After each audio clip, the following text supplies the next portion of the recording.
Good morning, everyone, and welcome back to another day of flying. And today we are going to be flying two sectors. Sorry, we'll be flying a round trip to Gazipasa. So that should be nice. um,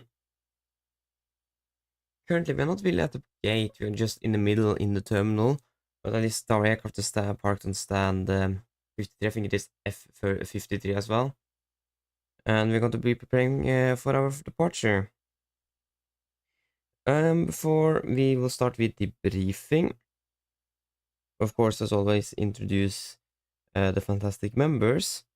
So we have Lars, Miller, and Martin. So shout out to all of you, and as always, thank you for the support. It is greatly appreciated. Today I'm ready to start with the briefing then.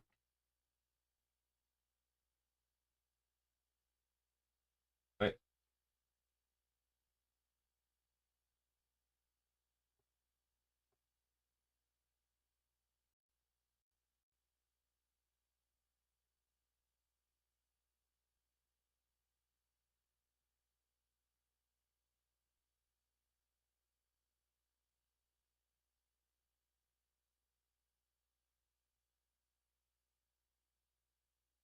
So yes.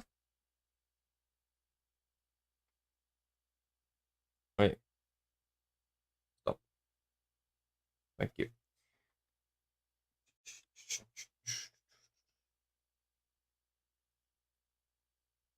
So today on the 30th of September 2025, we're going to be flying two sectors between Oslo, Gardermoen, and Gazipasa, Alanya. I hope I said that correctly, so apologies if I didn't. We're going to be flying under the Norwegian Air Shuttle AOC today with the Rumi Papa India. I will be pilot in command as well. So for our first flight, we're boarding at 400 UTC, so that will be in about 56 minutes. With a flight time of 4 hours, landing at 8:10. Expecting 3.3 and 3.5 for the most part. Don't really expect 3.1. But wait and see. Yeah, we have Antalya as alternate. We do not have anything on the MEL or CDL today either. Expecting quite a full load today. 73 tons on the takeoff weight, so going to be heavy out of here. Maximum share value 4 at Unsav as well. It's actually something we should mark out. For the weather, what's the clock? It is 5:04 local. And this is the 220, so this is not the recent METAR. So the latest weather at Oslo, we want the 250 METAR. Variable will not be good visibility scattered at 2008, broken at 4009, temperature 80.6, Canadian 1031. For today, we're expecting variable 3 knots, good visibility at 2000, and broken at 3000. 3000 missed broken at 400 as well, on the probability 30%. And about when we're landing back in Oslo, we may expect the variables at 3 knots. In Gazipasa, this is not the latest METAR neither, but forecast is mostly relevant for us. With winds 106 with good visibility, large showers of rain, few at 1500 cumulonimbus clouds, and broken at 2005. And with our becoming as well between 6 and 9 with 240 at 10 with scatter 30,000 feet. Frontal as well, forecast is looking good, 3405 and scatter 30,000. May expect some gusts, but that's actually even before we are departing out of Oslo, but expecting general winds from the south. No times in Oslo, daily.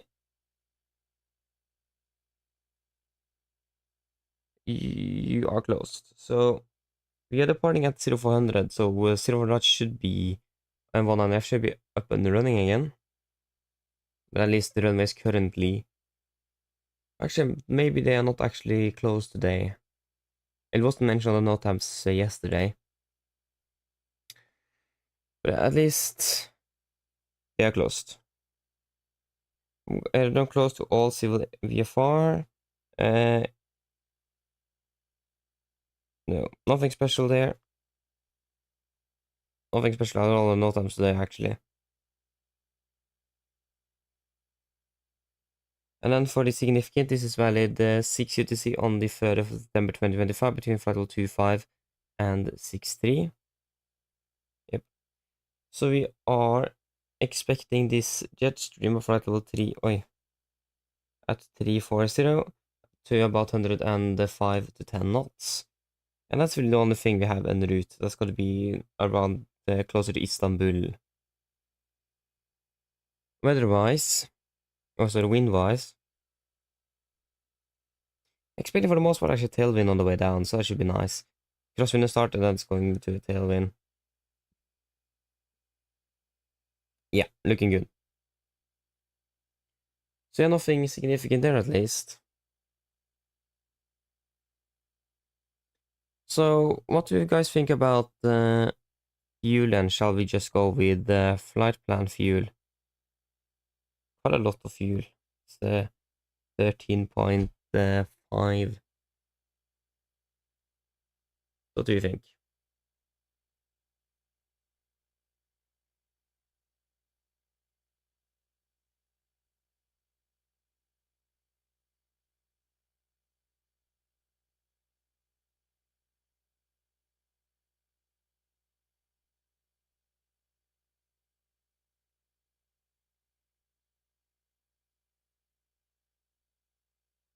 Nothing. I'm happy with flight plan fuel at least. So 13,500. I'm happy with that. Weather is good.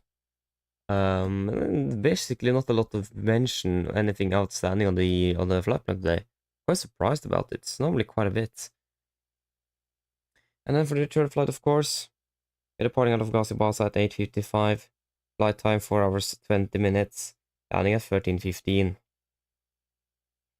Flight 32, 34, and 36 with no dispatch remarks today. We have Torpus alternate. Expecting also fairly loaded aircraft to return back, 74.2 tons. So we are heavy today indeed. I can't remember last time we have been this heavy before. With a share value of 9 at piano, so we are definitely could expect some turbulence over there. For the weather, nothing significant for both Gazipasa or Gardermoen. Torpus well is looking good. Expecting Fiat 2000 broken at 3000. Good.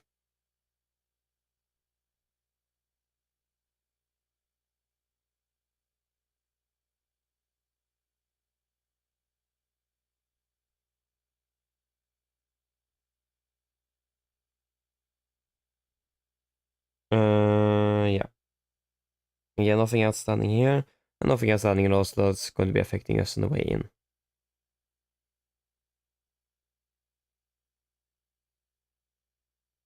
So many pages. 131. Oi. My iPad crashed. It was too much. Oh my gosh. I thought the iPad was a bit better than this, to be honest. But it isn't then. We want to go down to the significant.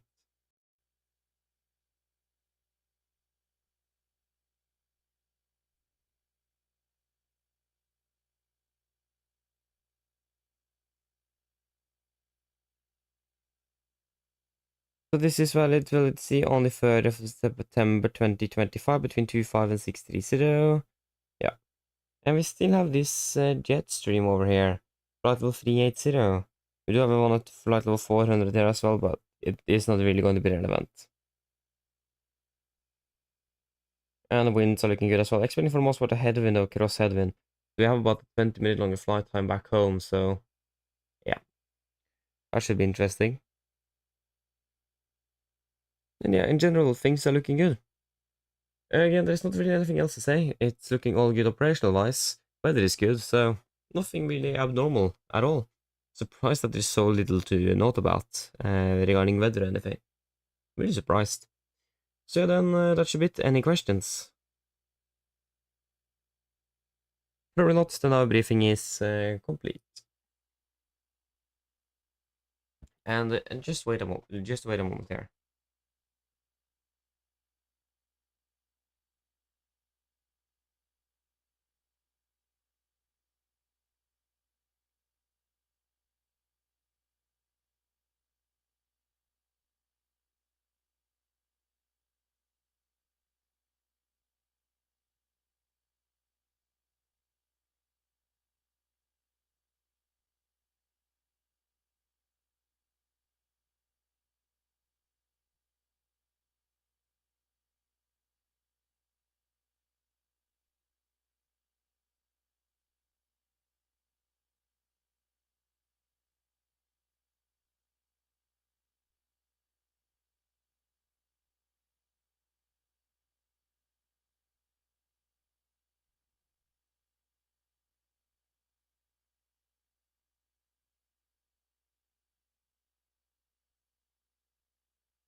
It's not supposed to be easy. That's for sure.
Yeah, sorry for that. There we go. I'll walk out to the aircraft. So we are parked at Fox F-35 something.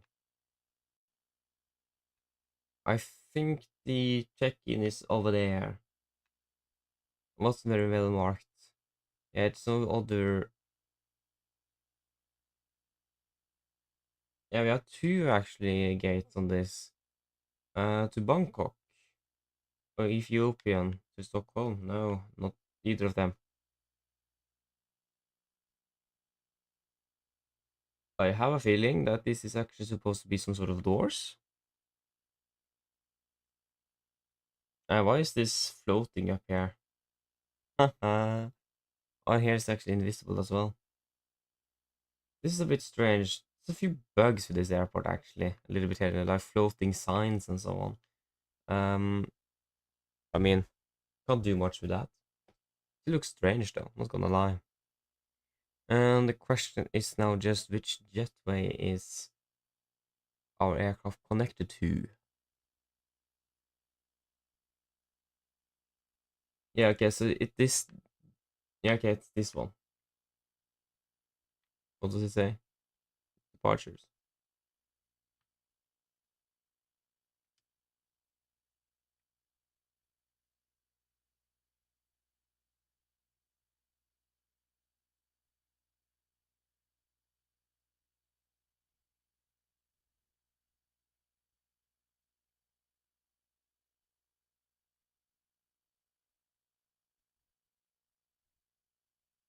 Yes.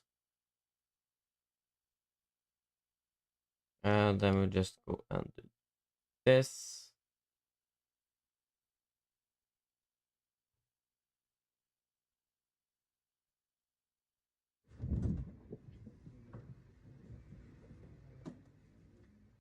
There we go. What? This happened yesterday as well. Why do we have so mean cabin crew today that is closing the door right in front of us? Wait, that was wrong. Yeah, it's probably because I have the EFB on an external display. There we go. Probably because I don't click out of it. That may be the reason. Oh, dark and nice cockpit. Quite used to that though. Yes.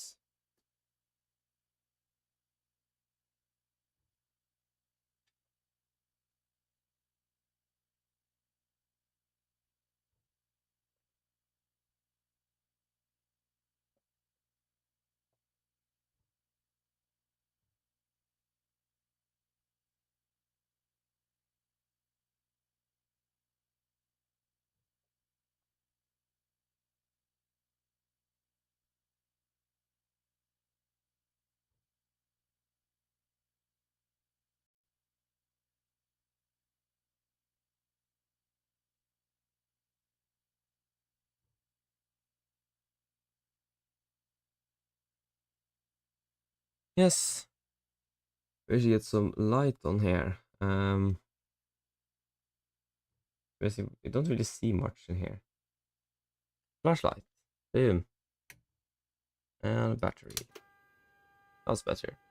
So we do have a crash axe board, figure pins, closing up the alternate gear extension door, fire extinguisher, circuit breakers, looking good. Spark reset, cut off, idle down, up, down, and park. Fantastic. Then we can power off the aircraft.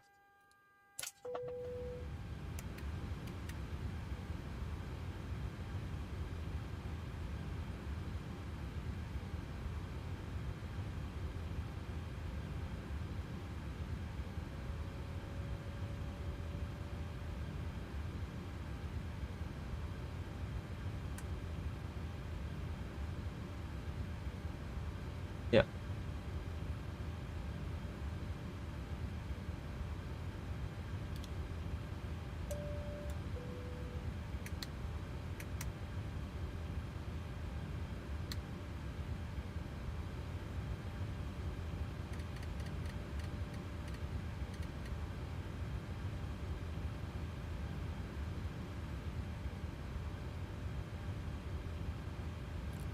Yes, that is good.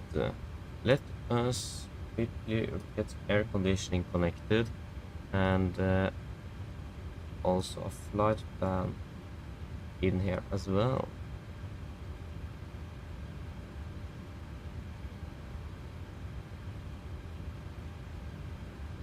Hey, so we have 95 and 95 and 92 and 92 looking good. Yes, then we can do the tests.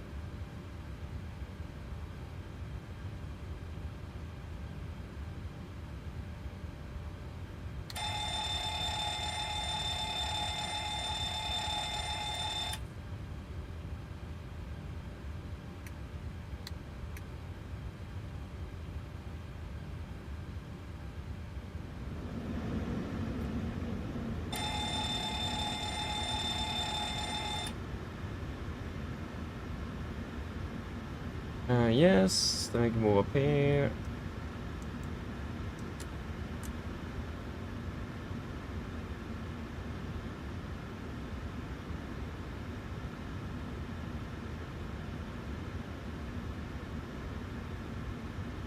Bike's not off. Not working. Never been. Yep.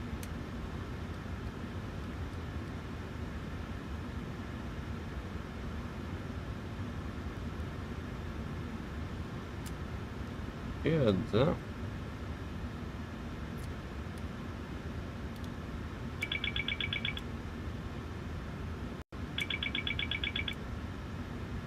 Yes, fantastic.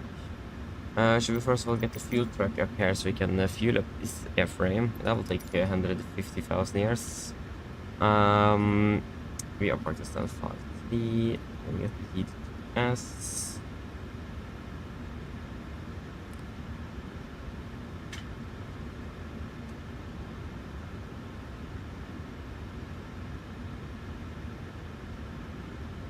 I want to go to Safari. I need to set the Virgin Norwegian. Have still not done that. We are 1264, and it is Tuesday today.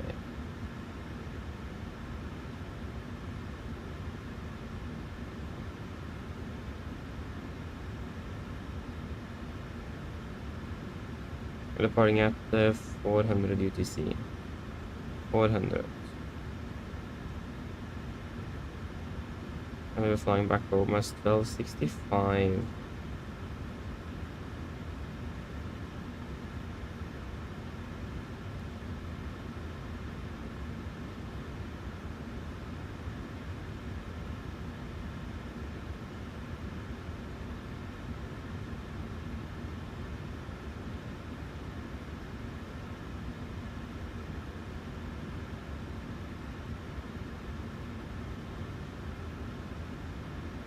Good. And that is all in the box, or all, not in the box, but it's all ready. And then 1264. There we go.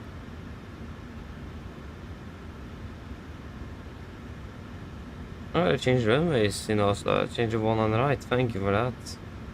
It's F33, not F53. It's F33. Yeah.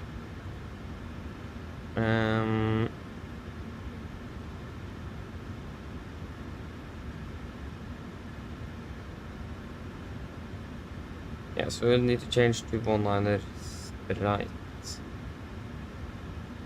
I had to change that in Oslo.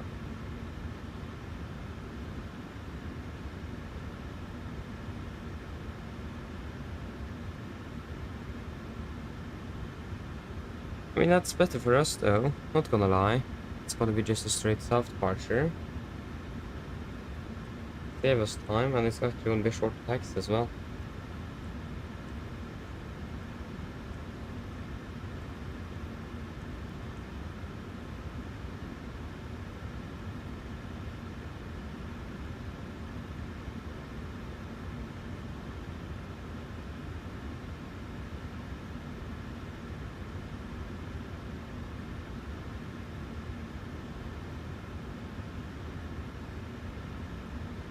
Yep.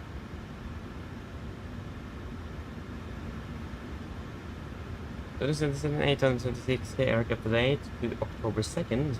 2 days. So on yet every first day. They update. It's always on first days. Made it this operation program as well. So with 26K we do have short field performance install. That's what it said on the tech blog. And we had the correct airframe in VPT.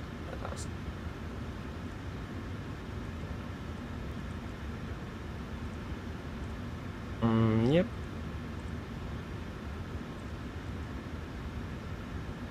Lima Tango Fox Golf. Just need to verify that actually. I still don't trust myself. Lima Tango Fox. Oh, yep. Disregard. Nordic. We are 1264 on the down leg. Partial way 21 on the right, start 6 delta.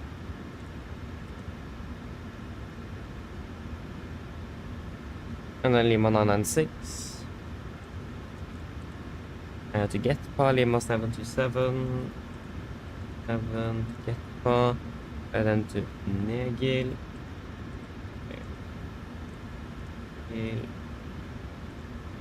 Direct to Tenor. Direct to Motad.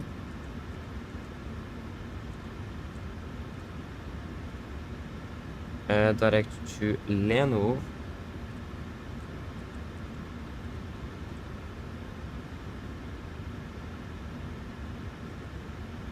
Direct to Karel.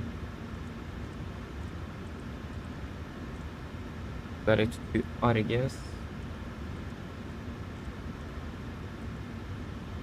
Direct to Riksen.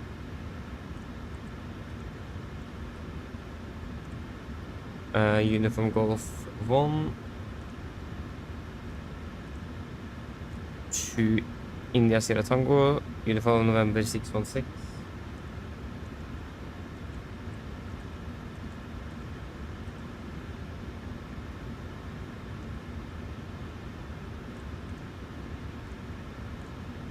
India Sierra Tango, Uniform November 616. Ovaki, Uniform Tango 69.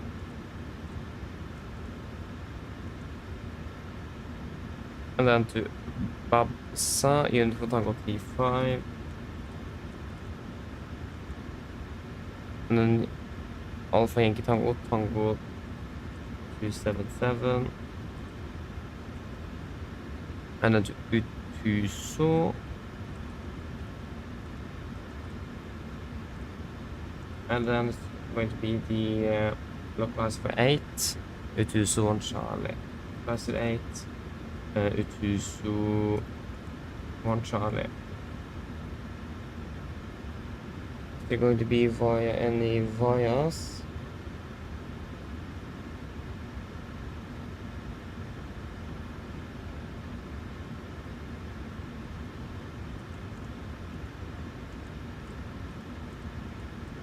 No.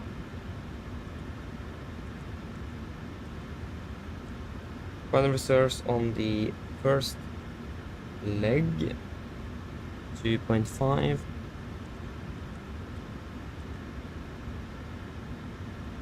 We'll start with flight level 310. Cruising wind is 28326. Average ISS +4.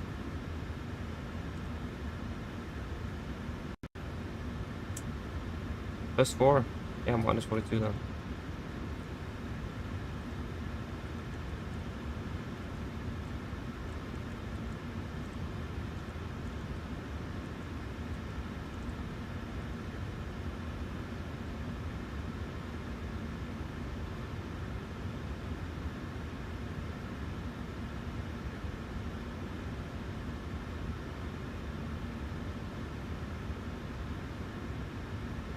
Equinage 1011.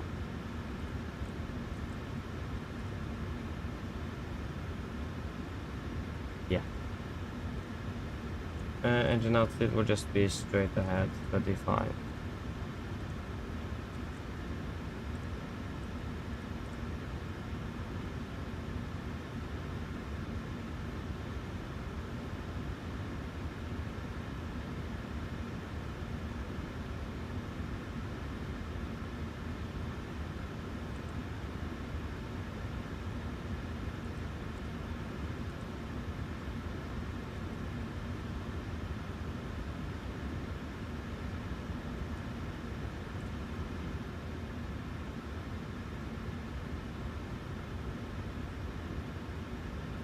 Yep. So we can fire up self-loading.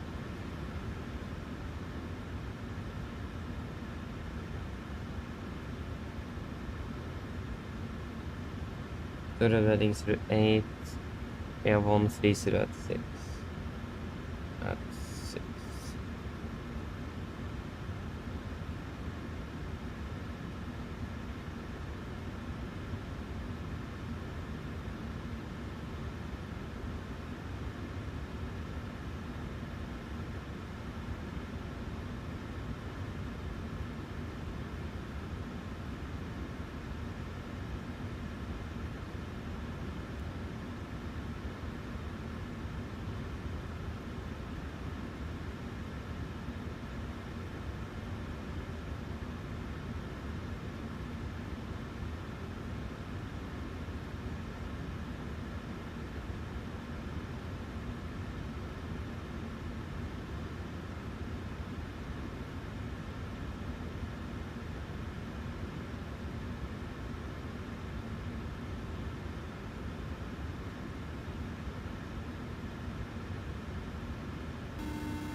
No. Hi. Okay, I've spoken to security, and I'm told they'll be ready to send the passengers down to us in a few minutes. Yeah, thank you. No problem. Yep. So we'll sell, so not sell, but we'll set 1500 feet, correction 1700 feet.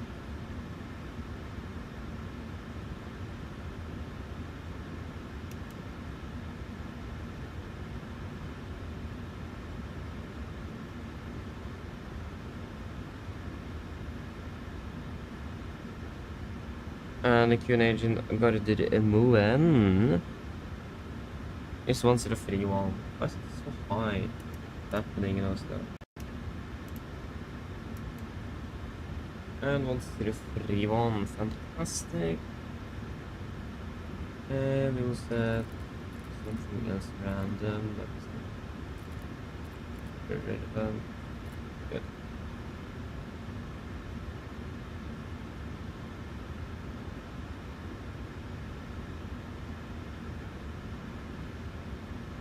Good.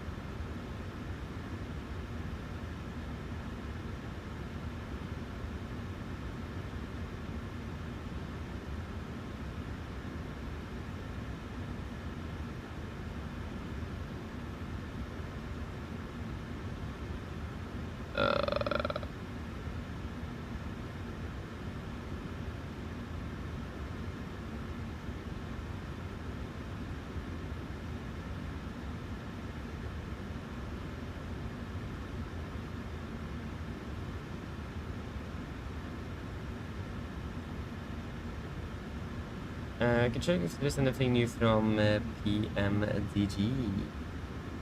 PMDG. No.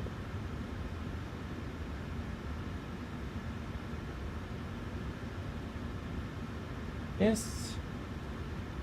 The flight insurance also up and running. That's good.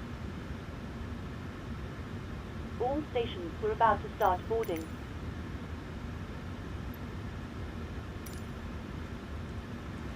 Yeah, looks like the reefing is already complete. What in the world? 13.5. It's very important that we get the correct amount of fuel. Yeah, 13.5. Oi.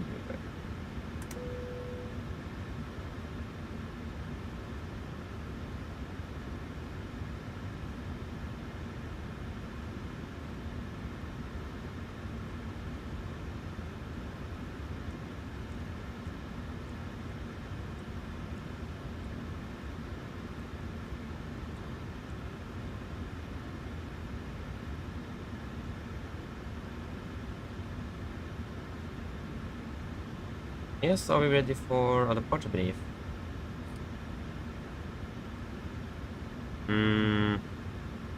Yeah, pretty much.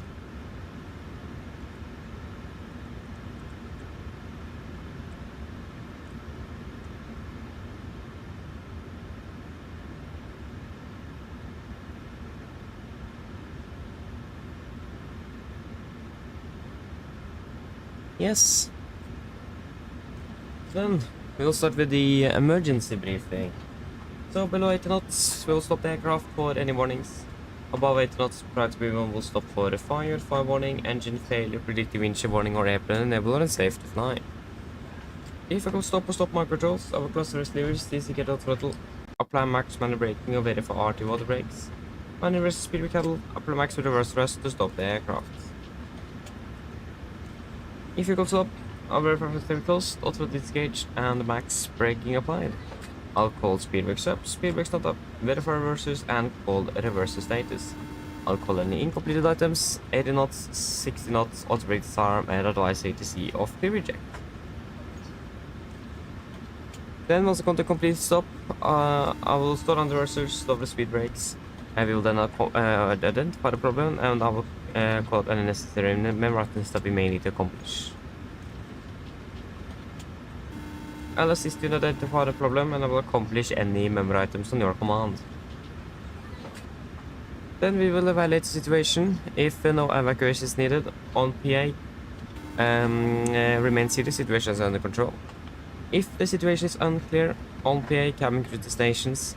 If it is then deciding to evacuate the aircraft of order flux 40, we go to the back of the QRH and read through the evacuation checklist.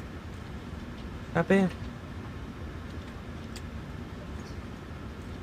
Hope so, and just stand one moment. Hello. Hi, Captain. We've started boarding. Passengers are coming through now. Yeah, thank you. So yes. So below, there will be no actions below 400 feet, except cancel any warnings, arrest and given a positive rate. At 400 feet, we wait for heading select, march left, one track, 25 north miles and hold, 5,000 feet. Weather conditions in Oslo is looking fairly good. It is a little cloudy, but that's fine. And also some slight winds from the east.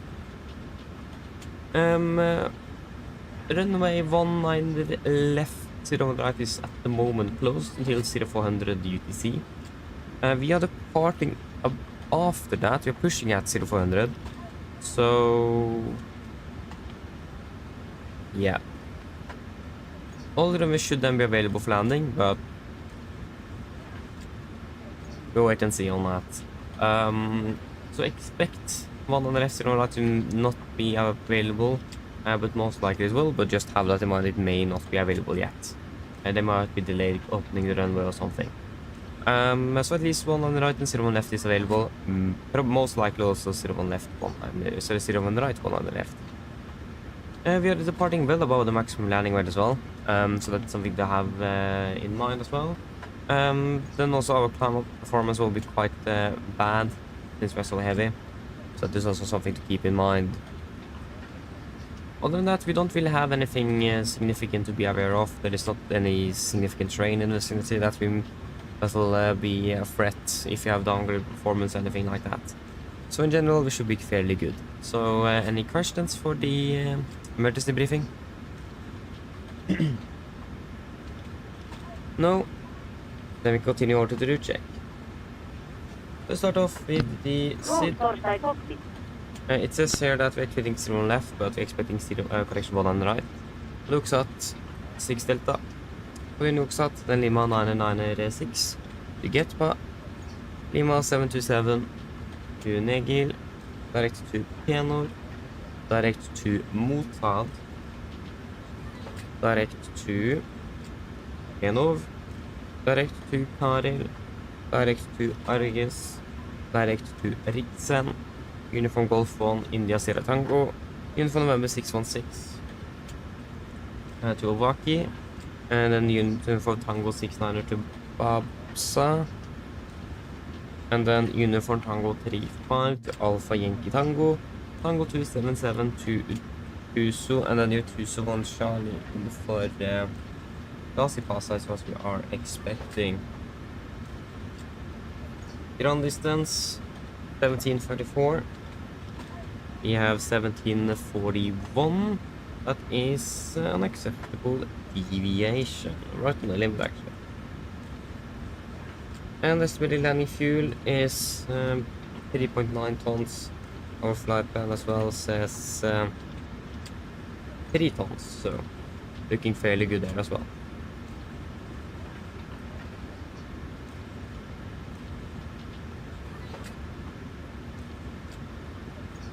Actually, I just also forgot something, and that is the fact that we're using NDP1 here.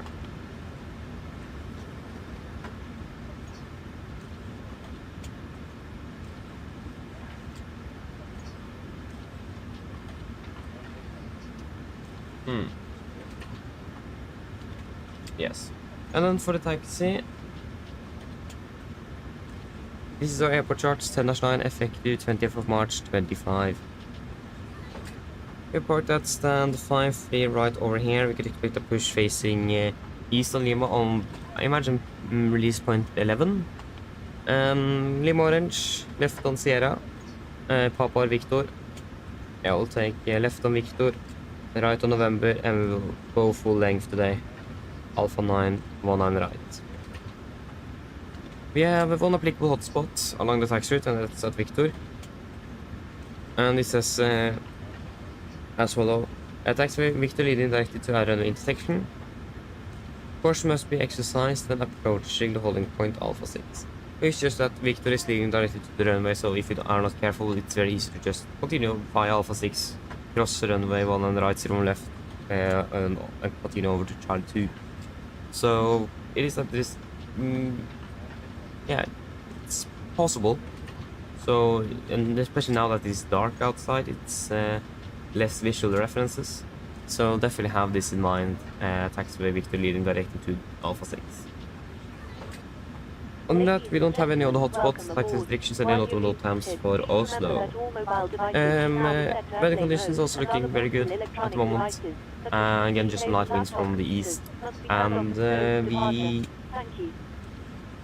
and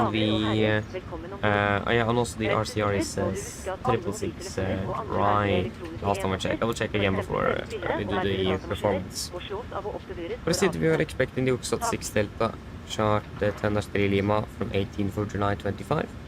So departing initially outbound 190 degrees, maximum 230 knots in the turn, right turn 241 degrees, go off mine 442. Then to 603, then to Vemin, then go off mine 507, and then continue down to 608, Okaki and Oksa.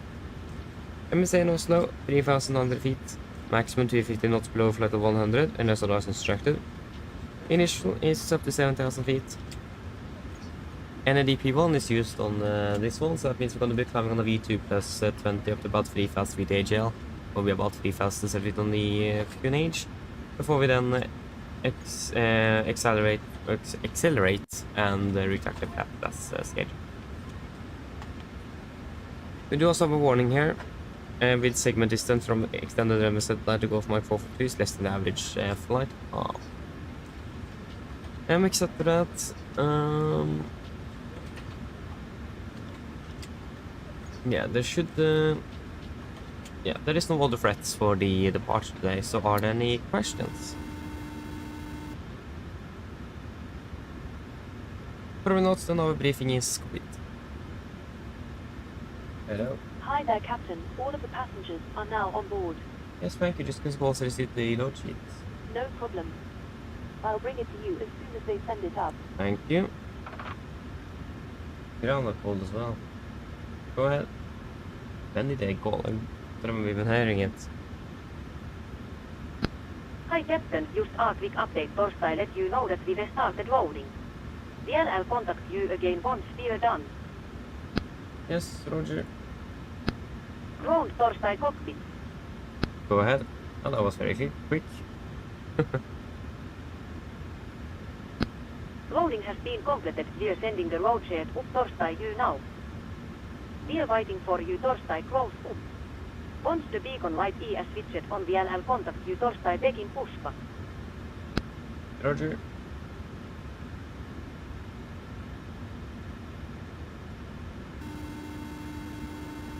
Let's go to the test. Hello.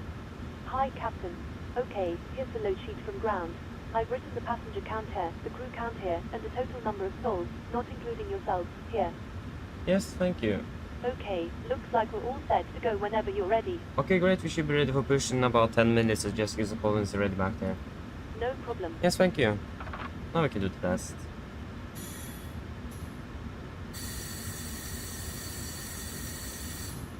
And the stick shaker as well.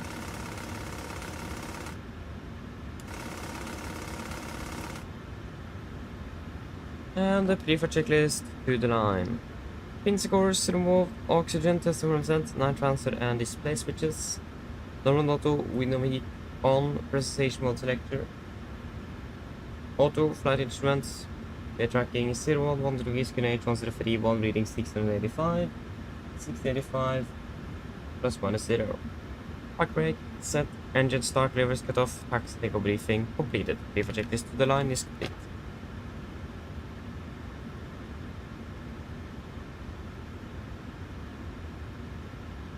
Yeah, we'll do the PA first. The flight time to Gazipasa, 4 hours. Flight level is at 330 and that will be right in the middle. Oslo Gardermoen and Alania. Elania. How do you even say it? Is that correct? Gazipasa Elania. Alania. Yeah. Sounds fairly reasonable. 3-3, 4 hours, Alania, Alania, and the weather is looking fairly good as well. May expect some rain though, but that's not before late today. Yeah, so it's slight winds from the east and 23 degrees.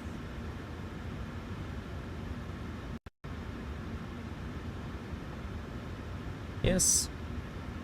Mine damer og herrer, god morgen. Mitt navn er Fabian, jeg er kaptein ombord i dag, og på Oslo Norwegian og resten av besetningen ønsker vi dere hjertelig ombord denne flyvningen fra Oslo Gardermoen til Gazipasa, Analia. Flytid til Gazipasa i dag er forventet til å bli rundt ca. 4 timer. Vi begynner snart å bli klare for avganger fremme. Vi forventer å dytte ut av gaten om rundt ca. 5-10 minutter. Hvis dere kan være så snill, setter dere ned, ta på sikkerhetsbeltet. Også for egen sikkerhet og andre som bor, så anbefaler vi dere på det sterkeste å følge på den veldig viktige sikkerhetsdemonstrasjonen som kom fra kabinbesetningen om noen få strakser. Vi forventer ikke så veldig lang takstur i dag, før vi er klare for avgang ved rullebanen. Avgangsruten vår i dag er altså ganske så grei. Vi tar av sørover i starten, før vi da tar ganske rett en høyre sving, og så tar vi nesten 180 grader rundt Oslo. Vi da fortsetter sør-østover nedover mot Gazipasa. Vi forventer en marsjere i dag på rundt ca. 33 000 fot. Vi forventer gode flyforhold gjennom flyvningen, men som alltid vi anbefaler å ha sikkerhetsbeltet på, bare som til vi kommer bort til når vi forventer turbulens. Å være i Gazipasa for øyeblikket ser ganske så bra ut, med litt svak vind fra øst. Det er for øyeblikket rundt 23 grader, og så er det bare noen få skyer i området. Ellers sitt ned, slapp av, så får vi veldig fin flytur med Norwegian. Ladies and gentlemen, good morning. My name is Fabian, I'm the captain on board today, and on behalf of Norwegian and the rest of the crew, we want to wish you very welcome aboard this flight from Oslo Gardermoen towards Gazipasa Analia. Flight to Gazipasa today is expected to be approximately 4 hours. We are fairly shortly ready for departure from there, expecting the pushback from the gate in approximately 5 to 10 minutes. If you may please sit down, take your seatbelts, and for your own safety and others aboard, we do recommend to pay special attention to the safety demonstration that the cabin crew will show you in just a few moments. We don't really expect a long taxi today before we're ready for departure at the runway. Our departure is looking good as well, with departing southbound initially, but we're expecting quite a slight right turn to take almost a 180-degree turn around Oslo before we then continue southeast again towards Gazipasa. We're expecting to be cruising at approximately 33,000 feet. Good flying conditions are expected, but as always, we recommend to see some just in case encountering some unexpected turbulence. And the weather in Gazipasa is looking good as well, with just some light winds from the east, about 23 degrees centigrade, and just a little bit of clouds in the vicinity. Otherwise, sit down and relax. Everyone enjoy this flight with Norwegian. Thank you.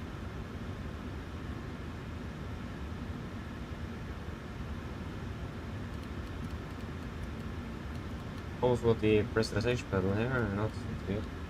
Is it 50 feet, I imagine?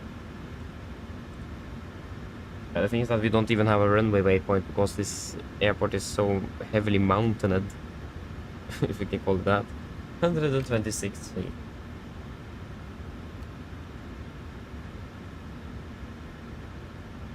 Yeah, before I forget, turn on the sound again. For older aircraft and environment. Almost forgot it.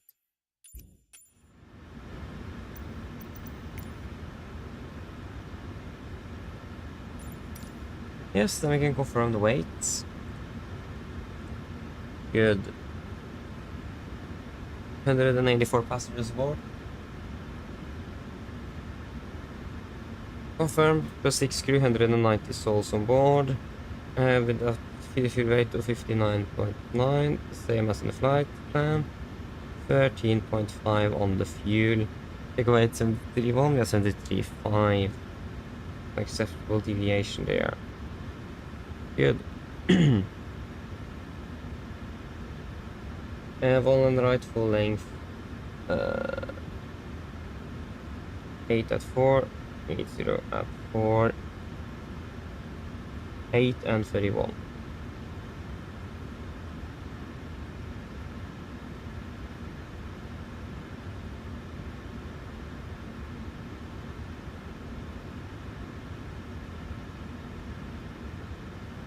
It's gonna be 18.8.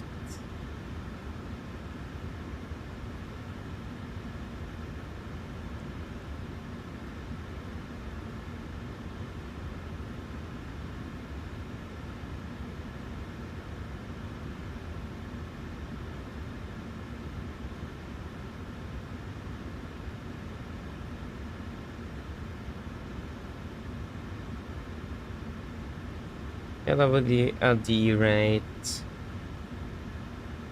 Yeah, at 24K. 34K.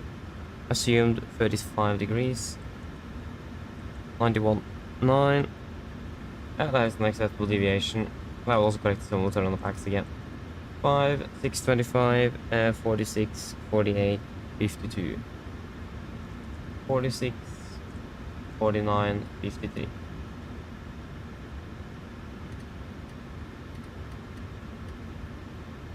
Taking that. Hold on. Get the AP up and running.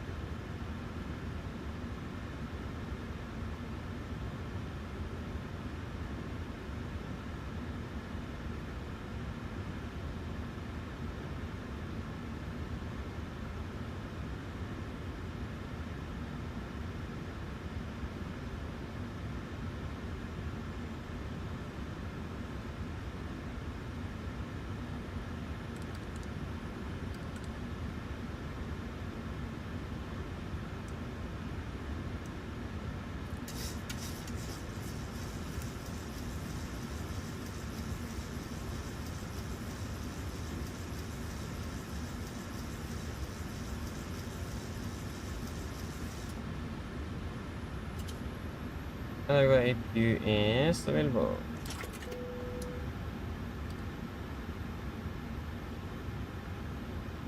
Okay, prepare for checklist below the line. Fuel, we have 13,500 kilos on board. Pumps on, passenger signs set. Auto brake, RTO, 0% cars completed. Takeoff speeds. V1 146, VR 149, V2 153. MCP V2 153. Heading, oh yeah, sorry, we are not using 001, we're using 19er. Heading will be 192. Forgot that we actually did that, that we got the runway change. 192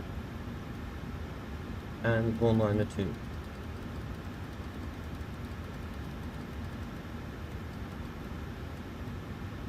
Yeah, so heading 192 degrees and altitude 7,000 feet. We were checklist complete. And that's why we had checklist, isn't it? Verify that things are correct. Not bad.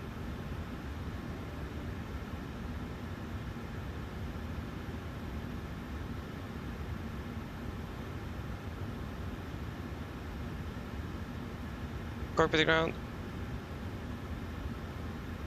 Cockpit to ground.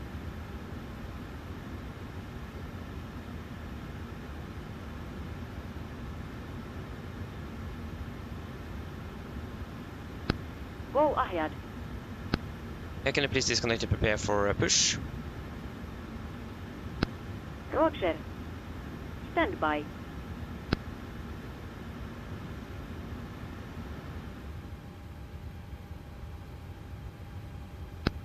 Ground power has been disconnected. Thank you.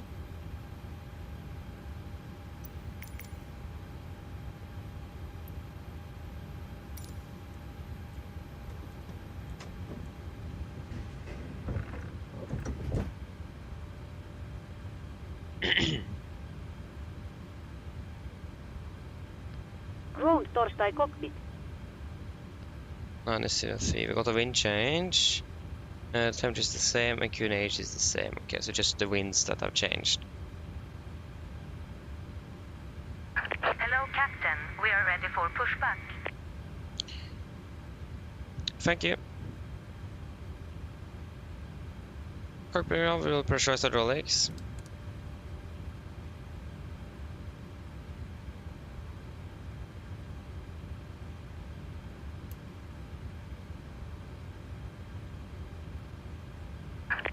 Departure checks completed. Bypass pin inserted.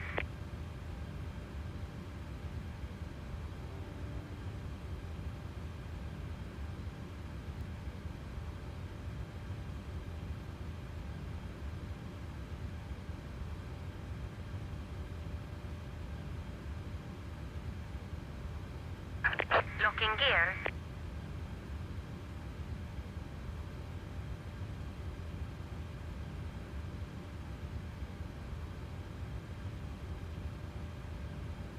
There's no one here.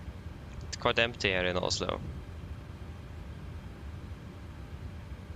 Gardermoen traffic, Nordic 1264, push and start out of stand 5-3, release point 11, Gardermoen. And before start checklist. Flight door is closed locked, doors windows closed locked, underclash light on, transponder altered off, rudder on trim. 3 and 0 before start complete. Oh, release point. Okay, that was actually not an alternative here even. Just double check. It's probably these neighboring stand that have 11. Yeah. Release point, Cockpit cleared, push, release point 1-2, brake set. Release parking brakes, please. Gardermoen traffic, Nordic 1264, pushing to release point 1-2, Gardermoen. Brakes released. Commencing push.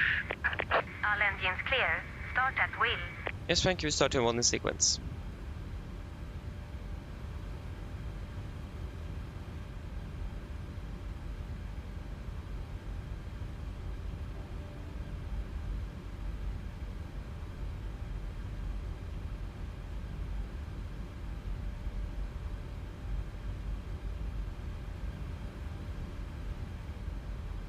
Starting number 2.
Start get out. Starting number 1.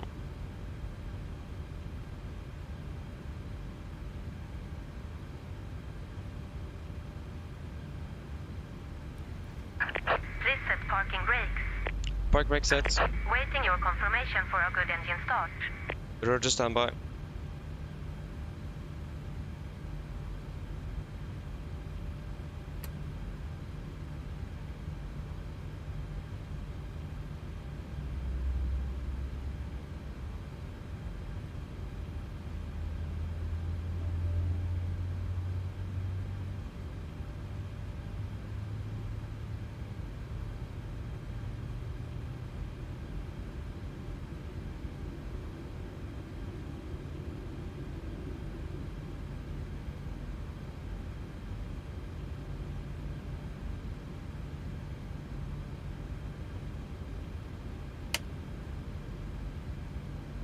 Starter cut out. Copy around to good and start again, disconnect. Unlocking gear.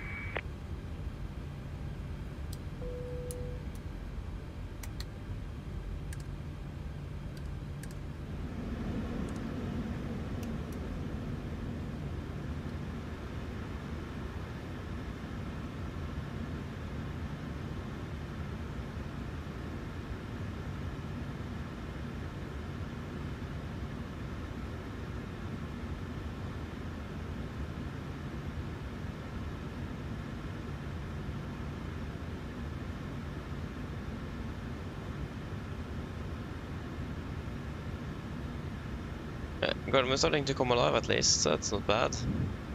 Not in the sim though, but at least in real life. Tow truck disconnected. Bypass pin removed.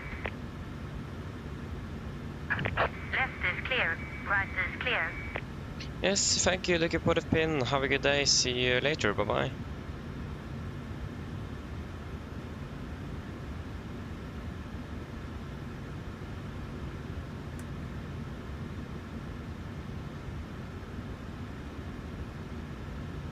There you go, got the gear pin.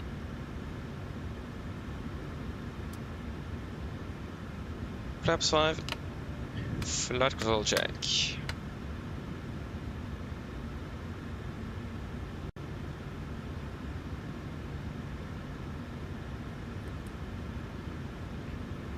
Before taxi checklist. Generators on, probe heat on, anti-ice off, aircon press, packs auto, isolation valve auto, engine start switches continuous, recall checked, engine start levers are lit and flight controls are checked, ground equipment clear, flaps 5 plan, 5 green, AP off before taxi complete. Carbon traffic, Nordic 1264 taxiing via Lima Orange, Sierra, Victor and November to holding point 190 right, Carmo.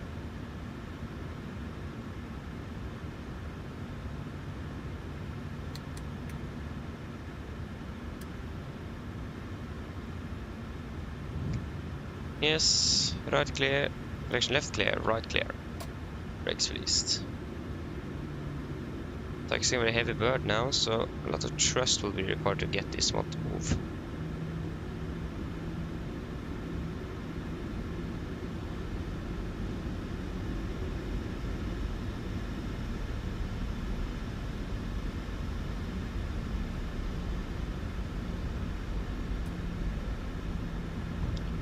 Right is clear, left is clear.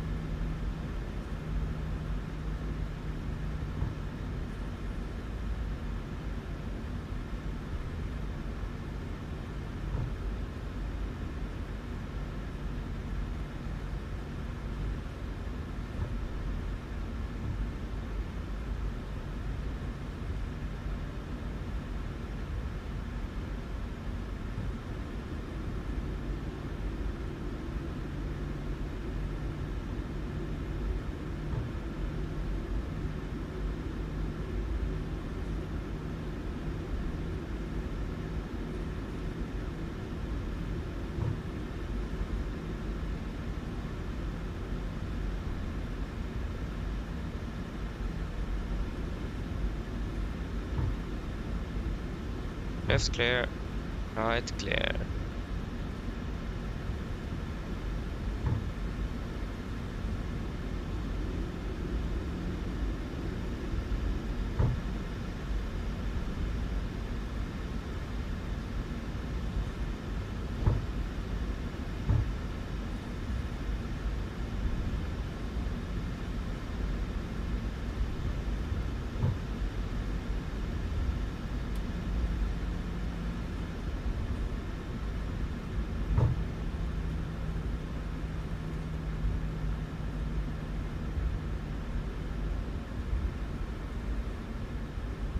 Left clear, right clear. And left clear there as well, right is clear here.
Left is clear.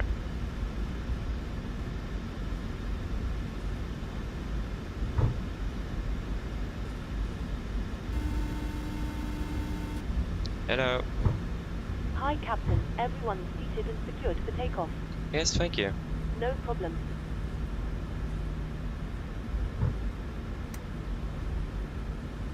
Got the correct light. Good. Left is clear. Right is clear.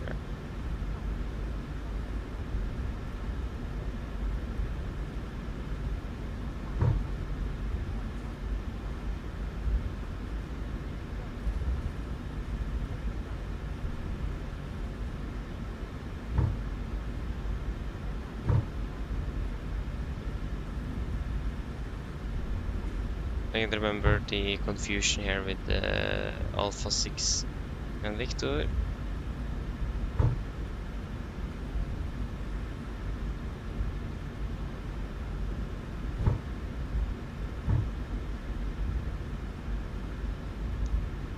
Left is clear, right is clear.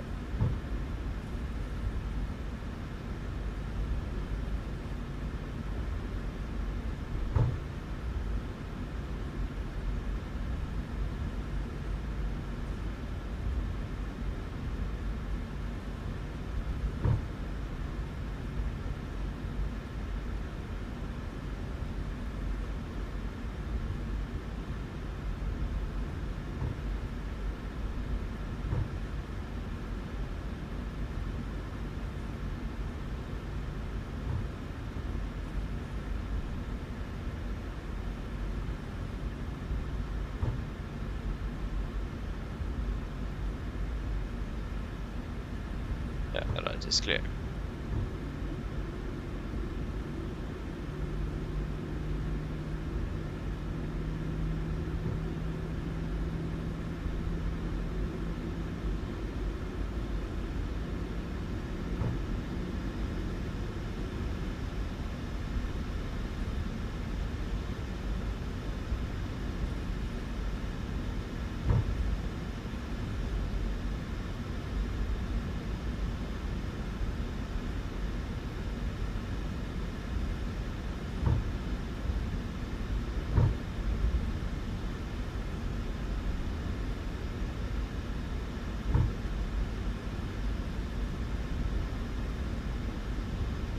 Left is clear.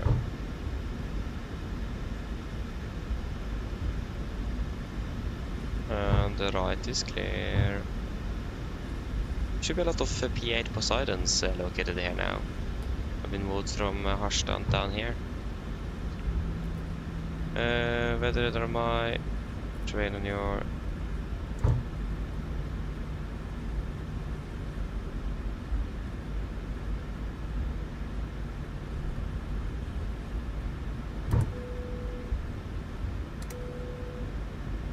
Before takeoff checklist. Right, clear. Flaps, 5 bland, 5 green, stabilizer trim. Yeah, 6.25 units, 6.3-ish.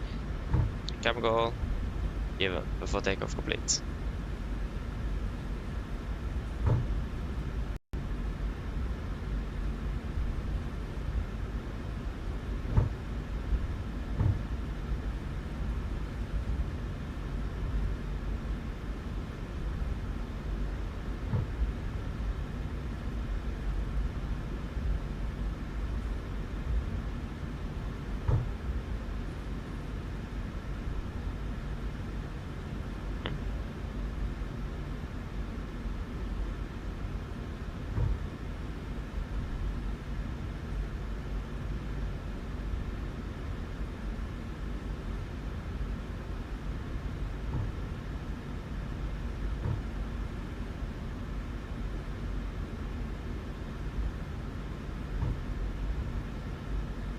Gardermoen traffic, Nordic 1264, landing of departing 1 and right away, Alpha 9er, Gardermoen. Right clear, left clear.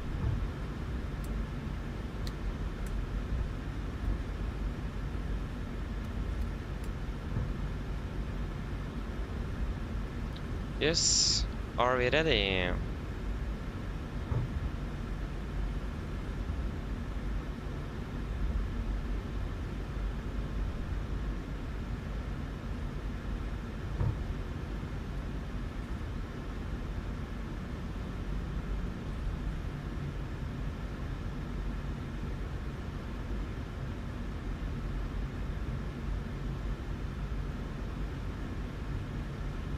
Yes, ready. Take off. Well, take off. Stabilize, setting thrusts.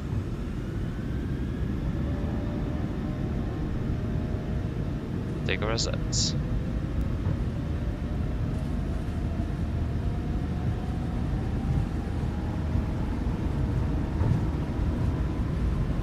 $80. Checked.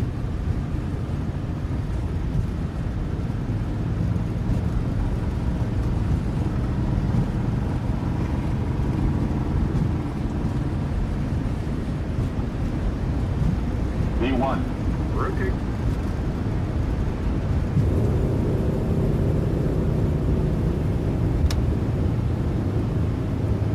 Positive rate. Gear up.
Flaps 1, speed checked.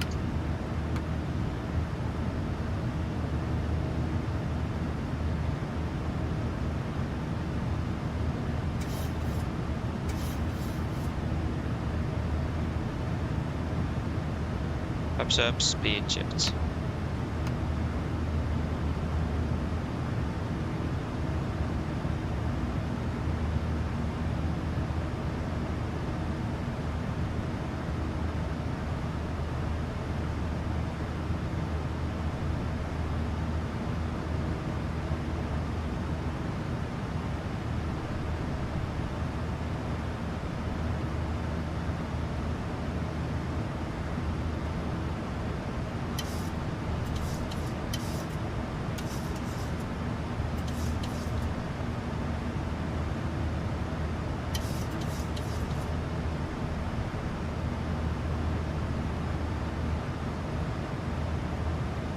Thousand to go. Being at altitude.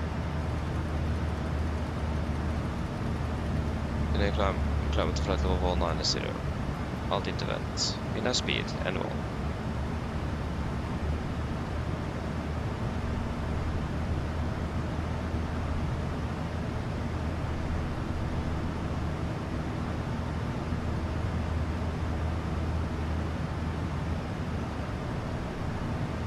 Standard.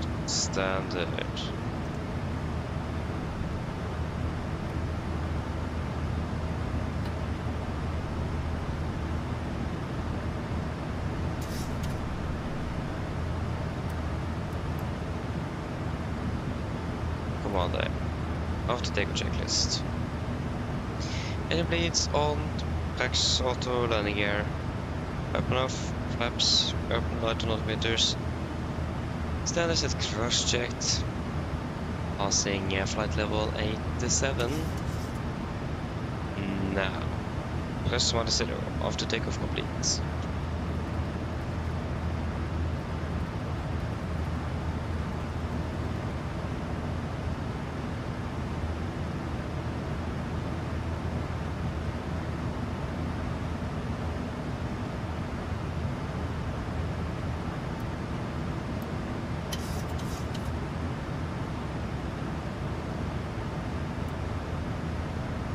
Crossing 100.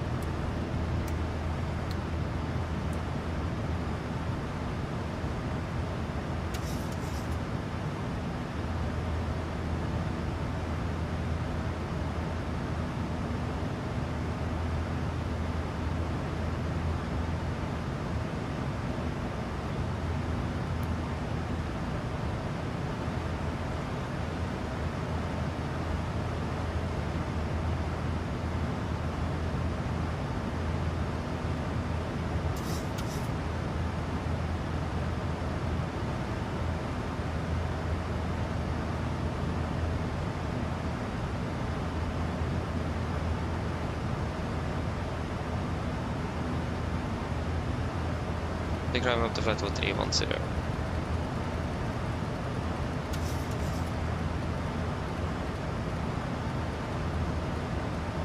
Set.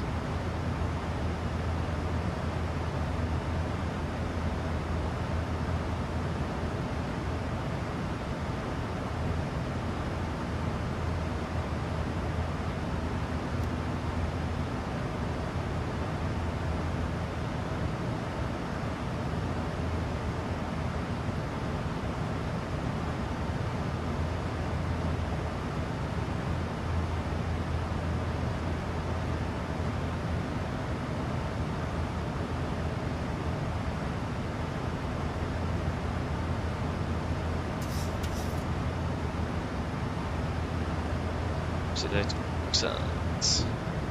Over execute.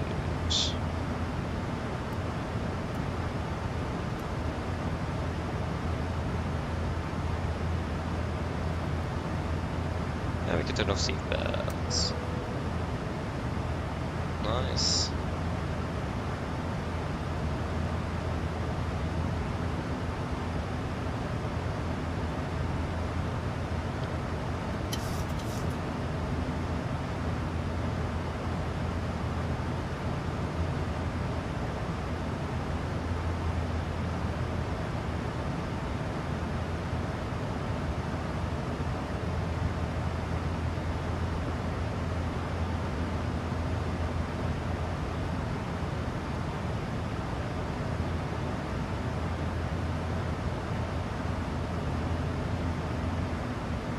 No, thank you. Weather.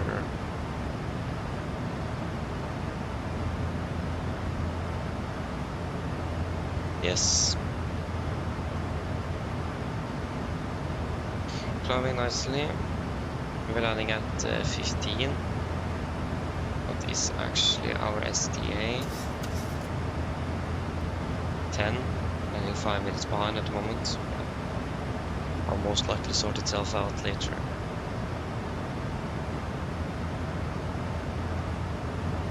We can actually just continue to 3.3 at least. Piano at 3.5.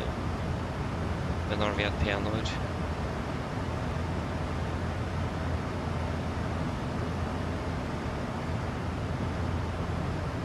We can just continue. Are we able in 3.5 now or? Yeah, we can go all the way up to 3.5. So we continue climbing up to flight level 350. 350 set. Hit vent. 350 set. 1, 2, 3.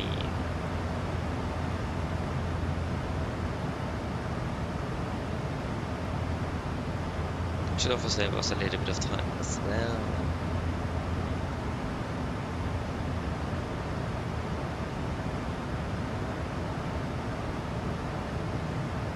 And we can zoom part out of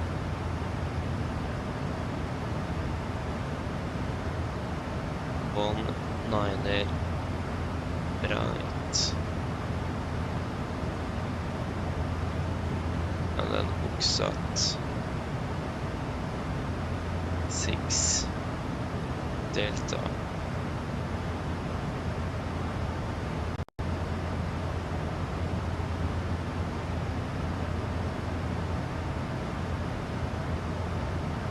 Plus 200.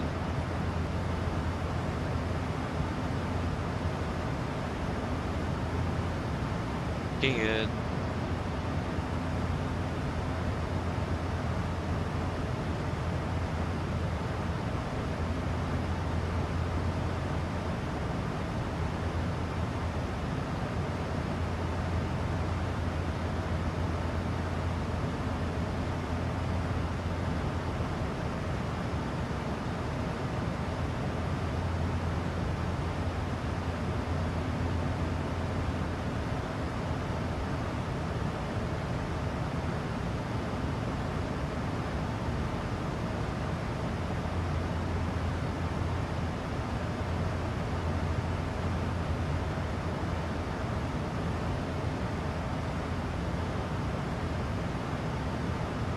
aircraft even departed yet.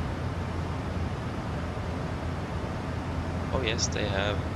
And of course they got the early direct, but unfair, we need to fly all the way around.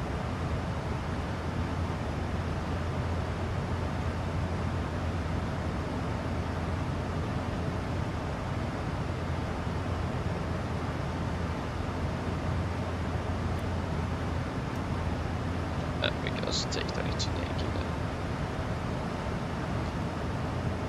Confirm, execute. I imagine it got direct to piano montad. It got direct to montad.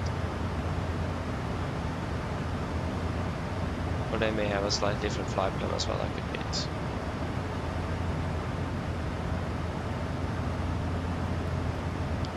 Most likely slightly different, but yeah.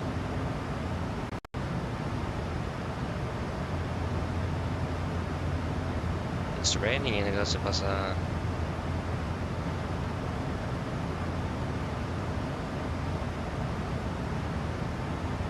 That is not good.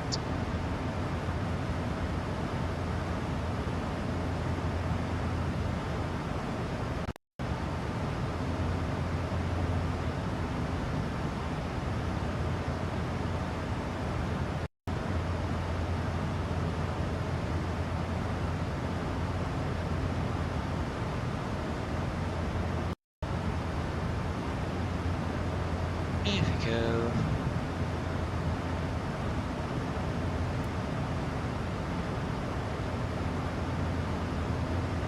Well, nice headwind. Thank you for that. Best thing in the world, isn't it?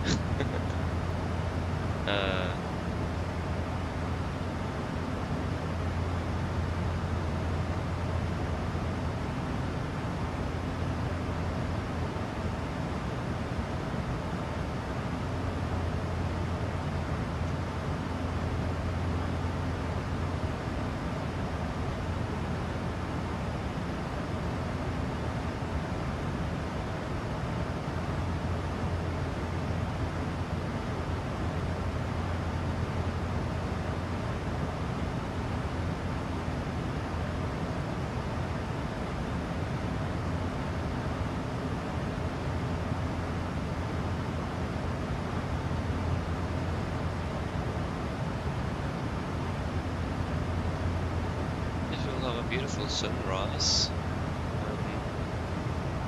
and that is something that is going to be interesting when we are flying up to like Tromsø, because it will be dark night, basically dark up there 24/7 during winter, basically northern Norway. So if your schedule will never be flying up north, departing in the sunrise, and it will then fly away from the sunrise and then depart again, and then we'll have sunrise back home again. Looking forward for that. That would be nice.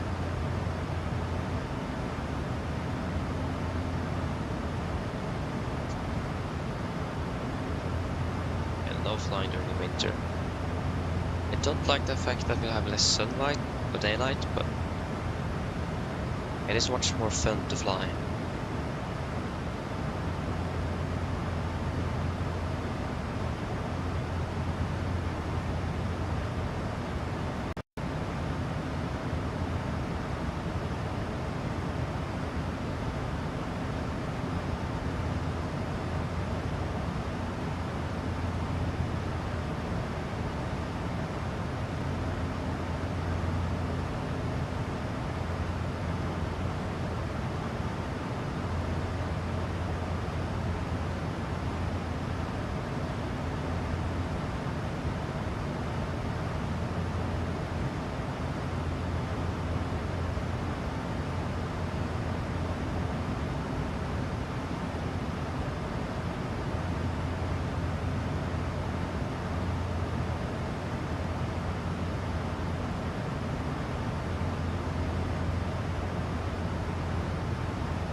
Still ahead of 23 knots.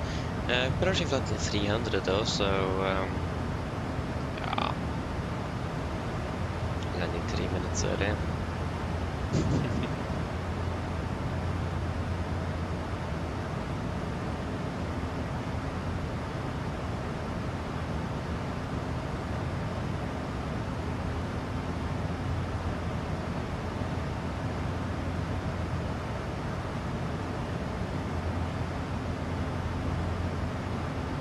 Passing 300.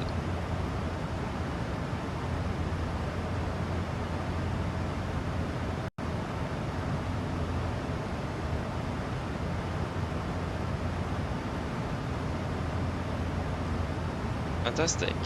Oh, almost forgot one thing. Yeah, there we go. No, it's fantastic. Good, then we got 3.5. Yeah. That was better.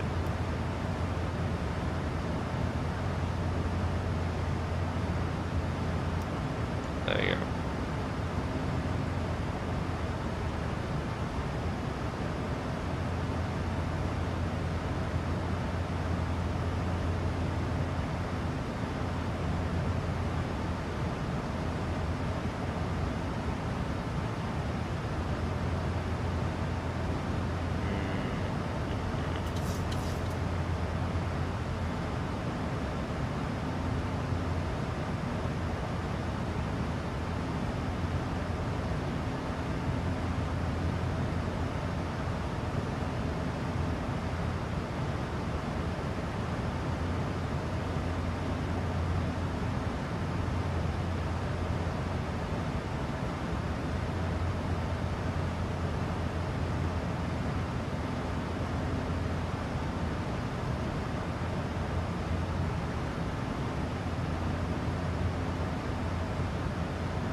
Hey.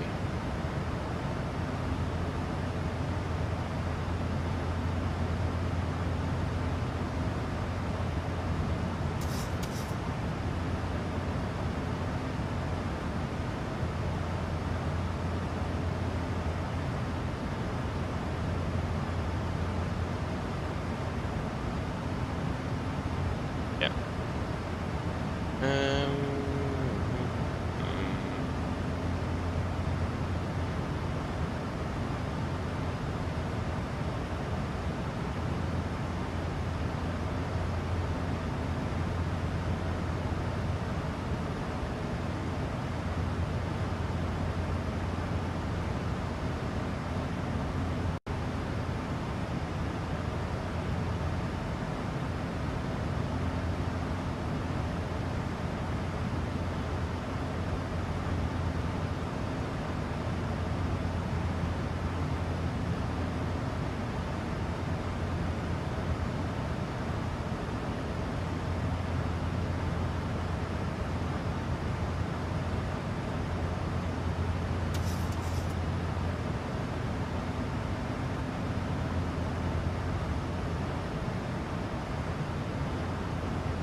Okay.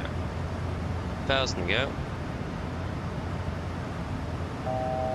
Was there anything new here?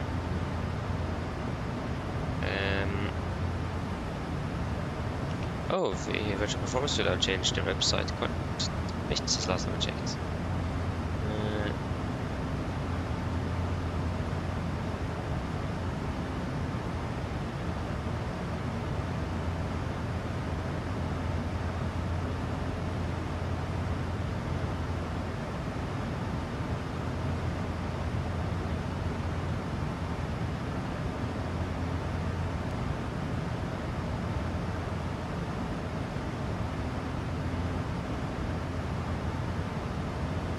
hope they will fix the or get the load sheet thing up and running. I was so cool if virtual performance still would have given us that.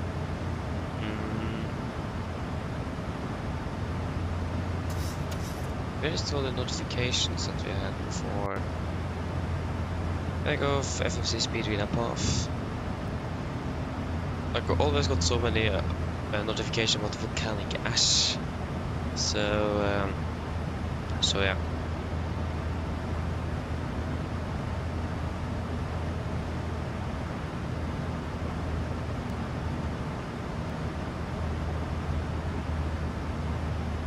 Thomas, welcome, good morning, opening well.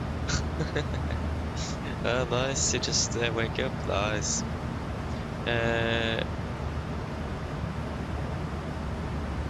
Oh no, we're not flying to Istanbul, though, we're flying to Gazipasa. So yeah, it's closer to Antalya actually.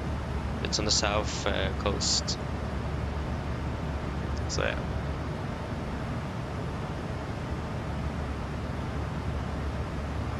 Ooh, do they have, oh, is it like that in Istanbul? I've actually never been there. Not flown there in Norwegian either. I've flown there a little bit before, but that's like probably 3 years ago plus. So yeah, been a while since I've been to Istanbul. So yeah, not bad, not bad. With a fuel check at Negil as well. I hate that waypoint name. You don't listen carefully, it can sound like something else. That's the worst thing. It's located in Sweden of all places as well. Yeah. Yes, I'm actually awake. Yeah, I am. Don't worry about me. Yeah, no. We will do a fuel check.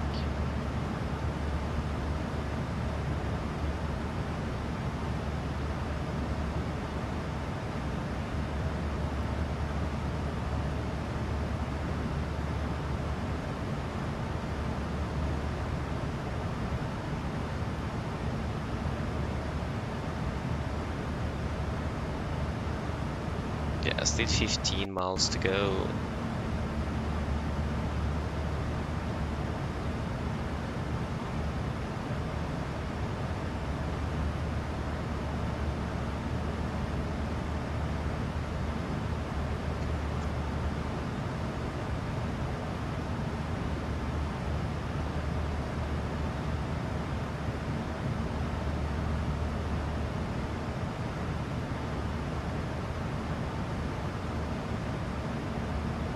Uh, 11 months. I mean, is the audio even working? Yeah, it is. I hope. It isn't too silent either. Let me know. Be quiet.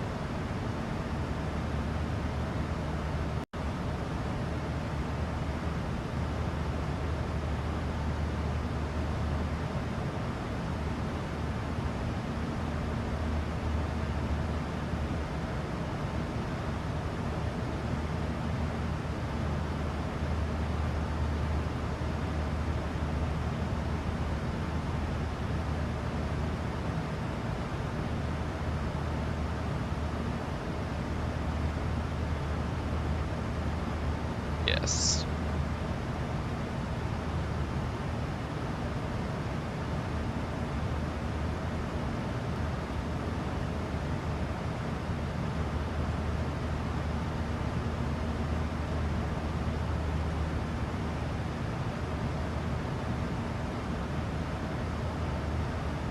Air fuel check, negative 11 tons, we have 11.2.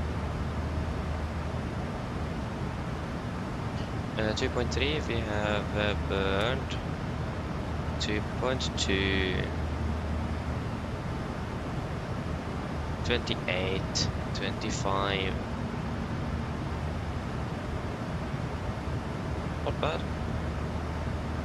Okay, so where in the world is this info? Crew portal. Maybe it's under account. No.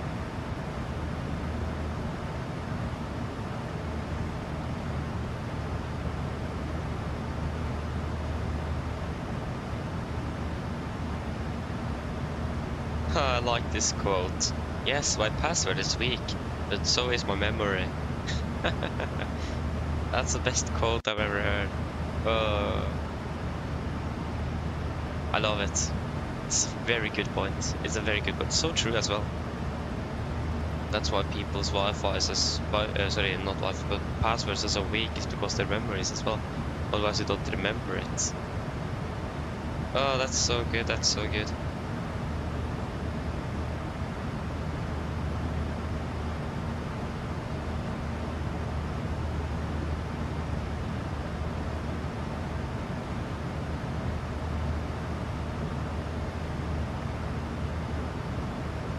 But I can't find all of the...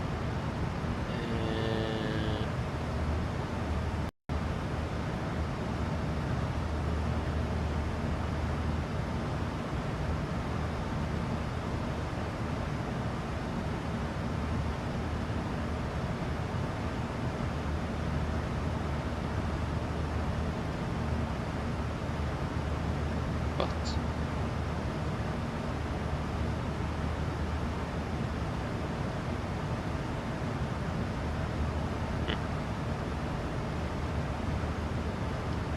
But I want...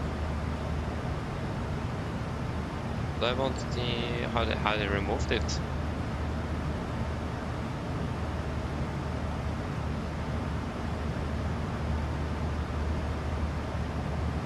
I literally can't find the place.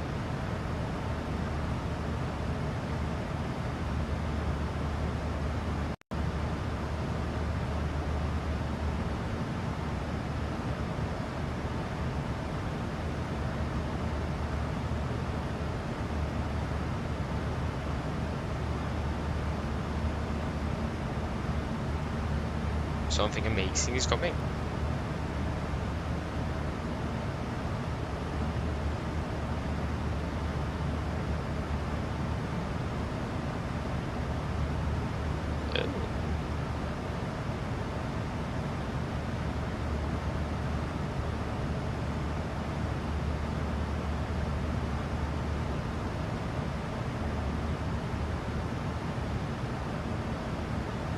Hey.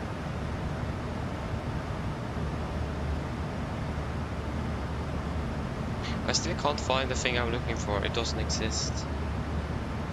I know that they changed the websites recently, so it's probably because of that it is under like still development or something. They're not finished with the website. That's probably why. I mean, that will make sense. Why I can't find it.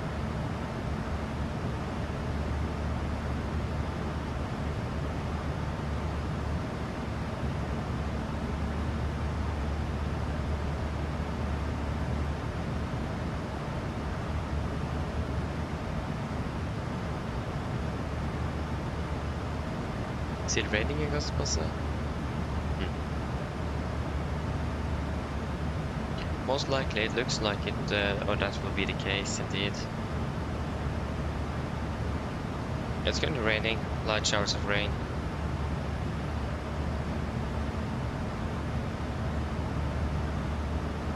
Wait, do they update the meter in Gazipasa every hour? What? Not more than that? Oh, interesting. That's good to be aware of.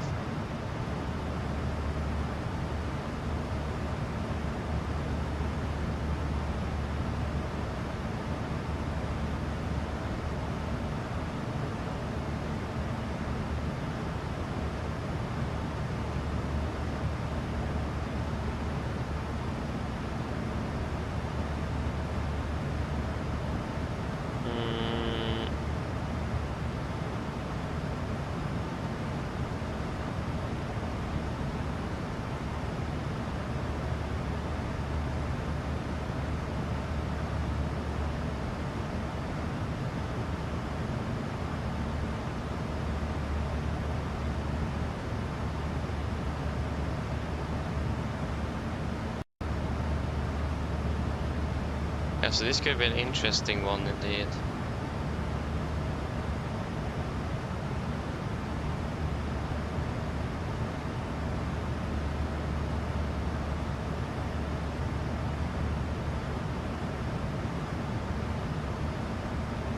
The thing is that we just have one runway we can land on.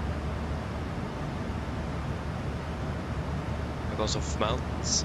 So yeah, this will be a very interesting approach. We passed the missed approach point, we don't really have a choice, we need to land, we need to commit for landing. It's a bit hard to go around in Gazipasa. There's no space. It's a huge mountain on the other end. You don't want to hit that. So yeah, that will be an interesting one today.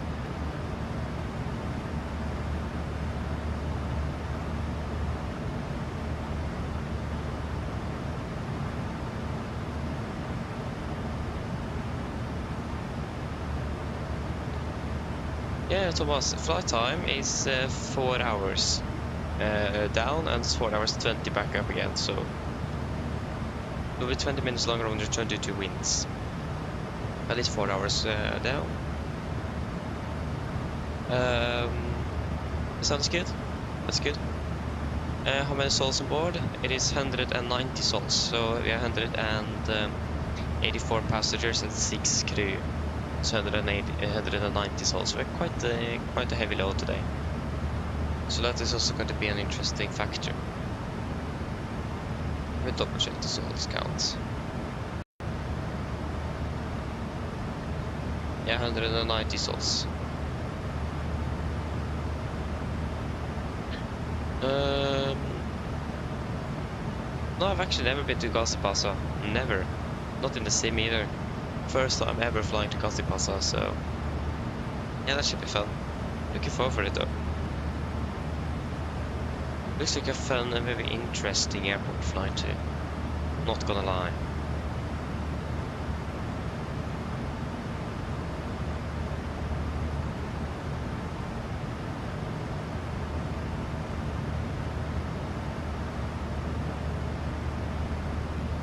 Especially in regards to the missed approach.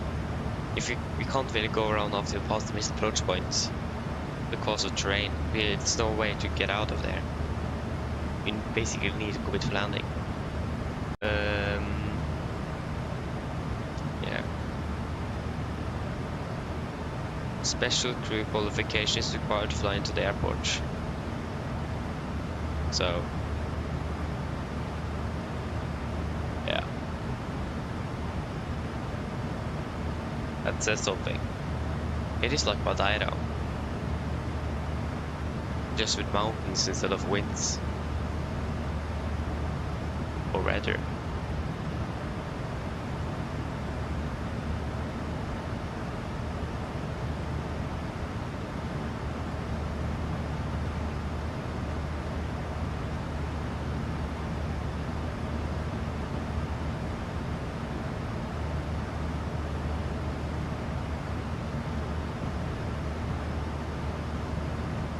Maybe it goes to the Antalya approach actually.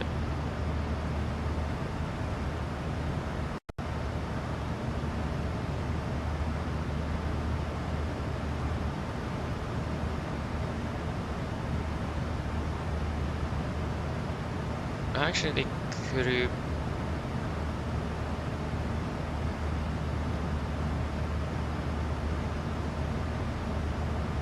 The crew qualification actually doesn't say that on the RMP approach.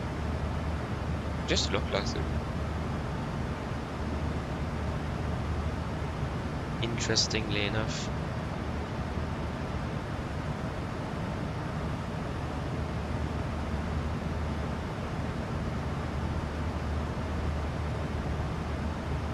Also doing an escape maneuver as well is probably not easy here either.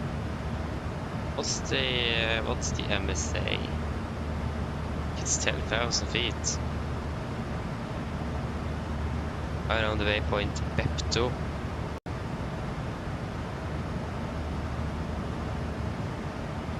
Or is it just 3,000?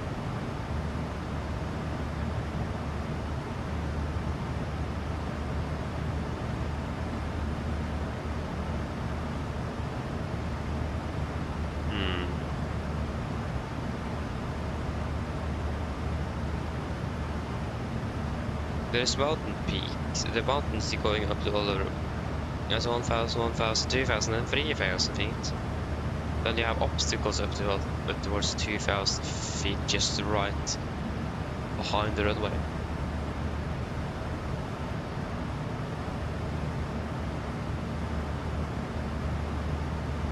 We're gonna go around is practically impossible, or not really, but it's not really a practical solution to go around after the missed approach point. It's not really a good idea. And as well, for example, a windshear, how in the world will we deal with that? Windshear, terrain escape maneuver. How would we be able to do this at this airport? It's hot climate. We are quite a heavy aircraft. And there's not a lot of space.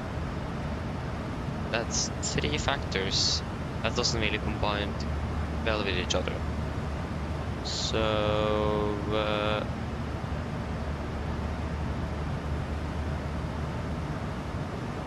yeah, this will be very. I understand we will have some extra qualifications. I also imagine that Norwegian has set procedures at the airport. Like, for example, what to do if you need to do a windshield escape maneuver, if you need to do a terrain escape maneuver, if you go around, if you suddenly really want to go around after the missed approach point. I imagine they will have set procedures for that. At least mention how to deal with it on an airport briefing that I don't have. This could be interesting.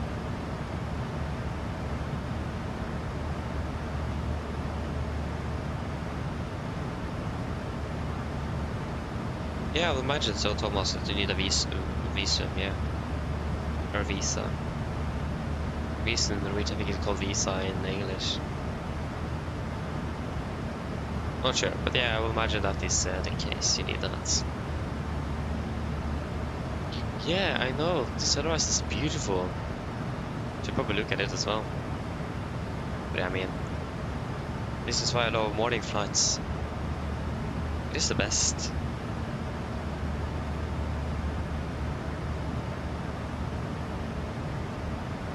Can't really deny.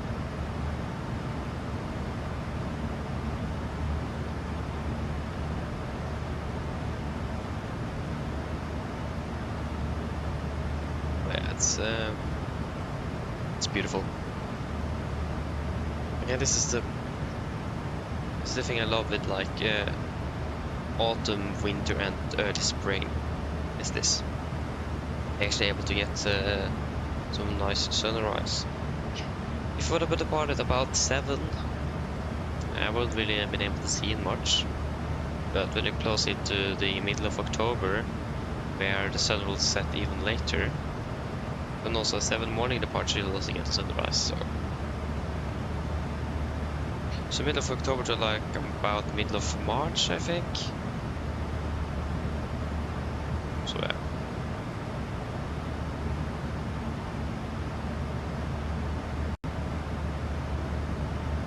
Maybe actually April, early April. I'm actually not sure.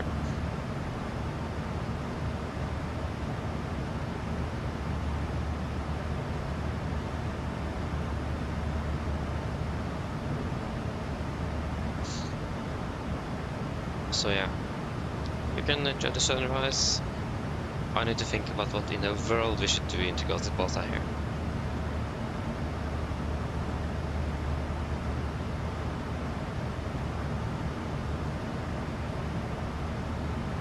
I mean, if you do a very, very, very rapid right turn, you should be able to get out of there. But that means you need to do a really sharp right turn. And very close to the ground, so you're almost clipping over the aircraft. If you have seen the go-around that the EasyJet aircraft did in Madeira, that viral video, you need to do something like that. I don't want to do that.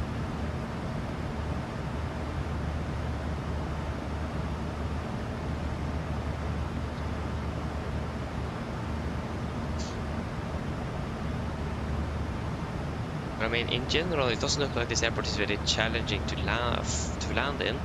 It is mainly the fact that it is very challenging after you reach the missed approach point in regards to what decisions you should take and how you should execute different escape maneuvers and missed approach and so on. That's mainly the thing I'm wondering a little bit about. I'm a bit worried about.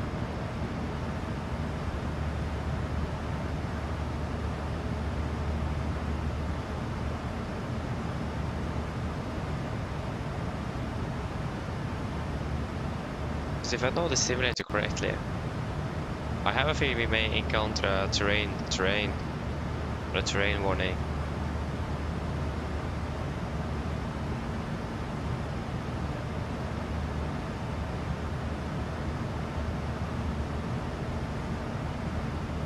As long as we don't get a pull up, then we actually don't need to do the mist, the escape maneuver. Then we're doing quite fine with that at least. But yeah.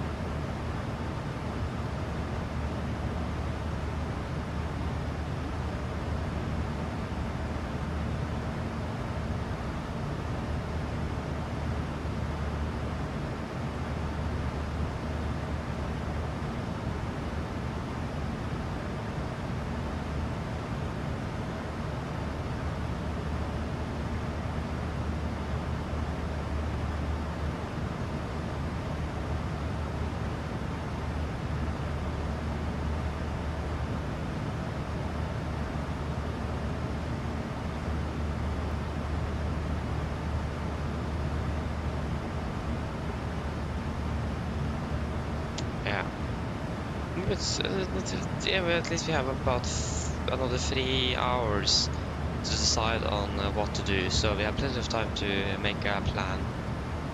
We definitely need to do that.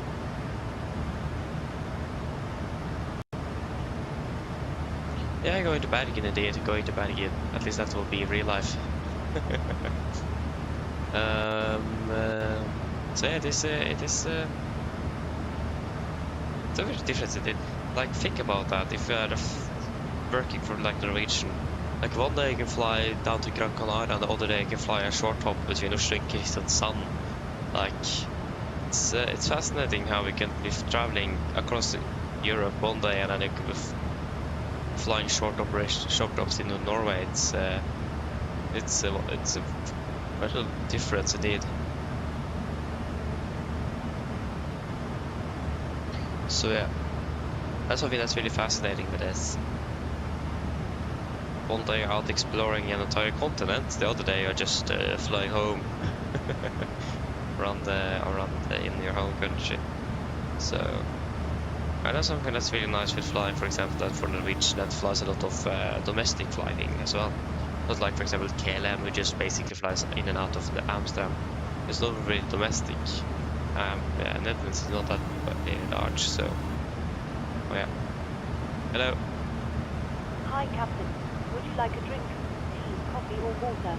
Do you guys want anything to drink? Robin, hello, good morning. Hope you're doing well. Oh, nice. That sounds good. Sounds very comfortable indeed. Yeah. Is this a cloud or is this an aircraft? That is a cloud. Water. Is there anything? Is there more, or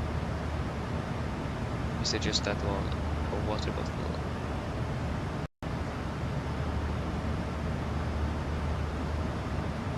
Exactly.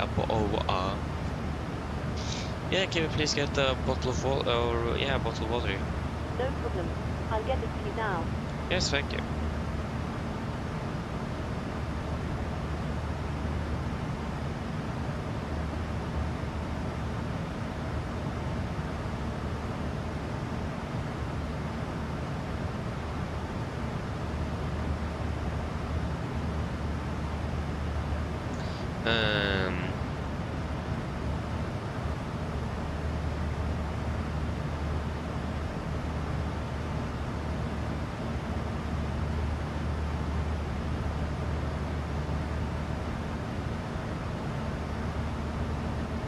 Yeah, there you go. There we have the MSFF Gazipasa, and that's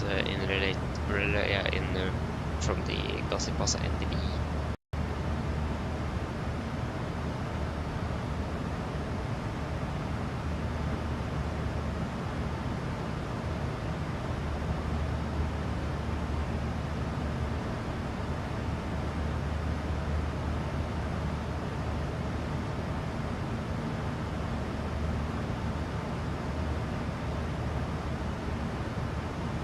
Don't say anything else specific on the airport here.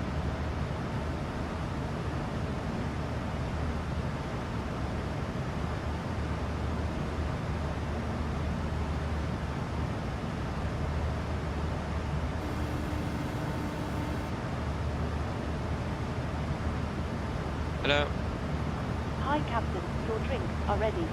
They're in the storage compartment in the galley. Thank you. No problem. Method road. Yeah.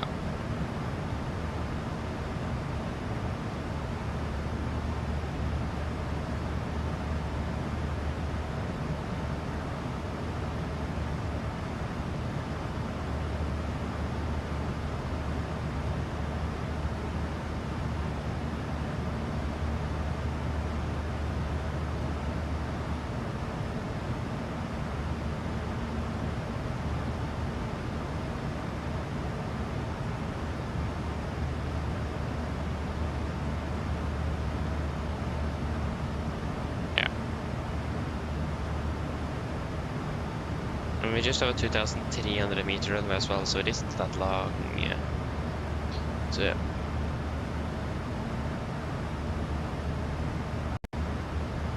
Yeah, this is the first flight I did. Departed from Oslo at about 50 minutes ago soon. So yeah.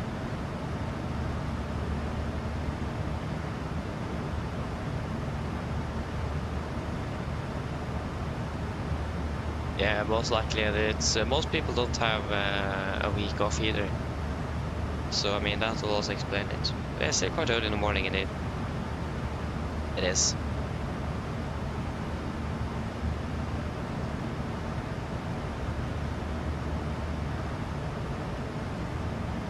Chase, hello, welcome. Hope you're doing well. I'm sorry, but no, we'll not do that. Just stay in here. It will be extremely loud on my side if I go out. so I'll stay inside to protect my ears.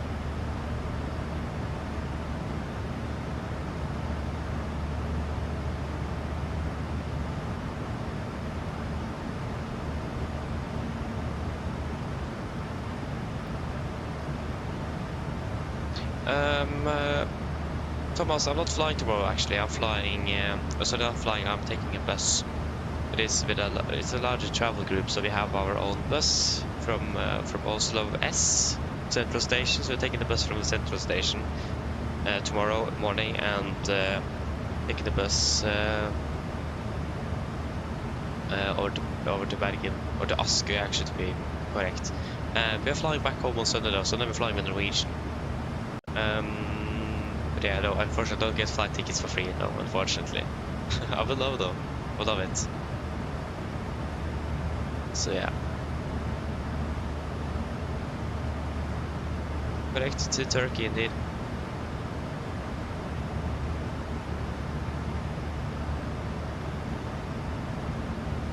Yeah, it's Microsoft. Like Robin said, Microsoft Flight Simulator 2020. It's the slightly older version, but I mean, look at this. Just think about Microsoft. I mean, they did release one simulator in like 2012, upgraded version of FSX that didn't really go well though. So it's most of it is forgotten in history. I can't really get it either. It's really hard, but. And but yeah, at least when you compare this to FSX, it's quite a difference, isn't it?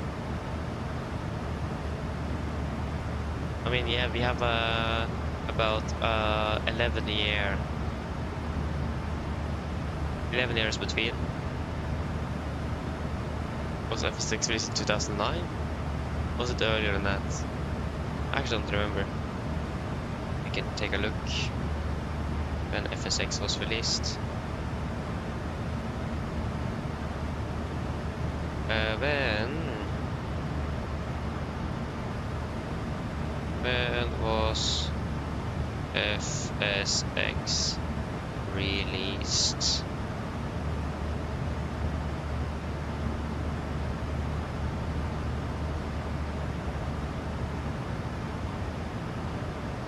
In 2006? What?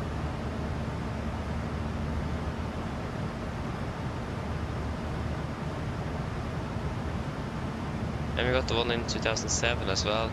That is, yeah, that was what? That was in 2007 MSFS2020 X.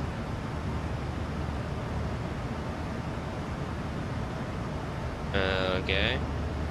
And then we have one in 2012. Microsoft Flight was released in 2012. That didn't really go that well. So yeah, it's quite a long period in between, but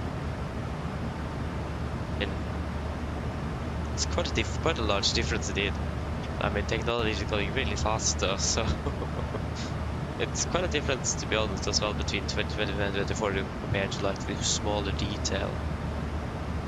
Like for example, if you hit a rock now, there will be actually 3D rocks. If you hit it, you will feel it.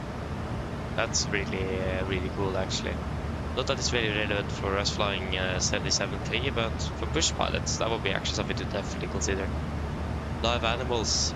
Actually, we do have a warning as well when flying into Haugesund. With we need to look out for deers that is close to and even on the runway sometimes. So I would like to see that in the sim. That would be so fun.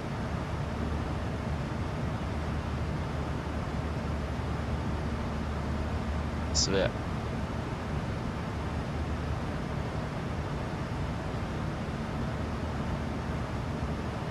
Yeah, Robin. So with the walk around, that's a very good question actually. So the walk around is not done by the captain. It is.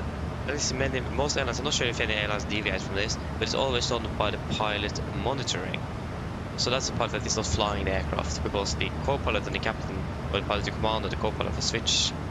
Who is flying the aircraft and who is monitoring the aircraft. There will be the pilot monitoring that does the walk around. And the reason why we are not doing it is because, first of all, we are not pilot monitoring, we're pilot flying. So that's not our responsibility. Second of all, if we don't have time to do it. It takes, yeah, about 5-7 minutes to do.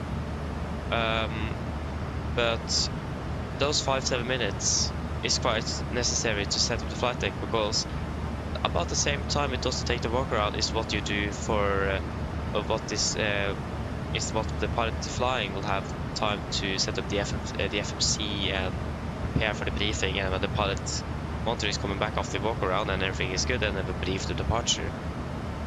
So yeah, we basically don't have time, and it's the pilot monitoring's responsibility and not the pilot flying. Oh, whoa. What in the world happened there? Yeah, we'll do a fuel check as well. We inbound P-Nord. So 9.8, we have 10 tons. 3.6, we have burned through, how much? 3.4. And 58, we will fly for 54 minutes. Yeah, that was an interesting gust there.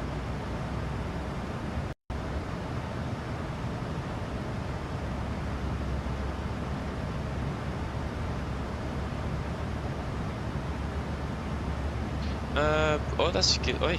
I mean, it does depend how we look at it though, Chase.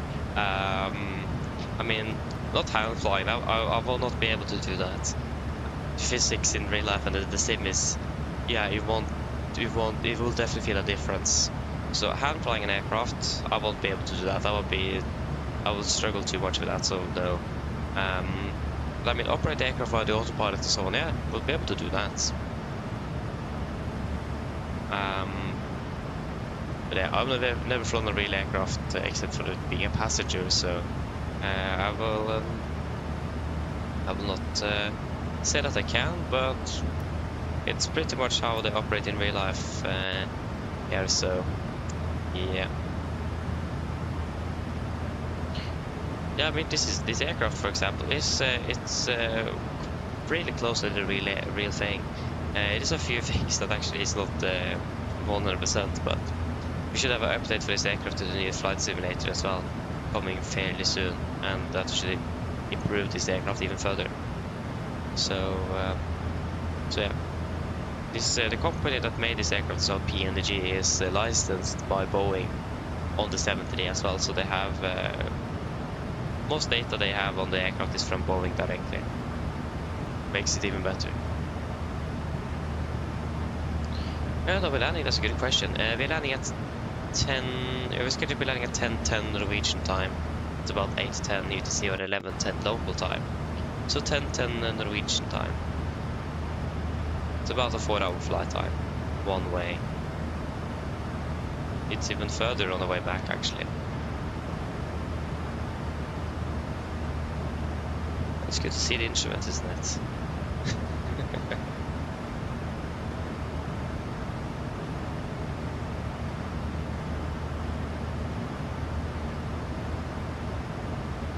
Okay, Thomas, thank you though. Have a pleasant day, you as well.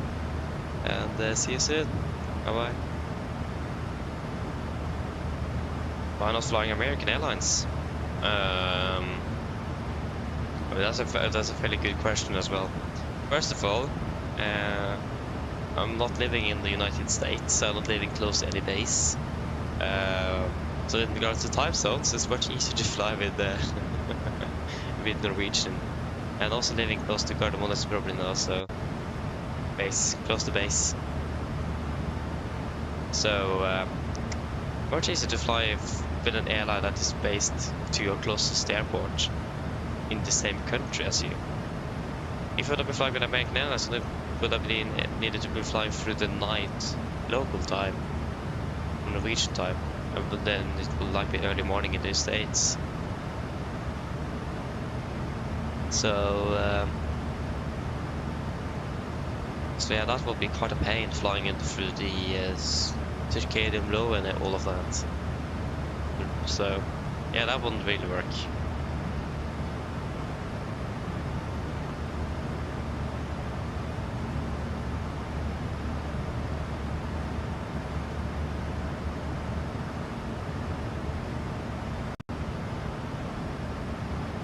Oh, so we're living in Eidsvoll. Ah, I see.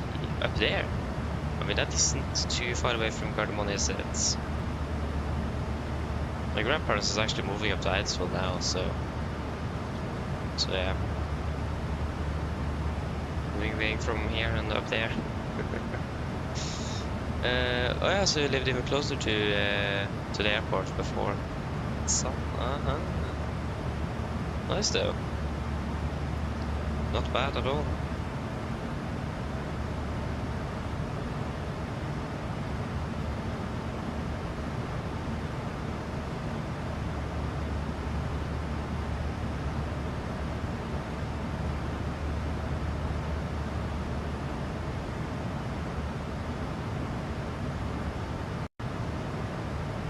Okay, so it's close to yes time. Yeah, okay, then I understand a bit further where it is. Aha. I see. I don't think I've actually been in yes time. I've been there for a long time. I do know a few people that go to school there, but that's basically it. I'm not there very often. Oh, that's also a very good question. For the most part, it is monitoring the instruments to make sure that, of course, that the aircraft is still flying, but we're not deviating. Also fuel checks, of course, at least every half hour.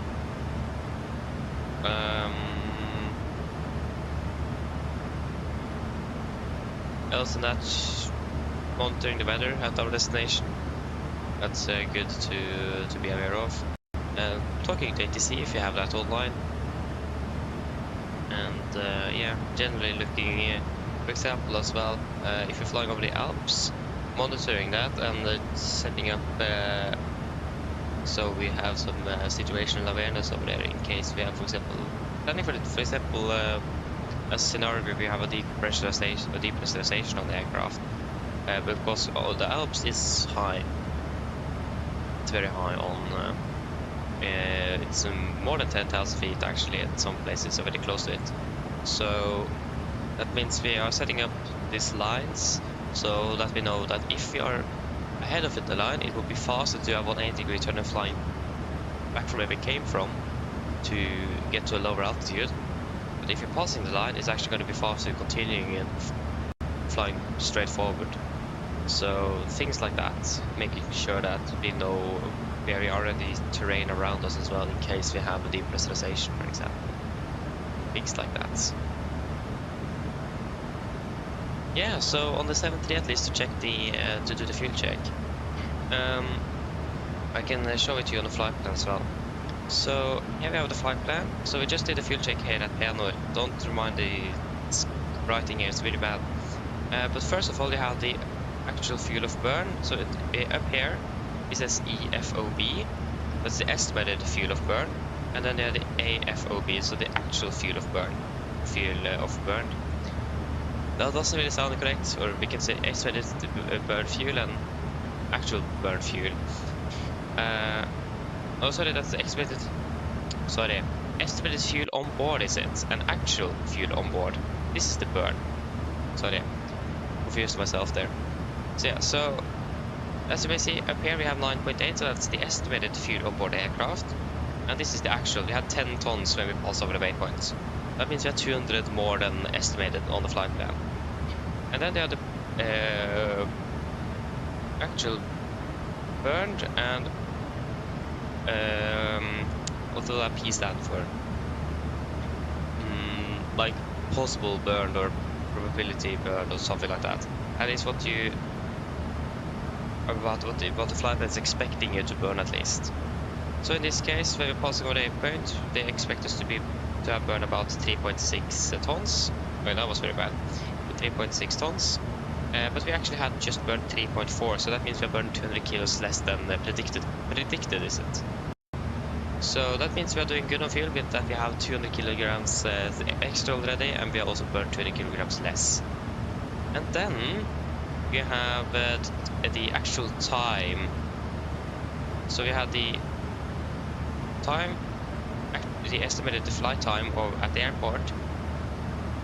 So in this case, when we pass over the airport, we would expect to be about 58 minutes into the flight. When we pass the airport, we're actually 54 minutes into the flight. So we'll do it and saved 4 minutes. So then we'll do this for about every half an hour, hour-ish, and then just see to make sure that you are doing good on the flight time and fuel and so on, to make sure that if you are deviating, you can catch it. For example, if you have a fuel leak. This is to make sure that you are have everything good there. Yeah, this is supposed to be a 5. I know it's very bad. It's very, very bad. I'm very sorry for that. Oh, there you go. Now it's a 5. Yeah, I know it's very bad. But at least when you will check the fuel you have on board, that's quite easy, as you probably know. Just use the total down here. But to check the fuel that you actually have burned, you can just use the used button here, and I will give you the fuel you have burned. So in this case 1.9 on both engines, that will be 2 tons, plus 1.8, that will be 3.8 tons in total. And just add those two together. And when you are on the ground, you will then click the reset button, so we can reset the fuel flow, so we have it accurate for your next flight.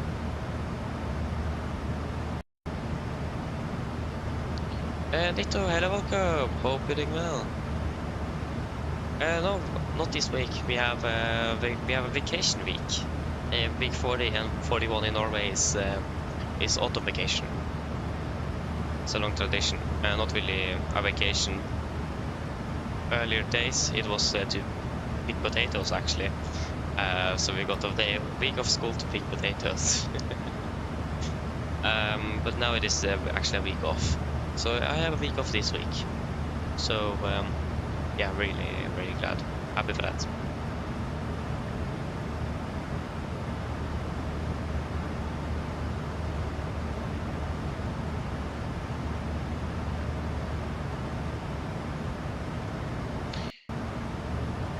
Yeah, I know. The Apple Pencil will be nice. I mean, it's so expensive. It's 1,000 kroner. It's fairly expensive. I mean, yeah, it's easier but I'm not really writing much on the tablet, and where in the world should I have that pen in the, or the pencil in the first place? I don't have it anywhere to have it. That's the thing as well. If I don't have anywhere to store it, then yeah. So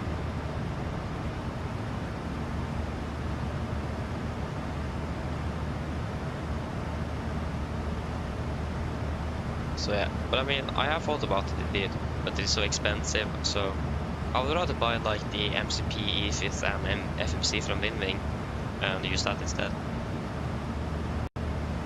Or something else I could buy as well. I'll probably upgrade my Radeon bills. I have so much I should do, but I don't have I can't really do it. It's too much. I need a larger monitor as well.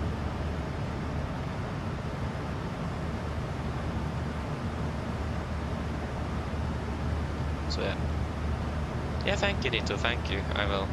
So I'm going off to Bergen tomorrow. It's going to be staying there for the rest of the week.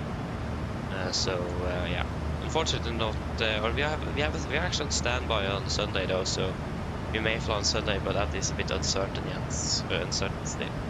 We're still just on standby, so maybe a flight on Sunday, but it depends if we're getting called in or not. I'm not actually flying in real life at least on Sunday, so I'm flying at least nevertheless, but if it will be as flight crew or passenger, that's something else.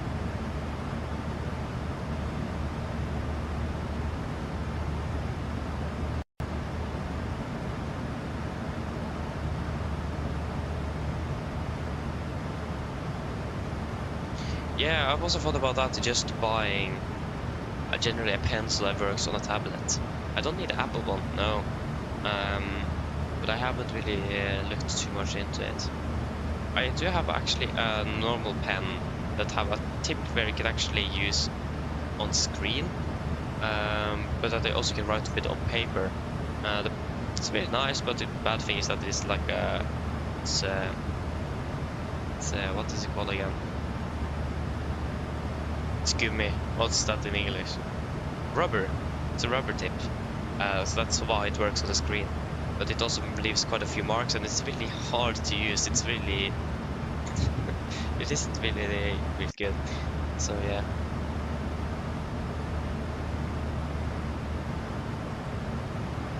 So yeah. But I'm taking a look, but I almost have my iPad for half a year now, and I still haven't got a cover for it. So I need to get that first, so maybe I will then be able to have a place to have that pencil as well.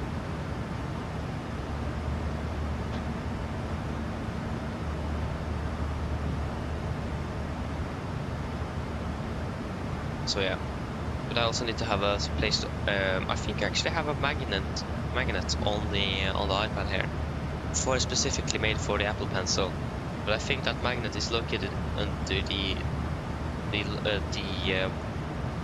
it's a rectangle, so it's on the bottom largest side or longest side, and that's where it is also clipped to the mounting, so that it doesn't really work. So yeah, I mean in general, using the Apple is probably better in regards to functionality. It's more integrated with everything. That's a positive thing with it, but oh my gosh, it's expensive. I think I have a 2021 generation 10-inch. I don't remember. It isn't the newest, it isn't. But it works really good. It's a really nice one. And I wasn't really focused too much on quality, just to have something to use for the flight sim. So I didn't just buy a cheap tablet or anything. That was not really an option, because that will not really last long before it will be outdated. And it also will be a bit slow, but this one works quite well. So yeah, hopefully last. The old iPad I have is 10 years, so I need an upgrade. Let me just double check what it says on the iPad itself, what it is. It is iPad 10th generation, is it? Yeah, 10th generation.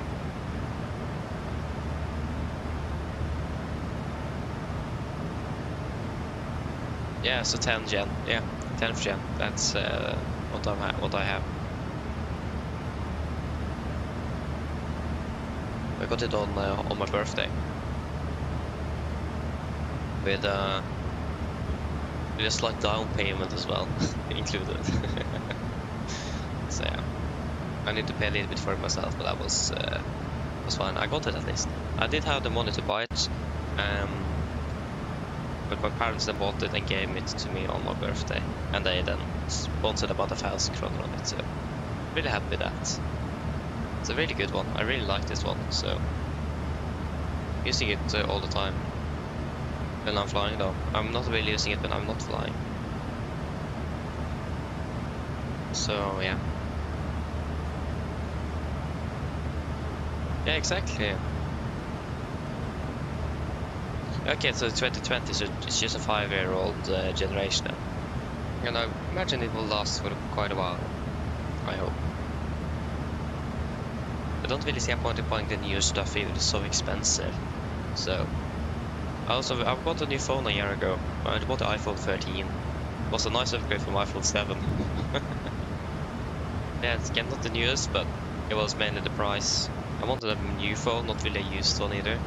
So buying the a new phone, and the iPhone 13 is not too old, so that worked quite well with the price range as well.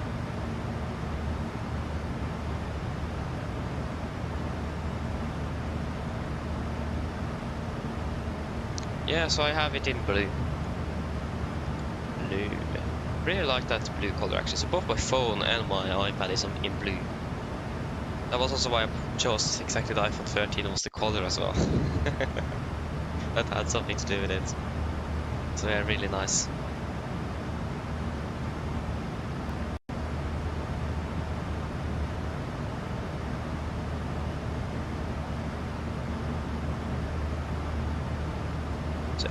And this flying became much easier when I got the EFB or the iPad.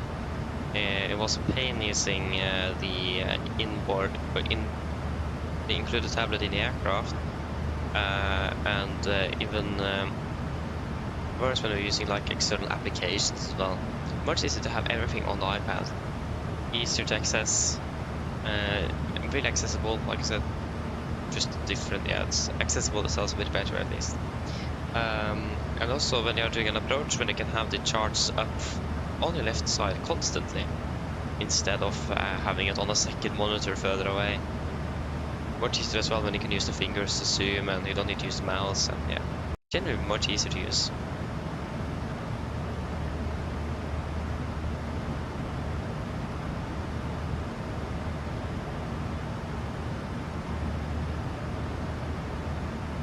Oh yeah, okay, oh, actually I want the grey, but it got blue.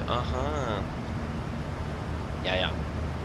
I mean, I said I was a bit impatient. I was probably that myself. Because I think it was the same week my birthday was that I got enough action to buy it.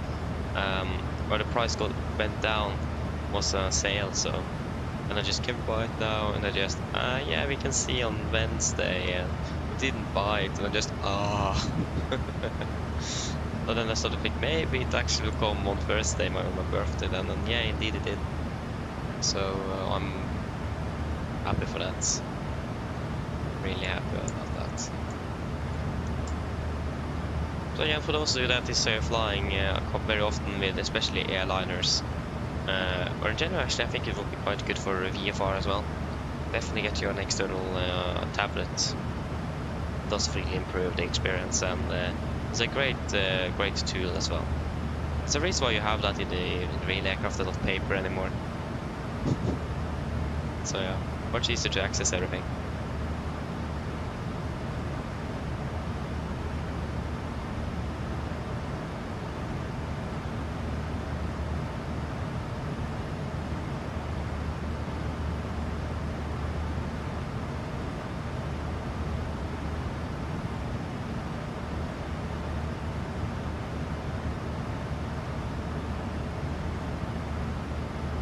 Okay, that's a routine this every morning this week. Nice there.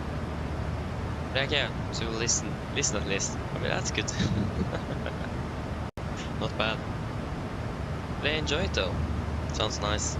Need to probably take a shower tomorrow as well. But I will probably wake up like quite early tomorrow as well. Not as early as I did today, thankfully, but about when we depart out of Oslo is when I need to wake up tomorrow, so I'll probably need to wake up even earlier if we'll take that. I will be able to just drop it.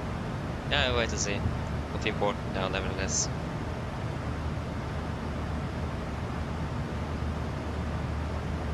Yeah, indeed. Thank you for the tip. I have, I think it should be up to date. I haven't got any updates. Normally it advises me if that's the case.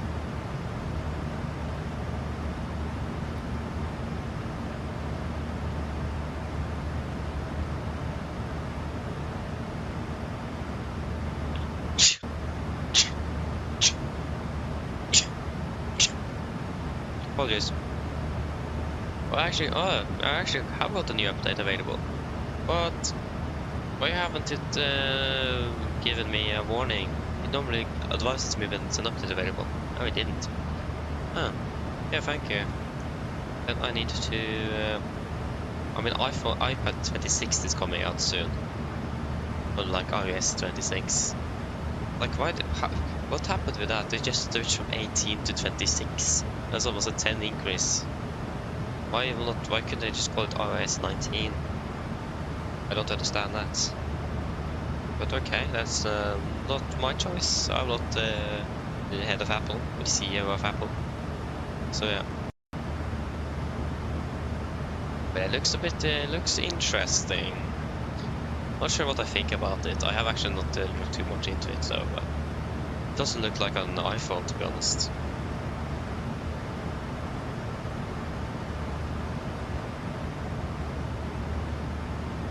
So yeah.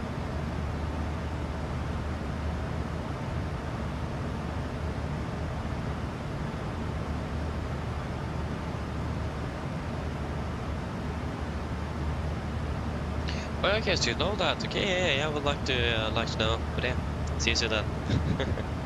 Enjoy it. So yeah, but yes, I haven't really I'm not too much into those type of tech and so on. Mostly into what I'm doing here. So like flight sim hardware is more my it's called again.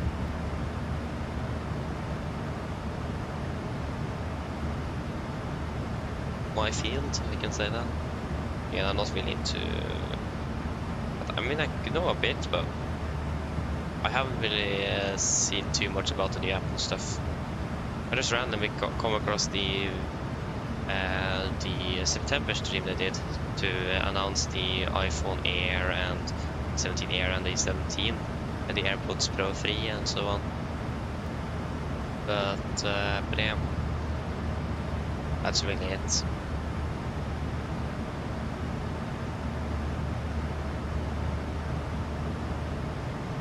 And I didn't even look through most of it because I was going to bed. It was very late in the evening. I didn't have time to watch. So yeah. Okay, so there's some mountain ranges starting to come up. Yeah, they're not that large over here, so it's mainly down. This one is a bit more interesting though. But I mean, the Alps is something else, so they are large. That's a large mountain range. It's the longest in Europe. 10,400 feet on MSA. Ooh.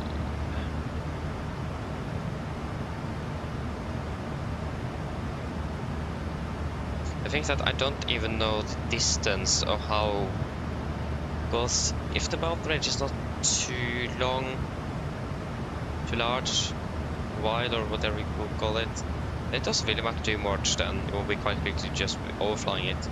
But if the mountain range is fairly deep or wide or large or whatever you want to say, then that becomes a more significant issue. So it is actually located on the. Yeah, that was actually that was an airspace restriction actually. But we do have a waypoint here. That is Leabans. Hello. Hi, Captain. I just wanted to come by and ask if everything was going okay. Yes, everything is fine here, thank you. Give me a call if you need anything else. Of course. Yeah, so we have Leabans. Can we check the distance in between this waypoint? Echo...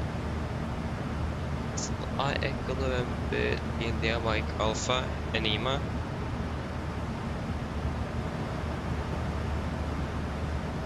Enima. And then a waypoint on the other side of the mountain. You. Sierra Bravo, India 27. Sierra Bravo, India 27. Hello. Hi, Captain. Sorry to bother you. Would you like something to eat? Do you guys want anything to eat? Yeah, so it's about... Whoa, it's actually 40 miles. Okay, it's that... Okay, it's that much. Okay. It's 40 miles, that mountain range there. Hello. Oh, I went the wrong way. Oh yeah, that makes sense. Okay, so 40 miles, but... if we will do our emergency descent, we will do... we'll be sending about 25,000 feet. So that will be 25 divided by 3. That will be 250, sorry, divided by 3. That will be 25 divided by 3 is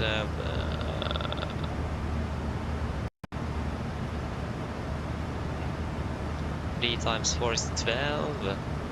So 3 times 8 is then 28. No, it is not 28, apologies, it's 24. 24, yeah, so about 8, we need about 80 miles. That with a 3-degree glide. We wanted to set as quickly as possible. We'll probably half that with 40 miles, so we'll probably do that to just be aware of that. Plus the MSA is 10,400 feet. There are no snacks, anything? Nothing? No, thank you. No problem. Give me a call if you change your mind.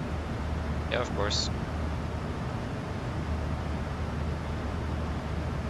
Yeah, this waypoint should work fine. It's a bit far away from the route, but it will be quite in the middle if you do a 270 radial. Ukas. Ukas. And I will do a radial 270. Be there in an hour. Get to this.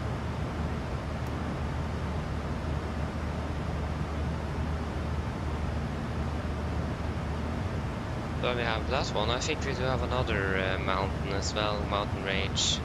Oh, it's a lot of those over Turkey. 12,000 feet. Oh, this is a pain actually, this is a pain. Why does Turkey suddenly have so many mountains and so high mountains as well? Have they always had that?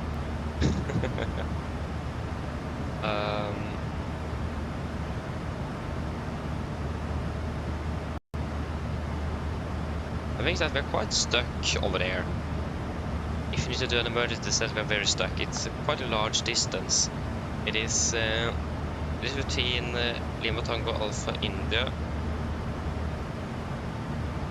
Isn't that Antalya? Yeah, it is. Flying over Antalya actually. Yeah, so between Antalya and the waypoint Uvaki, we have the mountain. We have an empty sector altitude is 1 in 10,000 feet. So I mean, in general, it is set to the lowest, to 10,000 feet, or the lowest MSI, whichever is higher. So we do want to get down to 10,000. That would be the most optimal. Even lower than that.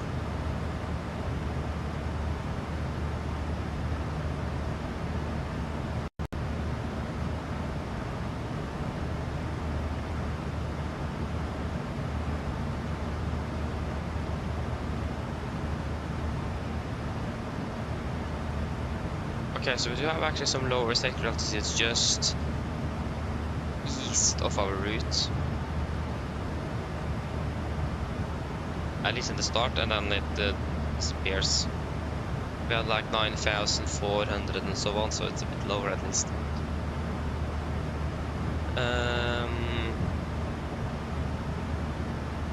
Yeah, how should we solve that?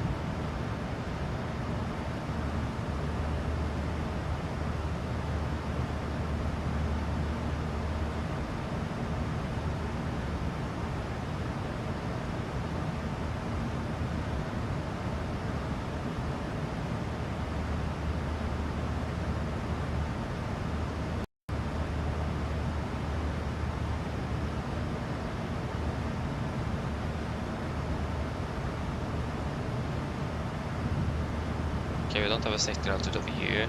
We'll take this then. We have a VOR over here. The small airport. That is going to be Poco.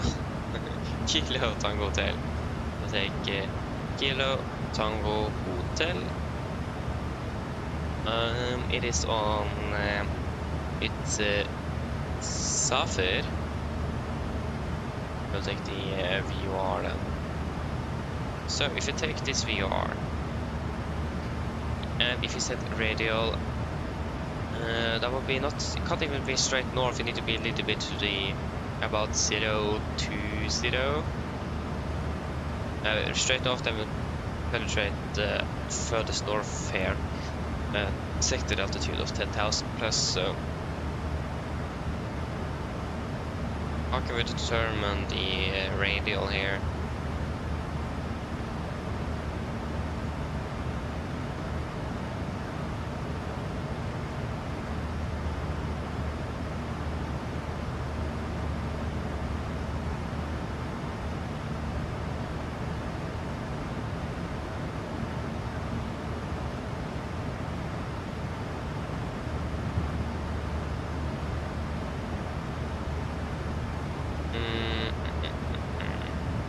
What options do we actually have then? In the app here, there might be a few things that may help.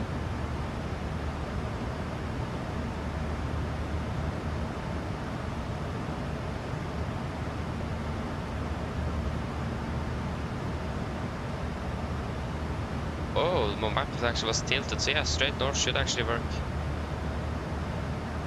Yeah. So radial 360. Boom. Then we have until we are passed over U, and after U we are also a little bit stuck.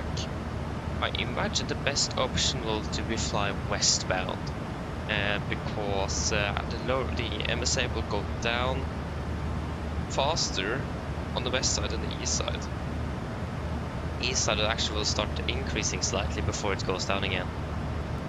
So on the east side, that's not an option. So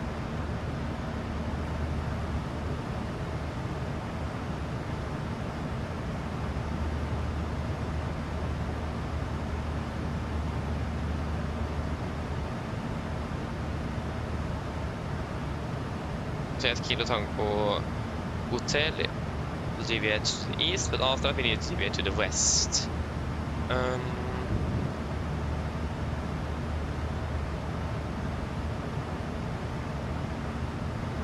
Most likely, I mean, that looks like the best option.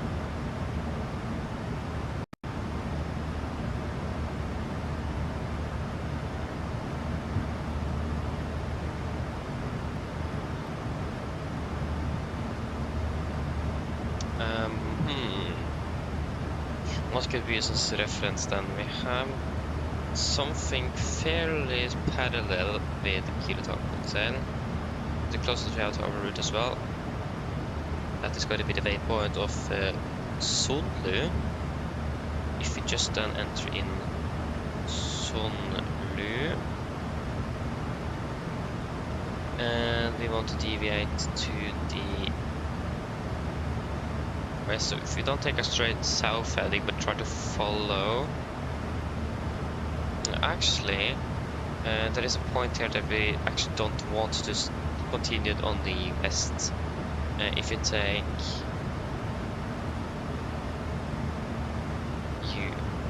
this is the bronze.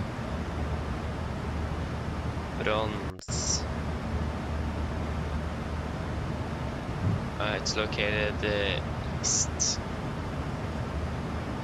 And if you take a radial of that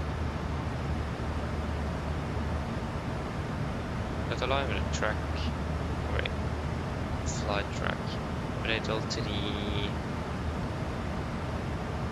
what is the track between Runol and Babsa?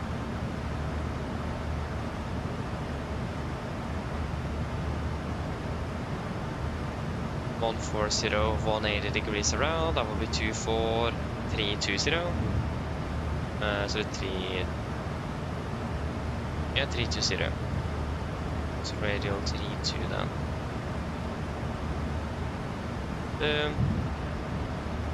So then we can also take at Kilo Tango Hotel a radial of 270. And after you, then we want to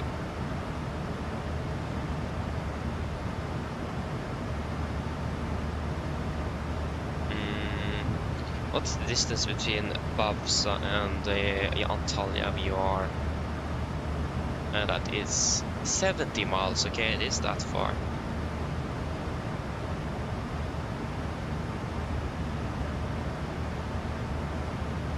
Okay, if you switch to Oslo instead,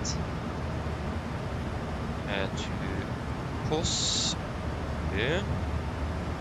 and take the 320 and also then a radial of 090, cause then at that radial we will then just continue straight ahead, because then the sector altitude will go quite rapidly down when we're closing into Antalya there. So I think we have a plan in place then, pretty much. Oh, welcome back, yeah, welcome back.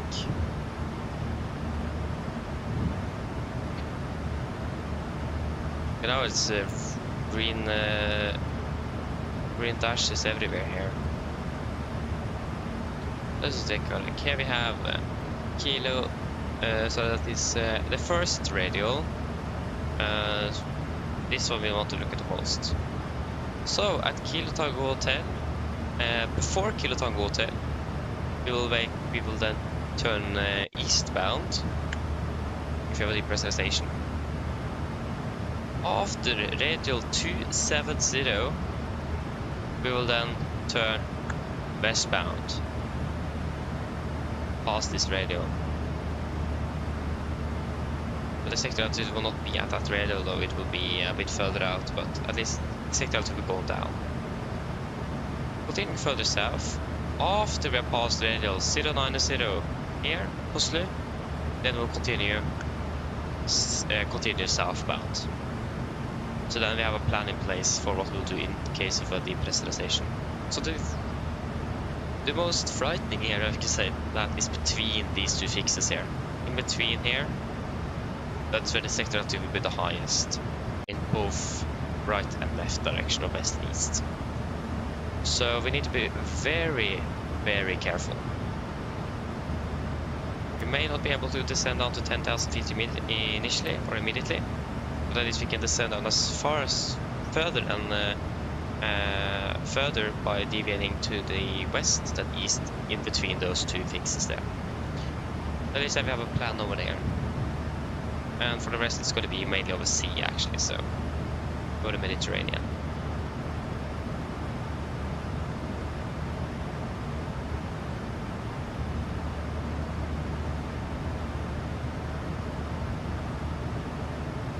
I need to get some food soon, I'm starting to get hungry. Didn't eat that much for breakfast.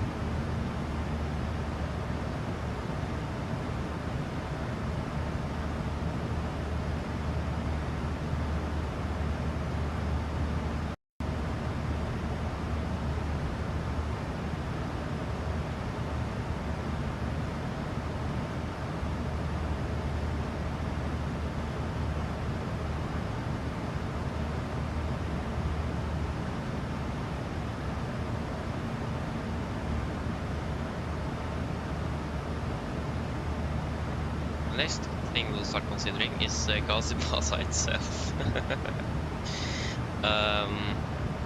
What we'll do down there. But I probably need some food before that, so I'll ask the cabin crews for some for something.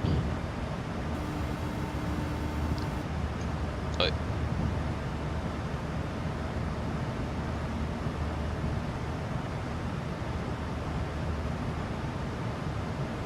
Hi, Captain.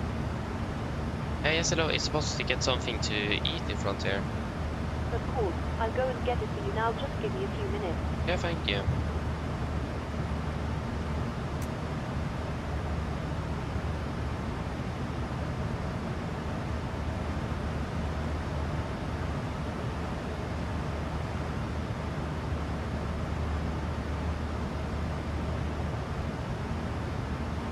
It's about 2 hours until descent now, so we are very soon halfway through the flight already.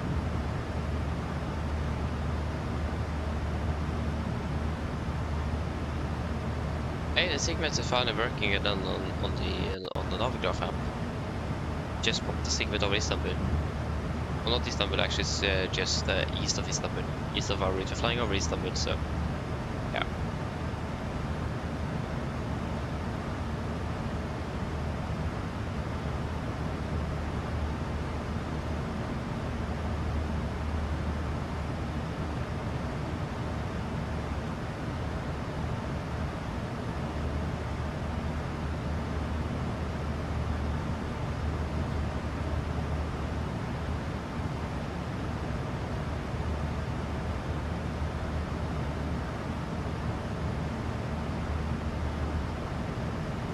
Yes. Oh, perfect. Hello. Hi, Captain. Your food is ready. It's in the storage area, so feel free to collect it whenever you're free. Thank you. No problem.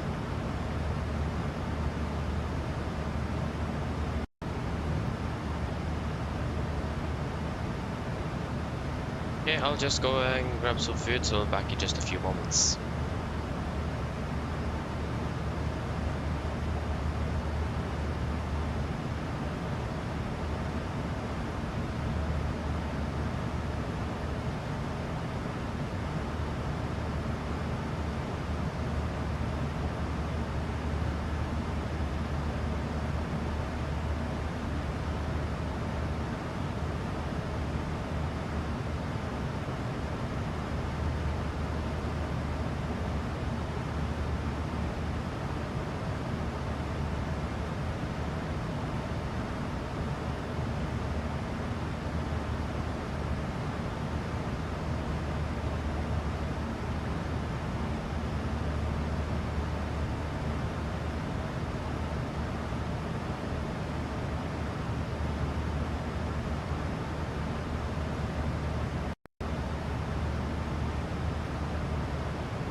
Okay, I'm back again.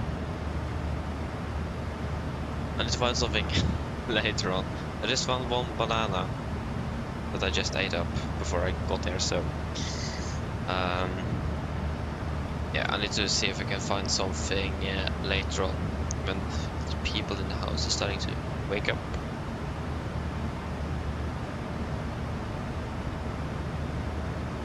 So yeah. Yeah, thank you, Robin, thank you. Your checklist is complete, nice. Ja, og du er full checksyn at Lenov. Lenov.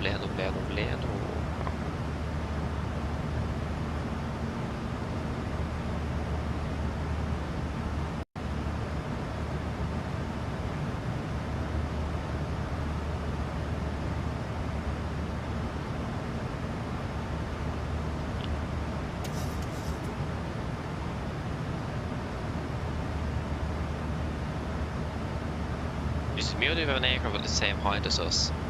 Oh yes. And isn't he projected to flying? Is he flying parallel with us, or is he flying straight towards us? It looks like he's actually flying in front of us, past us. Yeah, I can see his contrails. Yeah, okay, so but that looks more above us, but okay. Because he's not flying towards us. Yeah, field check. Leonov was 7.60. Yeah, 7.6. We have 8 tons aboard.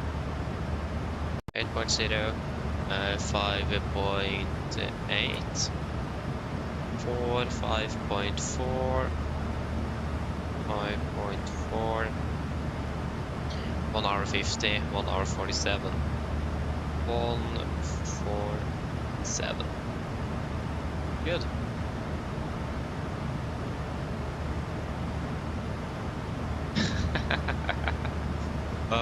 That's a good question. I mean, Haugesund as well, there's some issues with the Haugesund airport as well. Not that the layout is wrong like in Antalya. That was actually quite bad. But in general, with Haugesund, the runway lights, at least for the most part, haven't really been working correctly.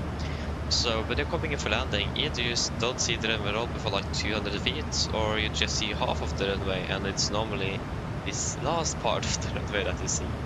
So the runway lights doesn't appear before very close to the to land. So that's mainly the problem with Haugesund. There's some lights problem. I'm not sure if that's fixed now actually. I did buy a runway light extension or an enhancement, not an extension. On the default lighting system in the sim, and that the airport is using the default lights. So that may have fixed it, but I'm not 100% sure. And Kirkenes as well. It was once we flew to Kirkenes and actually none of the lights were working. We couldn't see a thing. I was so stupid that I actually still landed the aircraft, but I should probably not have done it because we didn't have any lights on the runway.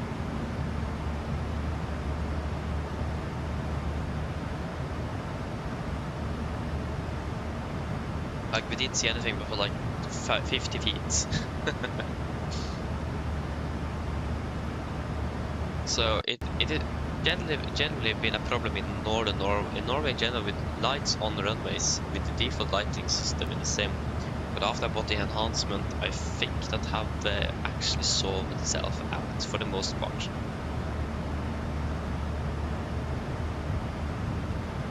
But I'm not 100% sure.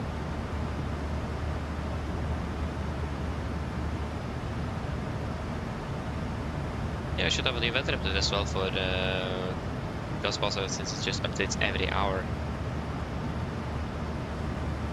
Breeze and showers of rain.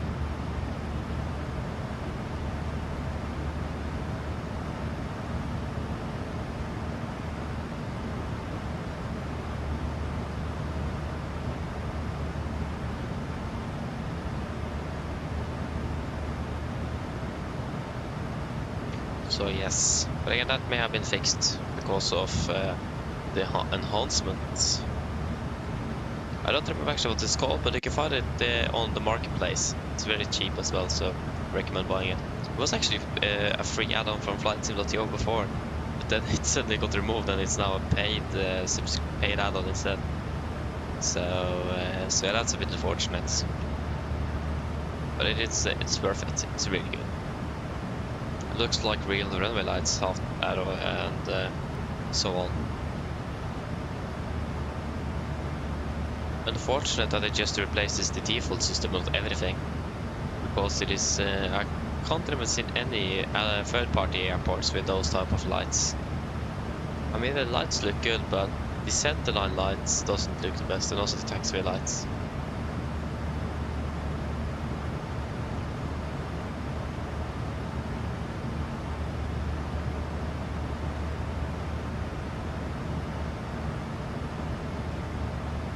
That's in regard to the lighting itself, though.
Okay, the winds are variable to knots. In general, the wind conditions are good, because that will most likely be the most limiting factor for us when it comes to landing at the airport. Max wind tailwind component for landing is at the listed airport says it is the aviation for this that is have responsibility for the operating aircraft that determines the maximum allowable tailwind component, and I will imagine it's maximum 10 knots for Norwegian, I think.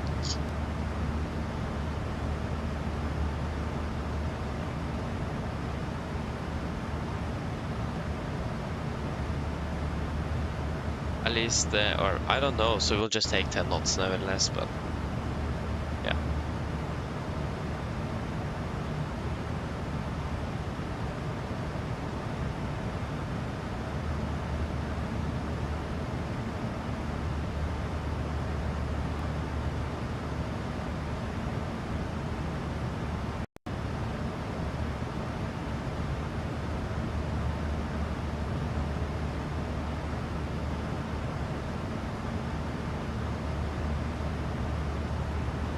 This is about 2 hours until descent, so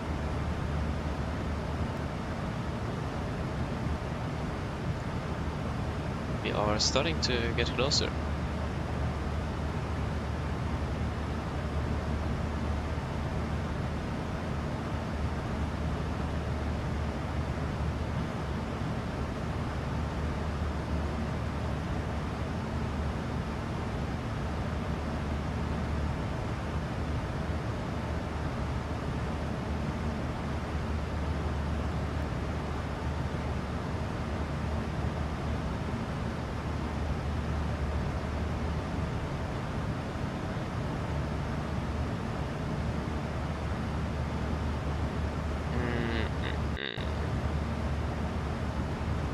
And I go fuel was the course, and that's his last bump. Yeah.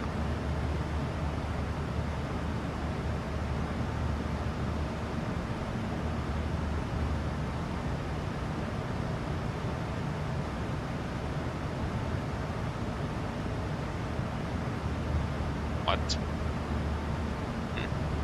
It's not a lot of space though here in Gazipasa.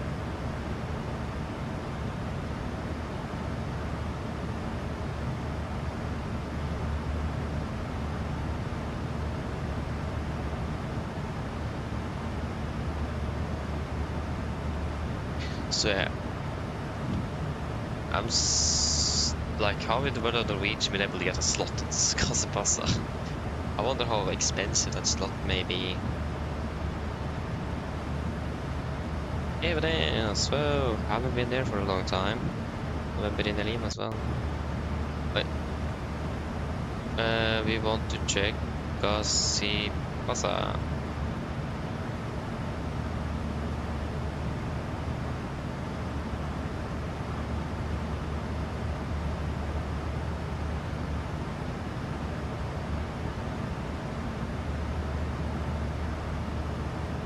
It's like in the middle of the city as well.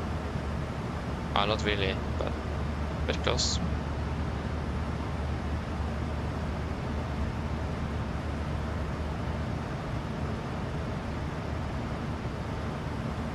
"70 departures every week.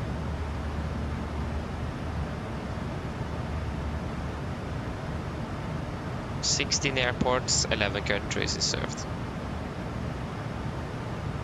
SES is departing 15 minutes behind us to Oslo.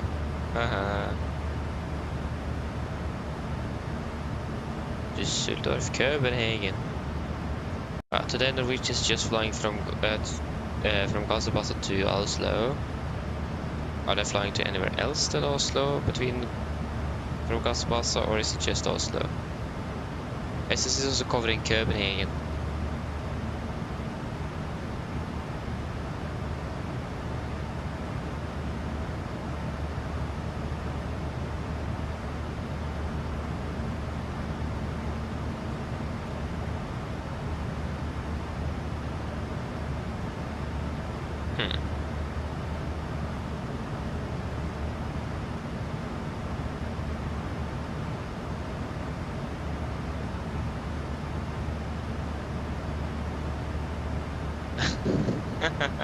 That's a good question, Ravi. That's a good question. I have no clue. It's quite. I imagine it's quite crammed over on the jump seats.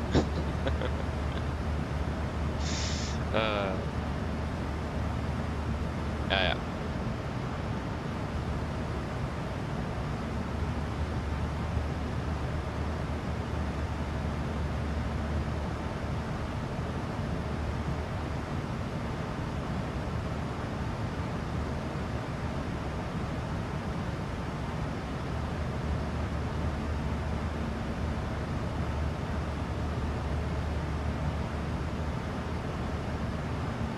Just to check something.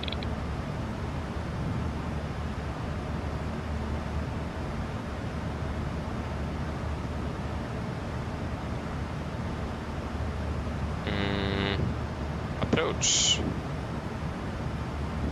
There we go.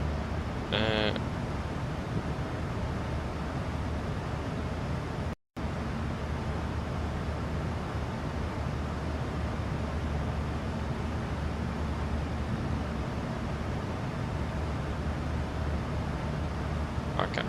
Oh no, I was not supposed to do that though. Yes. There we go.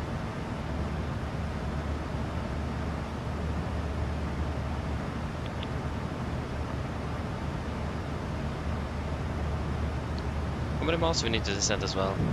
Or how many miles do we need for the descent?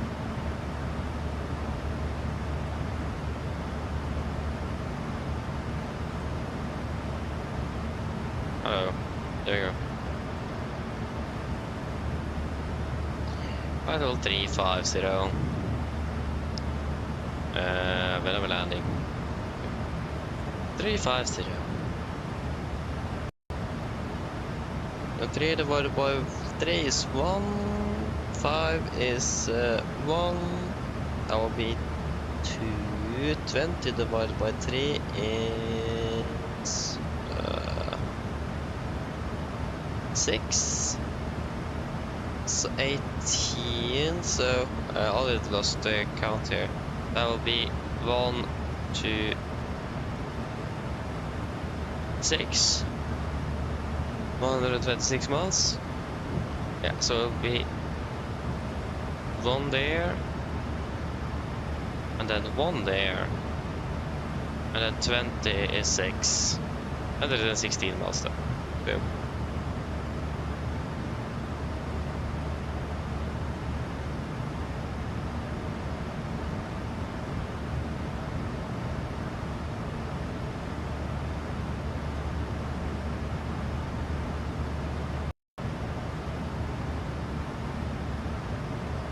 Robin, if you're asking to when we are flying to Istanbul, if I understand it correctly there, I have no clue. But correct me if I misunderstood the question there.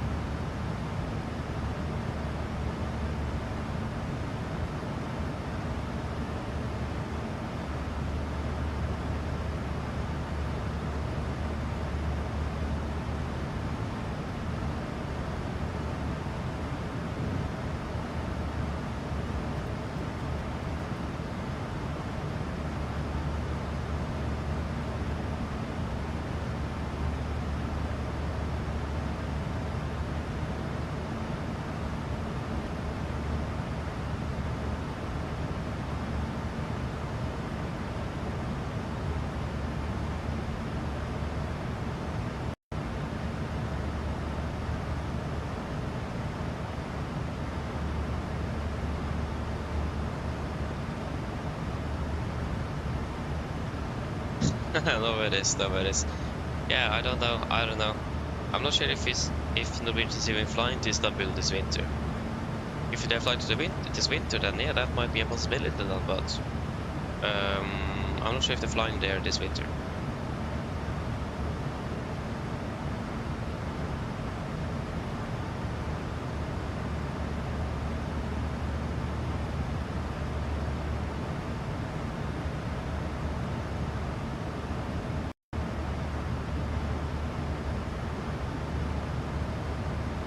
You love the big airport. Ooh, you are such a guy.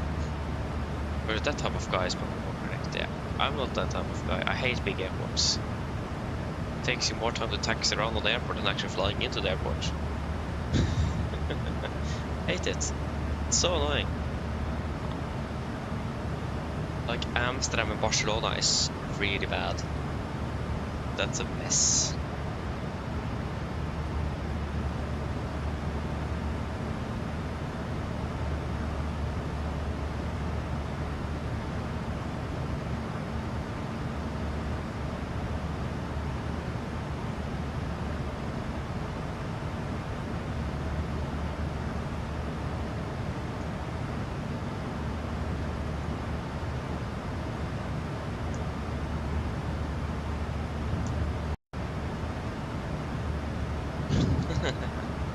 So yeah, but I can check though. Norwegian's website here. If they're flying there. Norwegian.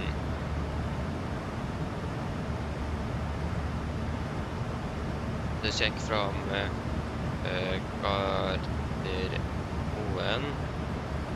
to Istanbul, and we'll check the low fare calendar. They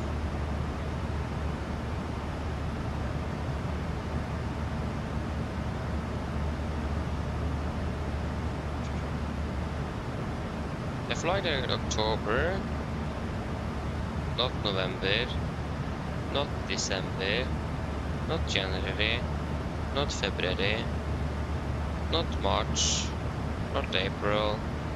They fly there in June again. They fly there actually in October.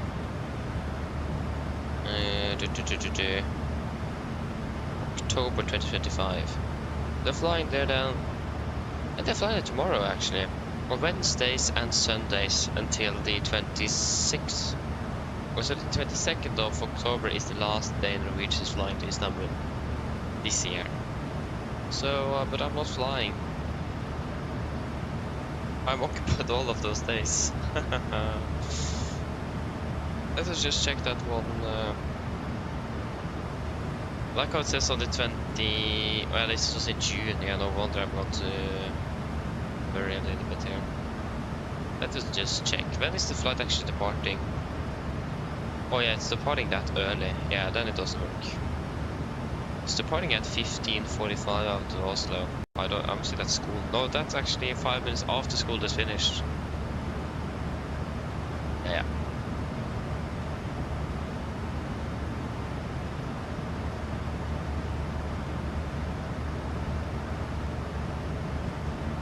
Yeah, I agree. I'm not sure about Heathrow either. Not really from much into Heathrow, but yeah, I can agree it's a mess. It is more taxiways than aircraft even available to taxi on them.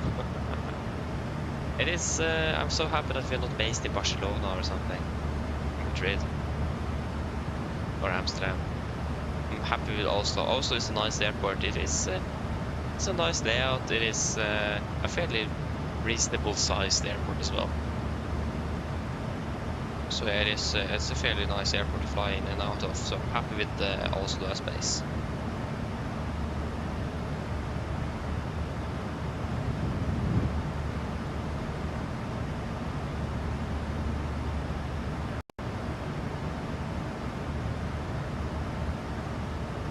So again, a recap, if you have a rapid depressurization, before this radial, we will do a 180-degree turn, fly back again, that will then get us to the lowest altitude possible. If I pass it, we'll just continue straight forward. That will be the quickest way to get out of this area.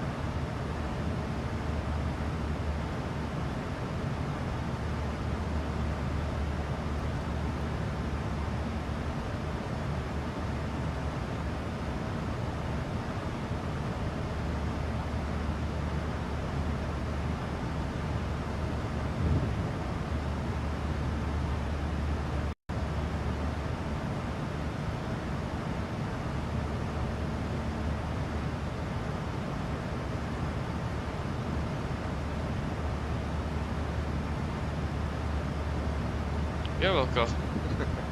You're welcome. We'll do another a little bit more thorough recap on the Gazipasa flying over Turkey, because that one is a bit more interesting. It's a fairly large mountain range. Basically, the entire country is more than 10,000 feet. On the altitude there, it's not good.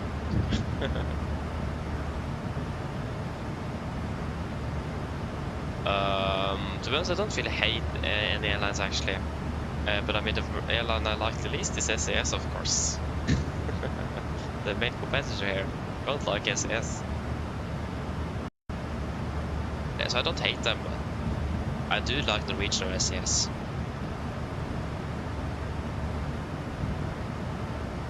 So yeah.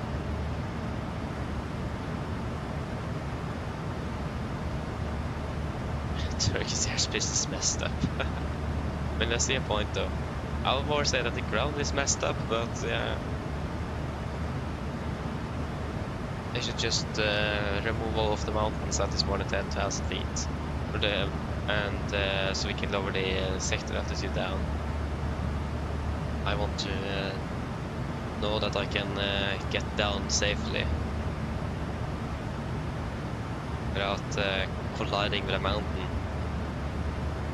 To let passengers. I mean, we have plenty of oxygen in our masks, but not the passengers. They just have about 12-15 minutes of oxygen in the oxygen generators. So yeah, not the most.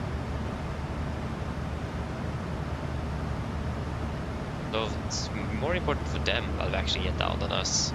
We will survive. But at least as long as we get as low as we can, then that's the most important thing. But preferably at least 10,000 feet. But I think actually as long as you can get below 14,000, you should be fairly good.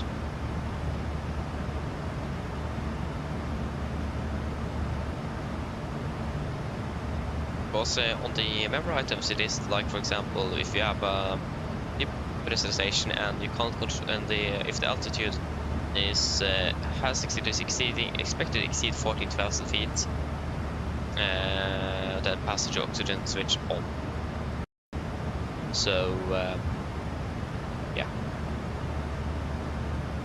14,000 feet is like the maximum limit, but 10,000 feet is the best option. So we'll try to get out to 10,000 and not 14,000.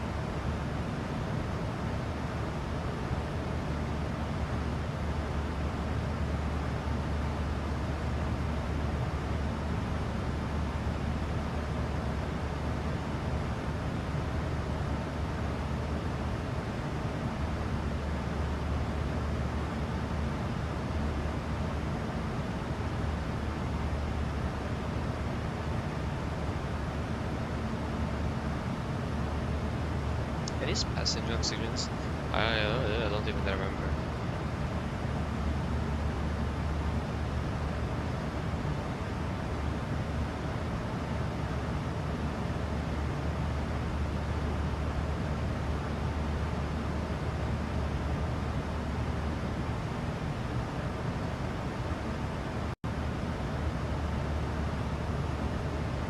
Yeah. If this, yeah, so yeah, it was correct. Just to double check. Then if the loss control button and seatbelts on, and if it's connected, if the altitude exceeds or is expected to exceed 40,000, then passenger oxygen switch also. Yeah, also correct. Yeah. I do remember items. That's a good thing. I need to take off the recap on the member items. It is so important to remember, and I haven't done a recap for a long time now because I always forget to do it, and I never had time as well.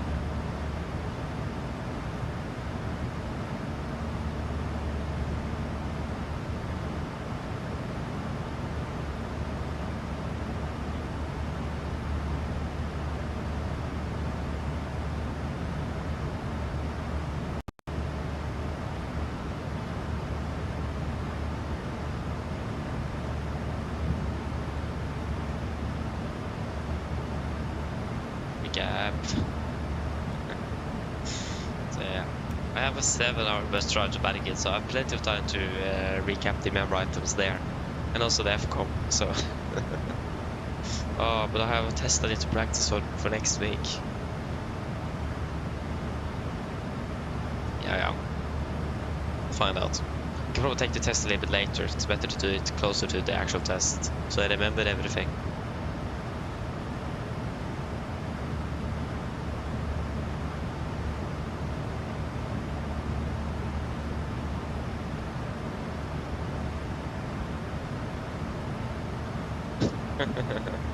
Oh, nice.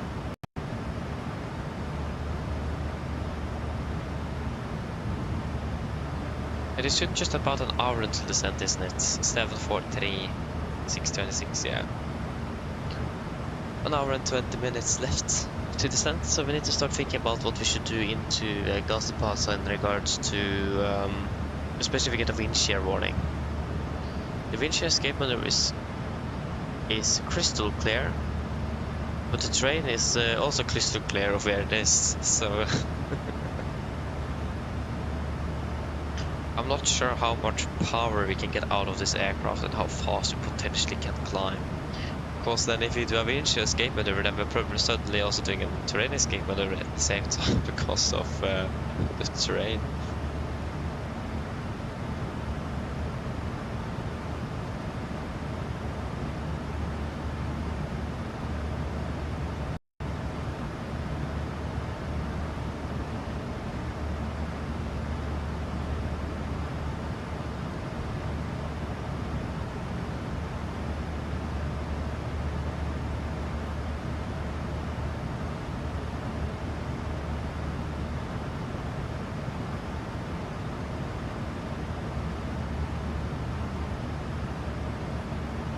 Yeah.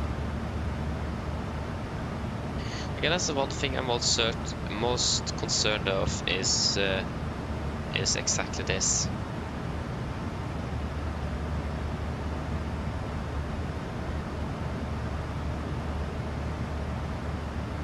Because at 2.5 DME, that's our missed approach point.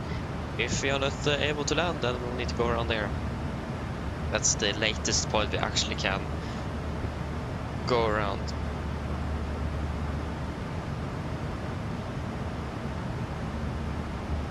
Again, because of the terrain.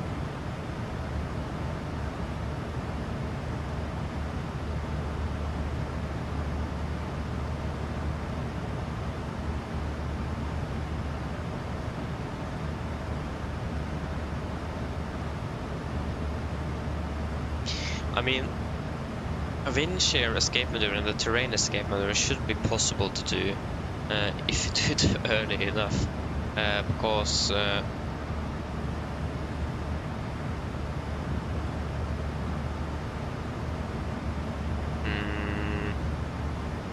terrain is not that high, very close to the airport.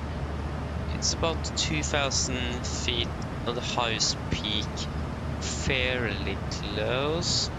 But the thing is that it goes quite quickly up. The MSA is 10,000 feet after all, so the will then start getting higher quite quickly.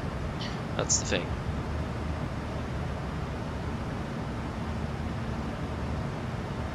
Robin, actually no, I haven't. Or when I started flying the 77, I always forgot to turn the packs on after the engine start. So yeah, I got a cabin altitude warning 24/7 in the beginning. But except for that, no, I have actually not really got an emergency on when I'm flying. Been very lucky. So no, not really got any emergencies at all.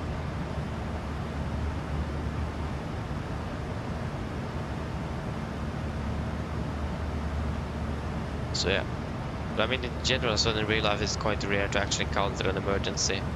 Many pilots have fly their entire career without getting anything significant. Technical issues, yeah, that's something else. That's quite common, but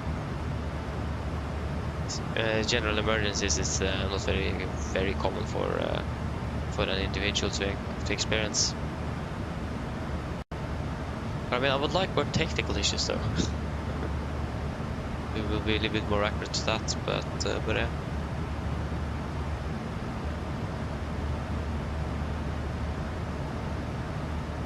Oh yeah, except for the Wi-Fi there. Yeah, I can see that. I can see that.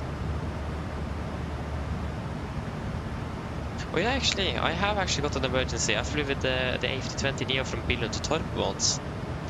And I landed, turned on the APU, parted stand, and everything, and then there was food, so I went eating. Forgot to turn off the APU. So I took off again, and boom, I ran out of fuel. So it was an emergency gear up landing in Aalborg, and I missed it. I was way too fast. So I landed in, I crash landed in a household. So yeah, that's actually the only emergency I can remember. That's one of my first ever flights on the A320 though, so that was a long time ago. It was like in 2020, yeah, it was in 2021, so it's 4 years ago. So I don't really count it, and again, I basically have forgot it already, so. But if you find one of my first flights on Volanta, then yeah, you will find it. I have it on Volanta.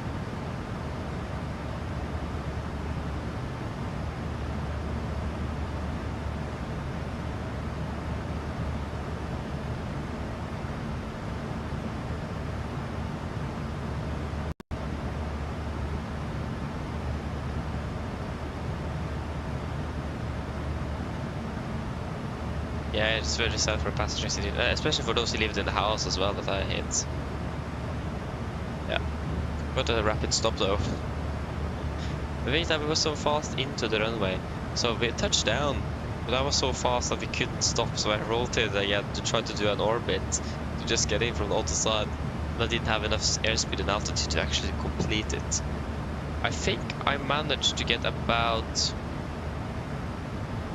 yeah, almost got to 180 degrees, but I was still too far away from the runway. So, yeah, it was fairly close.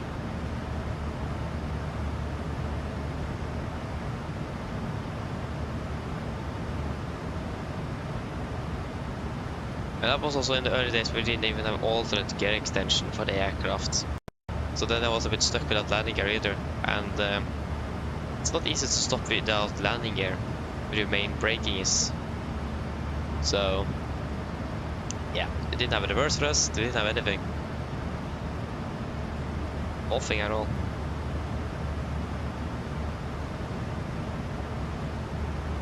The worst thing is that when it happened, I just, what in the world happened now? Everything just completely shut down.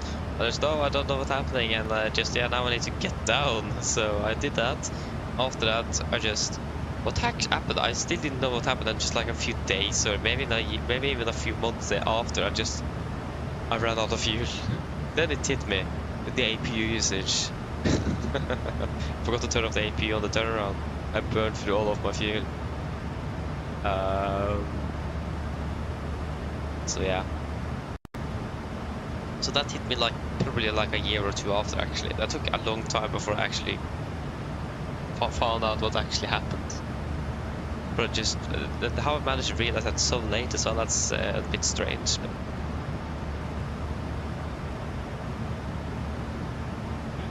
yeah.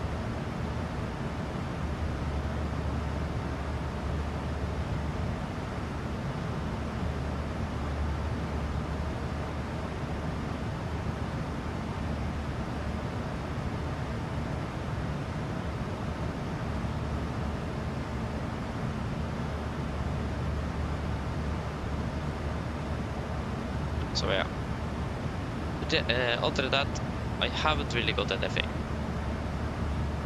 So yeah.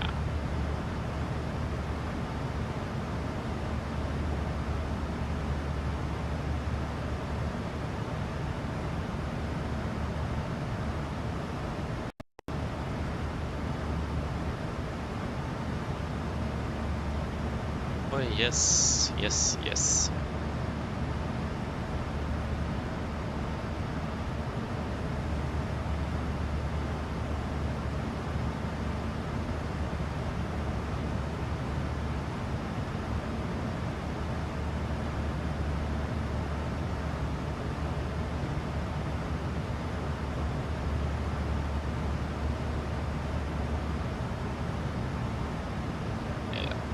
Yes, Peter, hello. Good morning. Welcome. Hope you're well.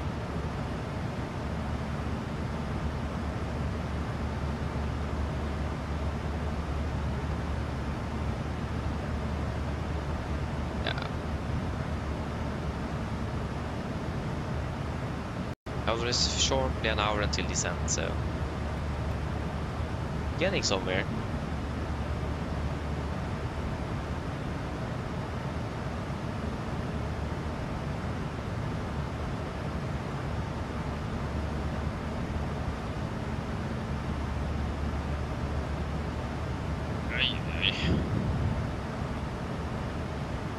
Still hungry though.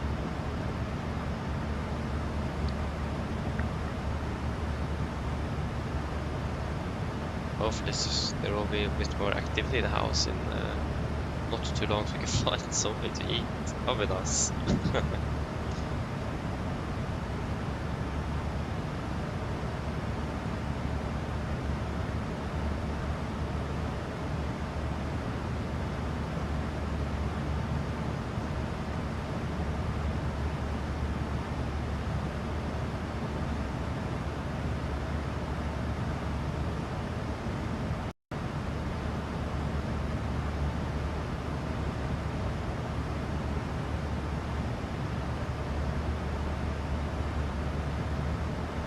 Yes, yes.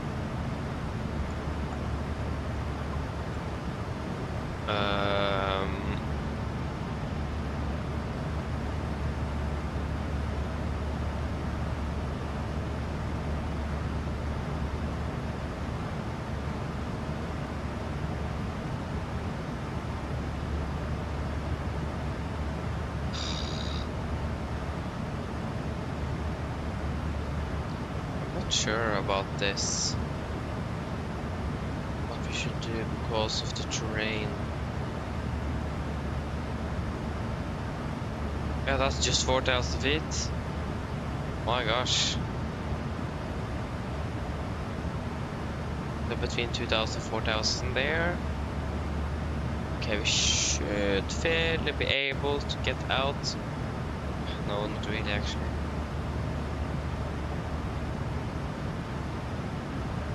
This is how many miles between? Yeah, so it is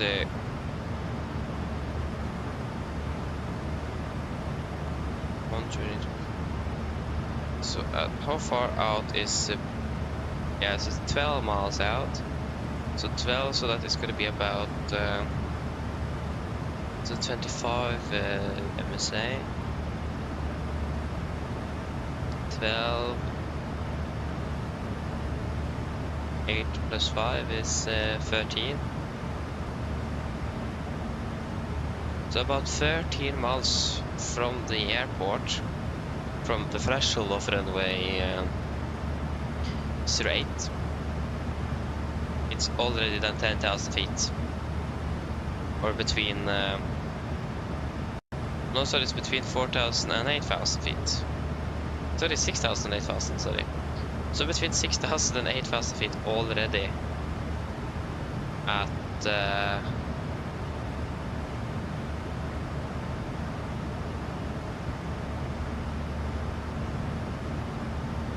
or is it 10? I mean, the color lines more with it, like between 6 and 8,000. There it says 13,003 on the MSA over there. But at least it is already closer to 8,000 feet, just 13 miles away from the airport. So we don't have a lot of margins. That's the thing. I don't like that.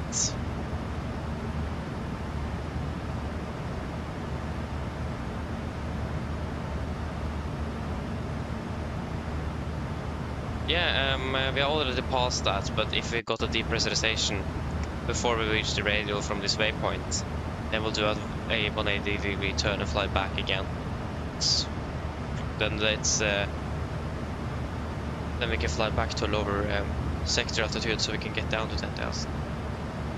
But we are already past it, so. But we are reaching another point over Turkey, so it's coming back soon again. I'll go more into detail into that a little bit later when we get closer. Yeah, no worries. Great. It's good that you're asking. Always ask if you have any questions. That's just good. Doesn't exist dumb questions, just the dumb answers. So yeah. Hello. Hi, Captain. Just checking to see if everything is okay. Yes, everything is fine. Thank you. Yeah, that didn't work. Call me if you need anything. Of course.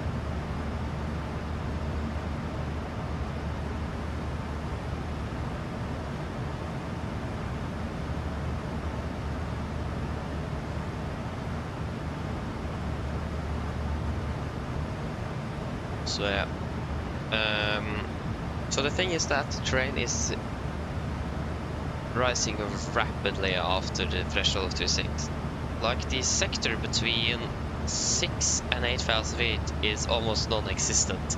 It goes almost from 4,000 to 8,000 or above 6,000 feet fairly quickly. So if we would have done an wind shear escape maneuver, then we need to do a terrain escape maneuver basically at the same time. And the problem is that, yes, it is almost executed in the same way. But the thing is that with the terrain escape maneuver, you will be climbing initially out on a full thrust at 20 degrees. If that is not enough, you will be climbing as quickly as you possibly can, so you will basically reduce your airspeed to almost stick shaker. If not, you may also trigger the stick shaker.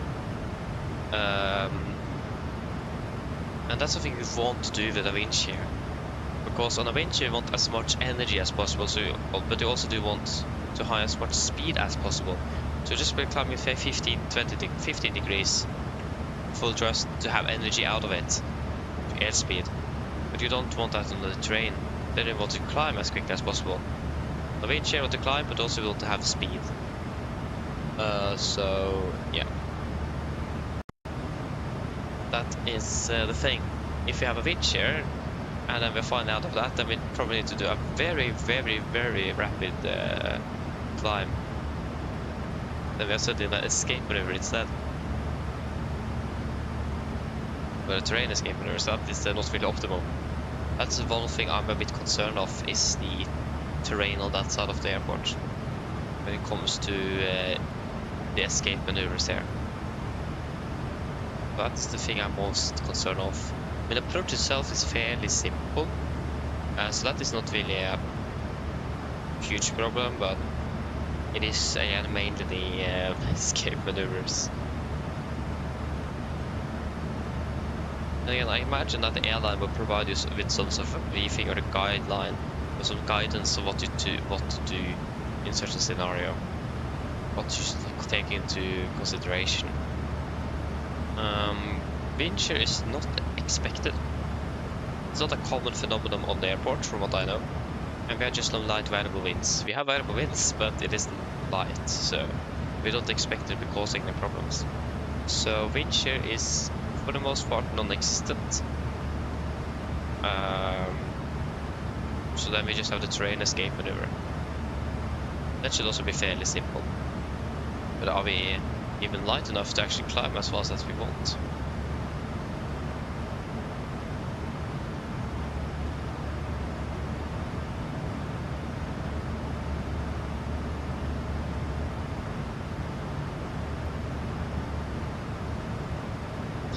There.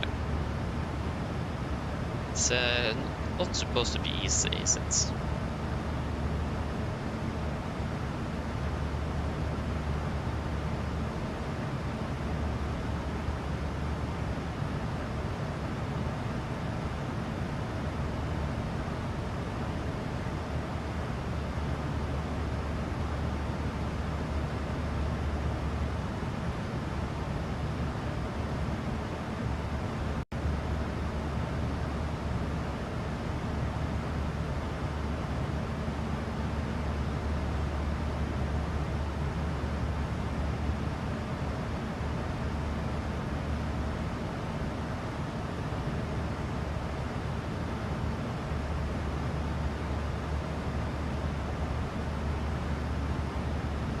If you're talking about the registration, we are flying with Rumor Papa India today. So Sierra Echo, Rumor Papa India.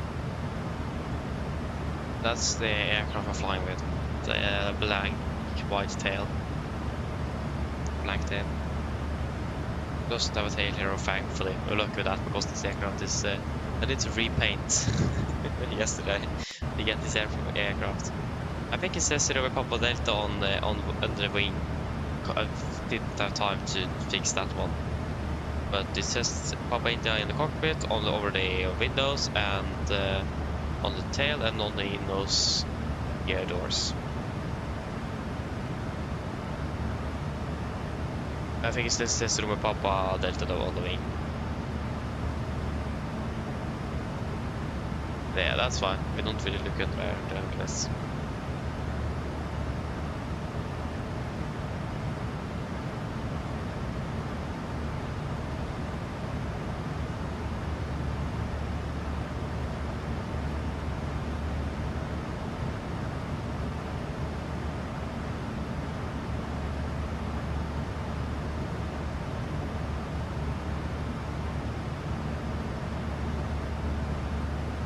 So yes.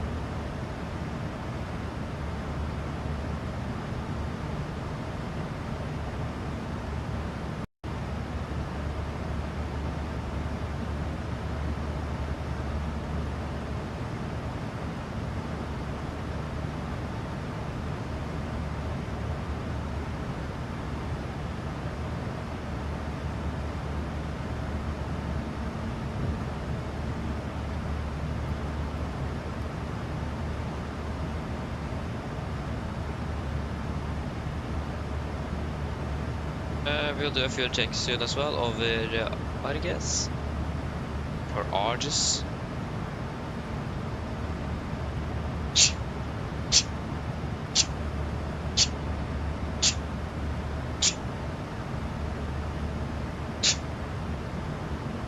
Apologies. This one Arges.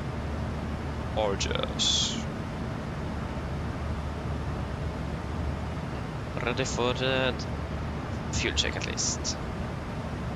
Still I got 43, so at 13 will be 30 minutes. So it's less than an hour at least to descent. So we'll start preparing earlier. So it is a bit more complicated, this approach, than a standard. We don't even have an ILS, we just have a localized approach as well. It's a bit more to do. So we will definitely do set of things earlier and do the briefing earlier as well, and especially in regards to the fact that we're flying over where we are flying, in regards to the sector altitude. So yeah.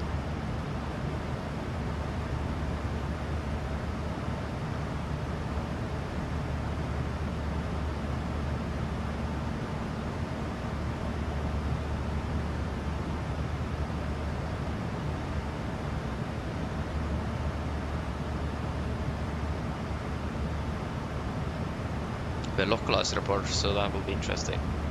We also have an RNAV, but that is localized is the mostly common use, it looks like, so.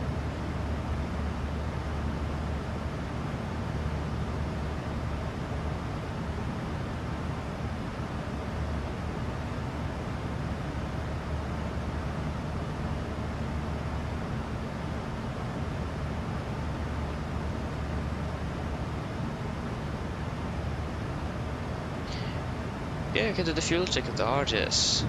5.6, 6.1, 7.8, we have burned 6, 7.4. 2 hours 39, we're planning for 2 hours 36.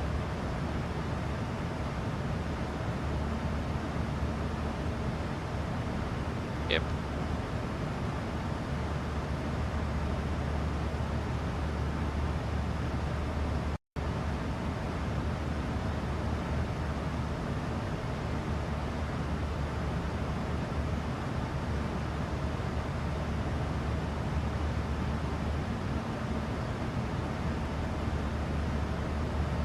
Yes, I'll just go quickly to check if there's something to eat, so I'll be back soon.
Yes, I'm back. Apologies. Yes. That was simulation. Hello, welcome. Hope you're doing well. Welcome.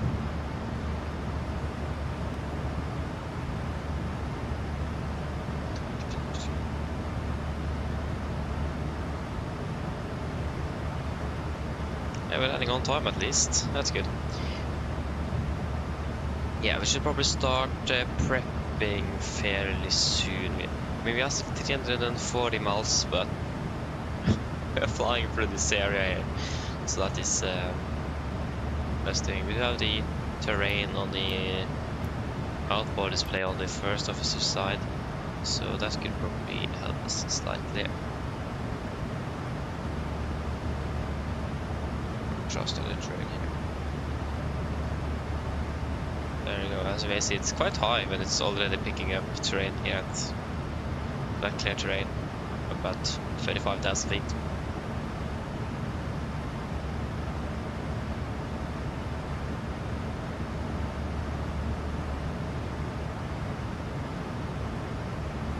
So what waypoint should we do that recap? Or before which waypoint? Ovaki is it, yeah. Ovaki. That should be used then, yeah. But it's still more than 100 miles to Ovaki, so. Is there a thunderstorm segment here?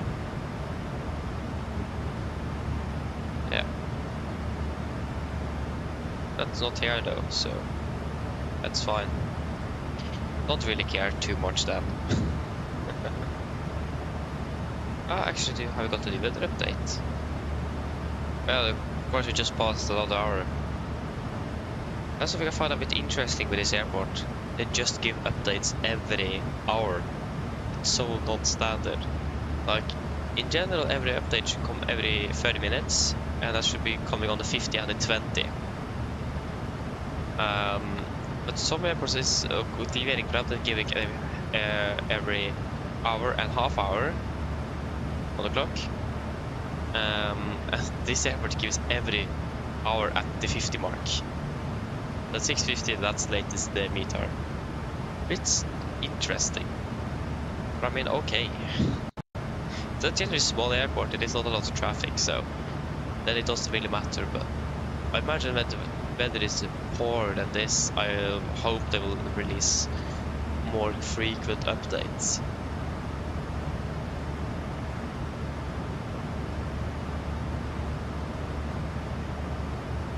I'm not sure though, I've not flown in here before, so.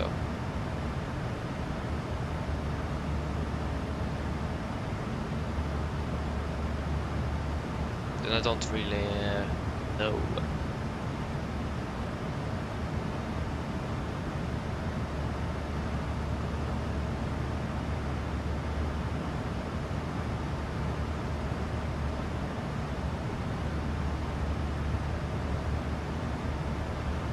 So we'll give the 30-minute call to the cabin.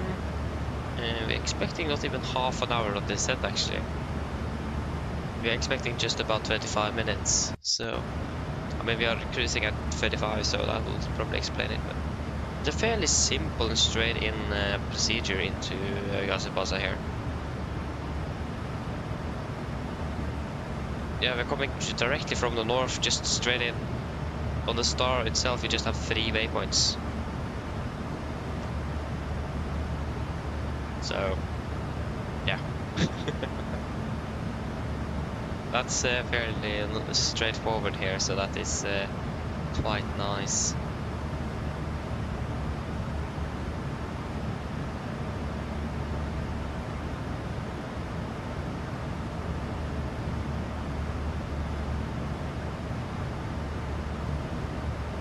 Oh. Hey.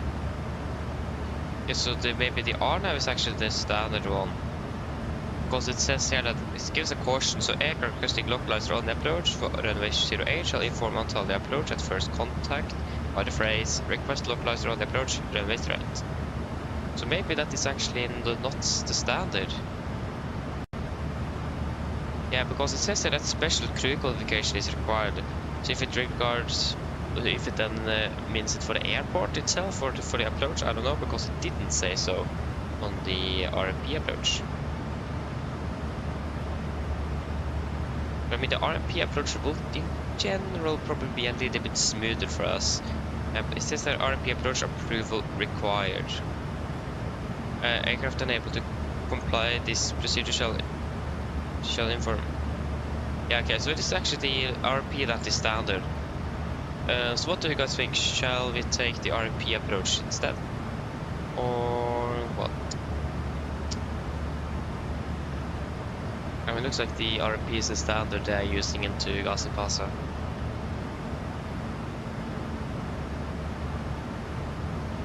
What's the airport called again? Valania.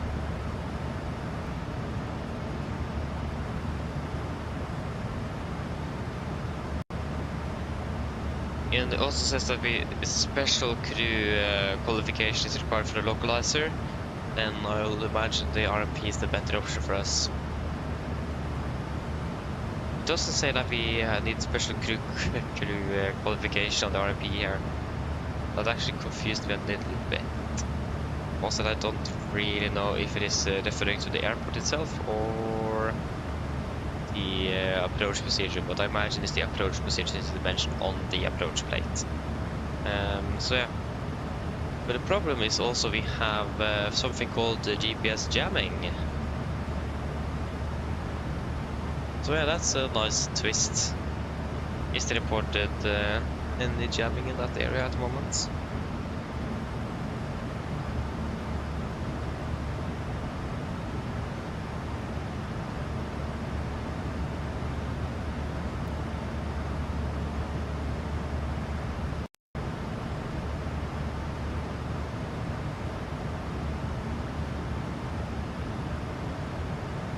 A lot of jamming in northern Turkey. Actually not reported anything when we are arriving. Well, it's not been reported anything. But low interference it is. It is in green. So it is something.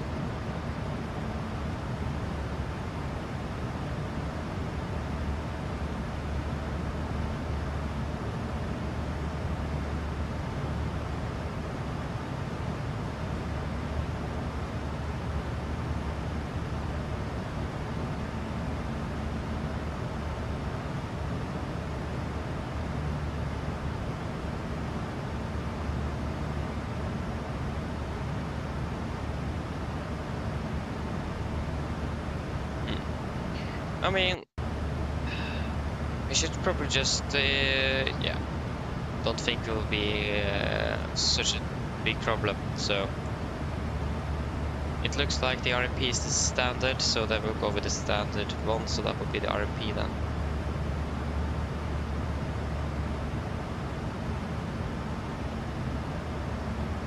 And when did we do the last fuel check? We have plenty of waypoints ahead, so that is not really a problem. Yeah, RGs, Agers, oh sorry, sorry. 2 hours 26, so we did it, yeah, not even 30 minutes ago, about 20 minutes ago. So we don't really need to take, be too concerned about that.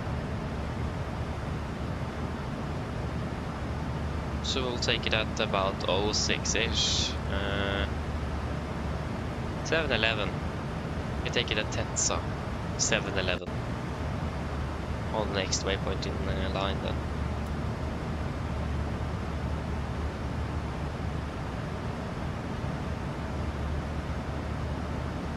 Also, I was looking at the wrong clock. So about another 20 minutes, we can do it at like 27.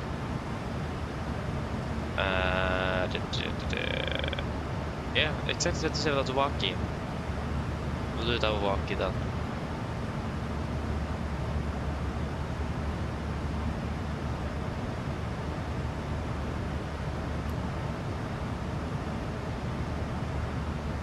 Where is the top of descent marker? There it is. Right before this 116 mile ring.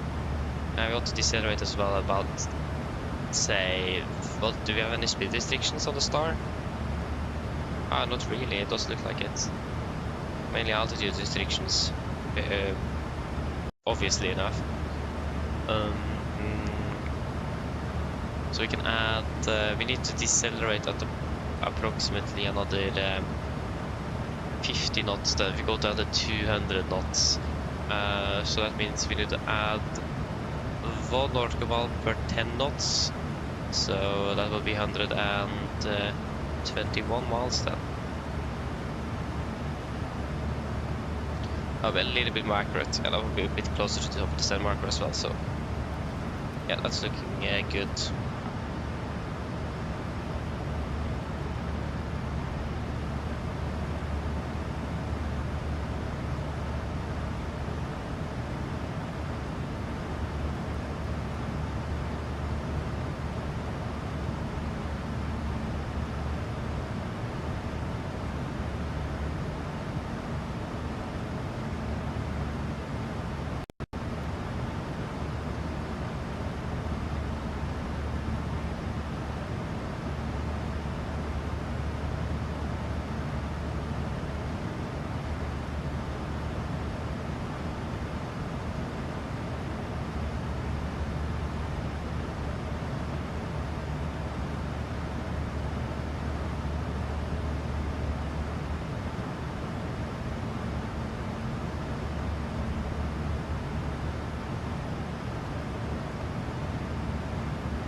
Yes.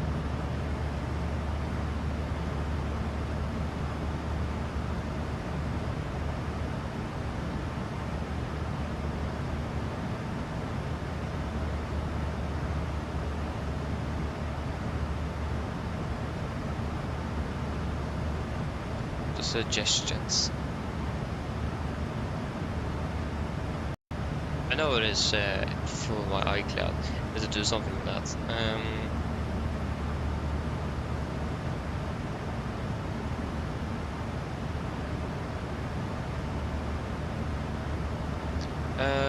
I was going to do where is it? There it is.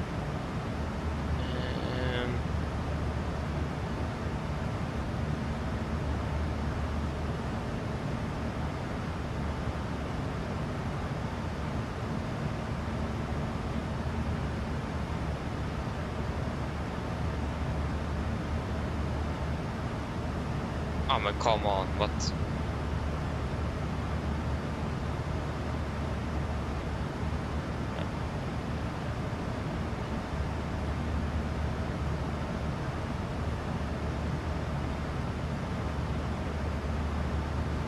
Probably looks like a mess. I have full control. Okay, so should we just take a quick recap? Probably easier if we go into the plan mode. And we'll just temporarily remove the airports. So, after Uvaki, before this radial at 270 from Kilo Tango Hotel, if we get a rapid depressurization, take a left turn to the east, passing radial 320, correction 360 here-ish.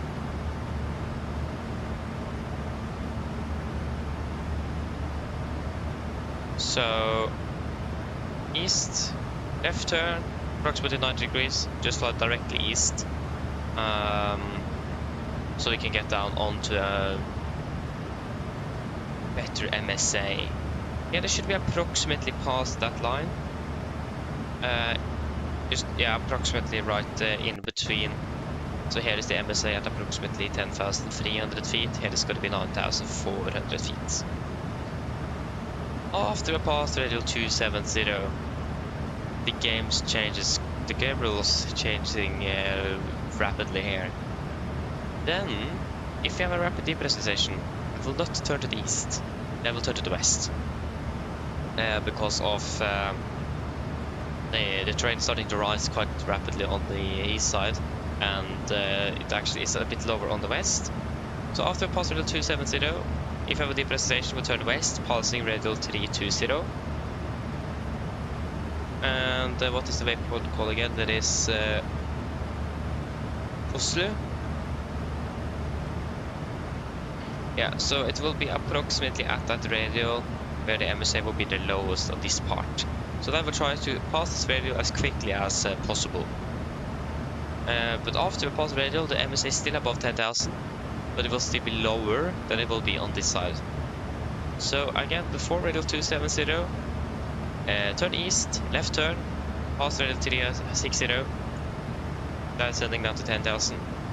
After passing radial 270, will be a right turn to the west, passing radial 320, descending down.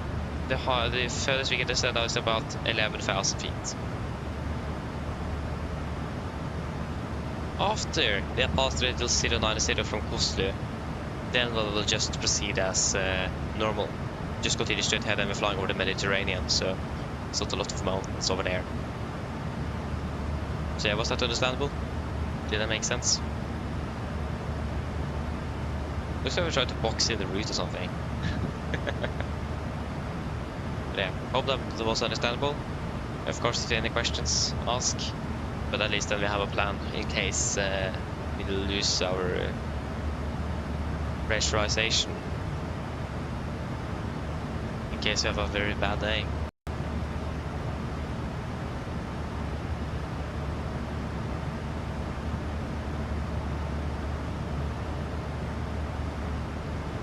Yes, understandable. Good. Then we have that all sorted out.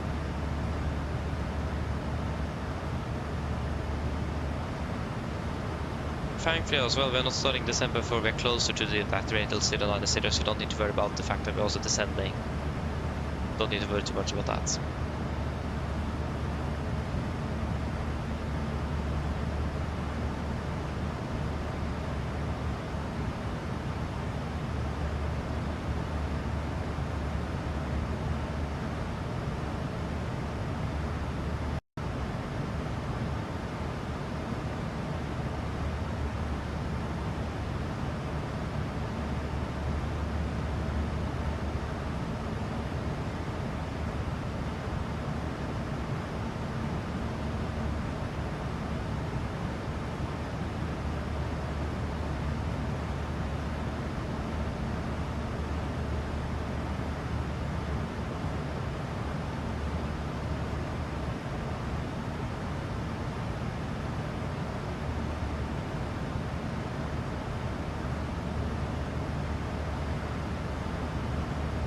It's 7:44, the clock is now 16. Yeah, we'll give a 30-minute call.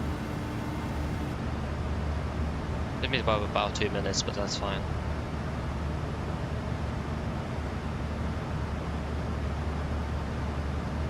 Hi. Yes, hello. Just so that know, we're descending in approximately a little bit less than 30 minutes. No problem.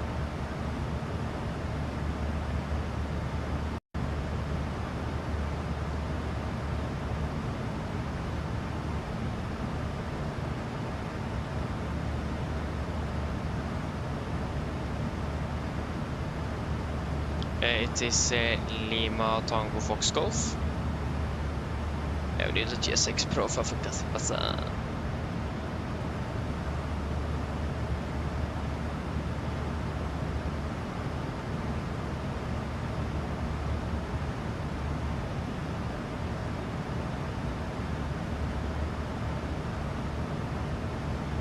There you go. A GSX profile is nice to have. I don't need the installation guide, I can do that myself. But I wonder, we haven't flown to Gazipasa. I don't remember we have him, but I know we have flown to another airport. And this is also fairly small.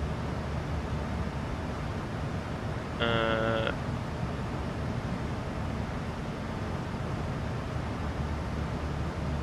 I don't remember where it is.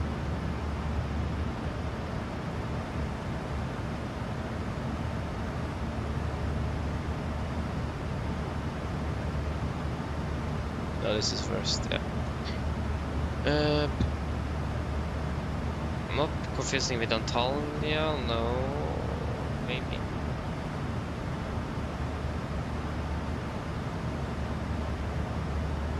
I don't remember.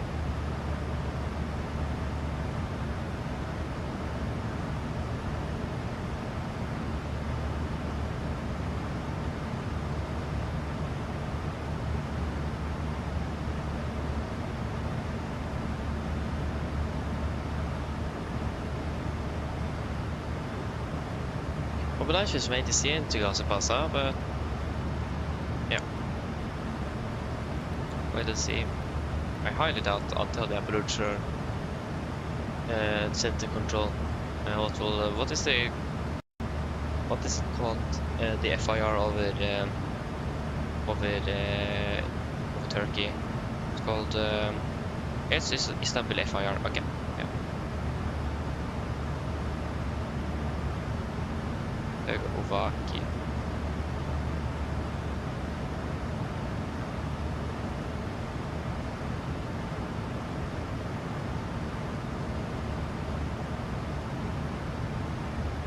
I think that we need to do exactly the same on the flight up again, so that will be interesting. And preferably before we depart as well.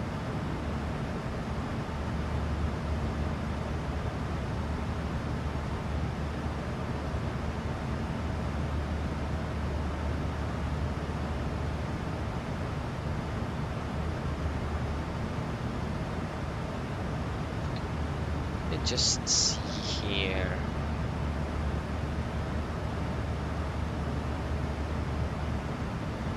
Yeah, it's good. Doesn't really have to return back either.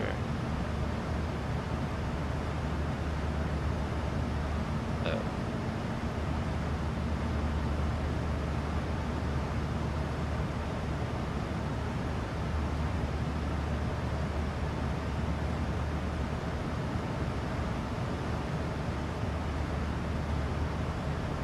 We did a little bit of time on the brief, so we will start prepping once we passed over Ovaki. Actually, maybe we'll start prepping it before that.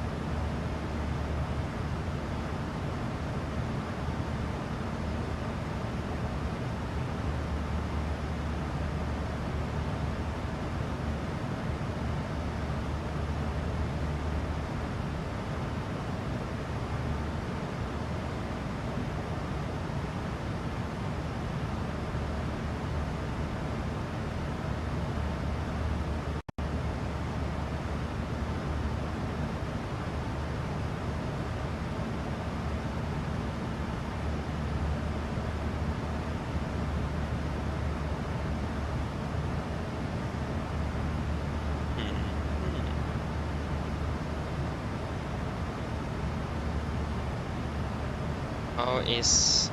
do we know where we're parking? That's a good start. Flying with India... Romeo... India...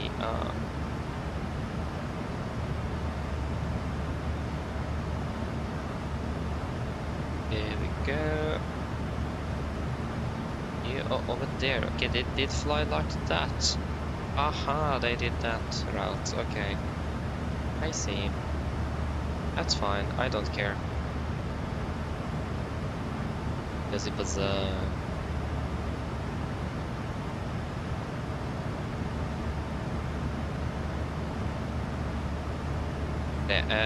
Landing, or sorry, parking. No. We want... It will be Delta Yankee 1265.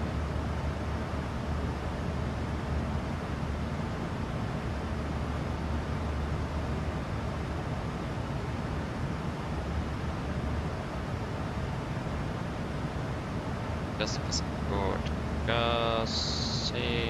Gazipasa Airport. Boom.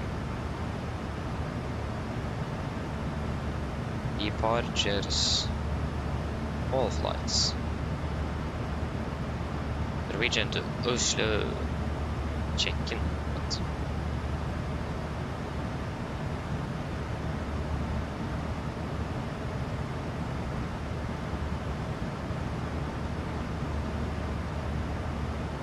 Gate 104. What? How in the world do they have 104 gates? What happened with that? I imagine that will be like stand 4. Take stand 4 then, make it easy.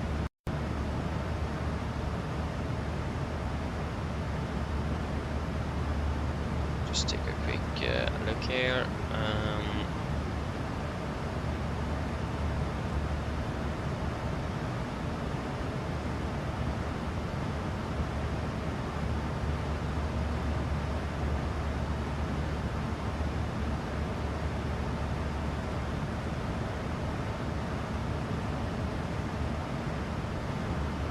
That's an at restriction, not an above.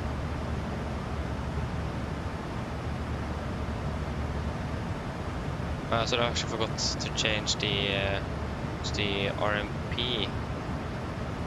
Yeah,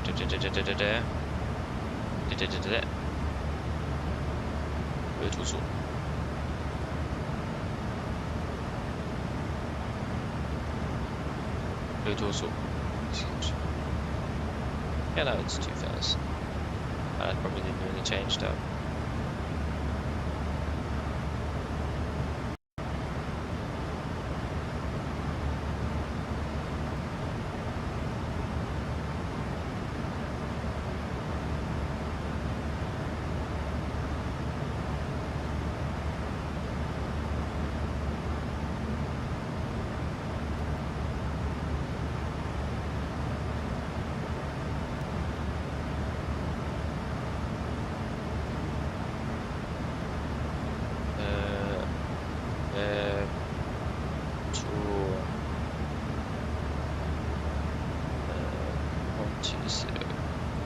Zero 25 325.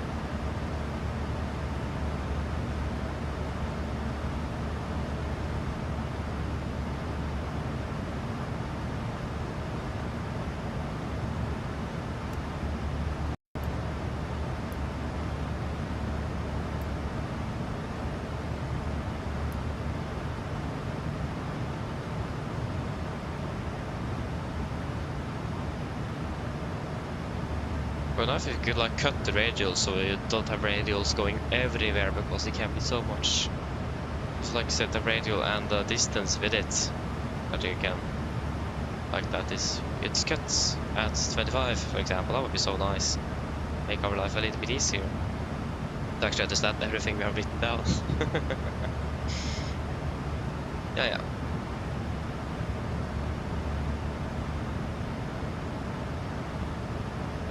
Now it is 138.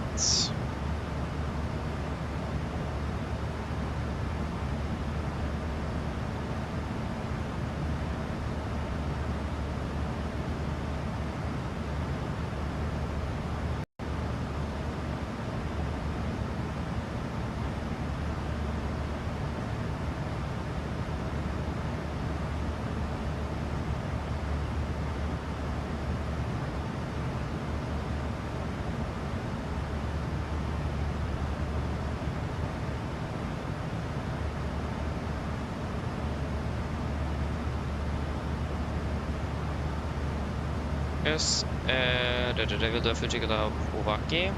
The 4.1, we have 4.7.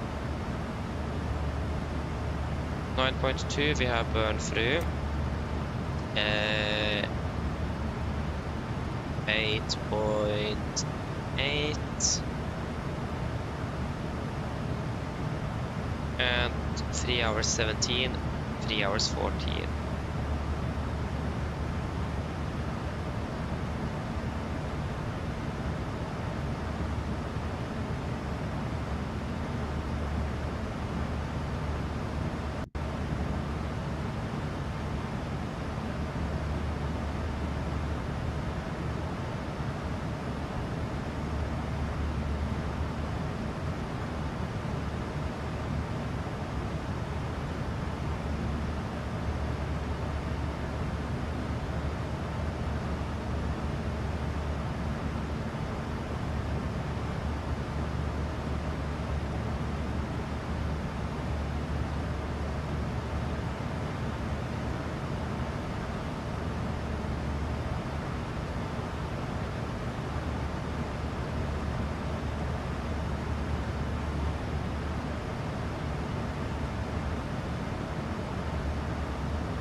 Yes.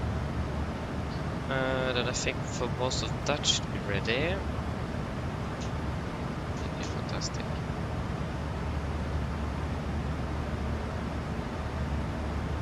CD77.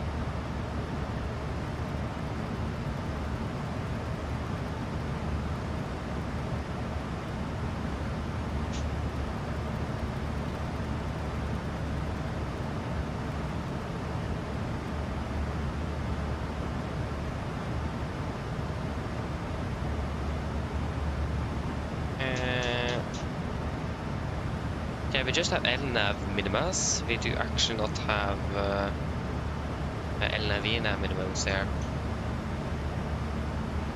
That's fair enough.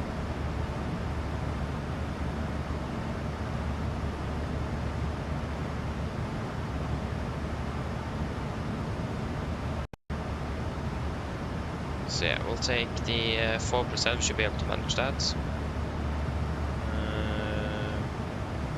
Yeah. So I set 077, we want to set both the NDB and we can set NDB on active. So 316, 316. We can set Gazipasa VR on 1142 on standby. You can also actually set the localizer on standby. You can set that to number 2, 1085. That is standby number 2.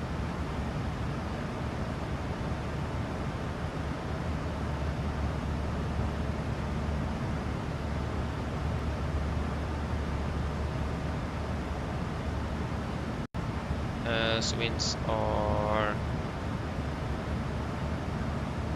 it's rated 6 variable, yeah, 140 at 6, 40 at 6. It's 25 degrees, the QNH is 12, 25, 1012.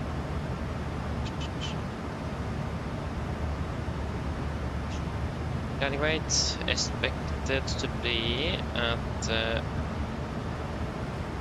63.6.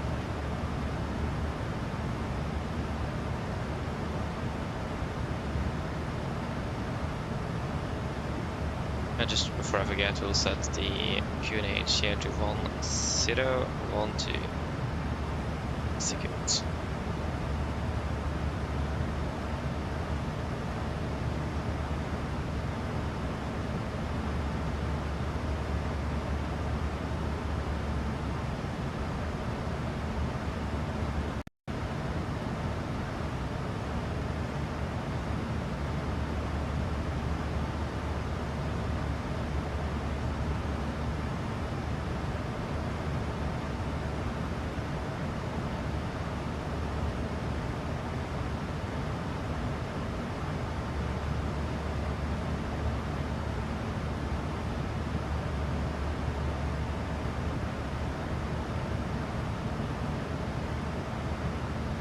We'll go with flaps 40 for the landing.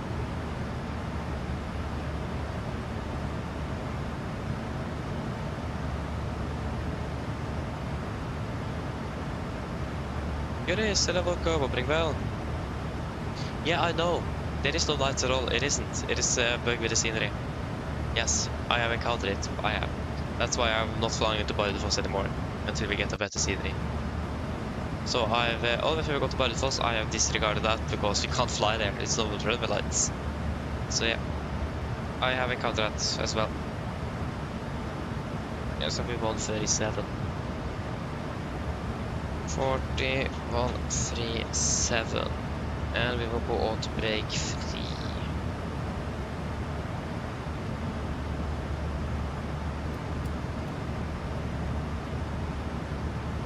Yes, now if you have the presentation, only turn west.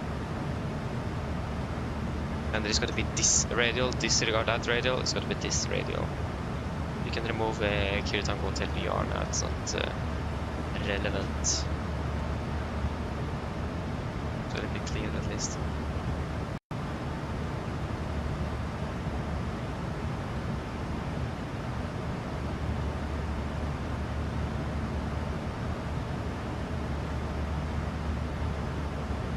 Yeah, I know, it is not good at all. It isn't. It's really annoying, frustrating, it is. And that it still haven't been fixed. Yeah, it isn't good. Hello. Hi, Captain. Just checking to see if everything is okay. Yes, everything is fine here, thank you. Just give me a buzz if you need anything. Of course.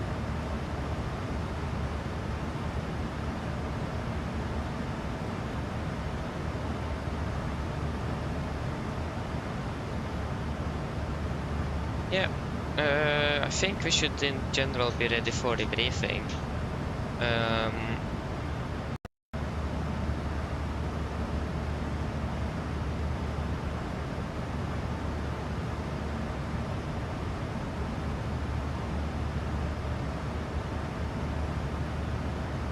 Yeah, if I forgot anything, we'll figure it out through the brief, so then we'll just add that accordingly. Okay, so then approach briefing. So, for the start, we are expecting the Utuso 1 Charlie arrival. This is on chart 10-2. Effective correction, it is from the 15th of September 23. So coming in via Utuso, initial approach fix above 9,000 feet. Continue down to Bepto, the initial fix above 3,002. And then to Evbum, the final approach fix at 2,000 feet. Just stand by once. Hello. Hello? Sorry for the intrusion. I was just wondering if you'd like a drink. No, thank you. No problem. If you change your mind, just give me a call. Of course. So yeah, MSA around the airport is based out of Bepto, the waypoint Bepto. We have that down on the in the computer. So it's north east or northeast. As you may see here, it is going to be 10,000 feet, and then south over the sea it's going to be just 3,000.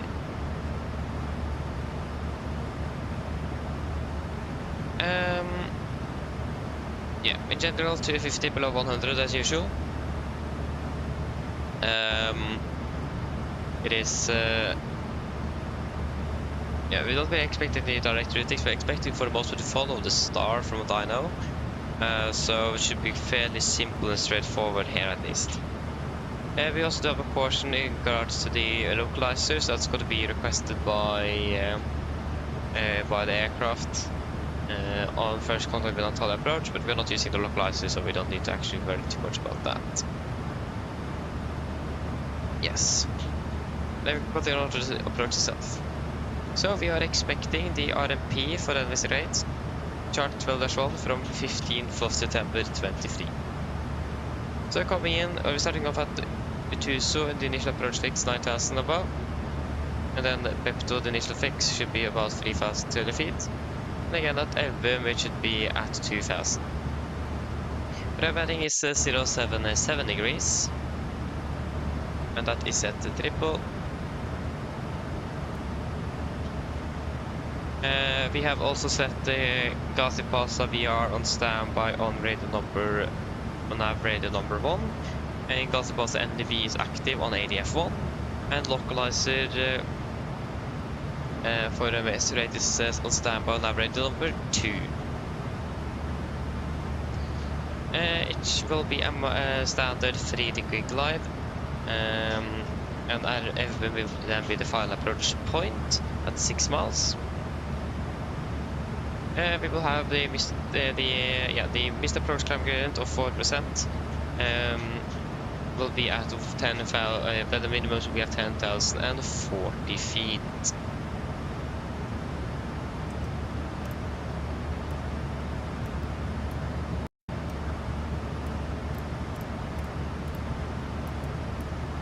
$10,040 is then set.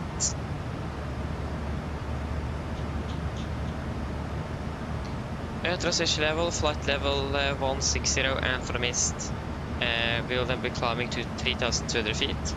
From Mike Alpha 08, we'll take a right turn to Foxtrot Golf 715, then to the right to Etpux, then turn right to Epto and hold maximum 185 at Mike Alpha 08. Again, right turn from Mike Alpha down to Fox Golf, then to Etpix, and then into Epto. So, the approach is a little bit different than usual. Because of the high terrain just northeast of the airport, or east of the airport, sorry, we have a missed approach point that's going to be at Mike Alpha 08. So that will be approximately about 1 mile from the runway. That's our missed approach point. So if we don't have if you're not visual with the runway or anything, or if you need to go around, we'll do that before Mike Alpha 08. There is not really an option to go around after we have passed the missed approach point due to the high terrain. But if something would happen that requires us to abort the landing, like a wind shear, we will then turn as quickly as we can to the right to a radial of 170. Alba radial from the NDB or VR 170 to avoid the terrain. And we have the localizer plate here, 11-1, because this is then taken from the missed approach for the localizer. Again, as you may see, we have a lot of terrain just over here. And we also do have this mount at 1000 up to with a point of with peak of 1300. Again, if we will go around after the 1 mile, we'll then take a right turn immediately to 170 to avoid terrain as quickly as possible. Again, there is not really any other options. So once we have passed the missed approach point, we are basically committed to land. There is not really a return back due to the terrain. But again, if something would happen that requires us to do so, we need to take a really quick right turn.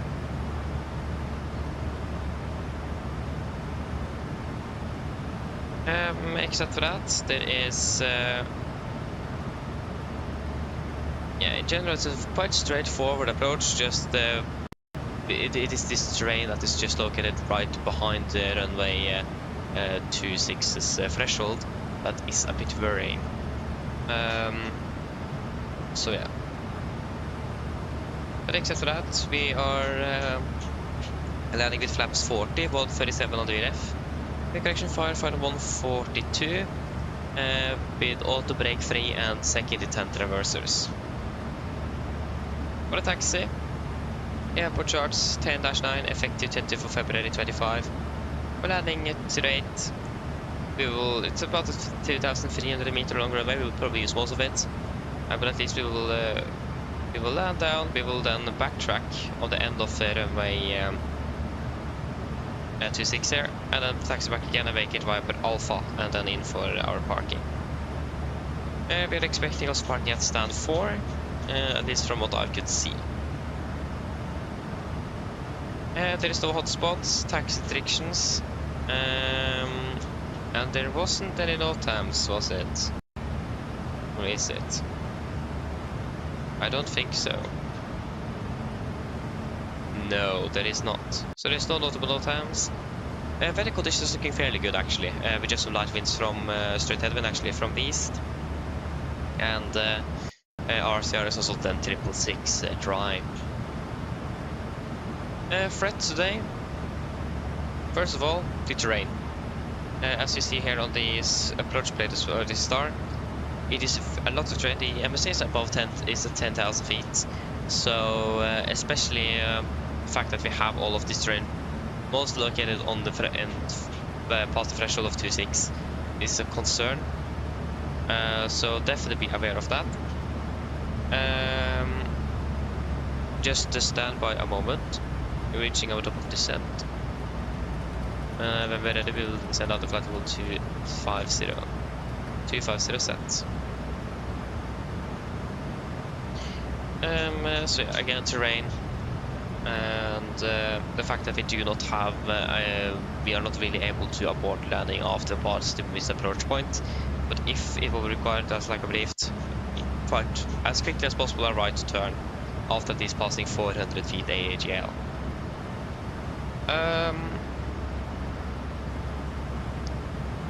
other than that, there is a possibility of GPS jamming and spoofing. It is quite common in this region.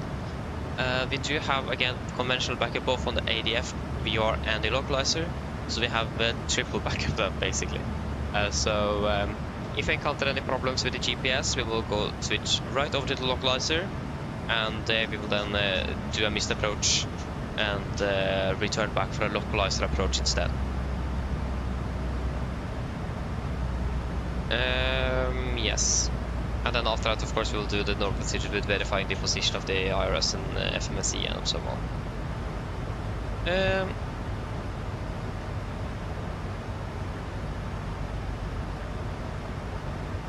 Yeah, I don't think there's any other threats, to be honest. It looks like we should be fairly good.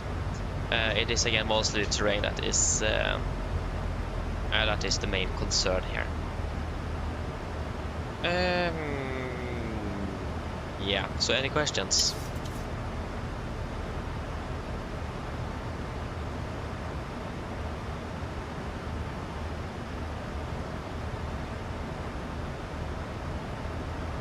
Probably not, then our briefing is complete. Please end checklist. Presentation, landing altitude, 150 feet, recall checked, auto brake, 3, landing data, VRF 147 minimums 1040, approach briefing, completed, descent checklist complete.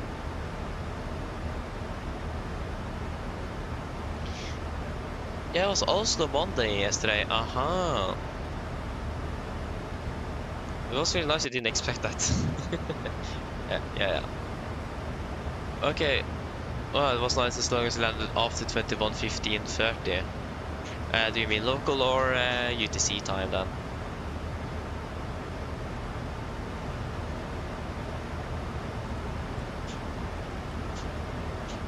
Yeah, so we also do need that runway 08.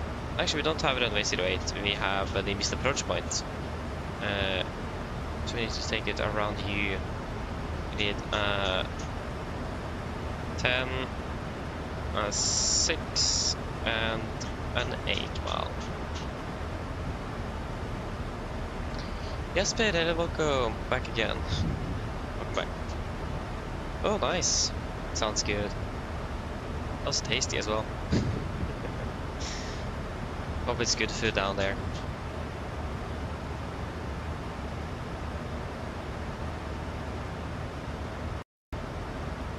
Yeah, looks like the terrain is clearing off quite nicely here.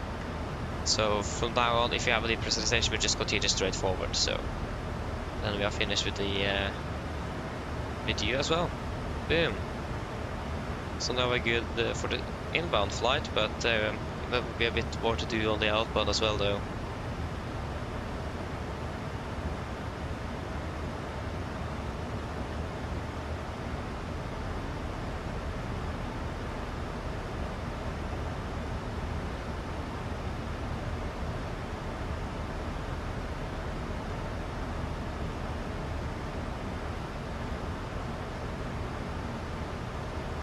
Yeah, actually there's another threat that I did mention, or didn't actually think about before now. I just realized, is that the fact that 08 is used for arrivals and 26 is used for departures. So just to verify that the runway is actually clear of aircraft, because if an aircraft is departing while we are on approach, then yeah, that will be a head-on collision. And of course we don't want that. So that's also an unusual configuration for an airport. The fact that you're landing on one runway but you're departing from the opposite side of the runway. Again, this is due to the terrain. Yeah, again, that's very unusual. So that will also then be a threat. We're past 300. Yeah, again, I just realized that now, actually. And then I don't think it is any more threats for the approach, from what I can think of for now. Yeah, also the fact that we're backtracking. That's something we don't really often do. It is not going to be a significant threat for the taxi in than it will be for the taxi out. But in that we will delay and delay certain procedures and so on. It's a bit unusual. So just also have that in mind. So yeah, then there shouldn't be any other threats then. So any questions for that? Or are we all good?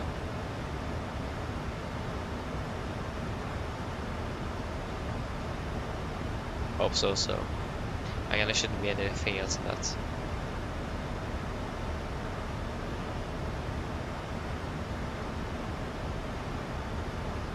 Oh no, that's good.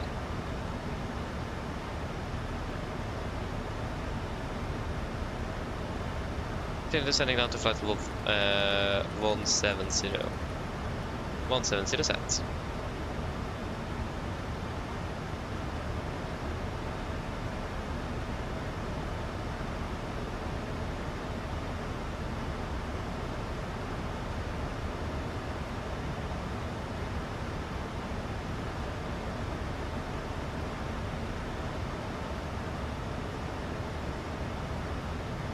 Yeah, the weather's looking good, so we can actually switch over to terrain radar already, so we have a bit, so we have the situational awareness in place.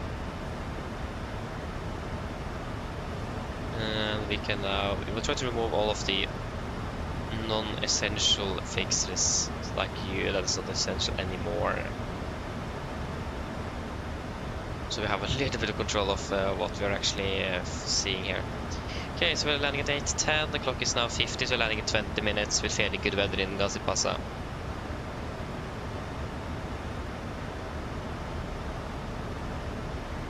Mine damer og herrer, dette er kaptein som snakker. Som dere kanskje lagt merke til, så har det blitt nedstigning vår ned mot Analia Gazipasa, og vi er forventet til å lande om rundt ca. 20 minutter. Vi er nede i Gazipasa. For øyeblikket ser det også ganske så bra ut, med litt grann svak vind fra øst. Det er rundt 25 grader, og ser ut som det blir nesten skyfri himmel. Ellers, vi holder en flytur med Norwegian. Vi tar godt å fly med oss. Vi håper vi ser en fleste flytur, og så ønsker vi en fin dag videre. Ladies and gentlemen, this is your captain speaking. As you can notice, we now start our descent down towards Analia Gazipasa, and we are expecting to land in approximately 20 minutes. The weather in Gazipasa at once looking quite good, with just some light winds from the east. It's quite warm with about 25 degrees centigrade, and it's almost clear skies as well. Otherwise, we'll enjoy this flight with the Norwegian. We thank you for choosing us. We'll see you again on the next flight, and we do wish a pleasant evening. Sorry, pleasant day. Thank you. Not evening, it's not even afternoon. And we'll do the fuel decision on the ground. I'm just passing over Antalya airport, right there. I hate this airport. Really hate it. Well, not the airport, but I hate the scenery, because the scenery is not even up to date. That's so frustrating. Trying to taxi it during night time, and then suddenly you're missing a taxiway because it is not in the scenery. There's a taxiway, there's supposed to be a taxi there, but you don't find it. It's not there. There's grass there. Then you're struggling a little bit. This is something I really hate with some third-party developers, is that they don't update the airports when there's actually changes to the airport itself. They just make the airport, release it, and never do anything with it. That's quite frustrating when they do that. But what's even the point in paying for an airport, but you will never receive an update to the airport when the layout changes? Like if they rename a taxiway, then they should update that airport so they can rename that taxiway. Otherwise, you will have the wrong taxiway. Be called something else. Or like if they add a new runway, for example. ATC clears it land at the runway just... Oh, sorry, I don't even have that runway. The scenes developer haven't even implemented or placed it in here. Stuck. We have a problem. So yeah. That is not really a good thing. So I really like those developers actually go back and update the airport when there is actually changes to the airport. I mean, holding track of the airports if there's any changes is probably another thing. That might not be the easiest job in the world in regards to... I mean, it does depend on how many airports you actually have made though. But still, it's not impossible.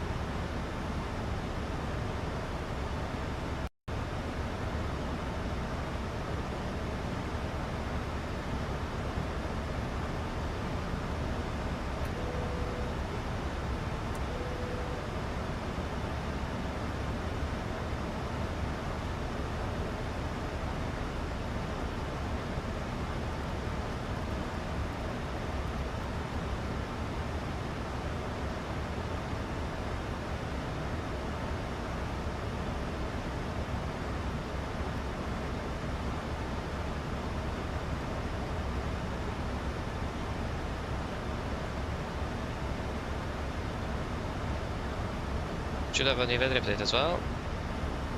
No? Look, 754. I probably not released that. Passing 200. We also just go quickly over procedures for the RMP approach as well. Did also forget to mention that during the brief, but that's what we can just take a quick recap on after just got to the weather update and it's the middle of the transition level.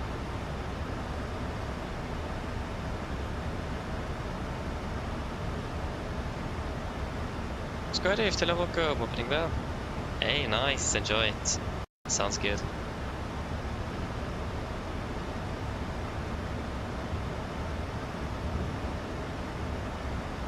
The weather in interesting. The weather in Gazipasa was slightly more cloudy. Okay, we don't even receive that weather update. Got down to 9,000 feet, 9,000 set. QNH is 102. Correction 1012.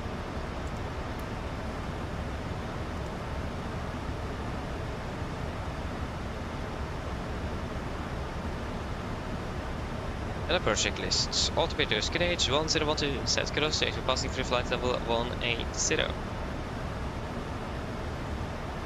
Now, plus 10. Approach checklist complete.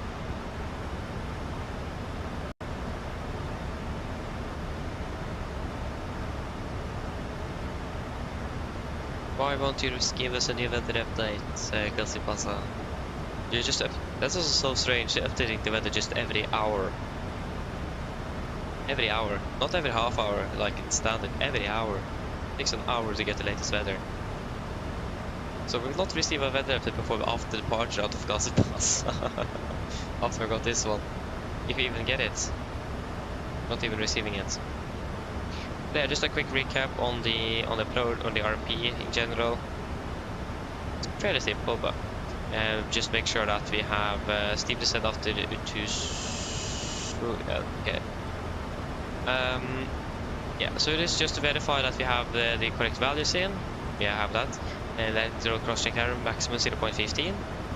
Make sure we have the correct QNH in, otherwise we will be high or low. We will also do one altitude check, and that will be at Erlum. Sorry, Evbum is it? Erlum is another waypoint. Evbum at 2,000 feet. It's mandatory 2,000 at Evbum. So, do an altitude check there. Maximum deviation will be 75 feet. Except for that, there is not really anything else actually, really. It's just to make sure that we are staying on profile. That we're not deviating neither lateral or vertical, so just verify that. So very simple, like I've flown it before, so flown RMP in general.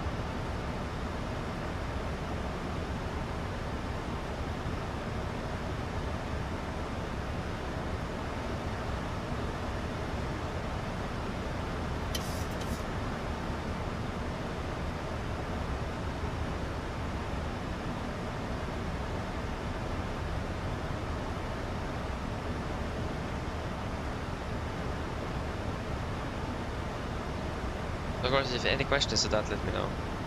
We're still not receiving the new weather update. That's annoying me a bit. I want to know if the QNH is right. So we're doing an on position, and you really want the QNH.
also got warned of a steep descent after Utuso, and we also do have a tailwind of 30 knots. We're already flying a bit fast, so that is something to definitely have in mind in regards to energy management here. There we go, finally got a new weather update. So this is 750, so winds at 2-8. So now we actually have a tailwind. Yeah, okay, so now we have a tailwind suddenly.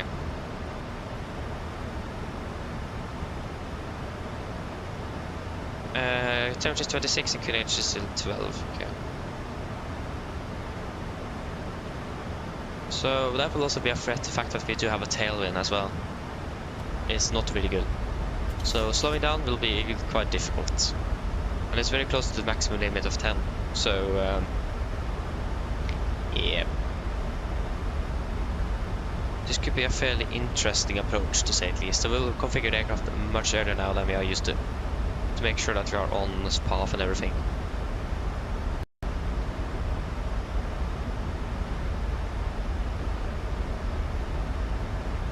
It looks like we should... Yeah, this is going to be very close. With the... Oh, we don't break free, almost using the entire runway. The glide is thankfully just 3 degrees, so it is not steeper than 3 degrees. That does help a little bit. Thankfully. But we don't break 3, full reverse, we are using 2,257 meters. And how much do we have available? Yeah, then we have less than 100 meters to spare.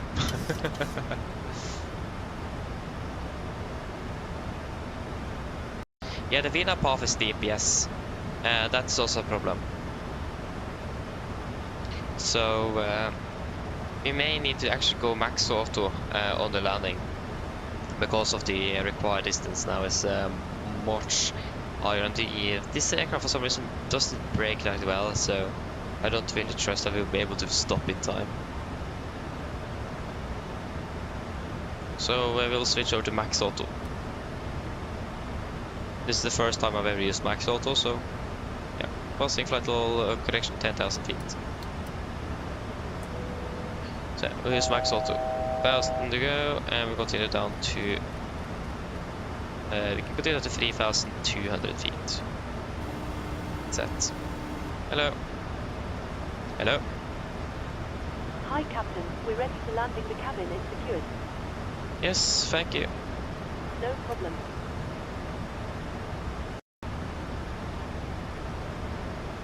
Yeah, we have short field performance, and that's also what it says on the. That's also the profile we have in the VPT here, and that says that we are using almost the entire runway. So it is just barely that we will be able to use auto brake 3.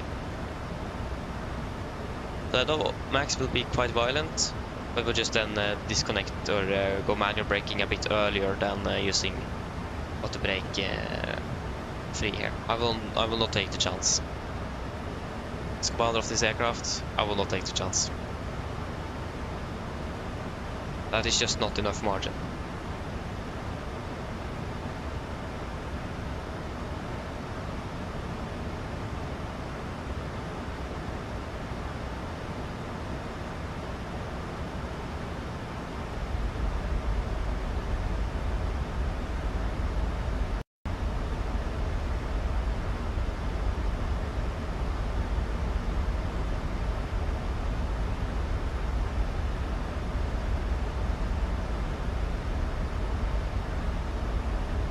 Okay, how far out are we now? Okay, we do thankfully have a diesel point. I still don't trust it though. Speed into vent, we're back down to 220 already. 220 set. On this approach now, it's better to be too slow or a bit slower earlier than later.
Yes, we have the diesel. Go flaps 5, speed checked. 200.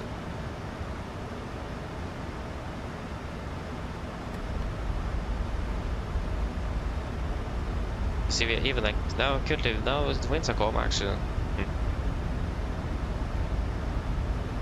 Even the diesel point we don't really decelerate that much. Start decelerating all the way to 180 knots. 18 set.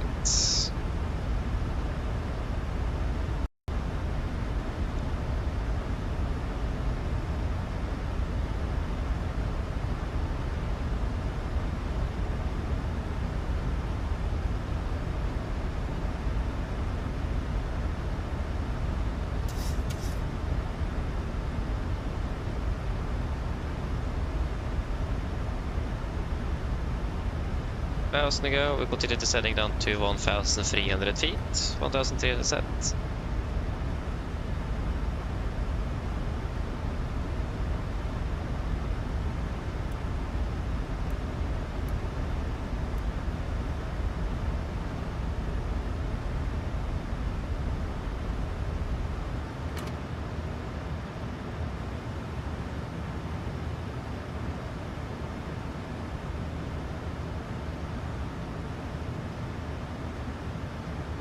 And we're turning final.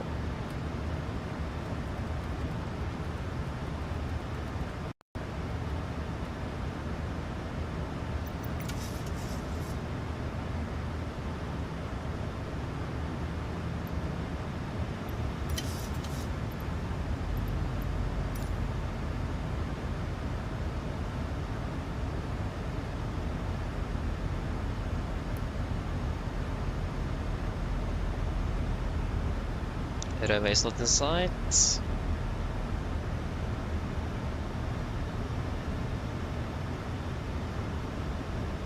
Get down, flaps 15, speed checked.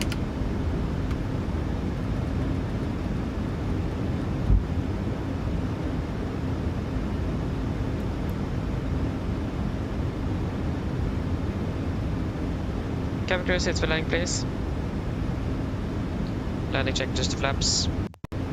Call given, engine start switches, continuous, speed brakes, armed, landing down, flaps holding 15.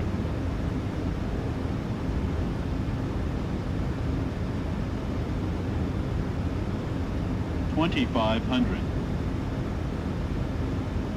Flaps 25, speed checked.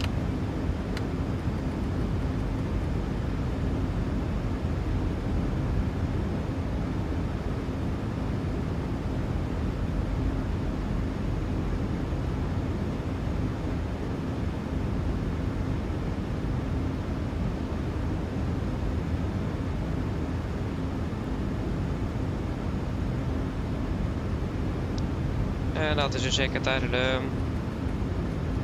Flaps 40, speed checked.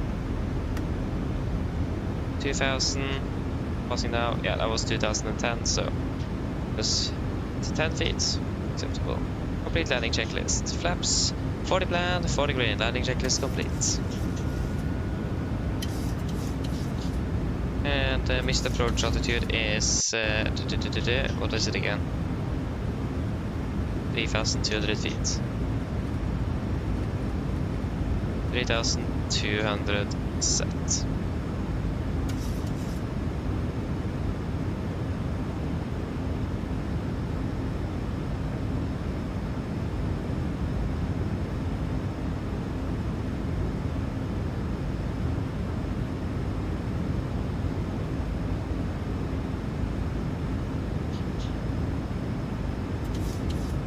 Yes, we are approaching fast and we are stable. Runway is clear. No reported traffic.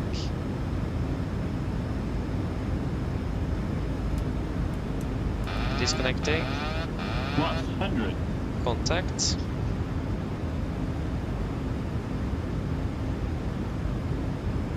Minimums.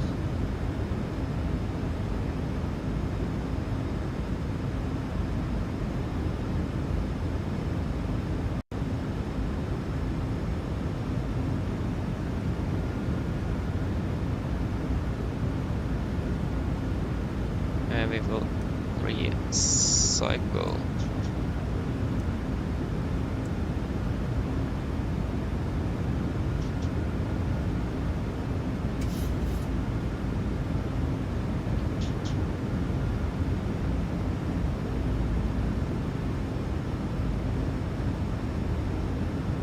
$500.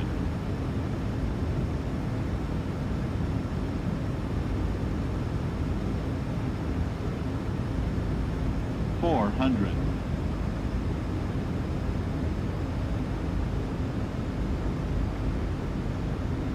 $300. $200.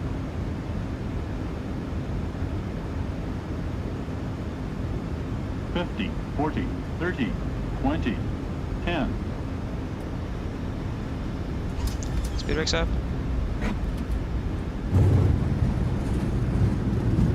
2 reversers, 100 knots, 80 knots, minor braking, 60 knots.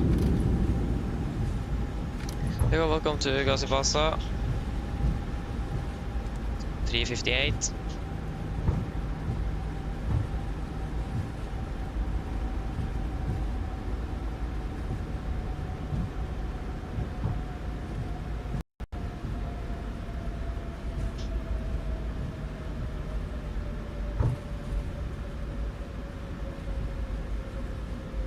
Gosh, that tailwind was horrible.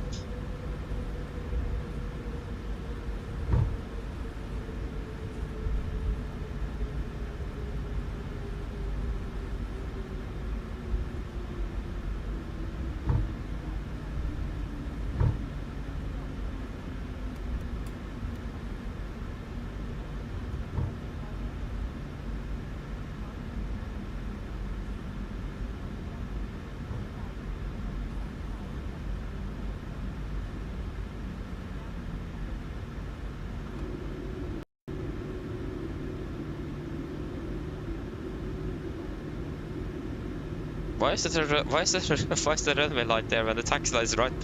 What? Strange. And some things on the scenery that doesn't even make sense. That was very weird.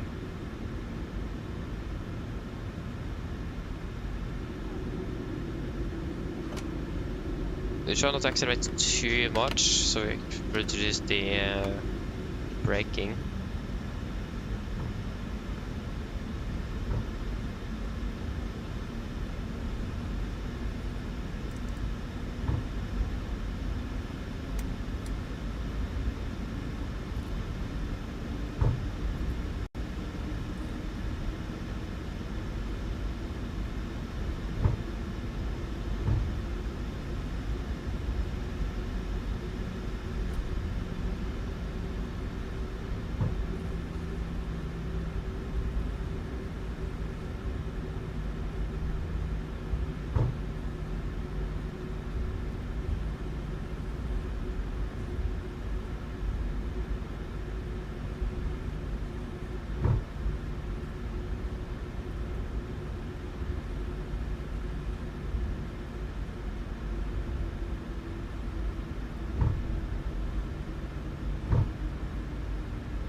Yes, are you ready to take us in? It may look like it. Yes, we have a marsher at least, so...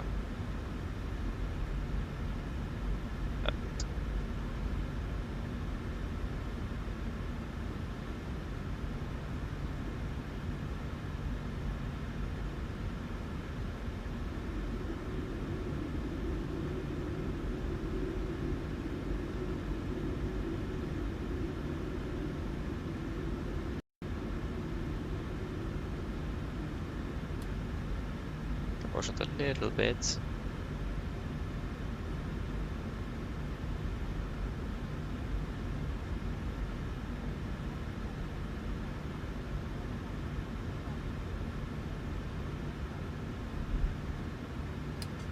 Park brake set.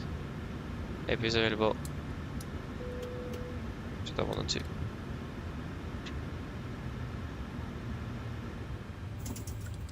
I forgot the landing taxi lights. Oi.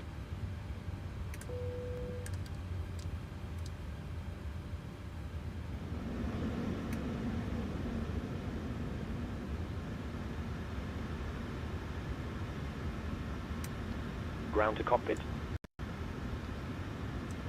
Go ahead.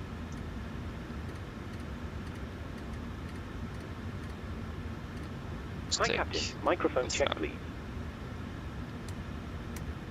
Yeah, ready to land and clear. Roger. Okay, Captain. Ground power is available. Stand by. We'll start getting you offloaded in a couple of minutes. Roger.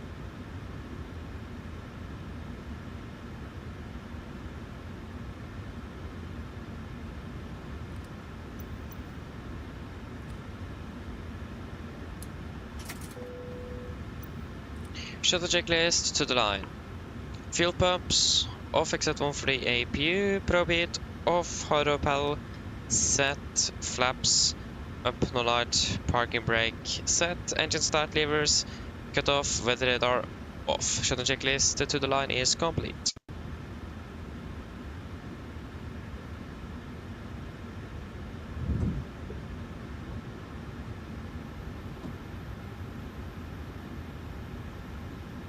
PR 58 on the flight time.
There we go, we can then finally file the flight plan.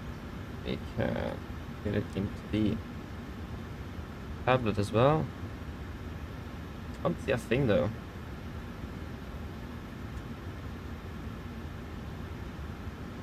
Yep, we can go ahead and get you in here. Wait, there we go.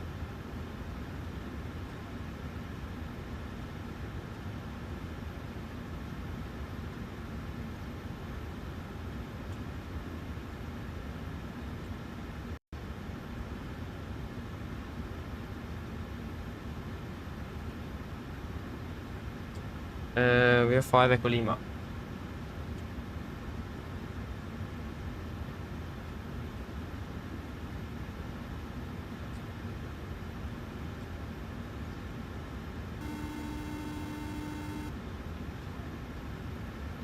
I forgot to sync over GSX.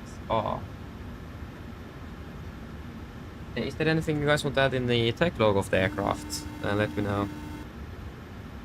This you're good, you're good. Yeah, anything to add in the tech log?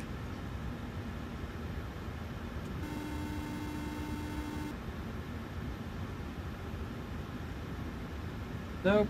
I don't have anything either. Good. Then shutdown checklist below the line. Technical log completed, EFB completed. Shutdown checklist complete.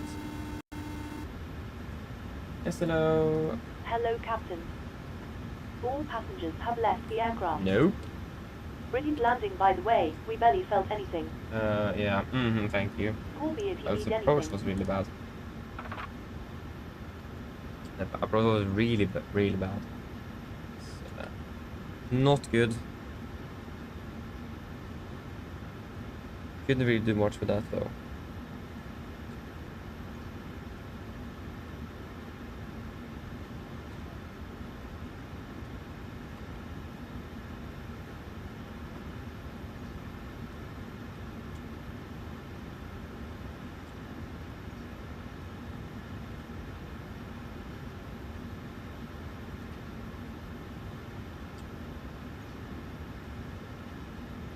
Yes. We need to decide on the fuel.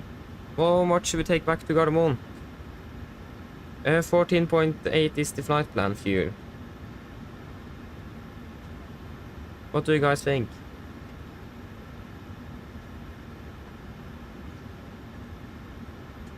Do you have anything to say on that?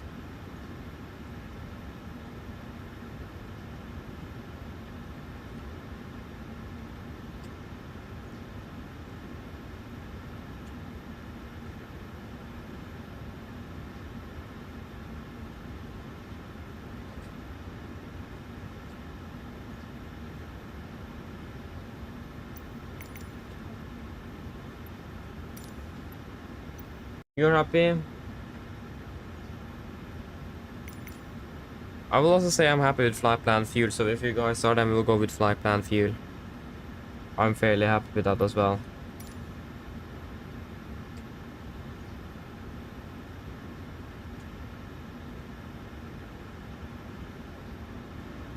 Yeah, we're flying from Gazipasa.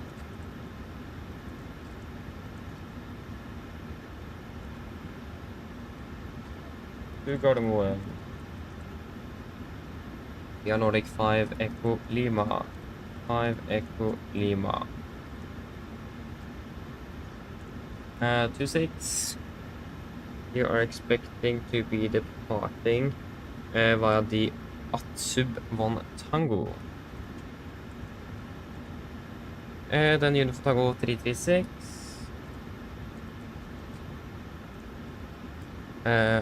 Alpha Yankee Tango. The Uniform Quebec 23. And then to Oslo Uniform Lima 619er. Oslo, and then to Makor.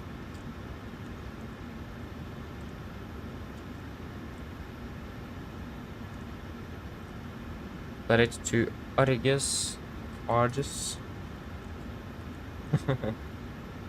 And then it's going to be direct to Kenin. Direct to Unbex.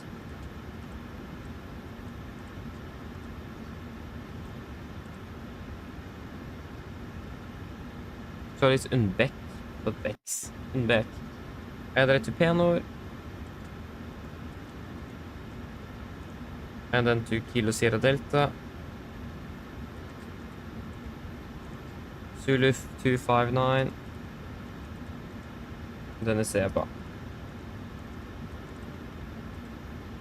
Expecting, what does it say? One on the right. Seba for Mike. Hitler. Final reserves will be at 2.6. Cruising 32. Cruising wind 28631.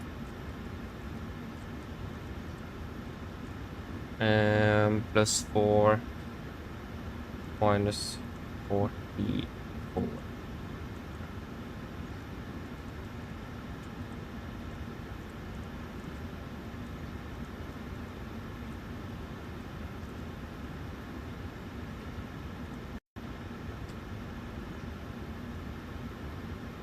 Yeah, 10:32 in Oslo. Huh. Engine outside.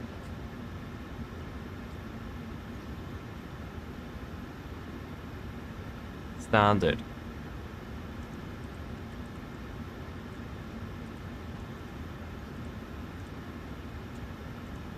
We're a bit cool. We're a bit hot brakes, so we'll pull down the brakes. We'll release the parking. We have trucks. Yeah. Just release to have you cool down a little bit.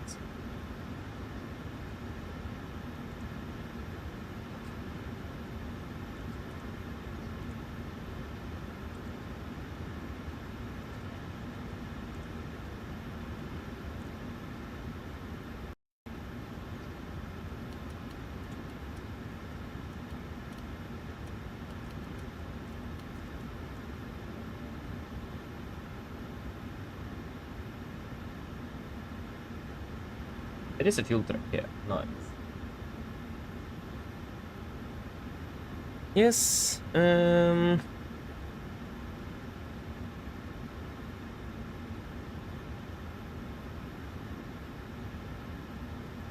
looking at the route.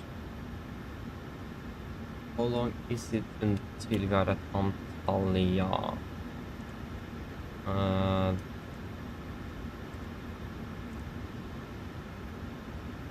40, 60, 70, about 80 miles. Almost too much.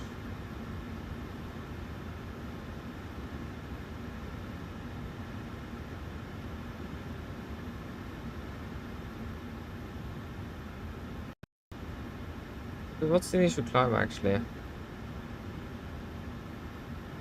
Okay, that is actually not mentioned here. We'll just go with 15,000.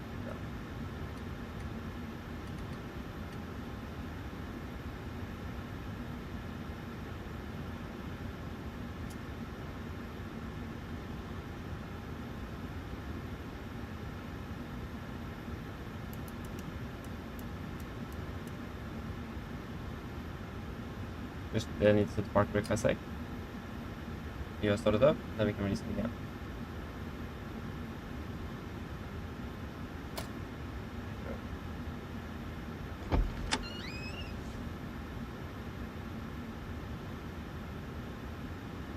Yes, we need to think a little bit.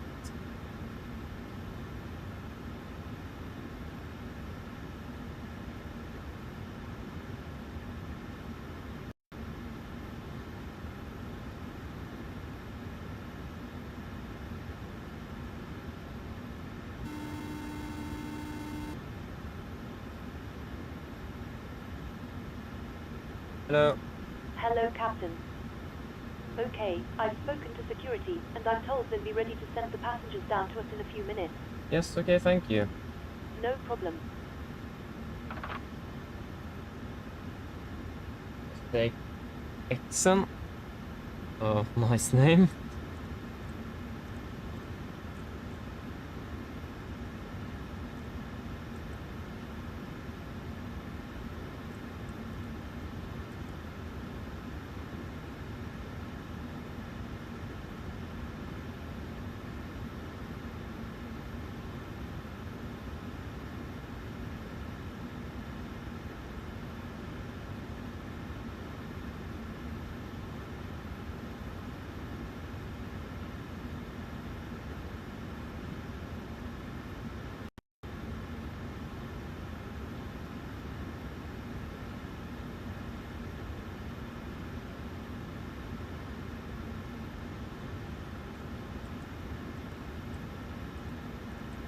All stations prepare to start boarding.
Still refueling at least.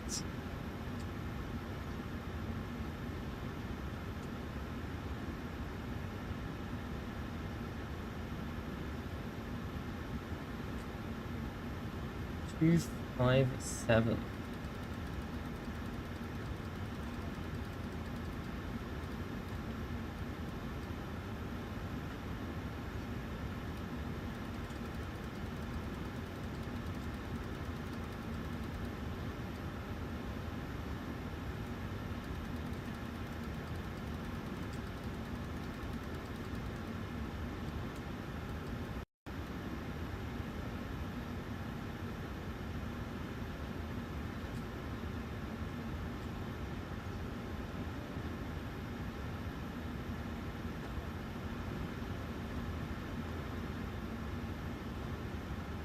Yeah.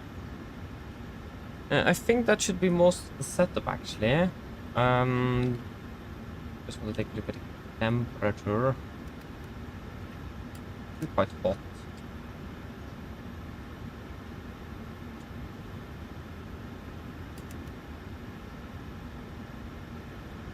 Yes, and refueling is complete with 4.8. Sorry, 14.8. 4.8 is a bit too less. Oh yeah, 14.8. Oh, but they're walking all the way from there. Wow. Such a long walk, okay. Yeah, are we ready for a departure briefing? I think we're pretty much ready for that.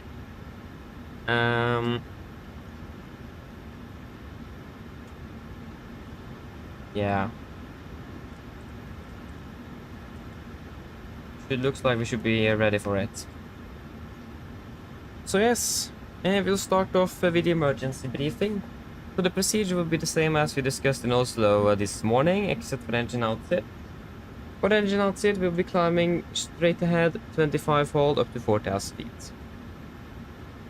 Weather conditions in Gazipasa is looking fairly good.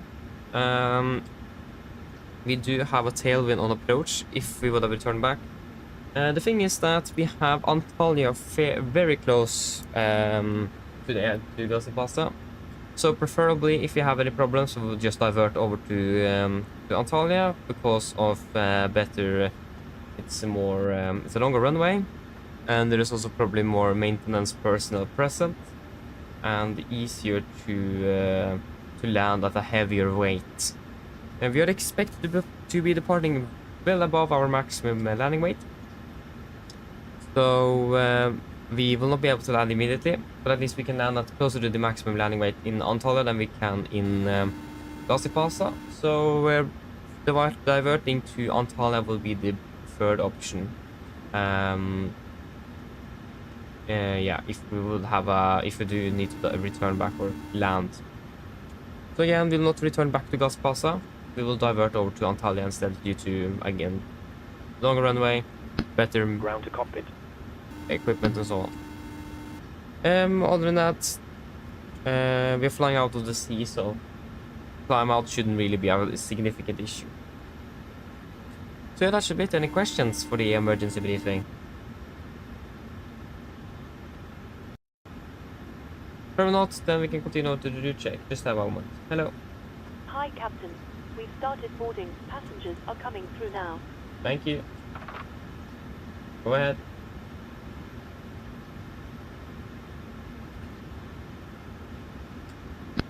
Hi, Captain. Just a quick update to let you know that we've started loading. We'll contact you again once we're done. Roger. So, route check. So, we are departing out of 26, expecting the Atsub Von Tango departure. And then continue to Atsub, Uniform Tango 336, then to Antalya. Uniform Quebec to 3, to Oslo. Uniform Lima 619er to Makor. Direct to Arges. Direct to Kenin. Direct to Unbek. Direct to Penor. Direct to Kiel Sierra Delta. Zulu 259er. Wait, so there was Zulu 259er and the Seba. And the Seba for Mike into Garbo. Ground distance 1750. Flight plan says 1756. Acceptable deviation. And estimated landing fuel and then 4 tons compared to 3.1, so we are looking good there as well. And then for the taxi, this is our airport charts. 10-9 effective 20th of February 25, just need a little bit more brightness, there we go. So we are parked at stand 4, we could expect a push most likely facing east. Actually we'll take one facing, I'm not sure, are we even able to taxi on Bravo? I would like to see, can we see Bravo from here? Yeah, just wait a moment.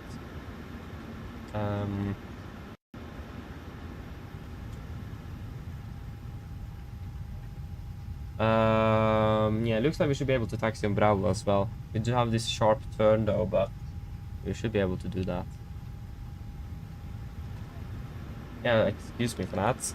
But yeah, we can taxi either way. Alpha Bravo, depends what the GSX will assign us on the taxi. So yeah, if GSX wants us to face west east, we'll just take east if that's an option. If not, we'll take west. Taxi then Alpha Bravo, then we'll backtrack runway 3 correction 26, and we'll do a full length 26 over here. No hotspots, tax restrictions, or any notable no times in Gazipasa today. Weather conditions are looking fairly good, expecting a nice headwind. That's good. And the RCR is also 666 dry. For the SID, we are expecting the Atsub Von Tango departure. Chart 10-3 from 15th of September 23. So we're departing initially outbound on runway heading 257 degrees, then we'll take a right turn at Foxtrot Golf 404 to F4 and then to Atsub. MSA in Gazipasa is 11,000 feet on the SID north airport, and in the south southwest it's 4,000, and in the southeast is 10,000. Initial, we'll take up the transition altitude 15,000 feet. We need a minimum climb gradient. That's actually not specified on this one because yeah, we're not parting out of the sea, so that's we don't need to worry about that. No noise abatements will be required for this one. There is one thing to be aware of, and that is when we are flying north after the departure. We'll just include that in the departure briefing here.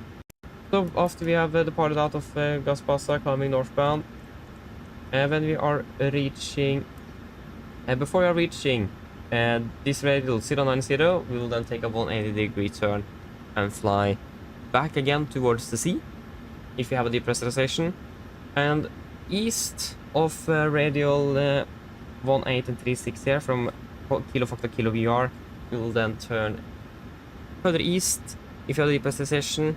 If you pass the line on the, if you're on this side of the line, we will then turn west.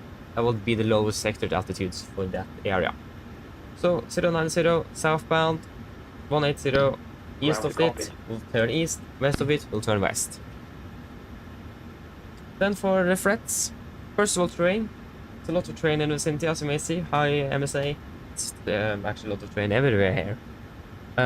We also expect to be departing with quite a heavy airframe on an aircraft. Why just the airframe? Heavy aircraft with a fairly short runway and a very heavy load. So it will be quite the acceleration out of here. Expect it to be. I hope we'll be able to depart out of it. It looks like we should be. I did a test. I did check that before we started today on VPT there. So we should be able to depart of it almost maximum takeaway actually. But yeah, except for that, there is. Yeah, actually, there isn't really much outside of when we're departing out. It is mostly when we are on our way in that is concerning here. So in general, threats is terrain, and that should mainly be it actually, and a fairly short runway as well. And also that we are backtracking as well. A little bit unusual in comparison to how we do things from when we normally landing up departing, and now we are backtracking. It's quite limited capacity at the airport, so it is quite crammed here at the stands. So that's also something to have in mind and be very careful with the taxi. It doesn't look like there's any other traffic here than us, so that shouldn't be anything considerable, but still it is quite compact, so have that in mind. Yeah, that should be it. Any questions?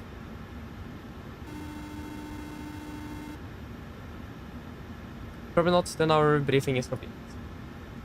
Check. Sorry. Hello. Hi, Captain. Okay, we've received the load sheet from ground. There's the passenger count, the crew count, and the total souls count, plus yourselves, of course. Yeah, thank you. Okay, looks like we're all set to go whenever you're ready. Great, we should be ready for push in about 10 minutes, so just because calls ready back there. No problem. Thank you. Go ahead.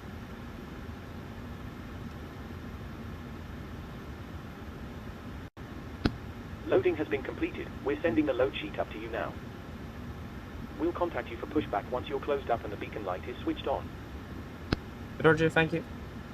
Yes, so light winds from the southeast in Oslo at 9 degrees and partially, yeah, just a few clouds actually.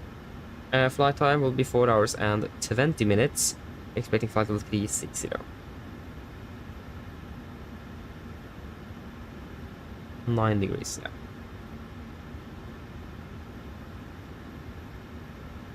Mine damer og herrer, god formiddag. Mitt navn er Fabian, jeg er kaptein om bord i dag, og på vegne av Norwegian og resten av besetningen så ønsker vi dere hjertelig om bord denne flyvningen fra Gazipasa til Oslo Gardermoen.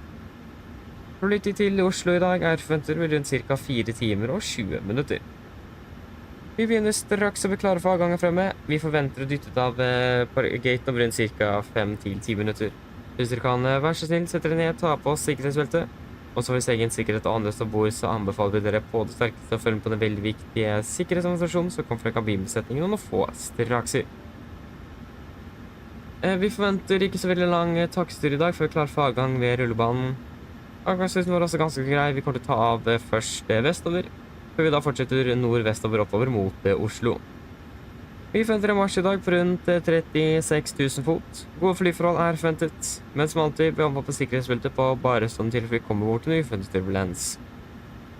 Å være i Oslo for øyeblikket ser ganske så bra ut, med likevel en svak vind fra sør-øst. Det er for øyeblikket rundt 9 grader, og så er det bare noen få skyer i området. Ellers, siden jeg slipper av, så får vi veldig fin flytur med Norwegian. Ladies and gentlemen, good morning. My name is Fabian. I'm the captain of board today, and on behalf of Norwegian and the rest of the crew, we want to wish you a warm welcome on this flight from Gazipasa towards Oslo Gardermoen. Flight time towards Oslo today is expected to be approximately 4 hours and 20 minutes.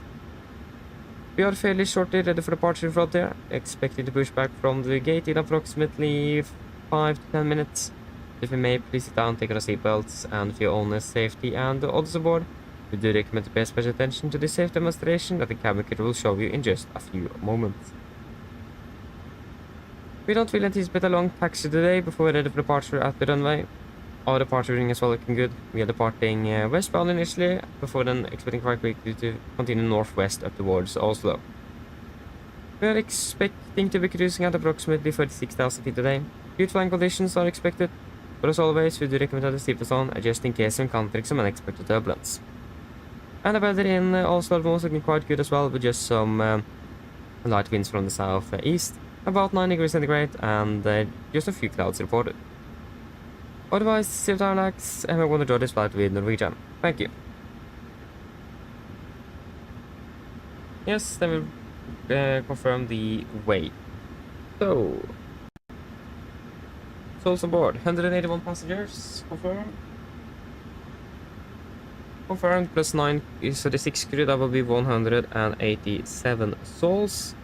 Silver is 59.7, we have got 59.7. We have 14.8 of fuel. 74.2, we have 74.5, that's an acceptable deviation. 5. Yep, we can then execute. So yeah, winds will be 22 at 8, 220 at 8, temperature 26 and QNH 12. 26, 1012, flaps 5 for now, 74.5, 74.5, and 18.6.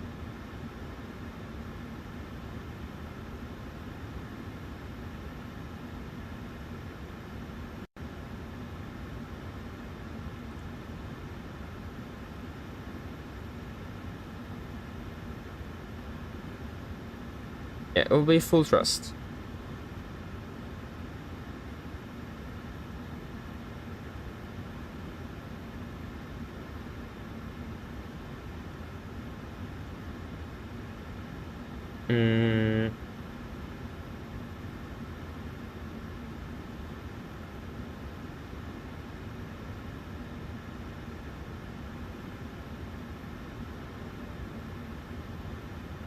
Yeah, so that will be at 24k and 95.5, 95.6, yes. That will also then be flaps 5, trim 6.3, and 46, 48, 53. 46, 49, 53. 53? Yeah, why the push 55? Apologies. 53.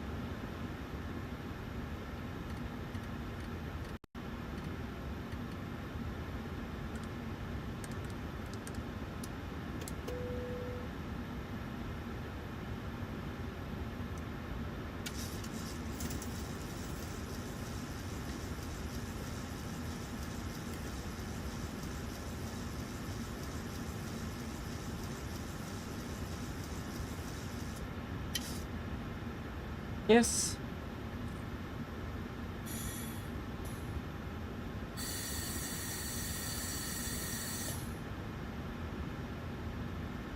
Revalue list. Pins and covers removed. Oxygen 35%. Nav transfer and display switches. Normal auto, window heat on. Press station mode selector. Auto flight instruments. We are tracking 167 QNH 1012. We are reading about 130 feet. That is 125. Correction, -5 on the standby. Park and brake.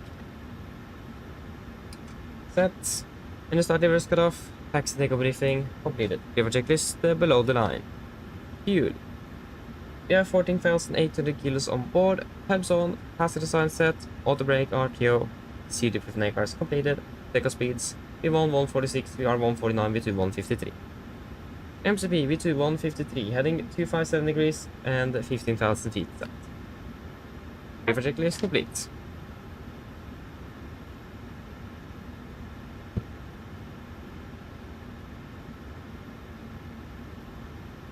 Cockpit to ground.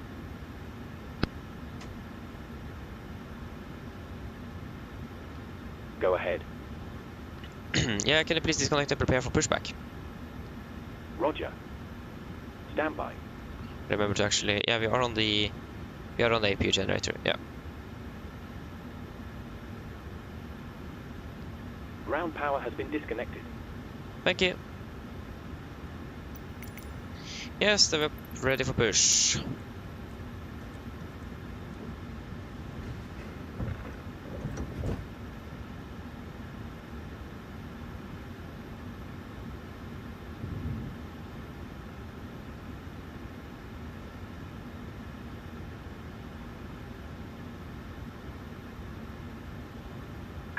Hello, Captain. We are ready for pushback. Hello, thank you. Copy, I will also pressurize hydraulics. There we go. Pressure.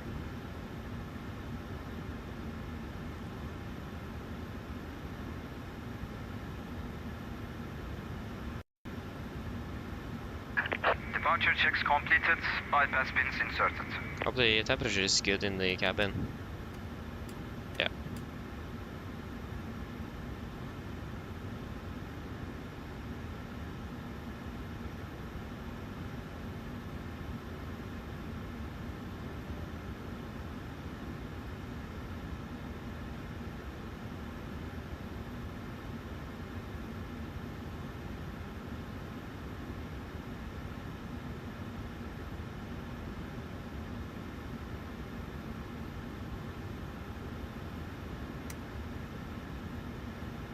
Before start checklist. Flight deck door. Closed locked. Doors and windows is not...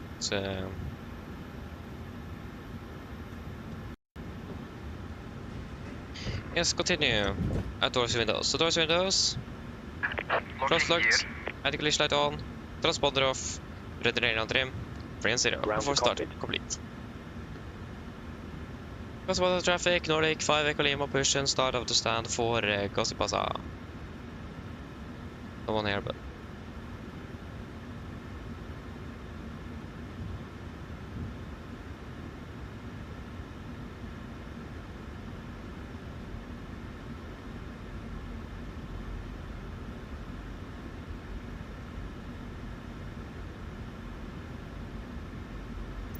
Yeah, we'll take nose left. It's easier though to go on Alpha. Quarter clear push facing east, brakes set. Release parking brakes, please. Brakes released. Commencing push. All engines clear. Start at will. Thank you, we'll start 2 1 in sequence.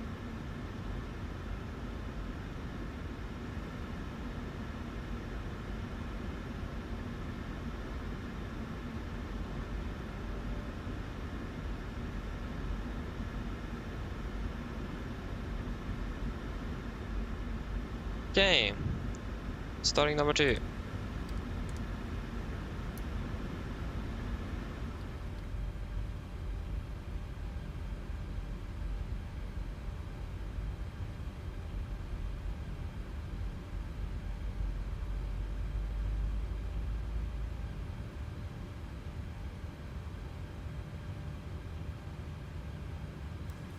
Please set parking brakes. That was a fairly short pushback. Parking brake set. Waiting your confirmation for a good engine start. Yeah, Roger, standby.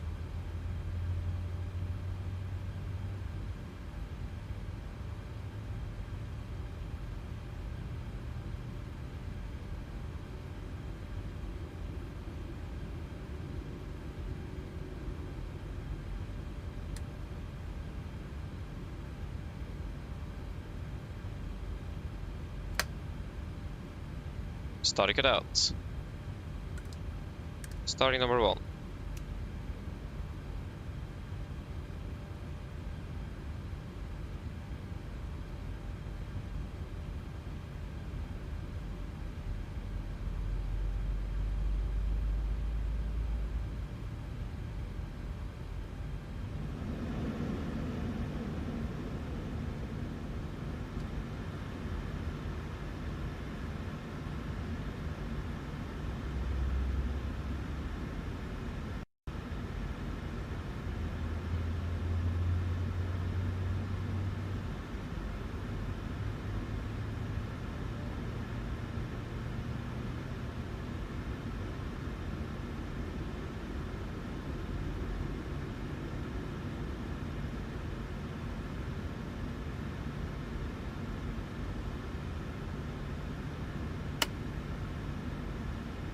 Starting it out. Cockpit now 2 good engine starts so you can disconnect. Unlocking gear.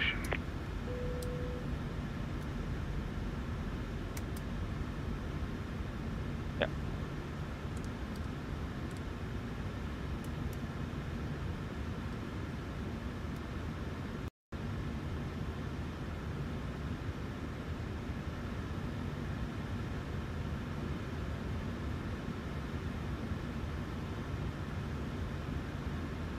I think actually maybe shorter taxing via Alpha, because we don't need to do those quite sharp turns. Take it via Alpha instead.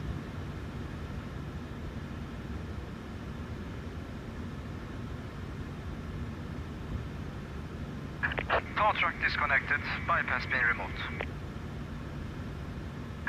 Left is clear. Right is clear. Yes, thank for the help, look for the pin, have a good day, see you later, bye bye.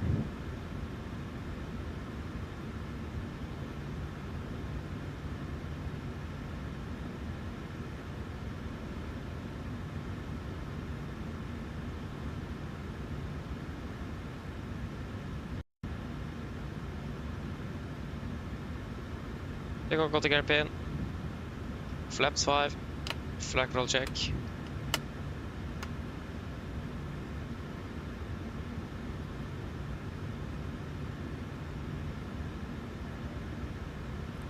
Before taxi checklist.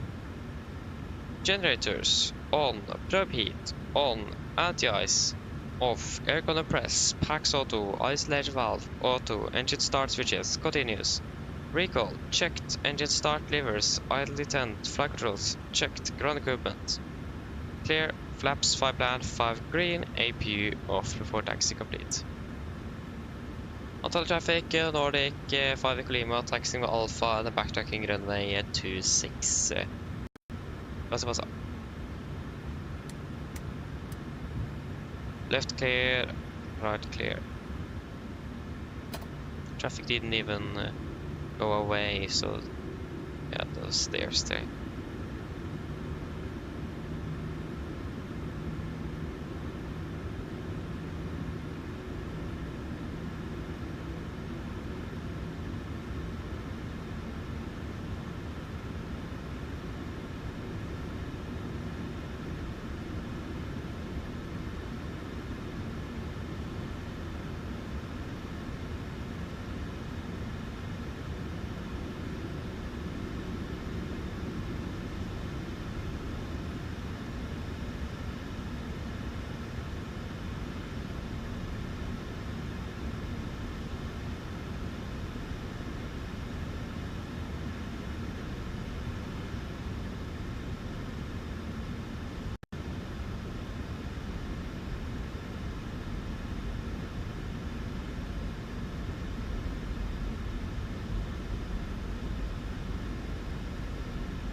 The light is clear. Approach path is also nice and clear. There's no report traffic and no traffic in sight either.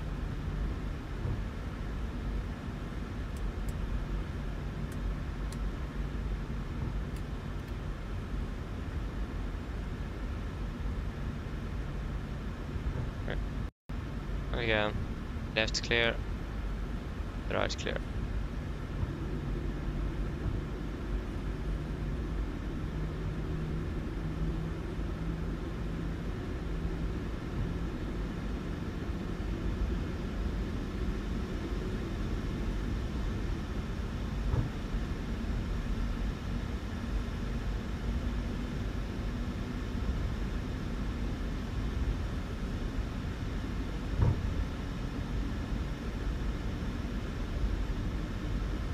And we'll go terrain radar on both sides for the departure.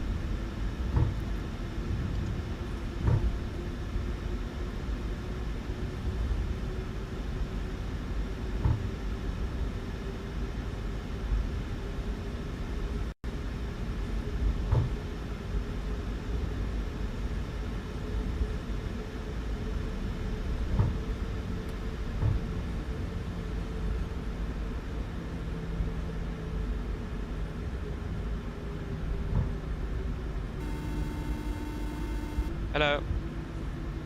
Hi, Captain. The cabin is secured for takeoff. Yes, thank you. No problem.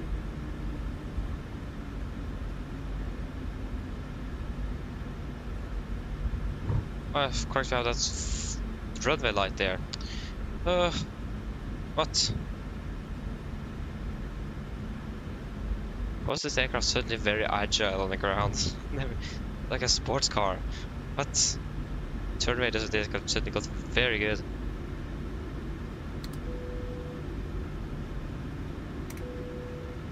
Before takeoff checklist. Maps 5 land, 5 green, stabilizer trim, 6.3 units, chemical given, before takeoff complete. Are we ready?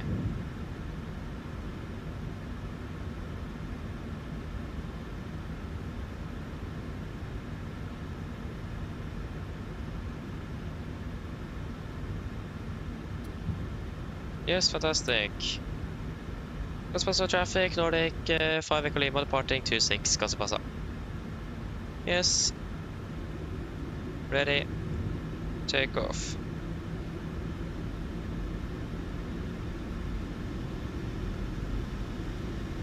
Stabilized, setting thrust.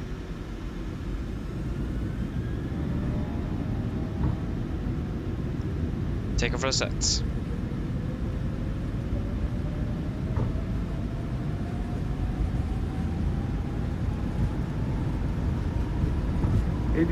Checked.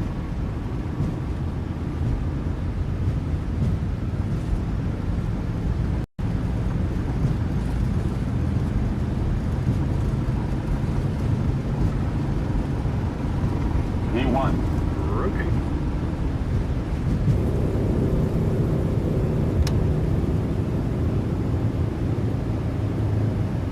The brake. Gear up.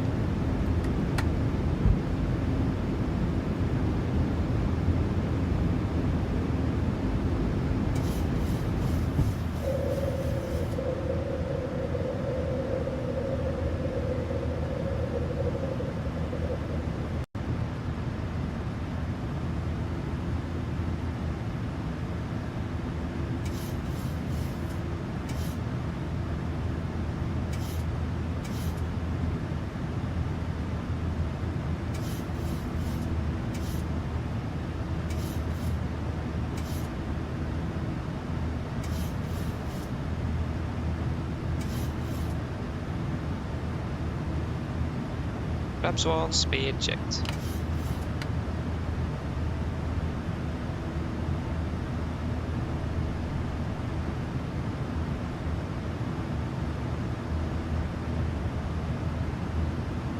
Flaps up, speed checked.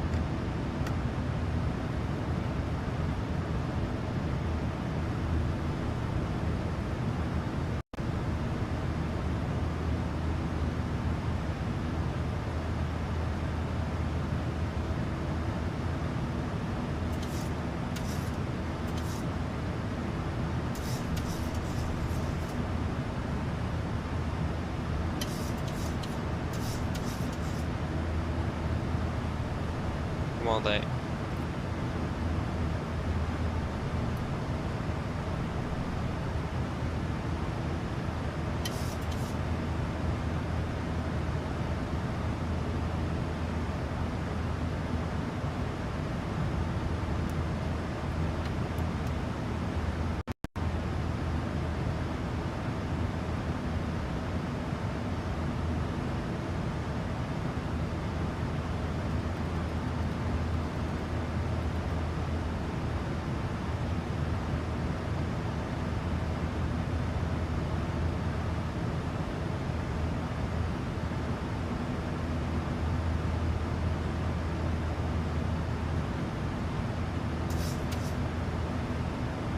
Continue climb to flight level 320. 320 set. Standard, standard. Off the takeoff checklist. Engine bleed. Friction engine bleeds. On packs. Auto landing gear. Up and off. Flaps. Up, no light on altimeters. Standard, set cross checked. Passing through 7,500 feet. Now. Plus 10. After takeoff complete.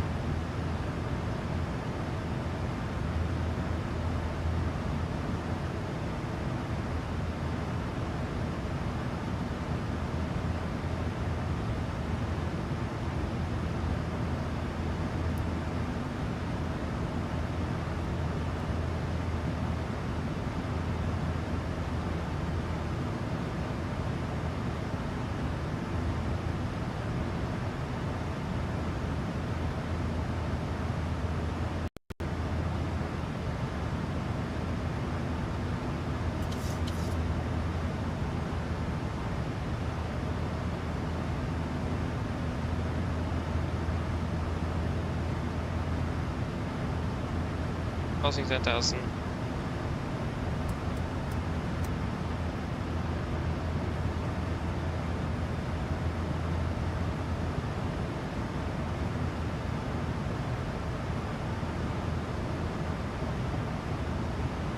Good.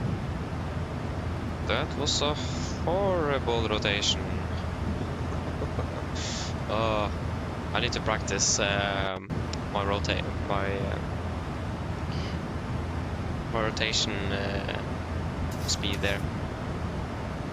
That was a bit too quick. Again, I just switched seating positions. I was thinking a bit further back, so that means I need less pressure to get it further behind than I did before. And also my pulse started rising quite quickly there because it looked like we were approaching the end of the runway. So yeah, it was probably an instinct there as well. So yeah, not good. So I'll need to practice a little bit to just have that rotation a bit better. That's something you practice very thoroughly in real life. So I need to do that myself. So yeah, I'm not proud of that one there. I can't be perfect all the time, but and Gazipasa as well is not really an easy airport to fly to. Yeah. Okay, so what have I missed? Very well, hello, welcome. Hope you're doing well.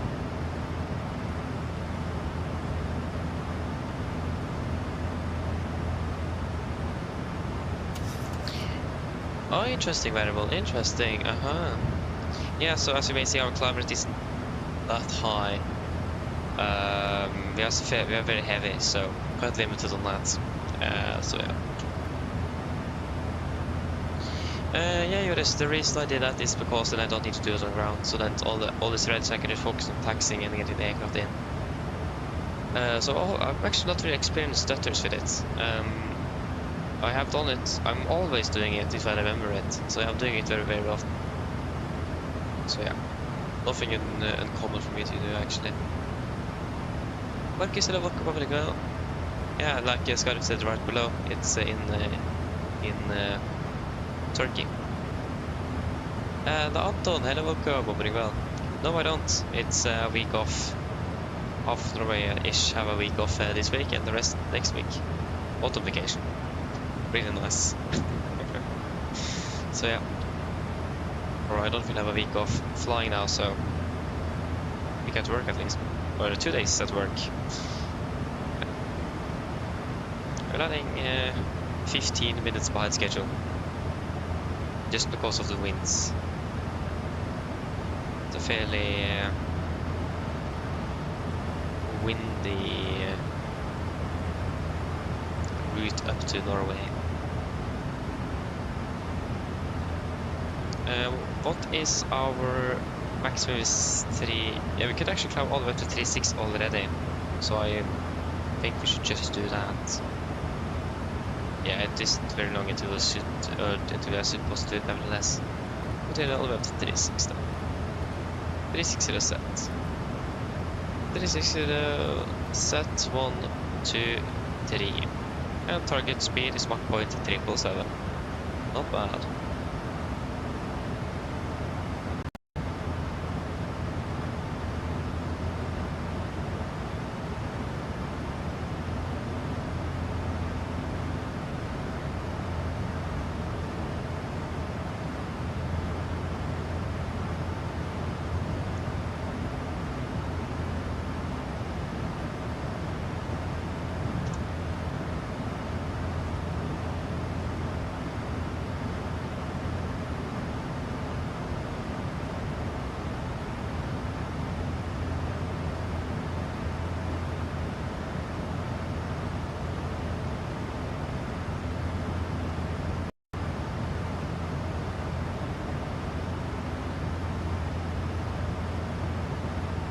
Yes, and we are passing flight level 200. It's looking good. Well, once the temporary elevator to turn it down from water. It's quite hot in the cockpit also, almost 30 degrees here.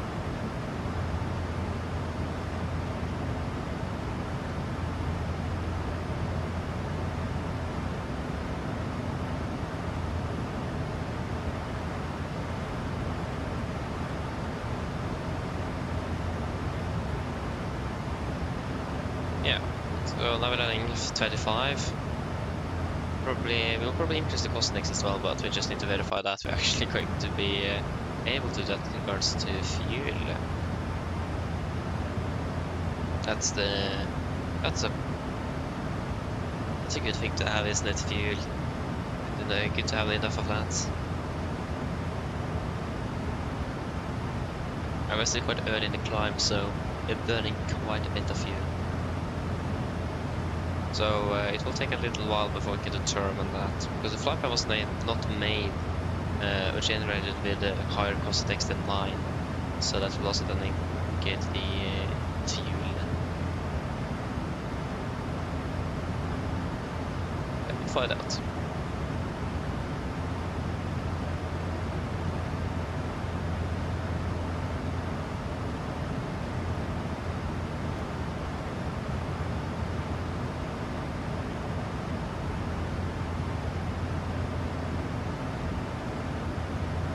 We have Antalya right in front here. There it is.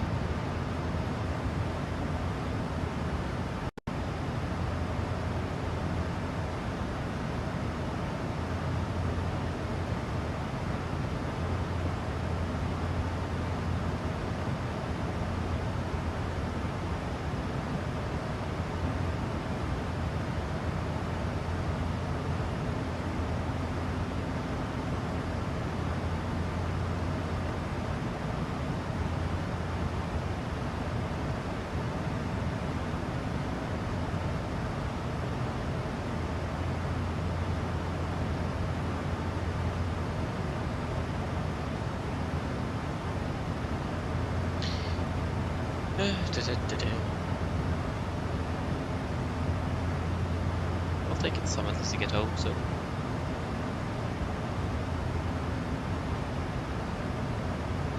Yeah.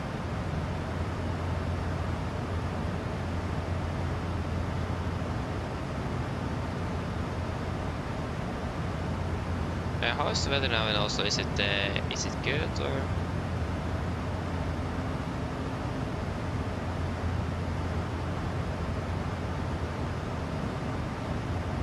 Yeah, it's fairly good.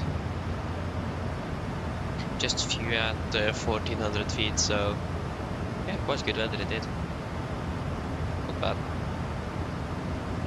Should be a nice smooth arrival into Oslo, so maybe also do the RMP approach to save up some time since we're a little behind.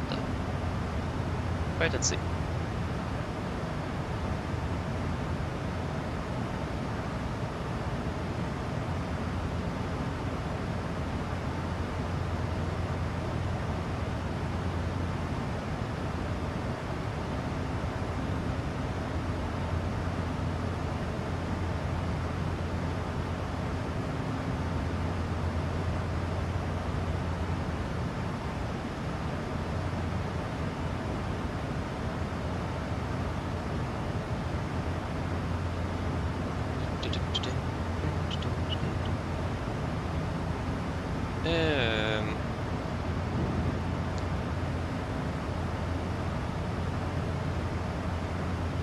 Nice.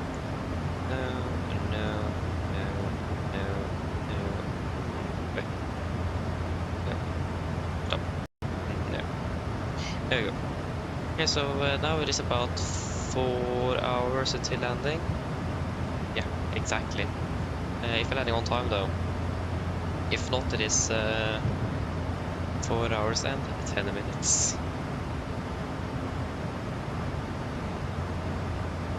We've already been flying for 15 minutes. Yeah, we'll have to see that we're heavy then. Climbing like a turtle. It's going very slowly here. It's a bit unusual to fly these heavy loads. Yeah, it's not something I'm used to.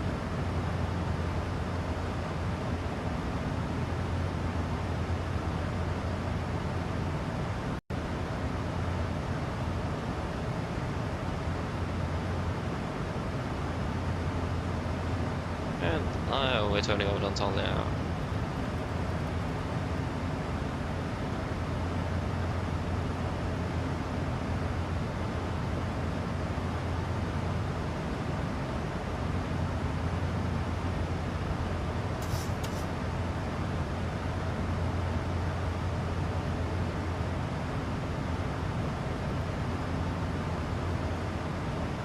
Yeah, that's some nice red returns there.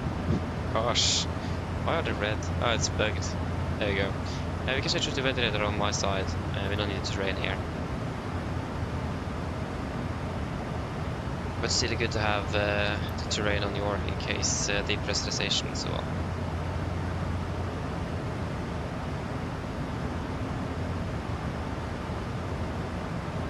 Always good to have that just in case. You never know. Better to be on the cautious side. So yeah. Wait. Oh! Thank you. What? I even forgot to switch over in Oslo. We're flying this entire flight, not in Unicom. It's an advisory. Oh, thank you. Oh, how could I forget that? No wonder it was silent all the way down. Oi, oi, oi. Men it's the well, hello, moving well. And again, yeah, thank you.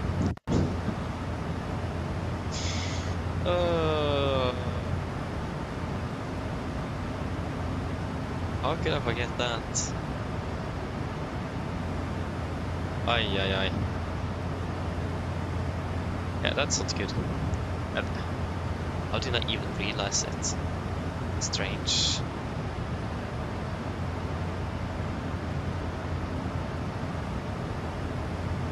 Past 300.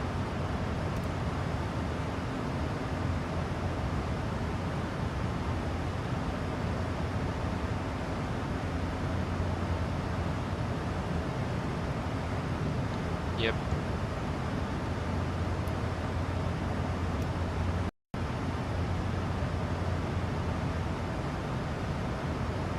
Hey, top flap is right there. Nice, not bad.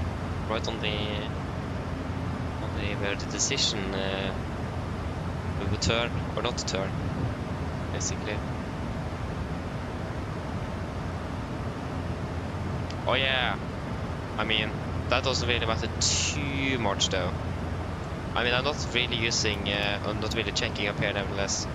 It's not, I've not seen many pilots do it either. I normally just leave it at ground power actually. But I mean, you have a good point though. Yeah, I've barely seen them actually use it often. So yeah, I just always left it at the ground power. Yeah, you have a point though.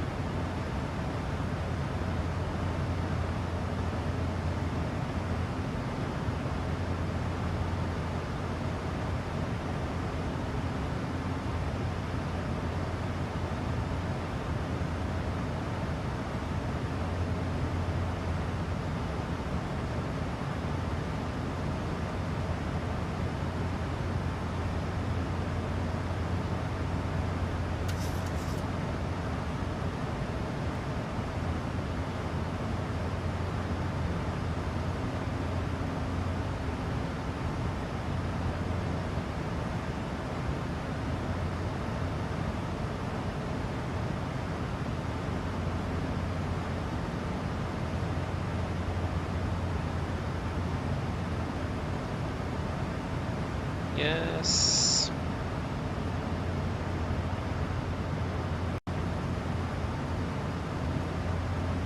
Deficit of burning much less fuel up here. It was about 2.5 below 250. It's a little bit less up here at least. No, line 26. Yeah, I don't think that will save us much.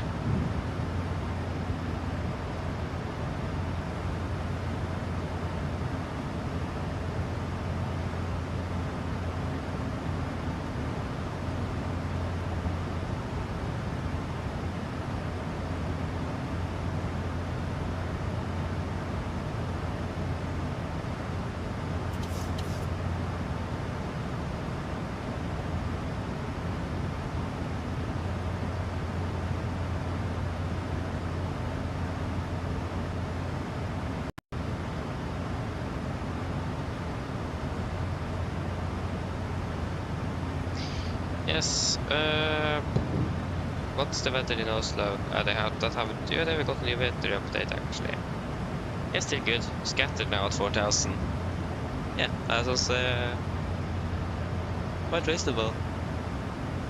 It's quite sunny here actually, so should expect fairly good weather. So should be a smooth one into Oslo.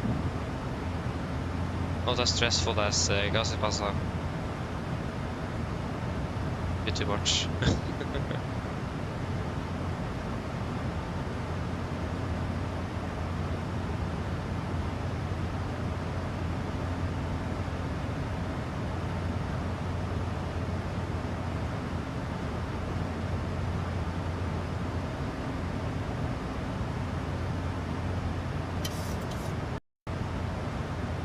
With each cruise I will get some lunch as well. Starting to get hungry.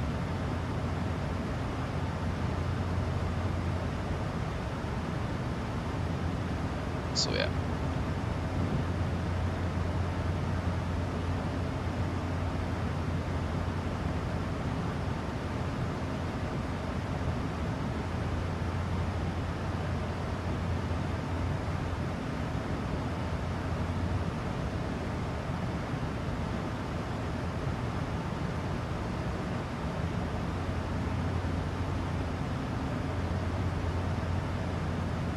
How's it go?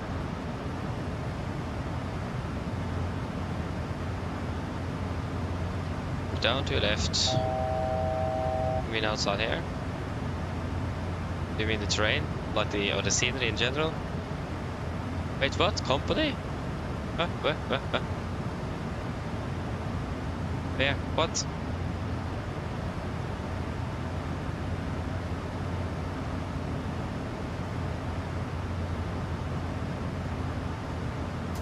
What?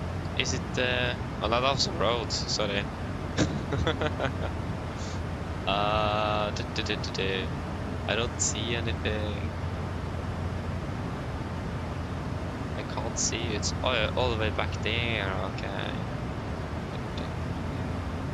I don't see you anywhere.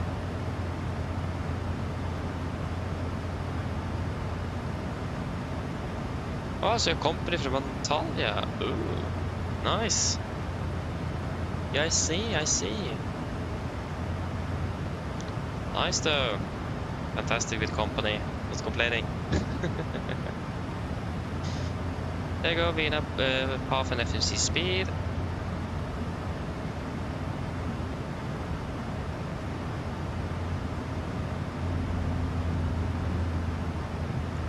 Nice. Have you flown down to Antalya as well, or have you just flown, or just do the flight back, or up to Oslo? There we go, we can delete Xen. Fantastic name, isn't it? Xen. Not good, us. Yeah, not good.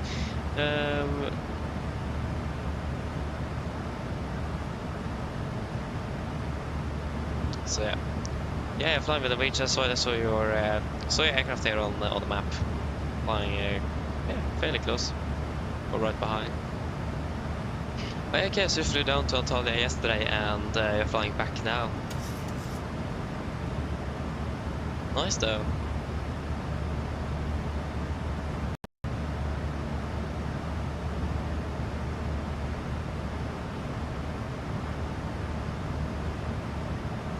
Not bad.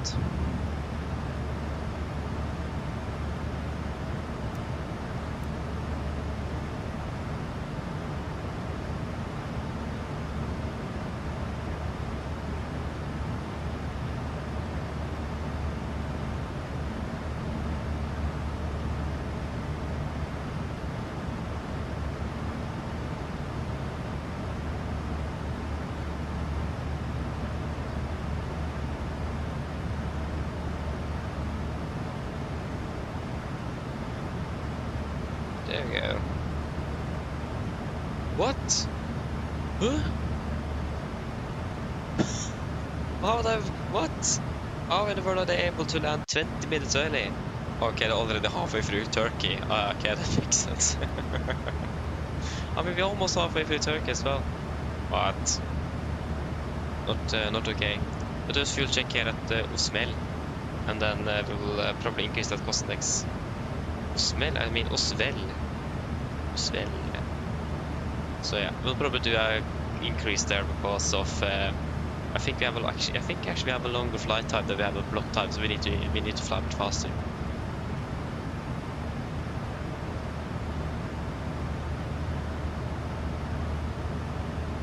Yeah, okay, no worries. Well. Nice though.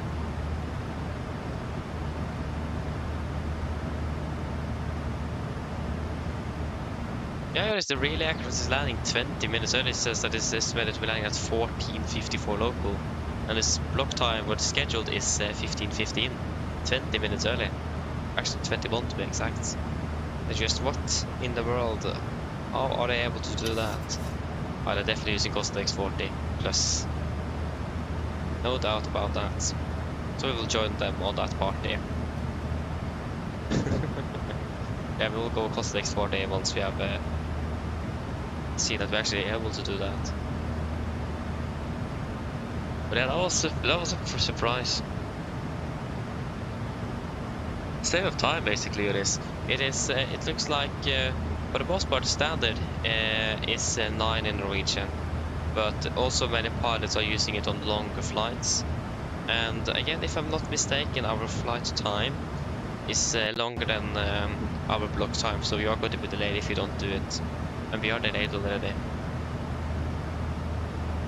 So it looks like many pilots are using it on flights that is not domestic.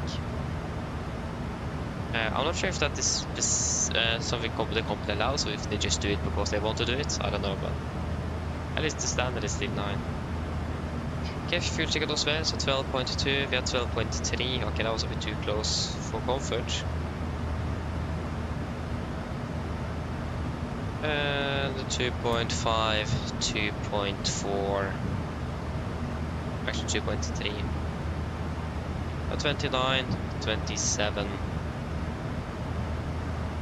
Bad 7.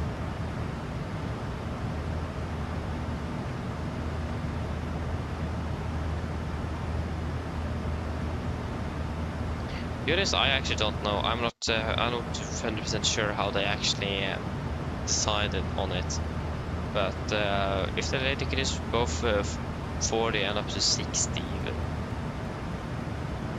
So yeah. But I imagine at least if you're arriving behind schedule, then it's the most part that they are supposed to use a high cost index. Yeah, if you're landing behind schedule, not if you're departing. It's when they are arriving that does matter. Better pilots, especially on longer flights like this, sounds like they're using 40. But it's when they are arriving behind schedule that you're using 40.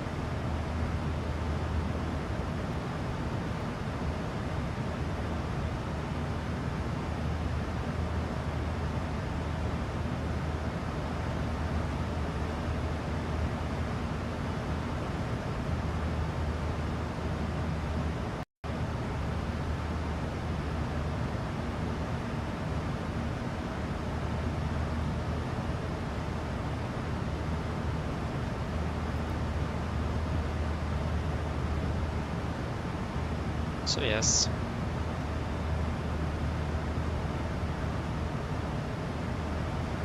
Yeah, but landing fuel is good though. So I just increased to 40 then. Big. I just hope that our... Ooh, yeah, exactly. It's very tight here. Very tight. I don't like the fact that it is that tight. Target is 0.79. What are we flying now? 0.78. 261.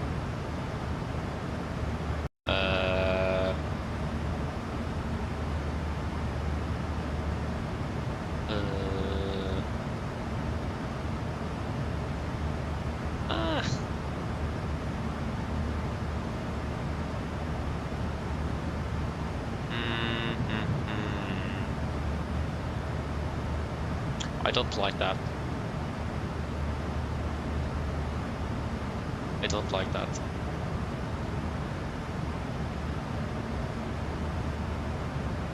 Nah, sit the yellow. Nah, that doesn't really sound comfortable.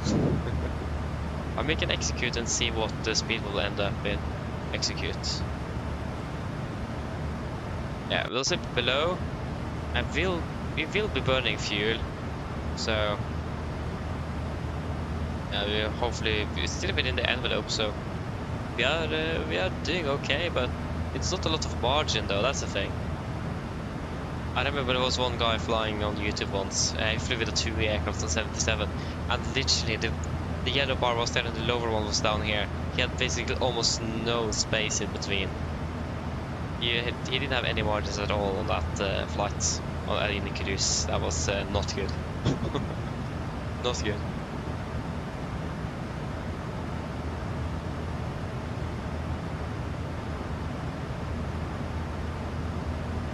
I would imagine it is. I have always been using landing behind the block time, but it also may be landing behind or arriving late behind block time at gates. So yeah. But also the downside is that the auto throttle is always really nice. Always likes to be a little bit faster than it's actually supposed to. Like we're almost 0.1 faster now. Sorry, 0.01 faster. So that also doesn't really help with the close proximity of you. So yeah. Yeah, I'll request some food from the cabin crew. I'm hungry. I want something to eat.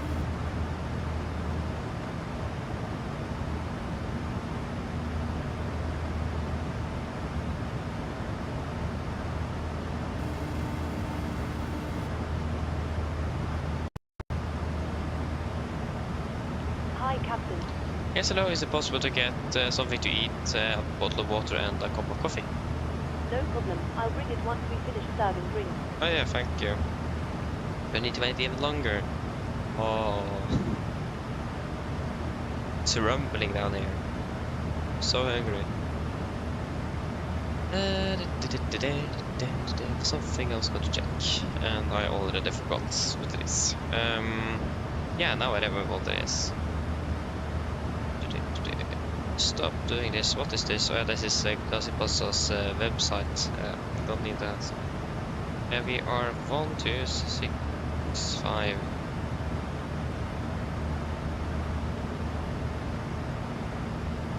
Hey, listen, what? Not flying to how, listen?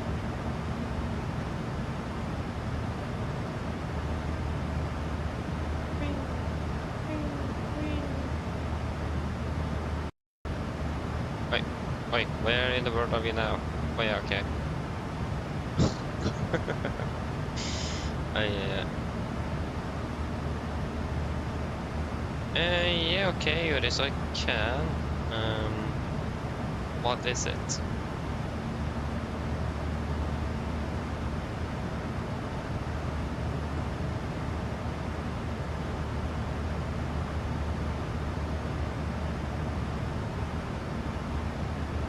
Oh my days.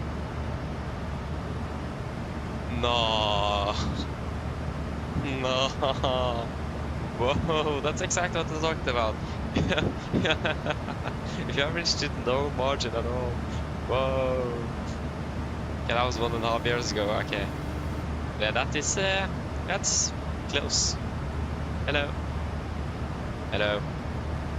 Hi, Captain. Your food is ready. It's in the storage area, so feel free to collect it whenever you're free. Thank you. No problem. That is close indeed. Whoa. Yeah, I see. I understand it then. So you're very comfortable in that area, are you? Yeah, probably 350 would have been a good idea.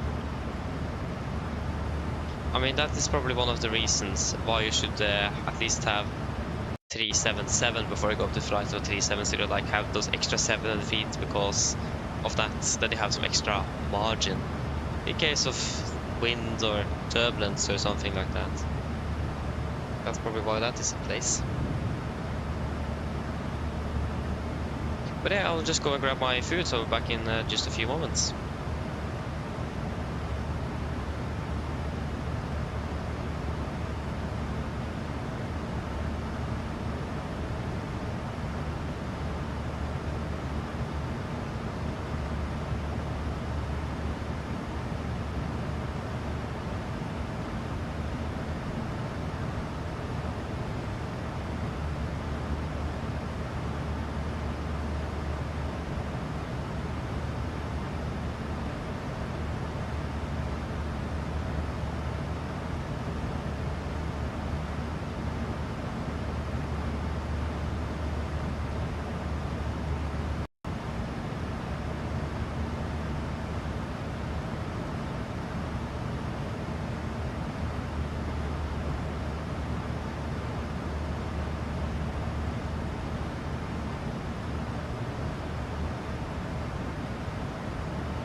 Okay, I'm back again. Apologies for that it took you so long.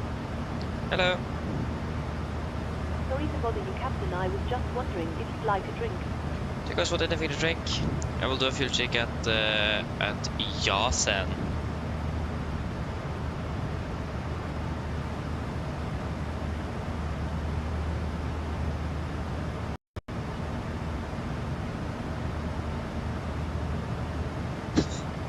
You're still trying. Aye. Of course, I'm still trying. I also need to refuse it. No, we still don't have it on board. It is still not on the in menu, so we can call the management in Norwegian if we can get that on the catering. So yeah. I'm not responsible for the beverages on board the aircraft. Or you can ask the cabin crew. I don't know. At least from what I know, we don't have that on board.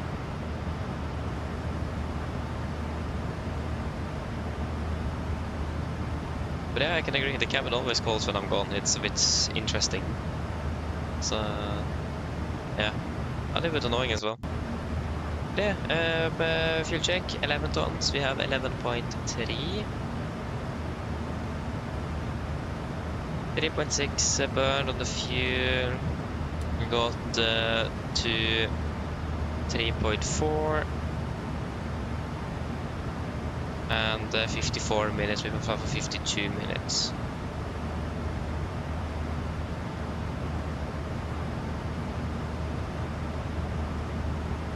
Nice. But then nothing then.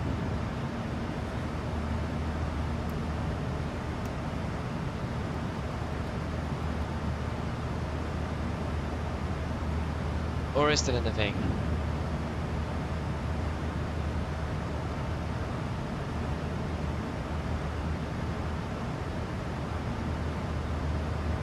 No.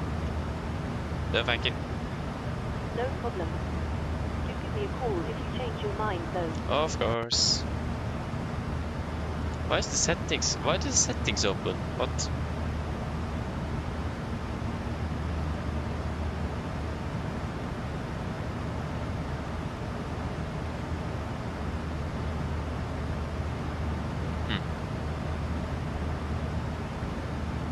These are doing good on fuel, so that's a positive.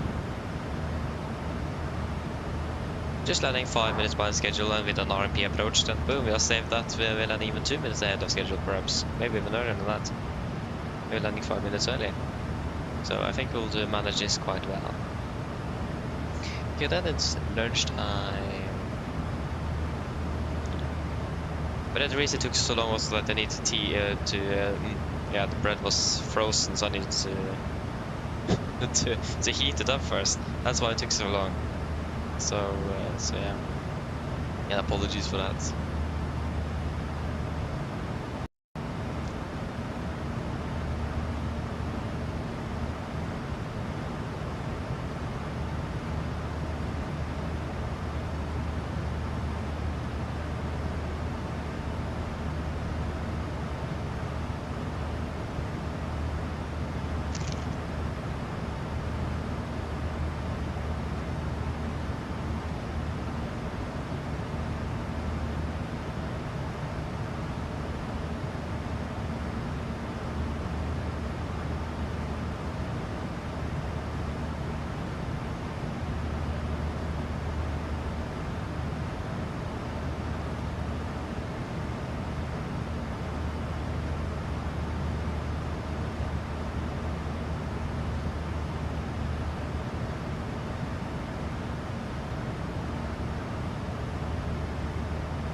Goedemiddag, hello, welcome. Happening well.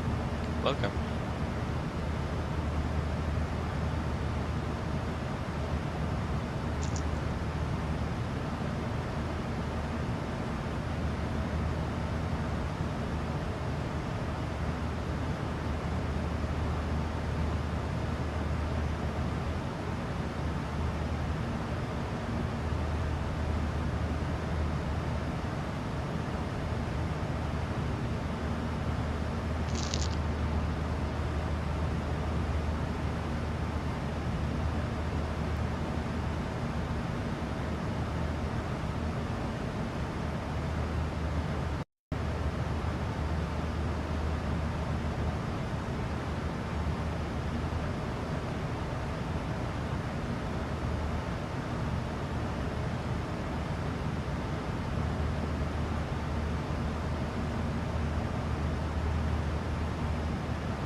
It's a lot of traffic here.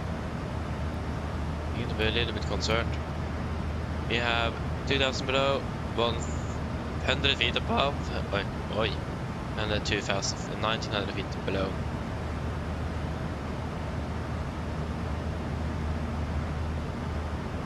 I just wonder which one is the 100 above and where in the world is he, and what aircraft type and so on. So a little bit ahead of us at least. So yeah.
nice.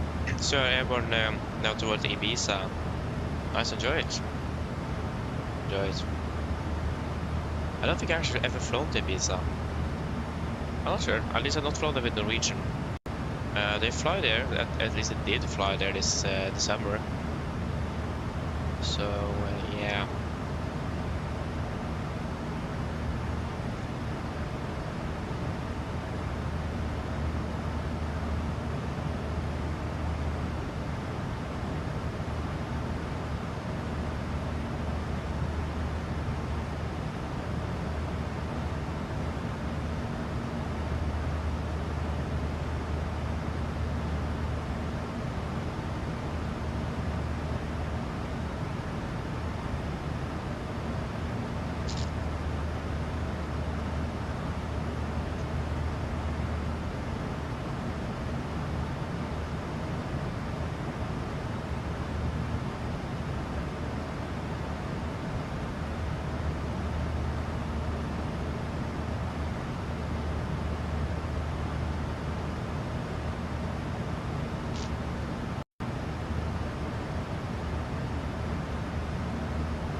Oh.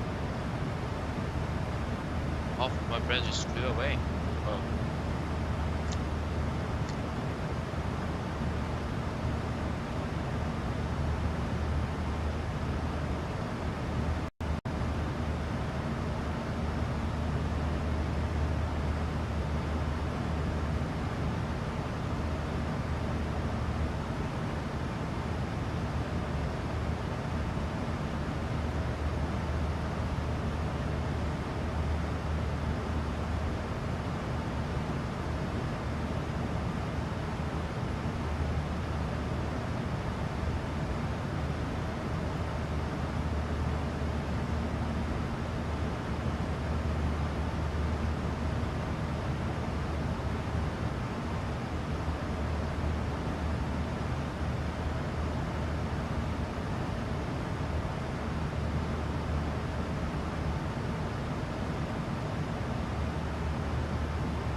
Uh-huh.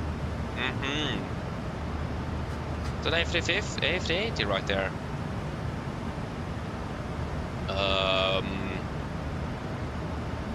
I don't like that, to be honest. In regards to wake turbulence. It's still far away though, so it should be good, hopefully. Wait, you're already over London? Oh, yeah, that's really quick. Are you using time acceleration or? Yeah, that was fairly quick.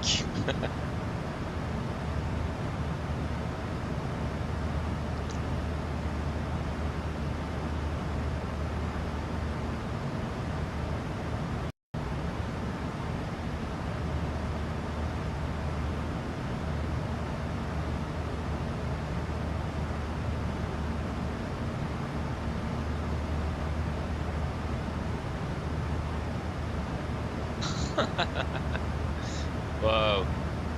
Yeah, still pretty quick though.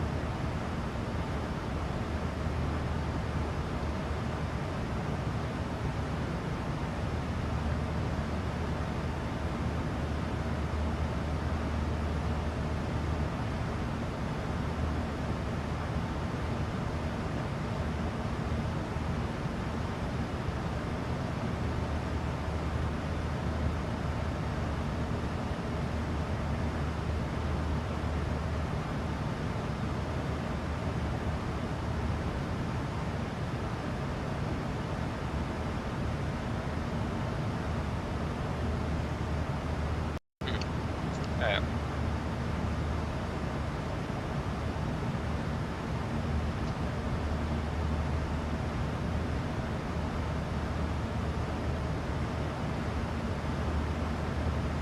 Hey, 1319. We're just saving more and more time here. Hey. Not bad. Yeah, we should be nice and clear of that A380. Thanks for that. Oof.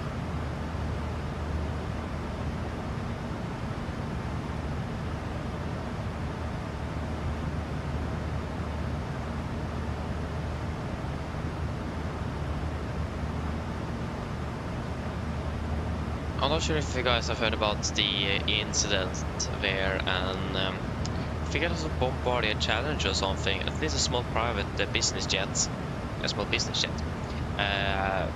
flying over close to around Dubai, cruising, and where they just above them passed an A380 from Emirates. And yeah, they got a really nice roller coaster ride, to say it that way. Yeah, but yeah, not good, to say it in another word or another way.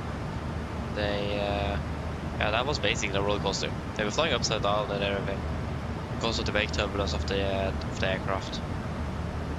So the wake turbulence of an A380 is actually not great. So avoiding the A380 is not really a bad idea, if you ask me.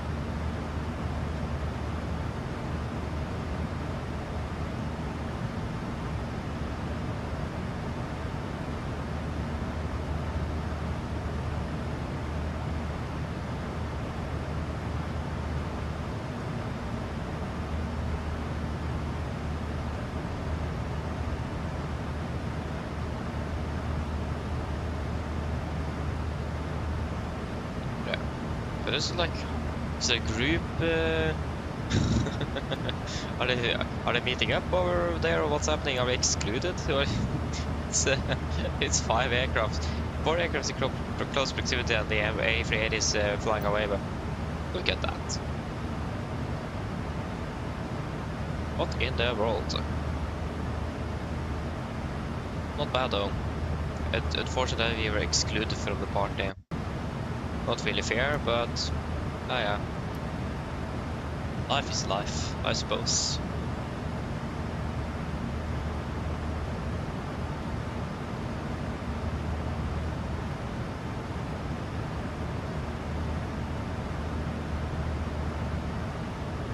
There's such a high pressure over Oslo. Not good.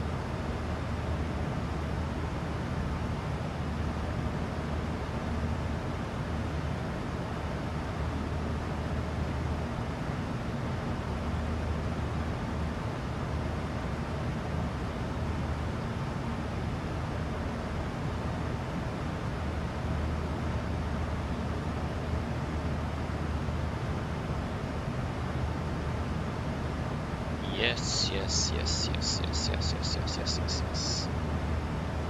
I got any previews or something from PMDG? I would like so.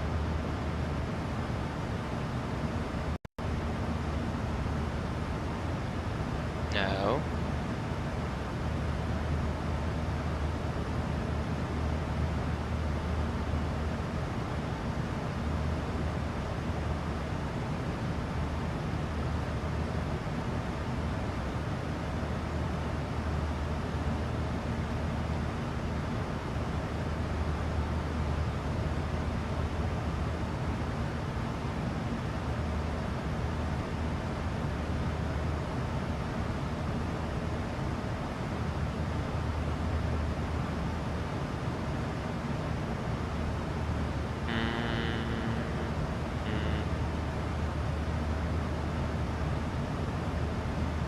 Yeah, so there have been a lot of discussions lately on their forums regarding flight model update for 2024, and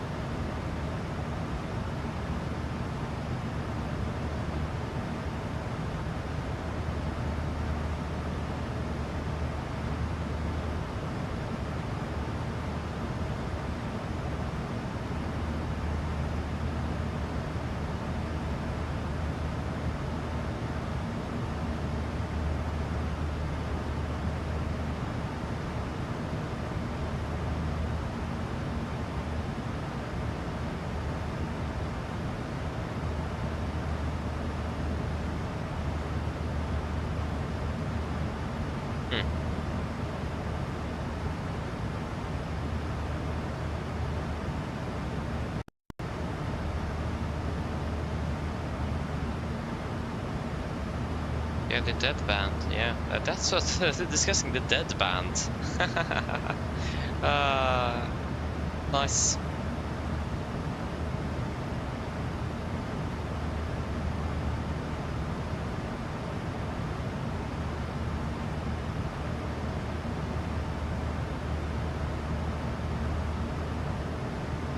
Okay, then I see. That's what they're discussing.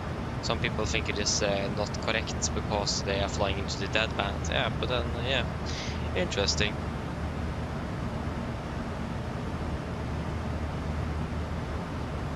Oh yeah, we're returning back to Oslo for tonight. It's Tromsø time. Aha, nice.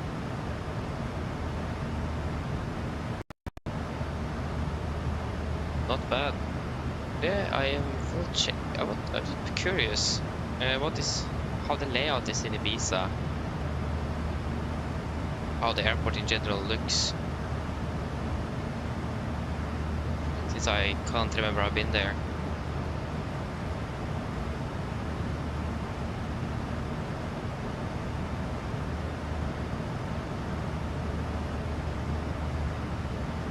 There are two islet approaches. That is nice.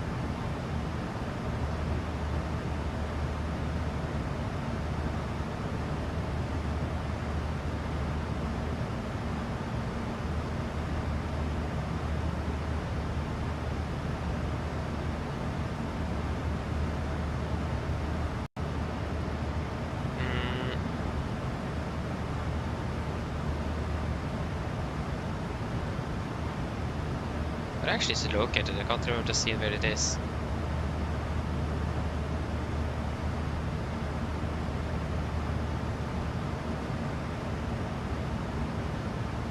Oh yeah, of course it is there. Yeah, when I think about it, I've seen it before. Yes, it's just south of Palma.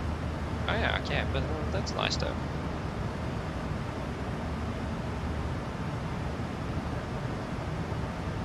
Not bad. Ja, då får jag checka att Aegis. No, I'm not trying to say it in a British accent. Won't work. Oh yeah.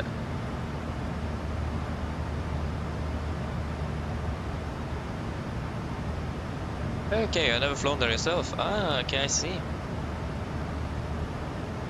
Yeah, that approach looks good. Yeah, it looks really good indeed. Wish that we got that on the roster on the roster for this summer, but we didn't. And I imagine that will just be a summer route as well.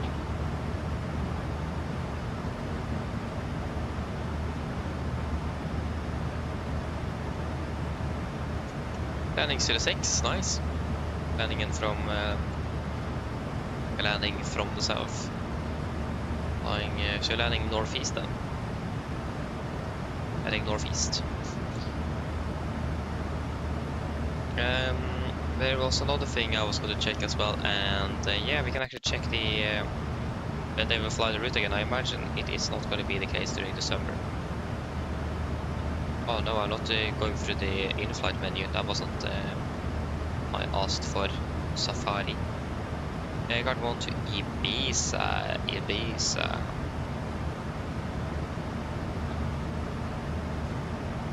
Okay, they actually do fly there in June 2026.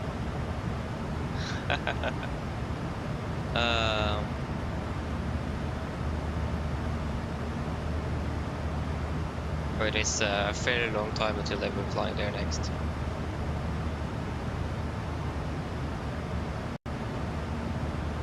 Always on Tuesdays. So 1, 2, 3, 4, 5, 6, 8 total round trips are they doing a year. In 2026 they're flying 8 round trips. They're flying just 16 flights between Oslo and Ibiza. That's the round trip, so 8 round trips. 8 flights down to Ibiza, and then another 8 up again, of course. But yeah, so that's fairly not a lot. Hey, Jesper, welcome back again. Welcome back.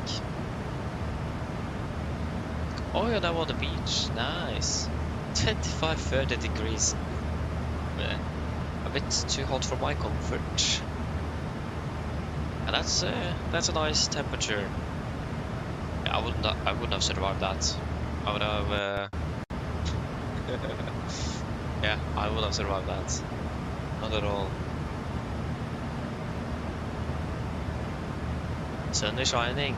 It's cloudy here. It's clouds actually right now blocking the sun, unfortunately. So yeah, not really a lot of sun at the moment. It's fairly cloudy here. Here as well, fairly cloudy. But up here at 36,000 feet, it's still fairly sunny.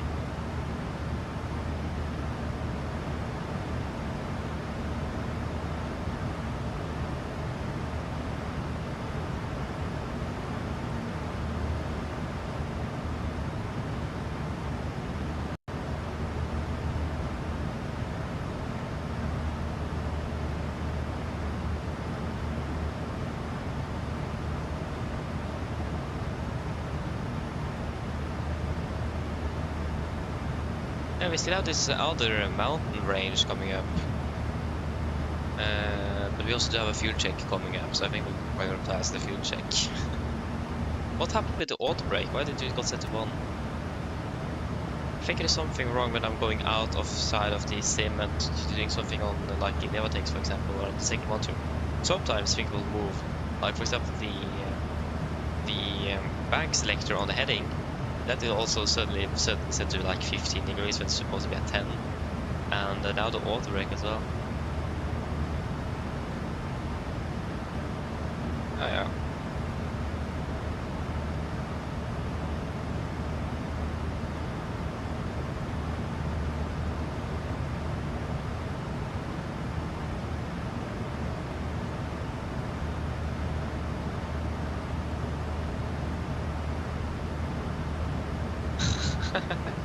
Oh, 72 hours. Not bad though, not bad. That's a fairly good amount. Nice though.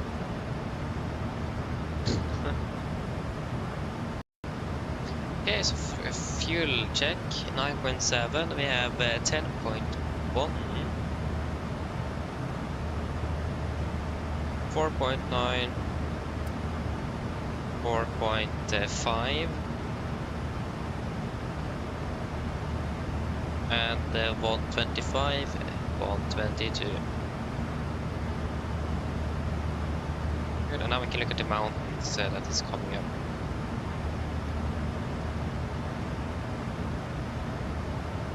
These ones as well, but on another mountain range that I actually didn't spot on the flight down.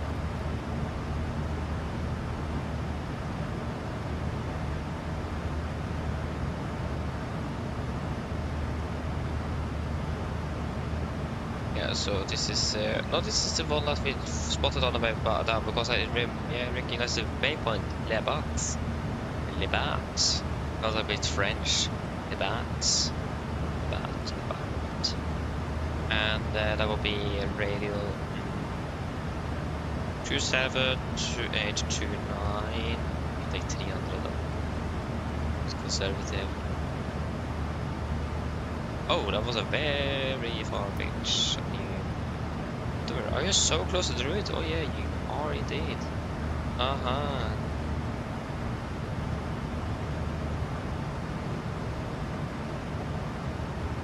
Actually, do you know what? We'll take 290 instead. 29, not 90. 290.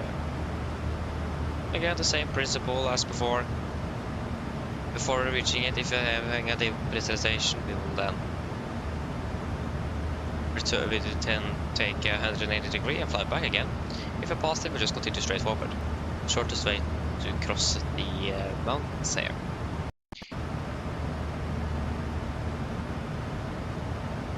Yeah, that's actually the only one. Yeah, good.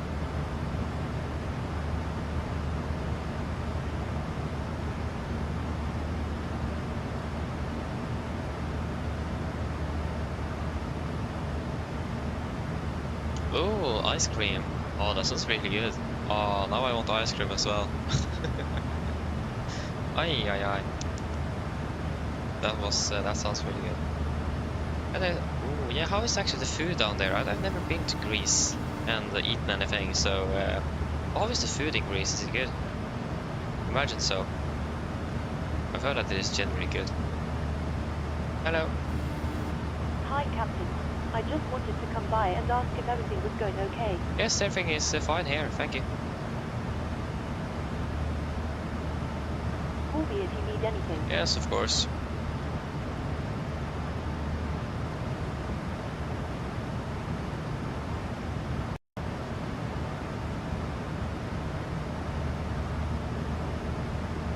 It's very good.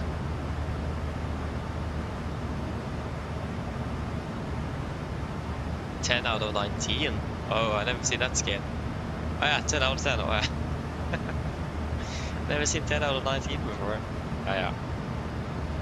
Nice though, not bad, not bad. Nice. So once I pass over the mountains there, I will calculate some flight hours. I have some flight hours to calculate soon.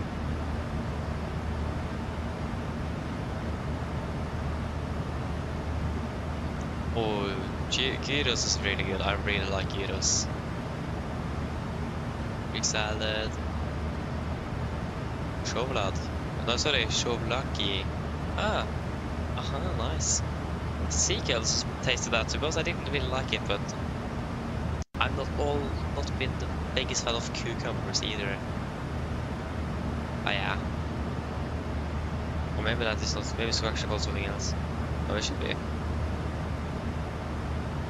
But it sounds really good though. I hope you're enjoying your trip.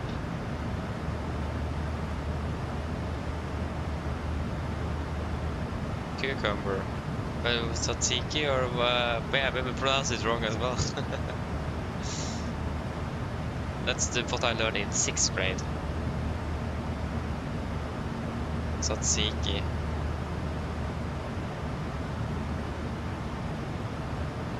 That's at least what my teacher said, so if it is wrong, then don't blame me. I said it very weirdly. Oh, poor guy.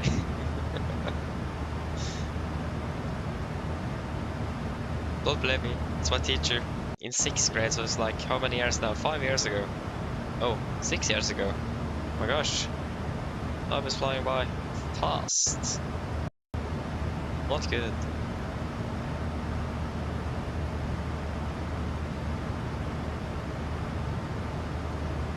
Oh, nice. It's a coffee as well.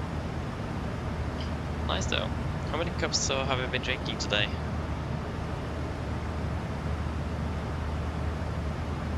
More than 2?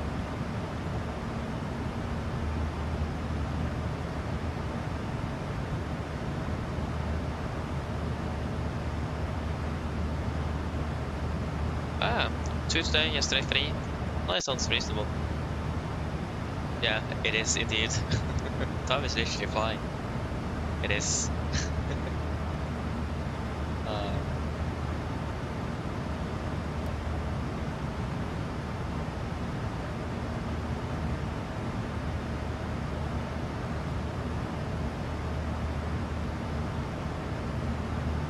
Whoa!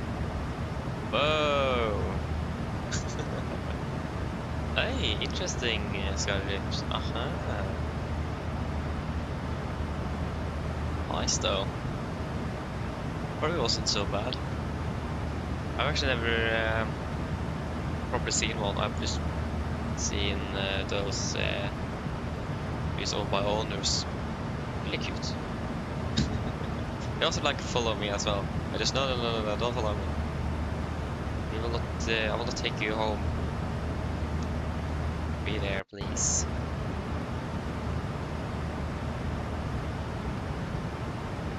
That's free breakfast. Nice. Yeah, again, sounds really good. So it would be cool to visit.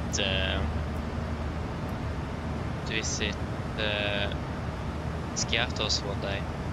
I mean, also like Prince Julian as well would be cool to visit. A lot of those airports. I mean, Norwegian is not flying to either of them, so then Yeah.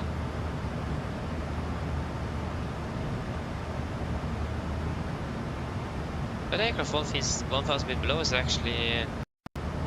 There's a company aircraft to... No, sorry, it's a Wizz Air. That's not the company.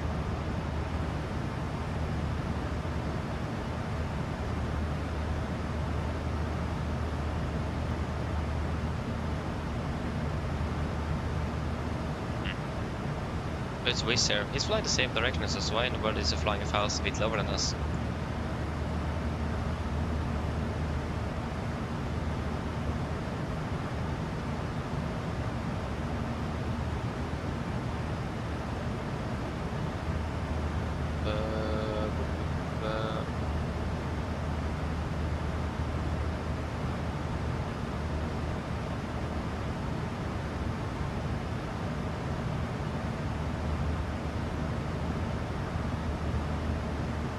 I can't find it anywhere.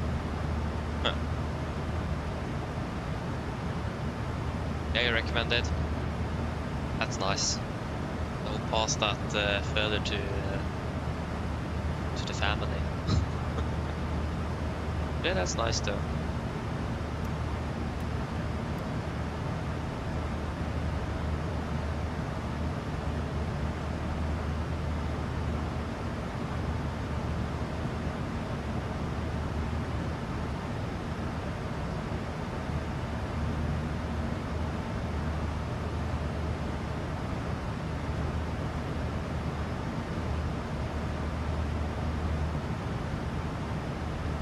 Oh, nice. Yeah, sounds good. Sounds good.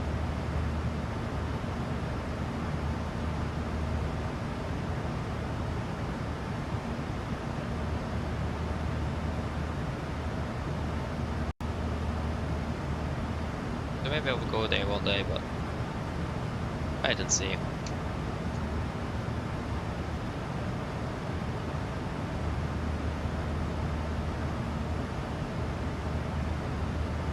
But the only real thing I like with if you are like traveling for a longer distance is actually the flying part. That's really the only thing I like.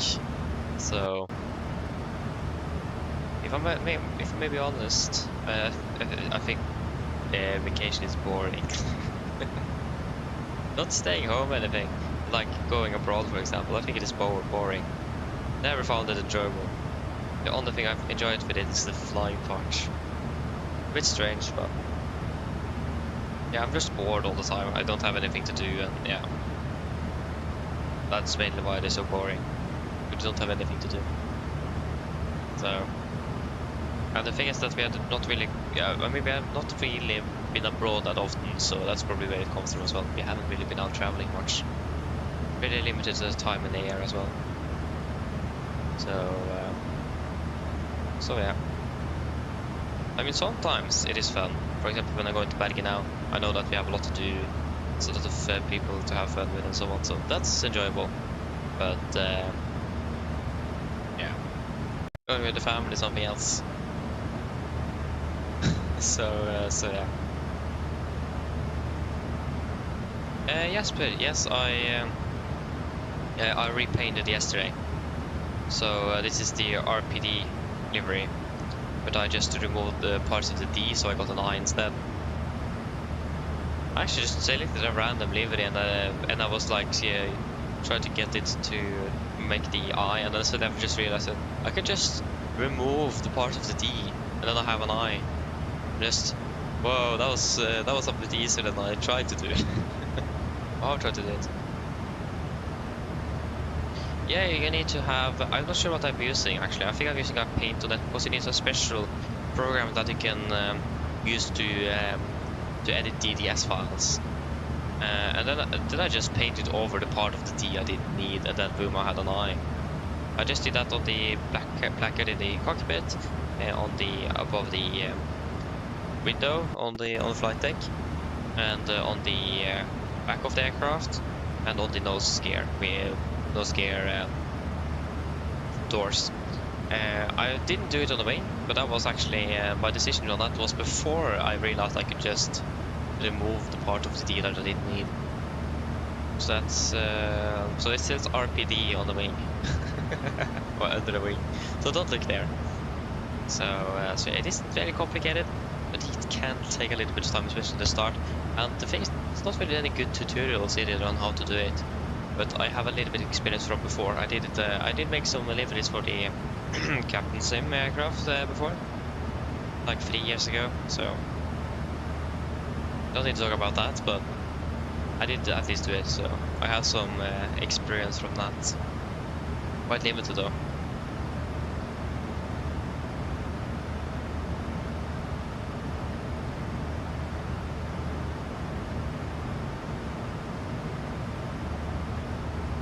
I think you can still download my liveries from FSIPanel. It's still up and running, so I made the FedEx Panda livery for the 777 freighter. I think it have I can actually check how many downloads it's have. I got a bit curious myself, and how long it have actually been available on here. So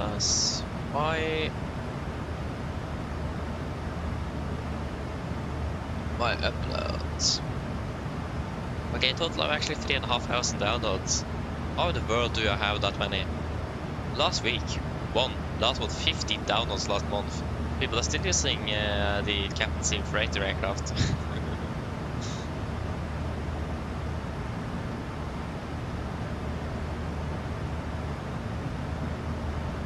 And I have an average of 5-star rating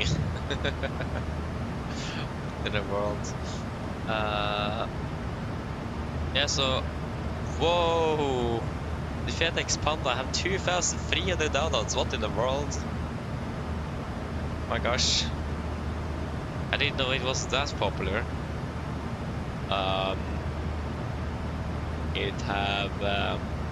It was released on April 28th, 2022. It's a fairly old livery by now. I mean, it's okay. It isn't bad. I'm not sure how I managed to do this actually. What happened with the format here? I don't know. I mean, it was actually a fairly nice livery. People were quite happy with it. Unfortunately, FedEx are just when I released it like a month earlier, phased out of the 777s with the FedEx with the Panda logo. So it's but is it something weird with the door? Maybe it's just me. I mean, it looks yeah. And I made some Icelandair cargo as well. Even a United Airlines for the 200ER, I think.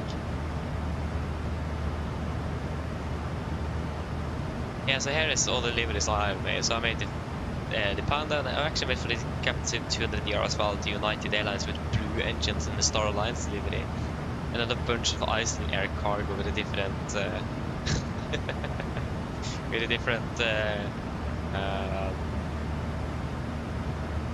what is it, colors. So I made all of this 3 years ago already. Gosh. So yeah.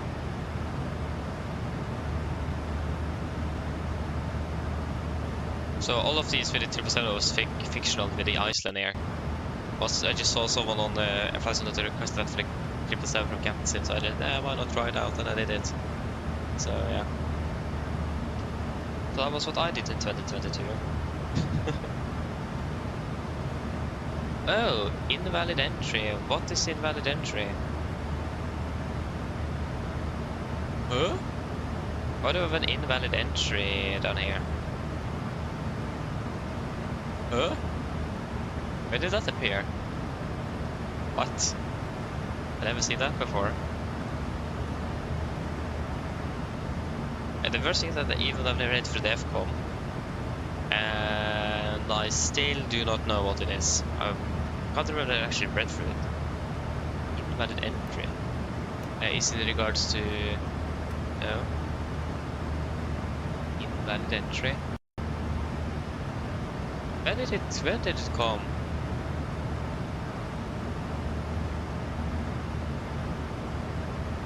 Let's number down there. It will be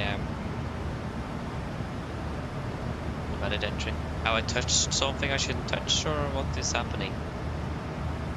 Let us check the FCOM. That always has an answer. FCOM. Skyrift, I actually don't know. We have a standby on Sunday, so if we'll be flying or not, then that's not really certain. There's lots of it if we're getting called in or not. But at least we should be back on Thursday next week. That's when our duty starts again. Oh, why did I go out again? Okay. Invalid entry. Oh wait, is it this one? Maybe it's actually this one. I think it is this. Yes, it is auto. Boom. There you go. Fixed it. Yeah. Again, it's something weird with the camera, and when I'm going out of the sim, it turns different things. Yeah, that was what it is. I had read it before. I remember that was the this was for the speed reference for the V1. So then it will set the V1 speed down here, then it'll switch, so you can set it manually through these knobs. So that's in case you have an FFC failure, for example. So yeah, then I remember that. It was something familiar with it, but I have not actively used them, so at least I know how to use them in case that would be required. So you like set your landing weight and so on. You can set everything almost. You can also select the N1 limit, so you can set N1 limit and then speed reference of V1, V2, V1, VR, V2 set up in MTP, so that's fair enough. Wait, VREF, and what in the world is that arrow again? I actually don't remember what that arrow is. I don't remember.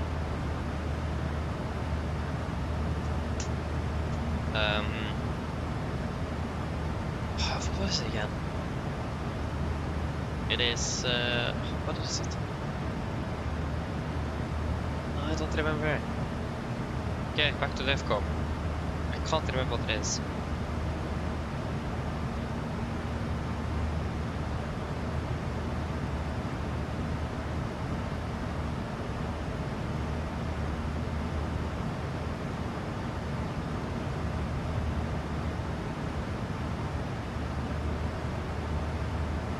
Engine start with the display control panel. So number 3. Yeah, refer to chapter 10, flight instrument displays. Okay, we'll go to chapter 10 then. That's okay. We can go to chapter 10. This is chapter 5. That's a wrong chapter.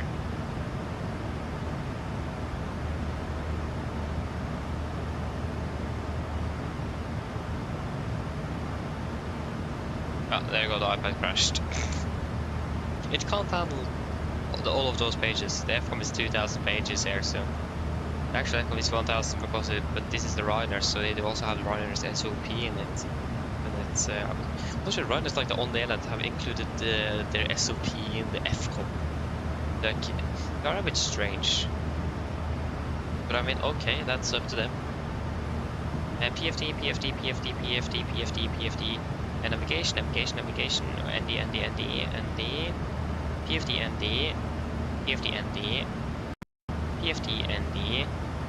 ND. But where in the world is what I'm looking for?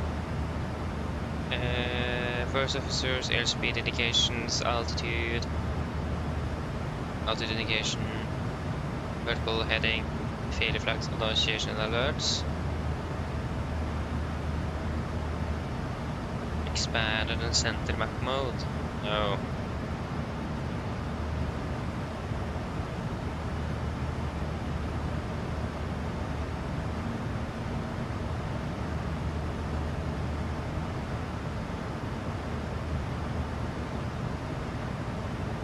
Is it the speed reference selector? Oh yes, it is. So the... Oh yeah, is that what it is? V1, VR, VREF, and that's used to badly set the white bug 5 to desired value. Oh yeah, that's what it is. Yeah, then I thought about that, but it was just strange that it gave them an arrow. it doesn't even show us an arrow in here. It just says bug 5.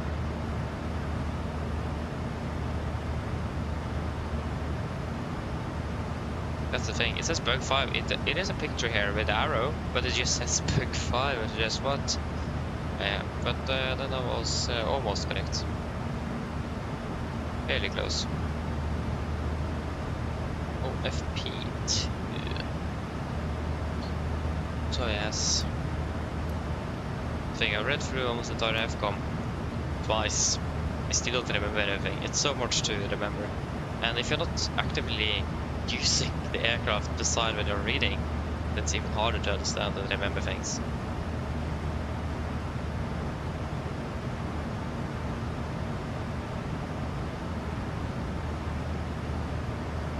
I generally also don't have time to sit with the sim and the aircraft beside me when I'm reading, because I normally don't have the sim with me when I'm reading. So yeah. Okay, maybe I should do some flight hour checks then. We're required to do that now. Should have done that probably about 100 hours ago. Maybe 50 hours ago. Always delaying it, and then I'm never doing it, and then, oh, now I need to do it.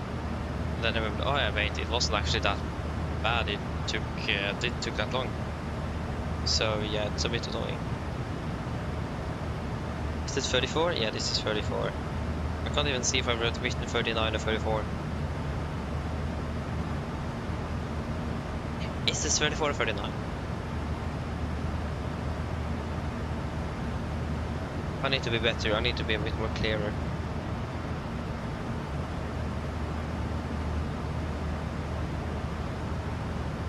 Oh, that's impossible to know. Make 34 then. 38. 40. 14. 56. 41. 44. 32. 44. 46. 43. 43. 42. 45. 37. 3. 40. 15. 7. That's 777. 17. 41. 40. 10 hours and 25 minutes. Yeah, that was the Johannesburg flight, wasn't it? I can't remember that for 10 hours on the 737 before. That will be a pain. That may happen in the future though. How about if we manage to fly for 1 hour and 59 minutes? Lost just 1 minute there for the 2 hour mark. What? 986 minutes. Oh. That's a nice and fair amount. What is that in hours? What? 986? Yeah, fair. 986 minutes in hours. Yeah, divide the time value by 60. Yeah, fair enough. Oh, I forget that.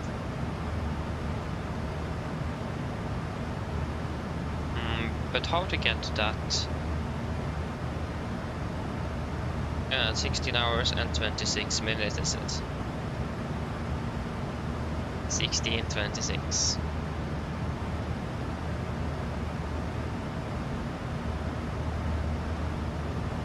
Oh, there it is. 16:26. 16:26. And now, of course, the standard hours. Can't forget those. They are the most important. For 1,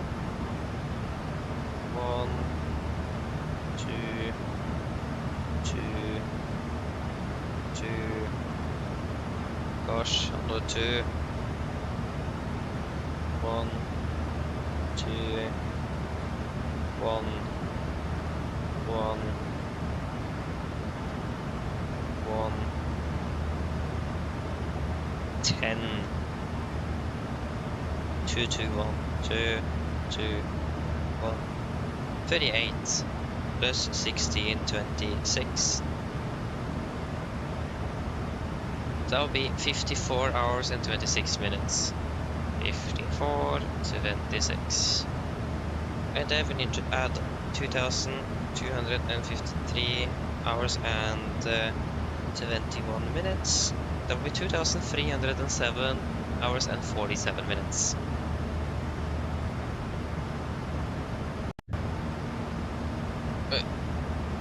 What did I say again? 2,000. What did I forgot? 2,307. 2,307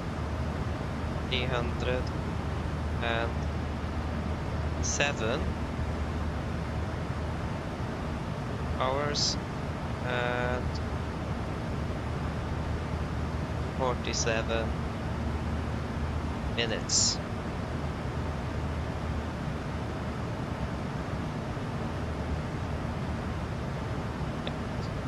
Thomas, det var ikke opphopping vel.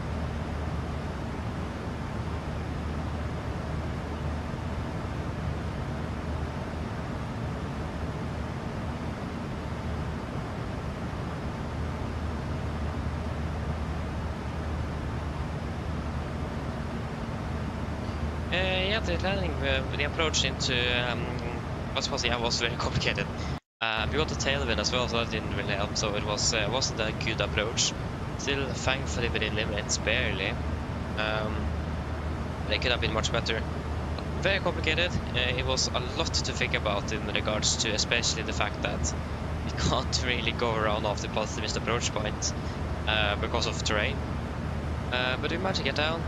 The departure as well was also horrible. The rotation was suddenly very quick, and then suddenly leveled off for a sec, almost, and then just flew close to the ground before we continued climbing.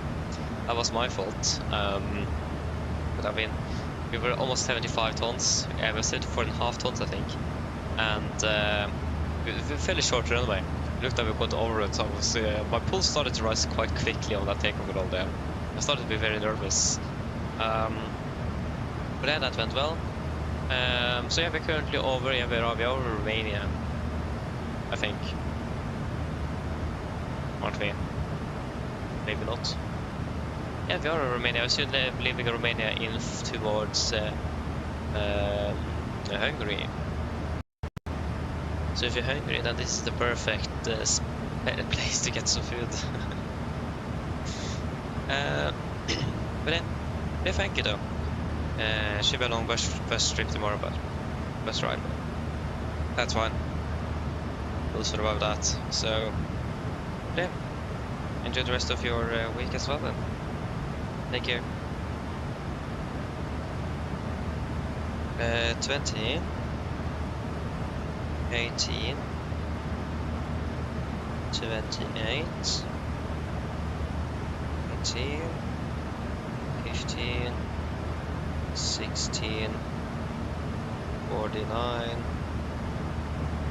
44, 43, 32, 40, okay. 30, 35,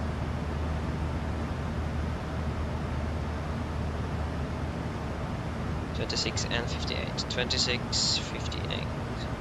Wait. 35, 26, 30, 35, 26, 58. Yeah. 510.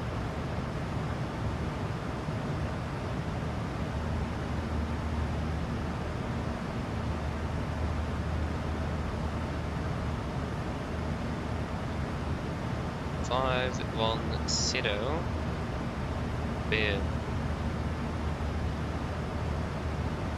It's 8 hours and 30 minutes.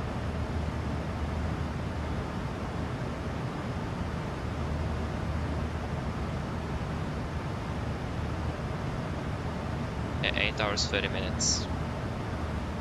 So 8 hours 30 minutes. 8 hours hours 30 minutes. And then it is the hours, of course. So 1, 2, 2, 2, 2, 1, 1, 1, 1, 3, 3, 1, 1, 1, 1, 3, 26, 26, 34.3, so 34 hours and 30 minutes,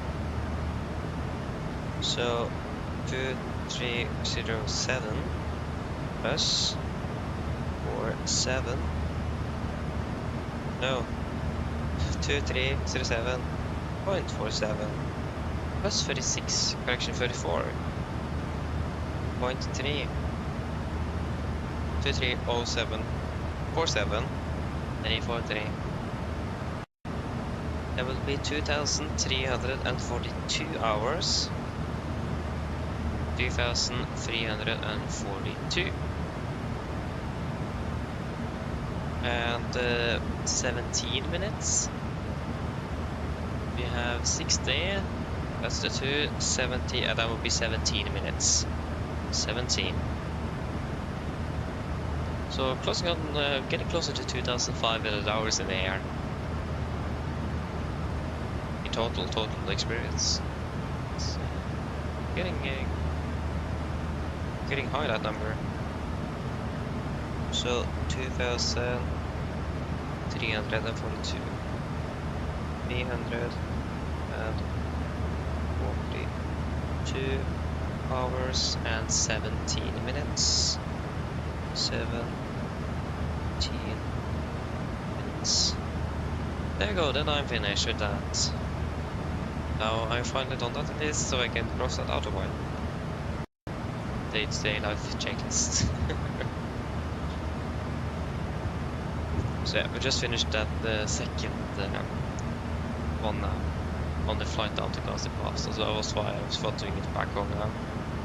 So we're starting on a new page as well, in the book, so it's nice.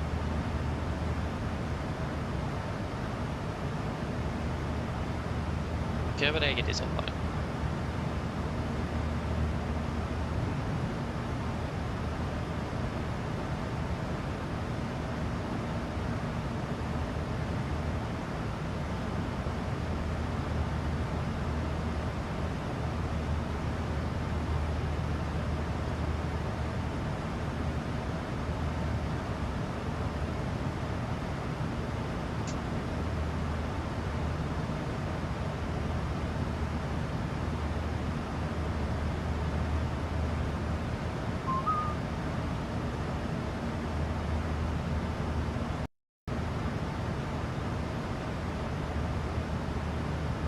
Need to do a full check out came in. How are they on the landing? We're still landing at 13:19, still landing 4 minutes behind, but maybe we should just ramp it up with a RMP echo approach.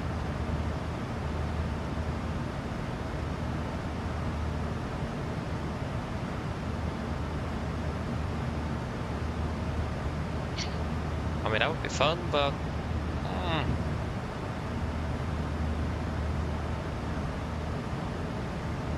will it be enough fun? I mean, we did have one yesterday, but I mean, why not do one today as well? Why is there a Finnair flying from Helsinki to Copenhagen? Sorry, to Amsterdam, and he's squawking 7700. And they have been squawking since he departed out of Helsinki. What? Why are you squawking 7700 and not in an emergency? That's not okay. I hope, for your own sake, that you are not flying on Watsim. Otherwise, you will get in trouble.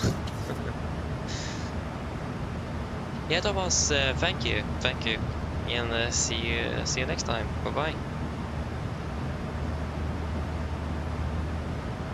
Thankfully for this guy is not flying on on the network. I don't think you will get very far if you're skocking 770 on the ATC network without being in an emergency. I mean, maybe the snowball will pick it up before actually flying into enter controlled airspace. In this case, Köbrink was actually online, so he's closing in, but he's not on the network. So yeah, we have been flying for we've flying for 2 hours, so we are very shortly halfway through.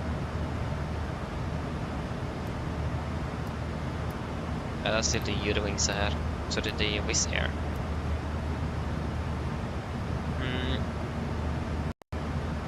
We got our parking stand, or a gate and so on soon, or are we still too far away? 1, 2, 6, 5. Oh no, we are not. Stand 4, 5, expected one on the left for landing. Nice though. Wait, is this aircraft going to Dubrovnik? What? We just missed Dubrovnik for Gazipasa?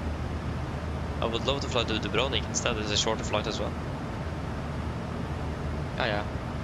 But I mean, that Dubrovnik flight departs an hour after we are landing. We're scheduled time for Frago. And how in the world is this aircraft still landing 10? Now they're just landing 10 minutes ahead instead of 20, but still landing ahead of schedule. What? Not acceptable. Target of target was 8:55. Actual off block time. Okay, they pushed 4 minutes early though. And they departed exactly on the estimated takeoff time at 56. At 56 we were probably taxiing out. So the departed is slightly ahead of us, but see.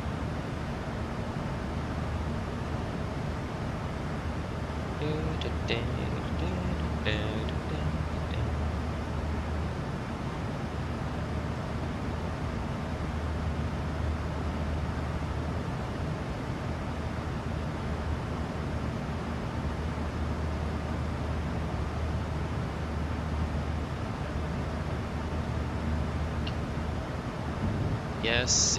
At least one on the left for landing then. That looks fairly nice. Make it even a shorter, slightly shorter taxi. Even better. I mean, the less time it takes, the better it is.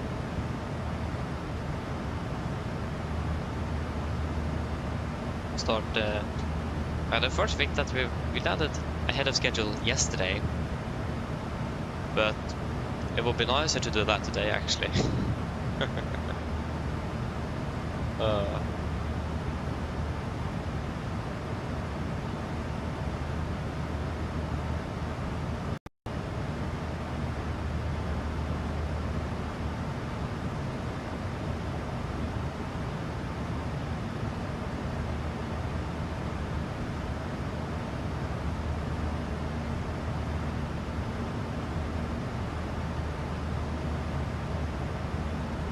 Does it exist like a standby generator or something? That would be nice to have.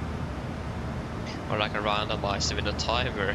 So if it will randomly generate something in that time frame, but it also may not generate something within that time frame. Or actually that might not work.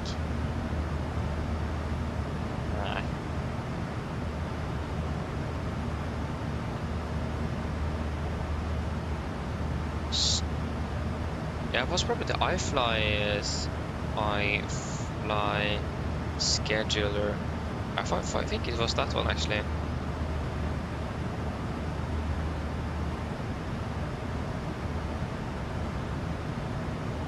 What word is that?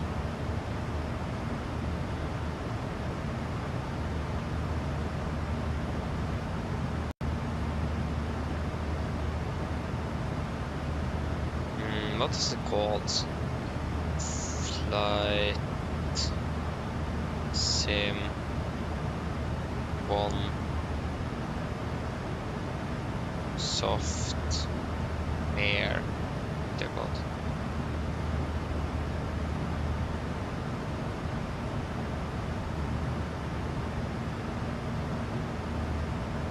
Yeah.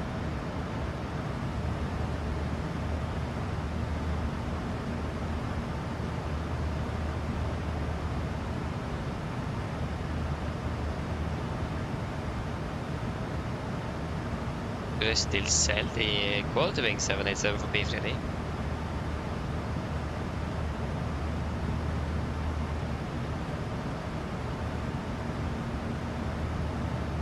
Wait, IFLY also made the NG.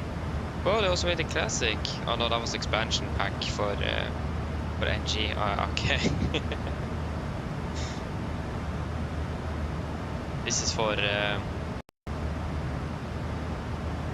P3D though, so not for MSFS.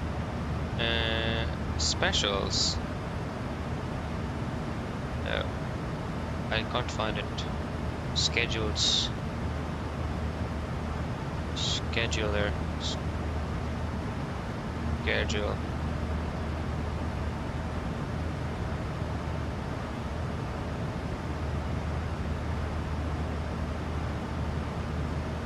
IFLY schedules. Yeah, indeed. Schedule generator.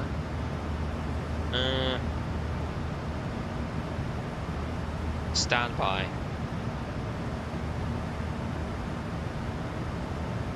Norwegian. Aircraft type. S737 family. We are based in Gardermoen.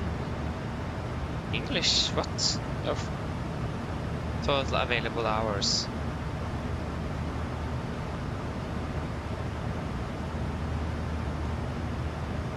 Start standby.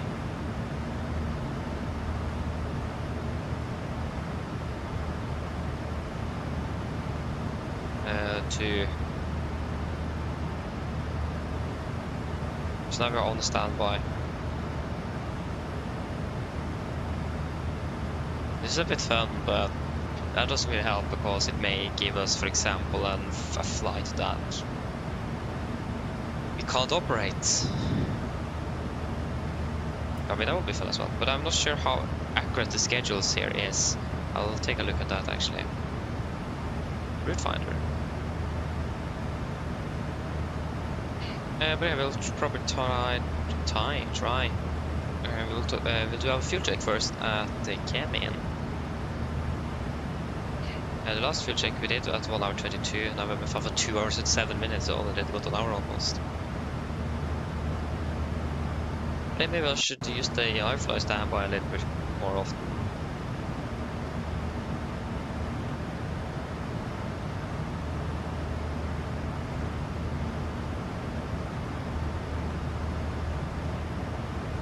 I mean, we'll see how accurate the route network and so on is, because if it isn't accurate, then yeah, then we have a problem.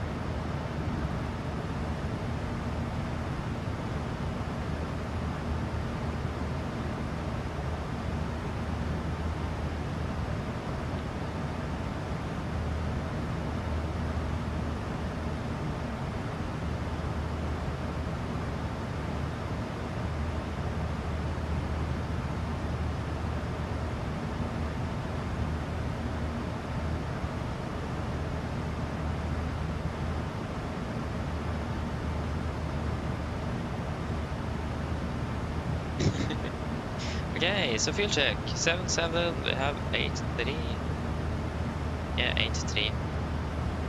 83. 6.9. 6.4. And 214, 208. Boom.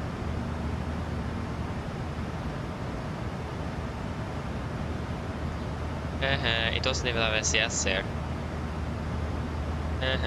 Oh no, it does have SES. Oh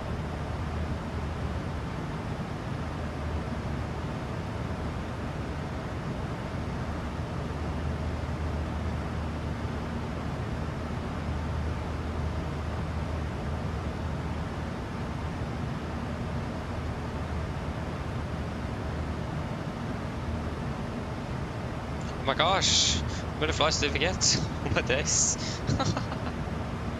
But it's way too many flights. Ah, but what? This is actually not okay. 20 flights.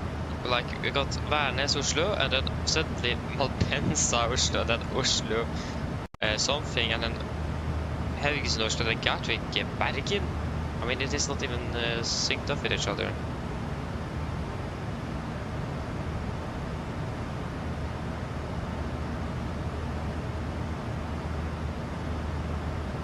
That's actually not like that's not okay.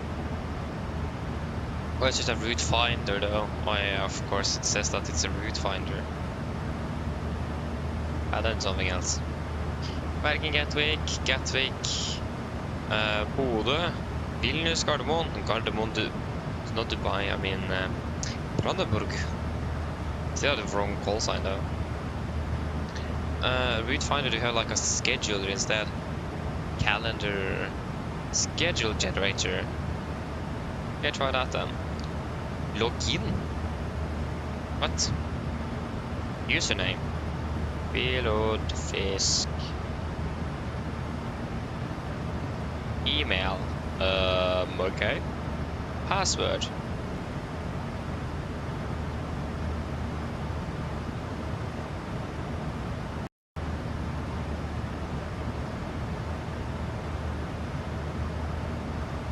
Oh, come on. Stop. What? My email address. Yeah, enter it then.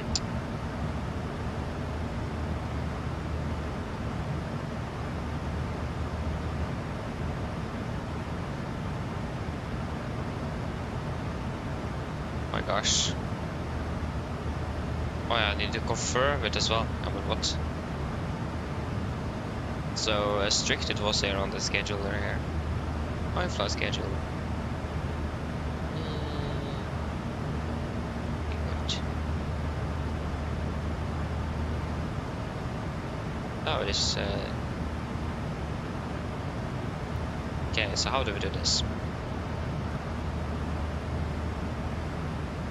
Generate schedule. Airline, Norwegian. 77 family. Trip type. Round trip. Any. Starter time, maximum duty time. Include airports, no. Generate. Okay, I wonder how this will work. I mean, it would be nice if it actually if I could have used it, but if it is accurate, it's something else though. Well, I don't really think it would be that accurate. Okay, so why in the world are we starting in this?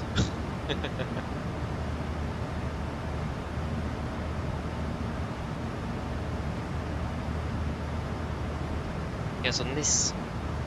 Oslo, Dublin, Oslo, Stavanger, Dubrovnik, Bergen, Edinburgh, Gardermoen, Munich, Gardermoen. What in the world? What a mess. Departure, Echo, November, Golf, Mike. Actually, no, we can go. It's quite normal with round trips, so we'll go round trip then. And generate that and see if that is any better. That was a mess.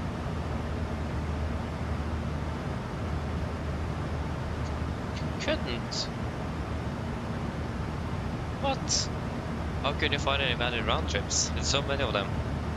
Don't really fly anything else in round trips.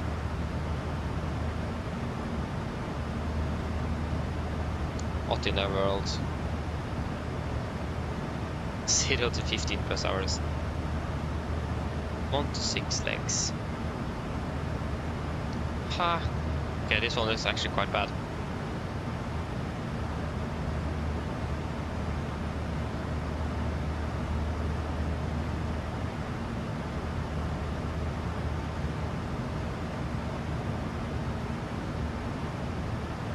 Set Gardermoen as departure airport then. Yeah, that worked. So round trip, Berlin.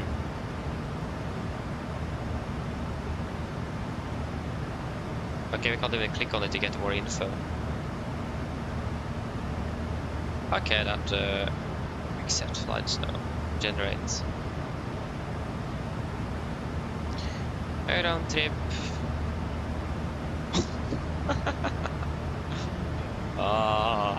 First round trip Rome and then round trip Naples. What in the world? That would exceed our duty time limits. Maximum flight length would be 10 hours. Need to be a bit more realistic, IFLY.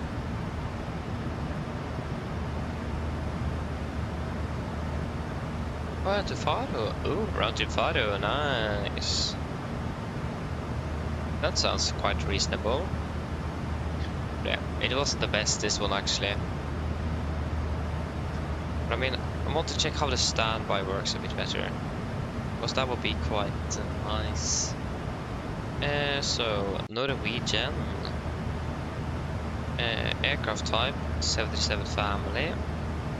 Standby duration, 1 hour. Time available, 0.3. Start standby. Does that enter valid? Yeah, 1 hour. Start standby. Home base airport. Echo November Golf Mike. Start standby.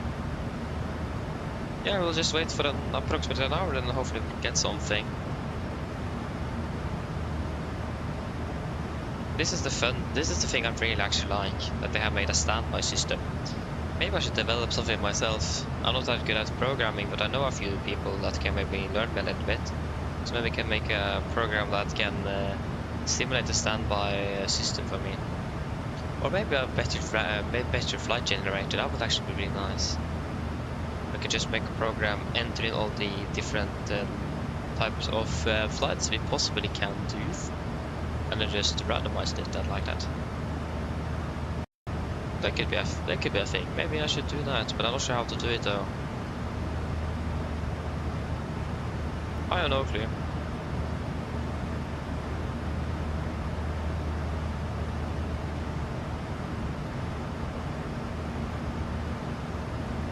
Yeah.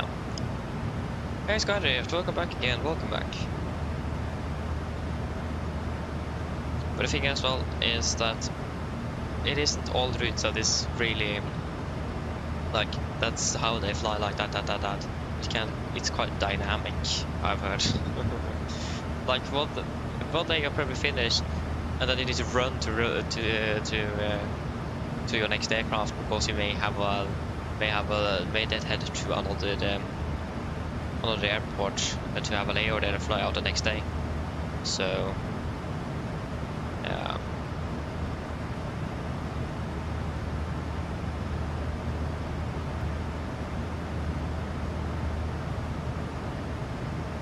It isn't easy, so I'm struggling a bit here and there with finding the correct flights. So yeah, it's a little bit annoying, not gonna lie. I don't really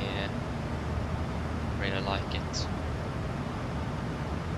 But I can't do much with that, so I'm stuck with what we have. But it's especially those times where I'm so uncertain if there will be a crew change there. Like there was this flight we were scheduled that we first got was like from Haugesund to Oslo. And that was the schedule, and then another from Haugesund to Oslo, and then a round trip Haugesund and a round trip Kirkenes. There was 3 possibilities of a crew change. There was a possibility of a crew change in Haugesund, so that the Haugesund outbound crew would fly all of the flights. One in Oslo after the first Haugesund flight, and one after the second Haugesund flight, and before the flight up to Kirkenes. There was 3 options, and I had no clue what was the most likely, so I'm struggling a little bit with that. It's not easy. I saw not too long ago as well that there was someone that in Norwegian had a duty where they just flew around trip from Kristiansand to Oslo and then back to Kristiansand. Just what? When did they start doing that? So we can probably have a little bit more interesting routes, to say that another way, but I'm not sure. That's the thing. I'm so uncertain about it. I don't know.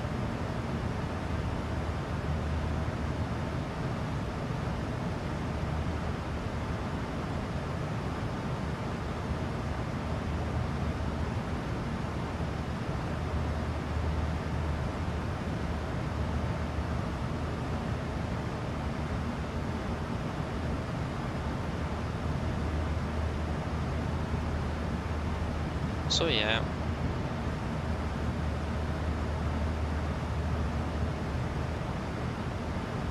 Like for example, one day we could fly round trip,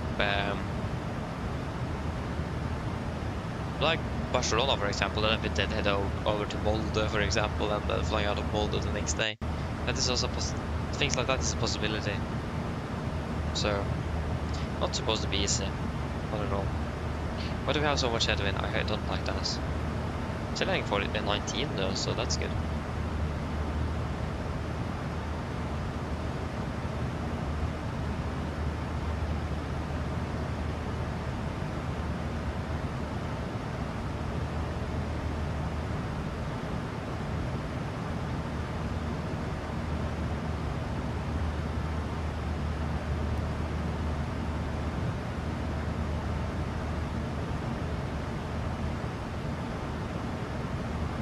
Like sometimes I thought, it's maybe just easy to just have like a schedule generated like the IFLY one and just follow that instead. Much easier. But it isn't really up to date with the real schedules, so yeah. And one thing we also can do though while we're waiting for this is actually check where they will be flying on where Norwegian is starting to fly on in October when their winter schedule will start. There you go, fuel master caution. If you check all departures on the 30th of October, I think it is, flying to Antalya, to Bergen, to Gatwick, to Trondheim, pretty much all the standard stuff. But now they're actually flying to Copenhagen in the morning and then Madrid as well. Stavanger, Trondheim, Molde, Tromsø, Stockholm, Bodø, Paris, Haugesund, Harstad, Stavanger, Bardufoss, Barcelona, Copenhagen, Kirkenes. Oh, Marrakesh is starting up. If they're not already flying there now though. Helsinki, München, Tenerife. Why didn't I just filter out all the Norwegian flights? I'm reading through everything. Are they never going to be flying to Riga again from Norwegian base, or just going to be doing that from the Riga base? I check 1st of November. Norwegian. Bergen, Barcelona, Alicante, Brigada. I wonder if it will be how that one will go. It's a fairly long flight down to Egypt, so I wonder if they will have a crew change down there or not.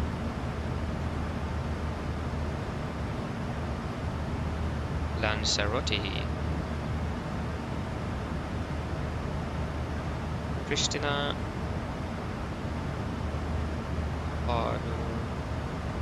Beograd. Yeah, it's not a lot of flights. It's not a lot at all. You can definitely see that they're scaling down operations when winter starts. When are they flying? On the 24th of December? I'm curious. Flying for what? Are they flying to Barcelona? Oh my gosh. Flying to Wien as well. Oh yeah, they're flying to Dubai at least. Yeah, we found that out. They're flying to Dubai schedule this year as well. So yeah. Think about getting like round trip Gran Canaria on the 24th. That would be quite rude. But I mean, someone needs to fly that one though.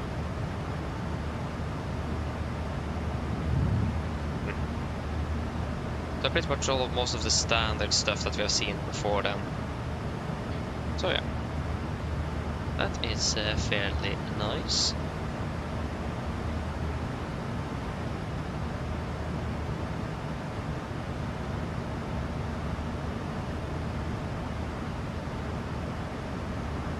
What's happening with the fin there here?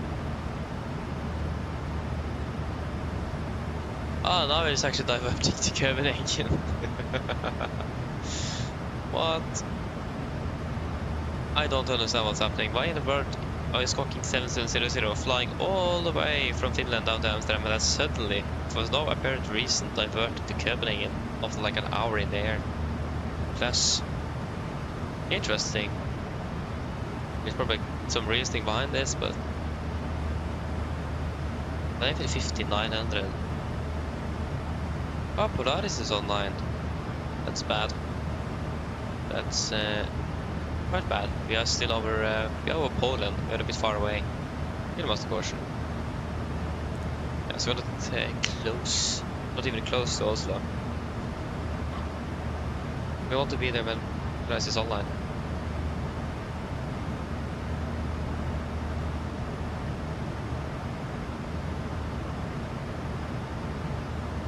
That's so typical, so that if you request the RMP approach, it will just RMP echo one on the right, and just oh no, and then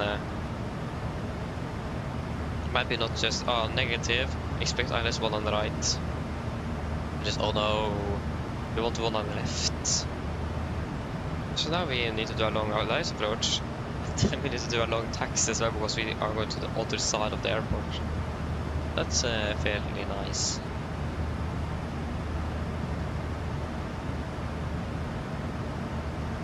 Just like typical things that could happen to us when we're flying.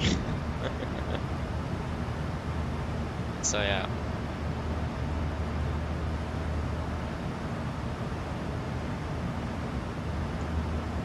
We'll be notified. Okay, how are they supposed to notify me? Why is it still in alpha? I guess it's in quite early days then. Yeah. How is the weather in Oslo? Is it looking good?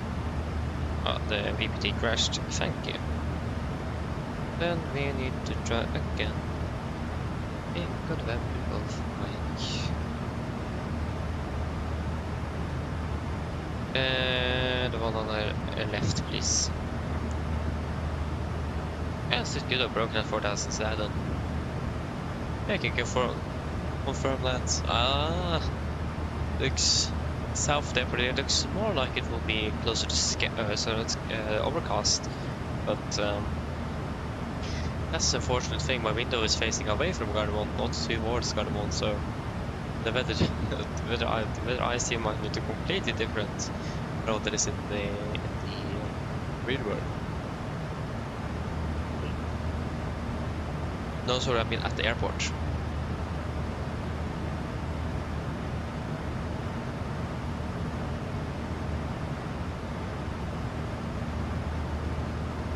Oh, do we have some weather here? Maybe we have some weather ahead. With our very unrealistic weather radar. Is Phoenix made a realistic weather radar? Unfortunately, that is for the AFLY family, not for the 737.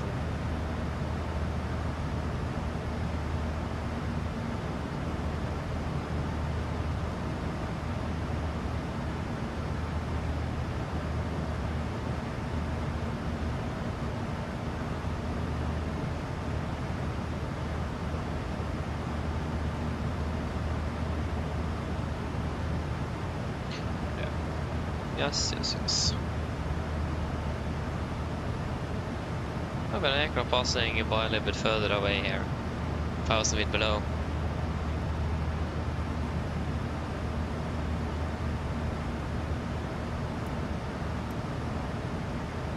I guess just about 5 miles away. Ah, there it is. Hello there. Oh, the render distance in the simulator is so bad, also you can't even see the aircraft. I hope they have improved that in the new sim, but I don't think so. Like for example, if you're doing a replay that you're doing some, like performing like on an air show, and replaying that, and then suddenly you can't see the aircraft because it is like too far away, even though it is not too far away at all.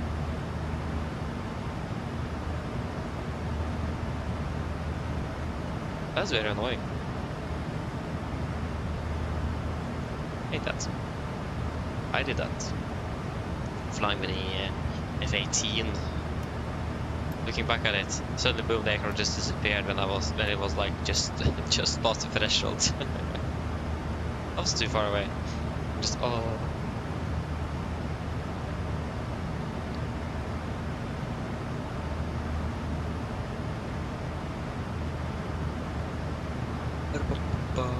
And the worst thing is that when you see the aircraft, or see generally an aircraft model, and it is I didn't notice that like it's coming in without landing gear and so on, maybe missing wings as well, just on the fuselage, flying through the air. Oh yeah.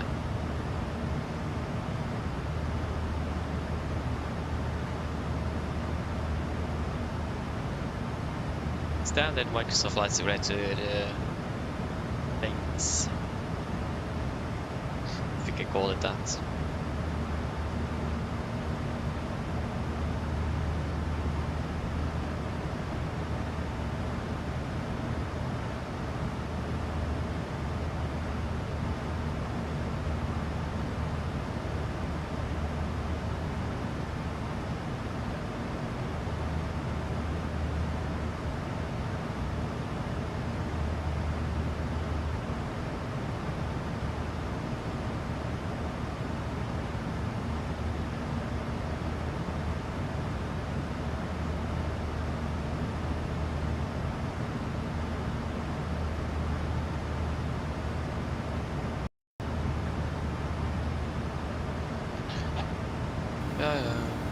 Hi.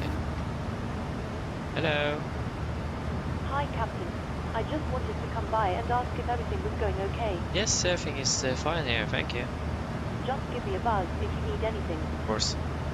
If everything is going okay. Never heard someone say that before. I mean, the carrier is saying it all the time, but except for them, not heard anyone else. If it's going okay. If everything is going okay. Nice. Learn a new sentence then.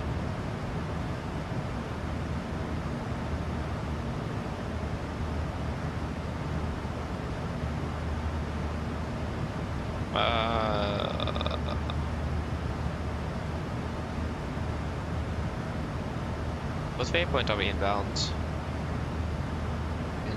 Beck. The waypoint I followed was Unbex. That is not Unbex, but Unbeck.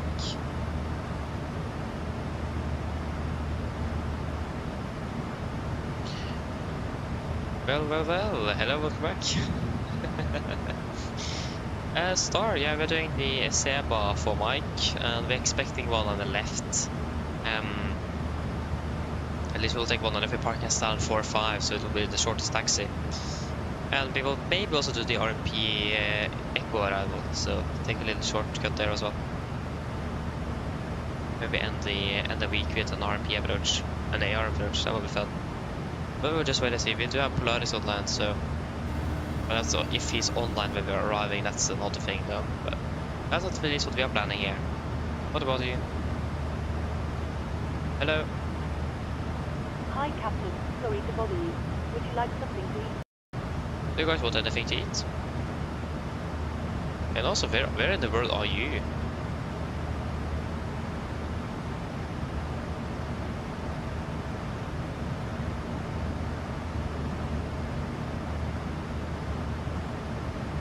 What's a call sign again? I don't even remember call sign. I can't even find it on the map. It just completely disappeared. Oh wait, no, that was you. That was the Wizz Air. No, that is. Oh, that's you. You're right in front of us. I thought that was a Wizz Air aircraft. Oh yeah.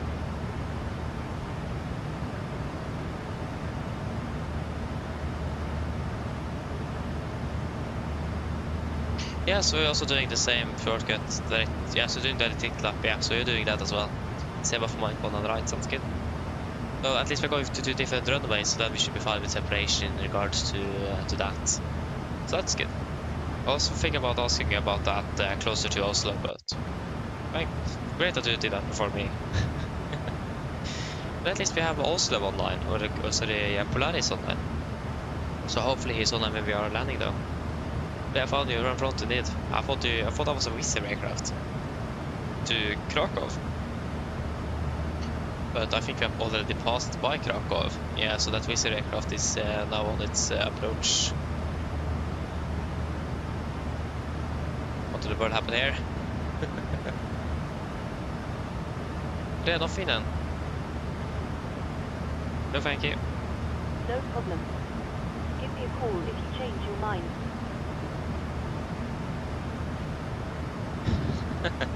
Yeah, hopefully. We'll just wait and see.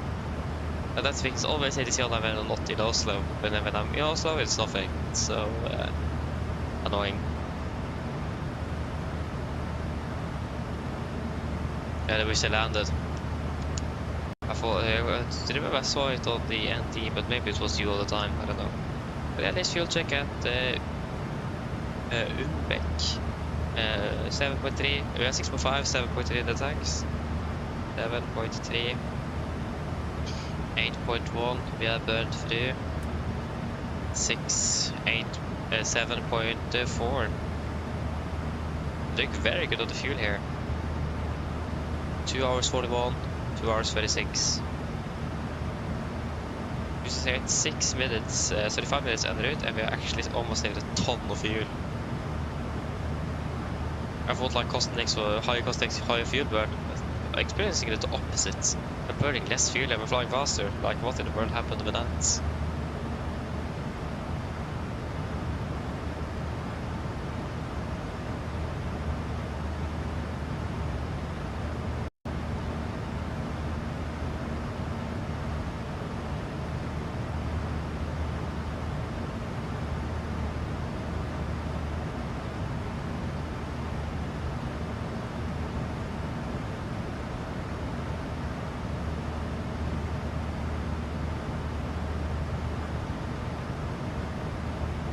Yeah, flying for Virgin Norwegian. That's correct. Been flying there for 2 years. No, 3 years. 3 years I've been flying. Been flying on here for 2.5 years. Then I started with Virgin Norwegian before I started this one, so 3 years then. I think I joined, but I didn't understand how how it really worked for like December 3 years ago. So yeah. So a lot of the flights is not even in their system because I didn't even understand how it worked. I got the message, if you don't fly now, it's you're gonna be in an inactive user, and just I found a flight plan or booked a flight. It didn't work, I didn't understand, and just I need to download an application to record a flight. Then it made sense. So yeah. Virtual Norwegian. So not the advanced one, no. Virtual Norwegian. Or the old one, if you can say that. To .net.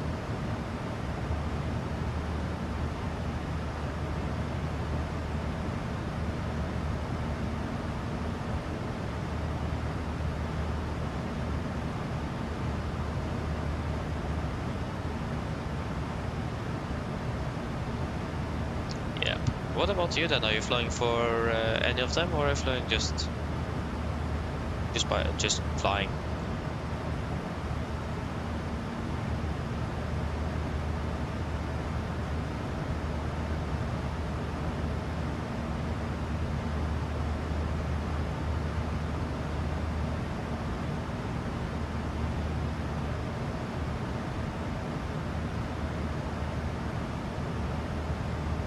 Ah, okay, so you did. Yeah, so you flew for Virgin Norwegian for a while.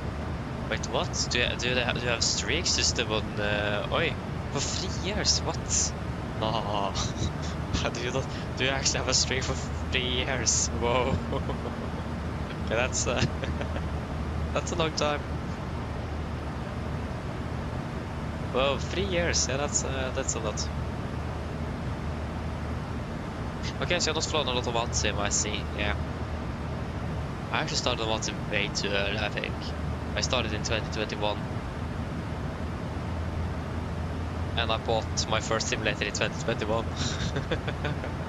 So I didn't even fly for a year before I joined Vatsim or something. I was not good.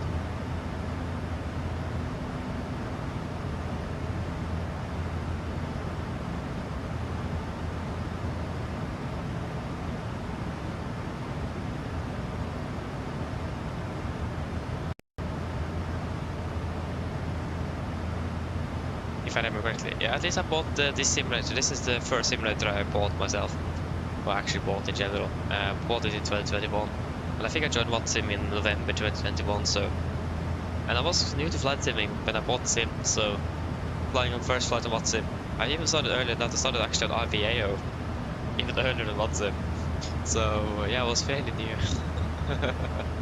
So, yeah. Can I check when I joined IVAO? My account still exists, so where do I see when I joined? I joined 24th 9 2021. Yeah, so I joined the 9th of 24th of October 2021.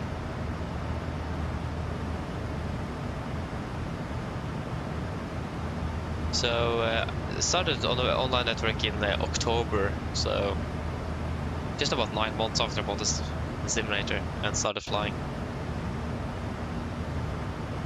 Yeah, that's yeah. I managed to learn that much during 9 months. Was good. I mean, I have just been flight simming for about 4 years, not more than that actually.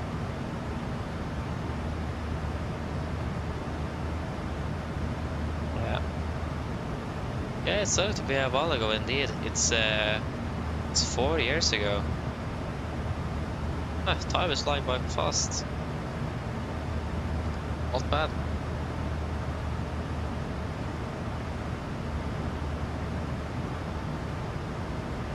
So, and I'm not even 18 years yet.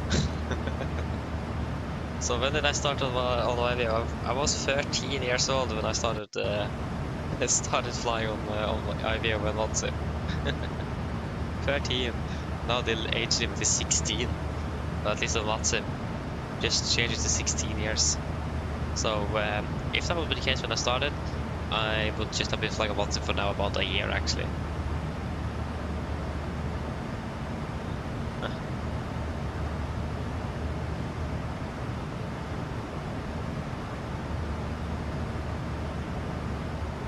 So, yeah. Haven't been doing this for too many years. I mean, at least the last 2 years I've been going very fast though. But I've been flying with Norwegian. Basically since the 800 was released for the sim, I've just been flying with Norwegian. I haven't been flying with anything else. I did start on the 320 family, but that was because I didn't really have anything else to fly. So I built up much experience through the Airbus in the start, but I never really wanted to fly the Airbus. I always wanted to fly with the 737. So got really happy when PMDG finally released their 73. I mean, I started off with like the bedrock. What in the world happened with the Earth? Oh yeah, I was down in Antarctica. That's why it was strange. But yeah, I started off like with the bedrock and so on. Not a good aircraft, but back in those days when I was still quite new to it, it worked quite fine actually. But yeah, that was a very... even then, I thought, yeah, this is a bit of a weird aircraft. Didn't really work like I would expect it on a 737. Really not recommended. That was my first add-on as well. Still not recommended. Not at all.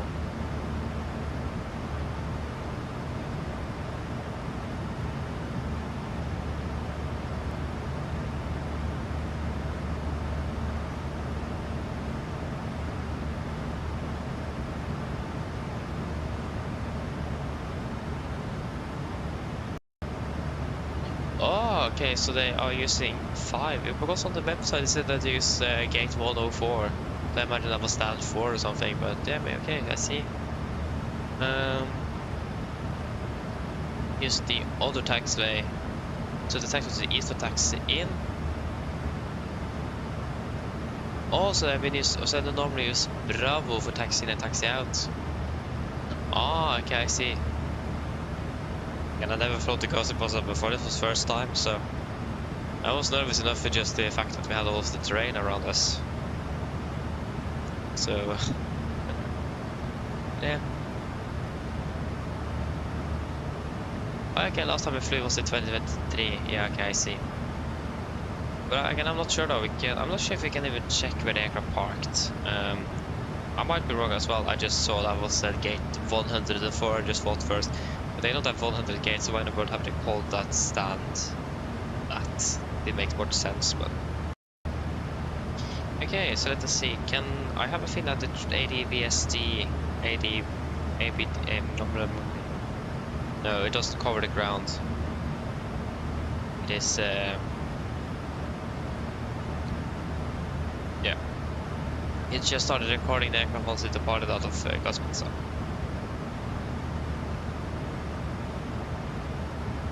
Yeah, so if I'm correct, so they're using the taxi Bravo for taxi in and taxi out. Interesting. Because we use taxi Alpha on both taxi and taxi out.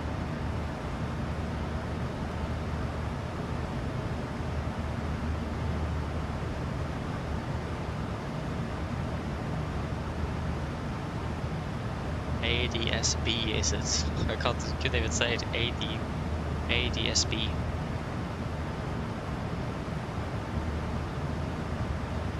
Yeah, Bravo. Okay, yeah, interesting though. I mean, it does make a little bit of sense, but also not, because for some reason, not sure why they chose to do that, but if you're taxiing from the parking onto Bravo, then you will take a 45-degree turn, and then you will taxi northwest, and then when you enter runway, you need to take another 45-degree turn up other direction again. I just thought a bit strange to make a taxiway like that, and because we had this quite large bank as well on the close to the taxiway, I just thought maybe we should go with Alpha instead, and we don't have all of these turns, so it will probably go faster as well. You can taxi a bit faster if you do the turn.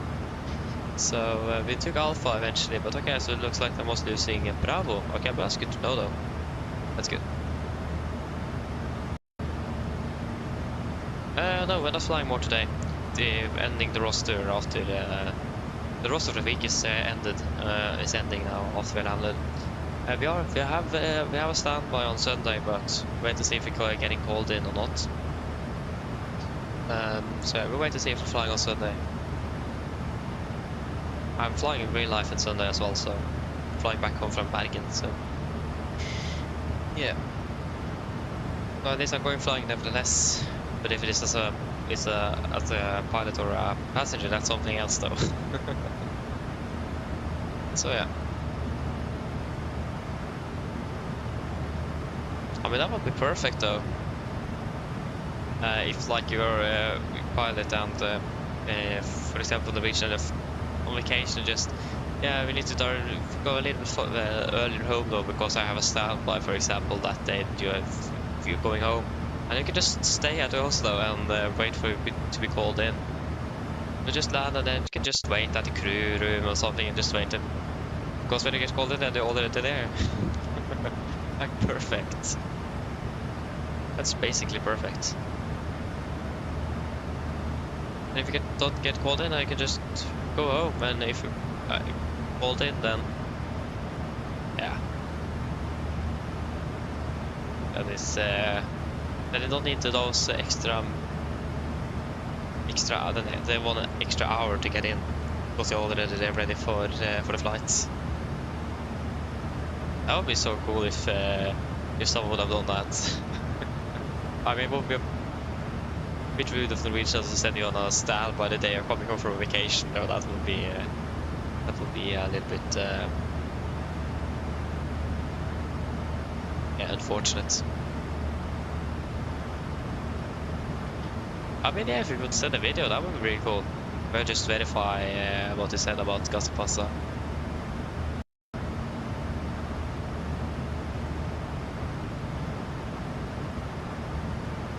So yeah. Well, you are doing so. Not bad. So you're just randomly flying the same registration. Nice though. What rig is it? Is it one of the Lima November aircrafts? So the Norwegian registered aircraft, or is it one of the Swedish ones? I mean, Norwegian has so many aircraft, so it's really hard to know what aircraft this is. But how in the world have we managed to do that? That's impressive. Oh yeah, I came flying with November Golf Mike. Ah, I see. Nice, I think actually that's the aircraft I've flown with the most. I can check what aircraft I'm flying with the most here. So in regards to, I'm not sure if this is flights or flight hours.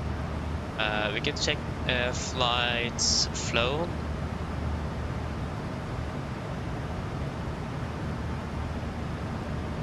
That is November in Lima I've flown with the most. I've flown almost 50 flights, 49 flights with that aircraft. I have only 61 hours in that airframe. It's quite a bit.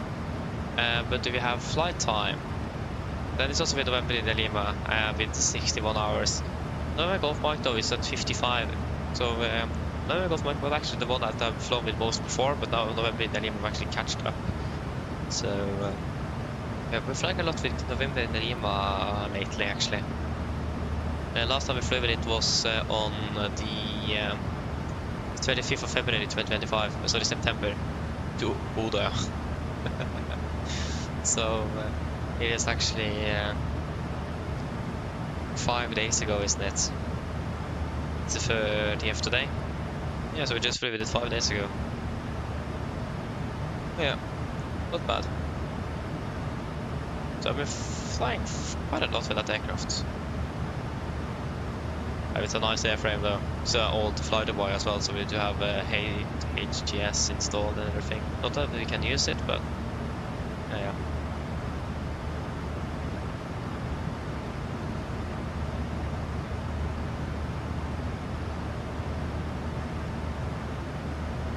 I flew that too as well from Gazipasa to Oslo. Not bad.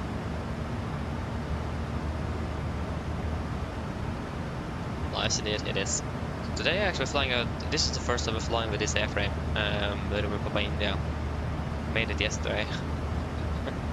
I got just used the Republic Delta drive, just removed parts of the D, so I got an I instead. So then we got that airframe. So the CL code and so on is actually not correct. But I don't know the CL code of the Republic of India, it's not publicly available, unfortunately. So, yeah. We don't know that.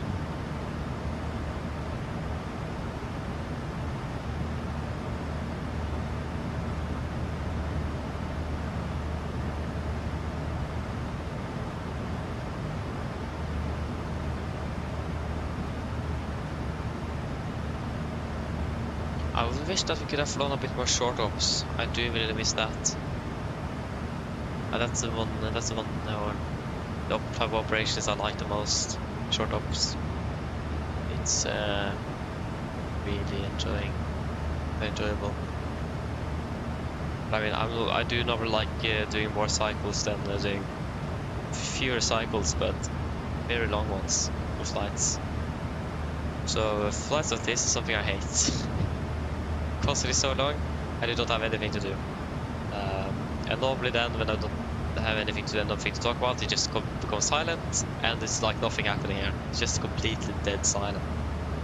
So but I mean, this is the type of operation we get the most hours of. So in general we get more flight hours, but it's also the least fun. It's much more fun to fly like a 4 flight day. So maybe maximum in the which is like 6 flights a day. That's a heavy one though. Actually, once I've flown 7 flights as well before. I think that's actually maximum 7 flights. We started in Oslo, I think we flew 7 flights between Oslo and Trondheim once. That was a heavy one. Really heavy. Started in Oslo, flew 6 flights between, and then ended the day in Trondheim on the 7th flights. Yeah, that was interesting.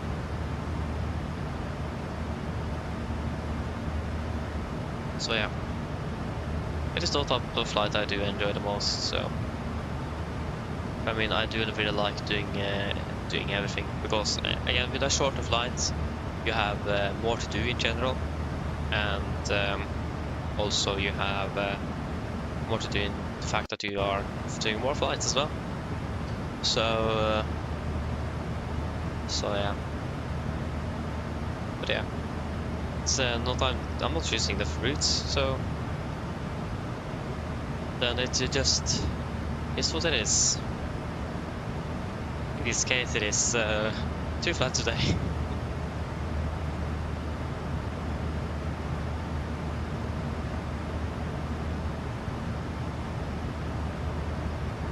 Yeah, I mean, I try to fly as much as I possibly can, actually, but I have so much school this year, so it is a bit hard to fit in schedules, unfortunately.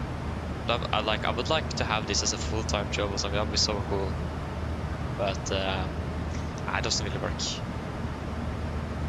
Don't earn enough, so yeah. But I'm trying to do as much as I possibly can. So I'm sacrificing sleep and so on the weekdays. So I get like there was like I think that was 2 weeks ago we flew to Burgas on a Wednesday. I got 4 hours of sleep that day. We landed 2 in the morning and I was waking up at 6 to go to school. 4 hours of sleep. I was surprised that I managed that so well, but I'm quite used to have this very shifting sleep schedule with quite varying amounts of sleep. And I think my sleep quality was very good that night, so I sleep very well. But for the time, the amount of how long you sleep doesn't really matter. It's the quality of it that really do. And I slept so well, so that pretty much catched up with everything. But I'm still surprised that it went so well. I also delayed as well. That was even the worst thing. We delayed in from Burgas. So yeah, but that's the unfortunate thing. It's going to be very late flights, especially now that I'm thinking like 15:40. The earliest I can possibly fly is like a 17:30 departure. That's the earliest I can take on a weekday. It's a bit annoying. But yeah, okay. Enjoy your food though. Enjoy it.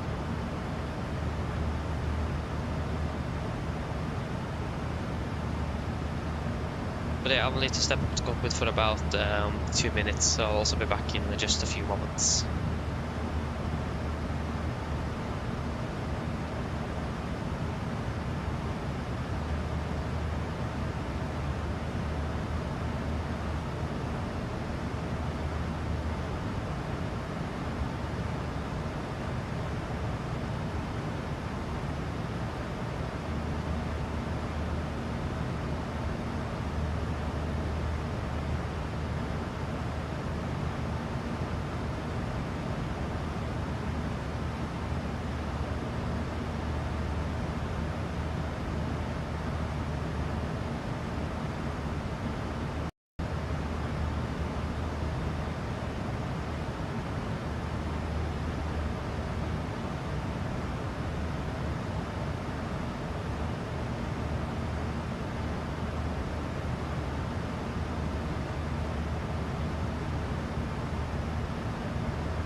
Okay, I'm back again. Please, Polaris, be online. How long have you been online for now? Polaris have been online for an hour already. What? Okay then. Let's still hope so. We're landing in about an hour, aren't we? Yeah, an hour and 15 minutes ish. So it is. It's a possibility, indeed. We'll just hope so. It's starting to get cold in here as well. Need to invest in air conditioner that also can induce heat, that can maintain the proper temperature. That's actually something I really want to try one day, is to actually sync up an air conditioning unit something with a concave temperature. So what the temperature selector is here in the cockpit is what I have here in the room as well. That would be so cool. And then I can adjust the temperature with the selectors in the cockpit. That would be really cool to have. So things like that would be nice to have working. But I mean, the dream set as well as a full home cockpit, so it's a possibility to do that one day.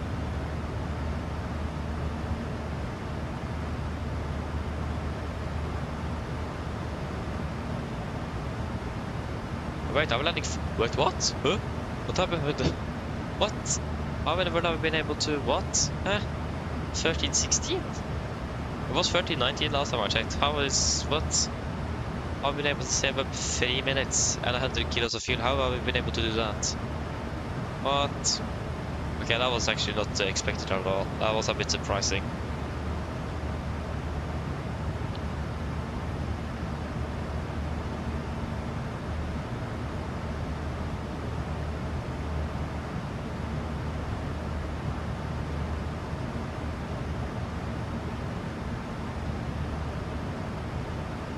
Not bad though. I'm not complaining, but not expected at all. I was quite surprised about that.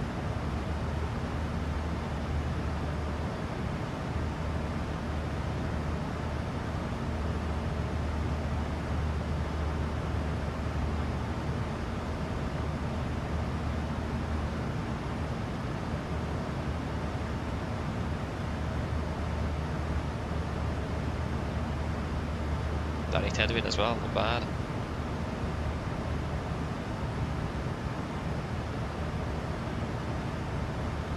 It's 9 minutes of our standby and we still not got anything.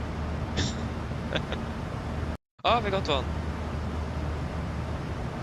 Got the flights from Gardermoen to Ålesund. 412. It doesn't say that it's departing anything. Yeah, so it just gave us a random flight. Ah, okay. It wasn't as good as I hoped it would be. Can even buy premium, but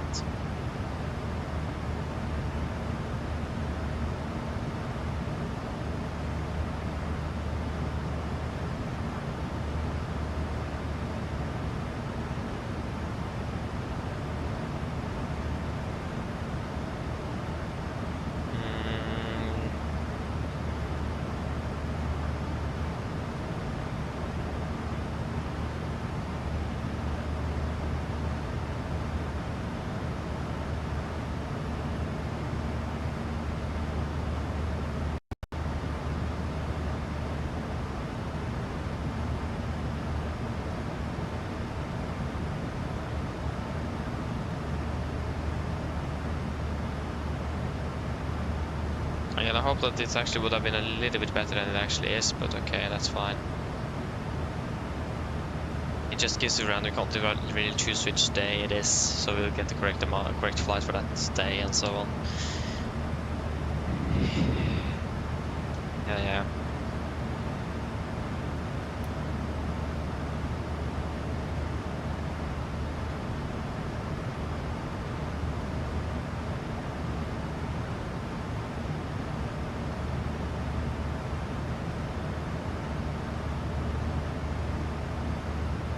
The question is now, should we go with the RMP approach or should we just go with an ILS? RMP would be fun, but ILS as well is just a bit more practical. That we now saved all of those with that delay we had. I mean, maybe just go with the ILS. That would be fun. FSLTL, welcome back again. Welcome back. There's a ILS win RMP.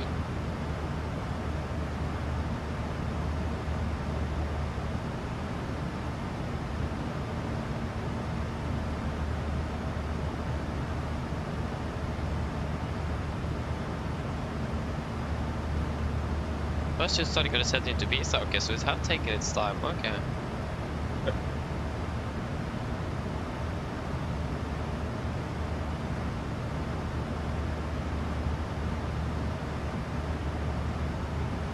Nice though.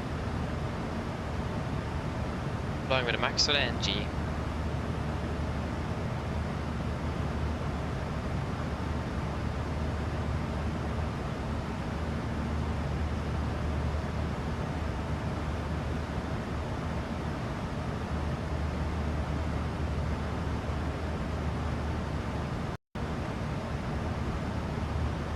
Okay, flying with the NG. Nice.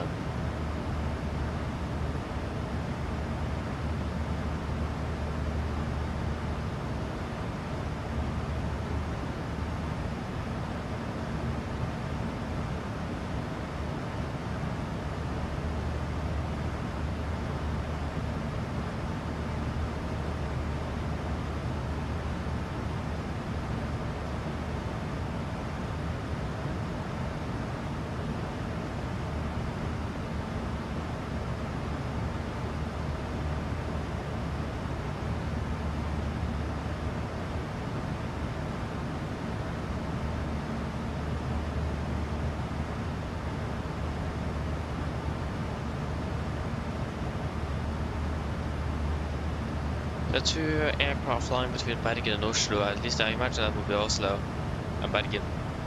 Yep, that's Lufthansa and SAS. What in the world? Why Lufthansa and SAS? Why Lufthansa in the first place? But both on the one Neo and the SS actually on the 737-800. Even weirder.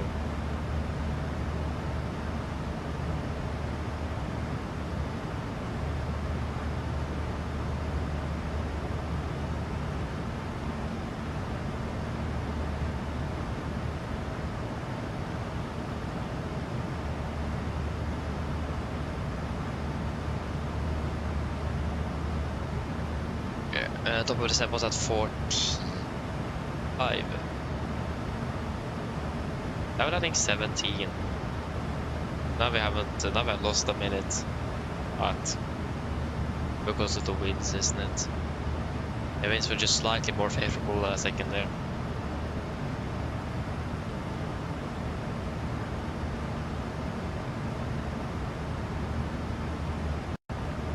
We'll check out piano. Oi, that was the wrong button. I clicked on Don, not the pencil.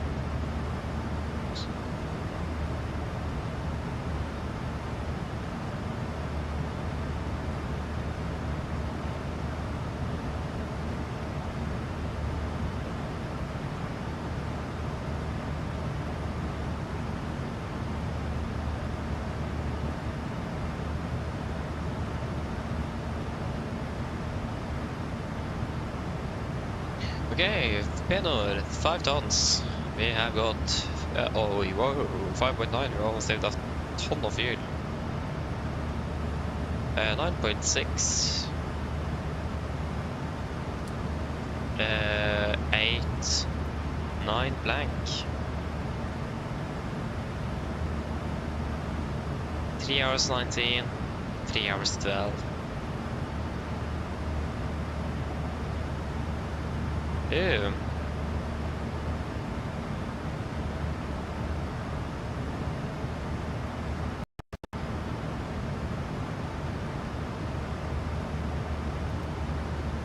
Give it a 30-minute call then.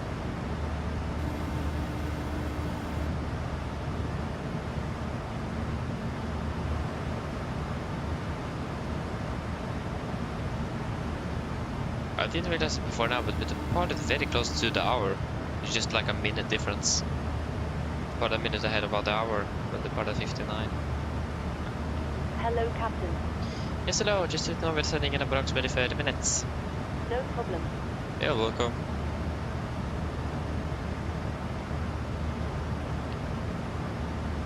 Or what does Virgin Norwegian say? Departing at 9:02.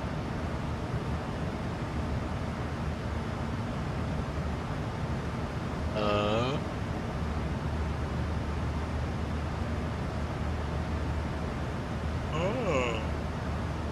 2 minutes behind, was it? Ish.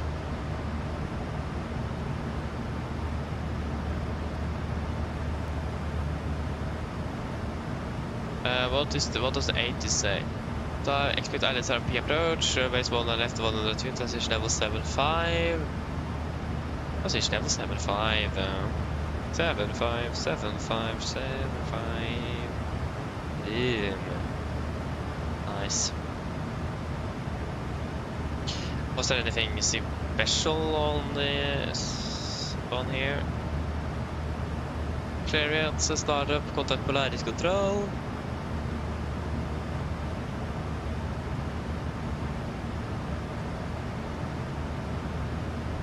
Acknowledge information X-ray on first contact.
Det som passar ut en svedare.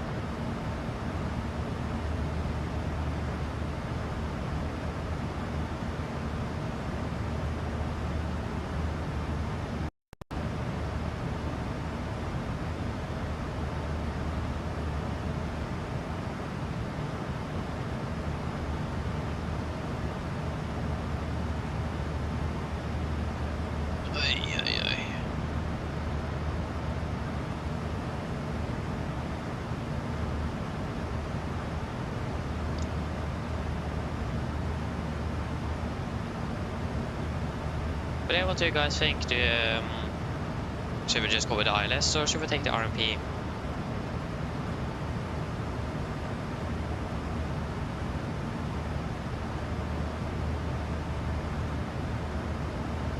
Same for me actually. We expect to save up approximately about 10 minutes nevertheless on a shortcut into Titla, for example, so in regards to time, it doesn't really matter too much if we will use the ILS or the RP.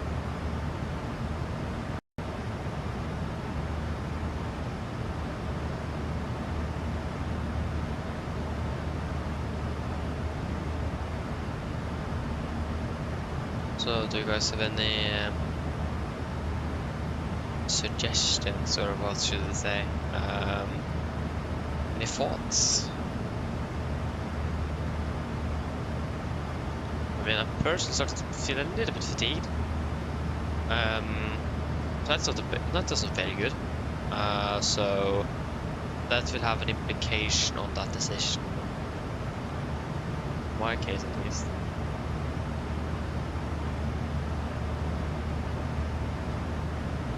Quite fatigued as well. I mean, I already should be up for about 12 hours. Yeah, been up for 11 hours already. So, yeah, I mean, that will explain, that makes sense. But again, I might also get a bit more quicker a little bit later on. But I don't really want to do an RMP approach when I'm tired, fatigued. Because it is generally more to do. And yeah, you don't really want to do that then.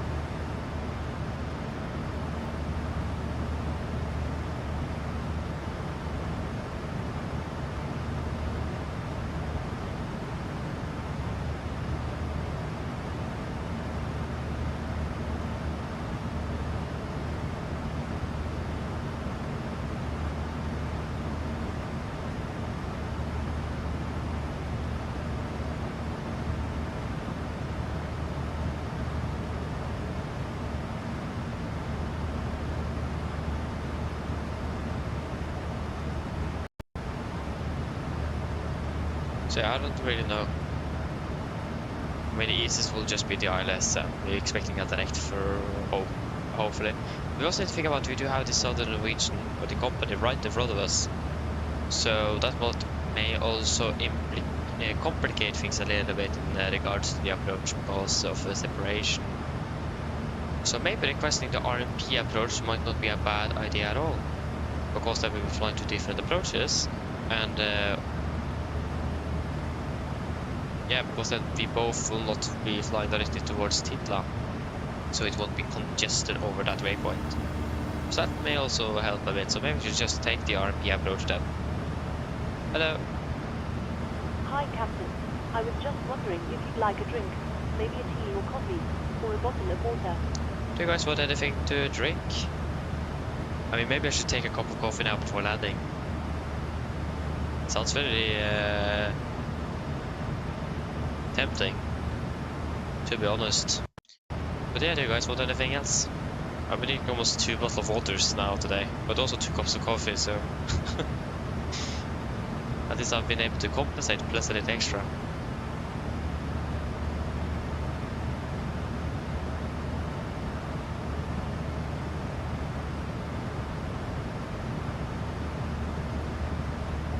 But yeah, what do you guys want anything?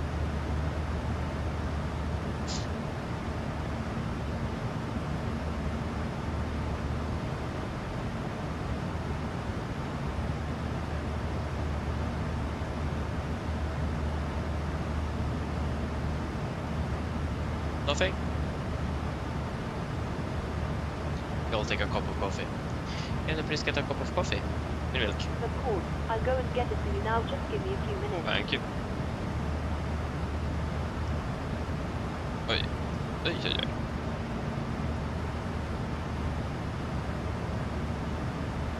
So as you can set a fixing about or around Gardermoen, we are at flight level 360. That will be 1 to 120 miles plus 260. 120 miles plus 626 miles then. 126.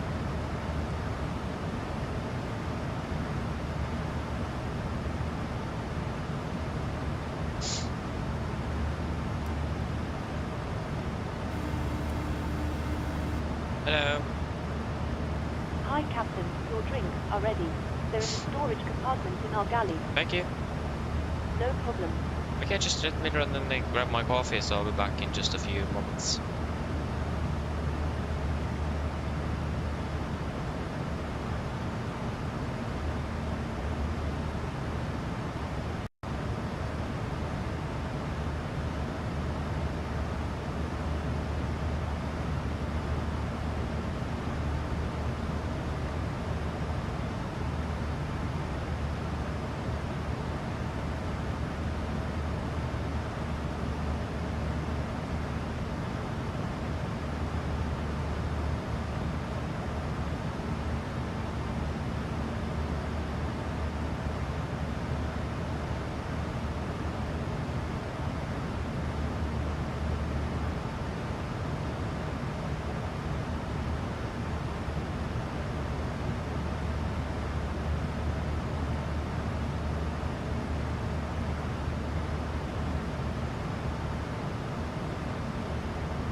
Okay, I'm back again. Yes, we're getting closer.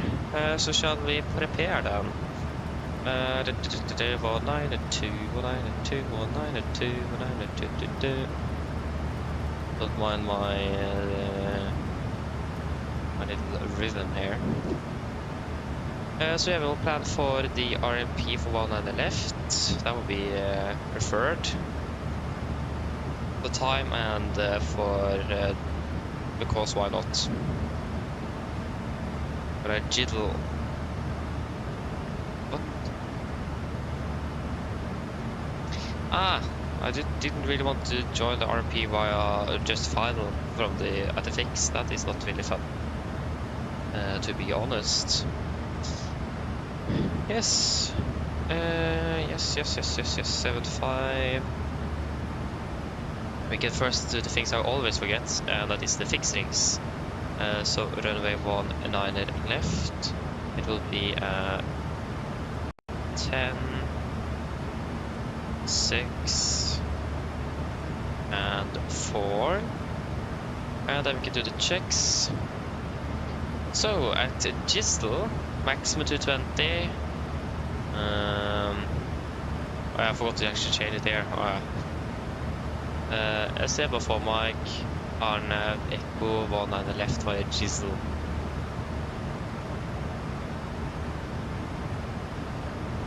Gisel, 220, 5,000 above, 677. 4,000 above, 676, 3,005 above, 3,000 above at 675. And then at 674, 2,500 above. So then we'll take actually 2,500 as a hard restriction, since there is on the that's the initial fix. 2005, and then let's go with Mike 671. Then we should be on the glide path. That's a final approach point at 2,100. So 2,100. And that will be a 3 degree, good.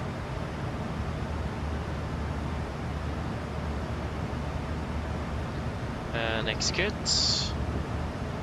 Fantastic, so that is done.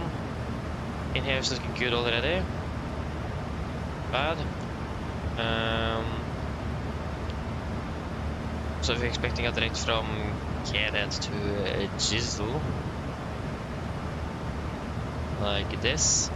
Landing with 4.4, 600, yeah, 800 kilos. That will be 64.1 on the landing weight. 64.1. Yes, then we have you in as well. And we'll do the landing calculation. So one on the left, dry, winds. Oh, good, dry, come okay. 16 at 7. 16 at 7. 11, and QNH is 1033. What's happening with the pressure here in Oslo? It's going up all the time. Just to make sure that we have 1033, 1033. Execute.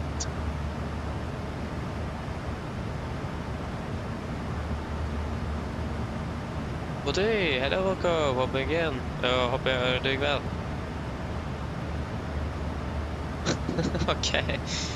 Okay, adios, see you later, bye bye. That was a quick one.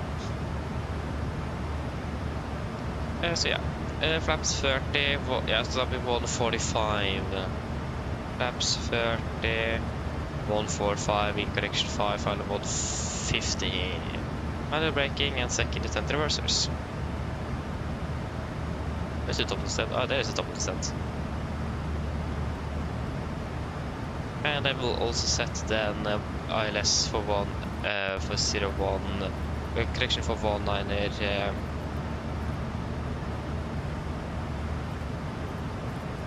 The ILS for 1 on the left on standby nav on, and the Gardermoen VR on nav 2.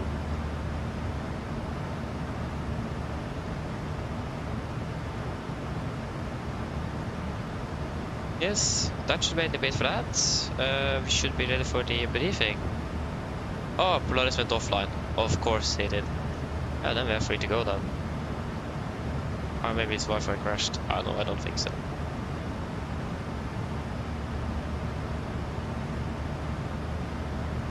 Just verify 4-5 here. Did I close out of you? No, I didn't.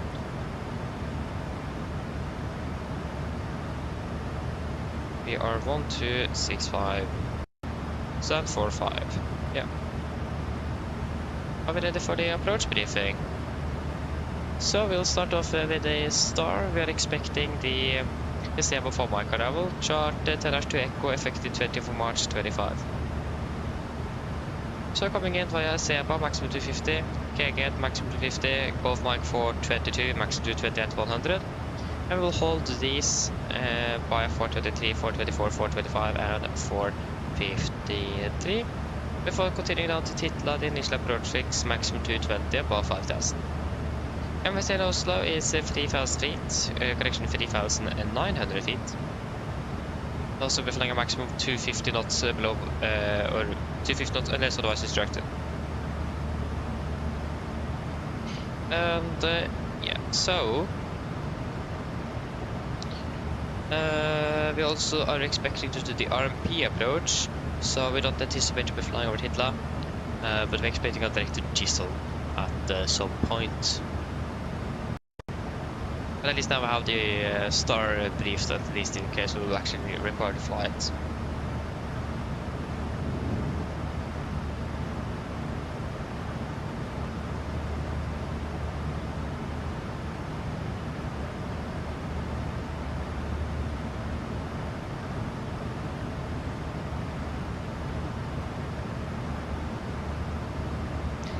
Okay, and for our approach, we are expecting the RMP Echo for 1 left, the RMP AR approach. Charter with the launch 30, effective 20 for March 25.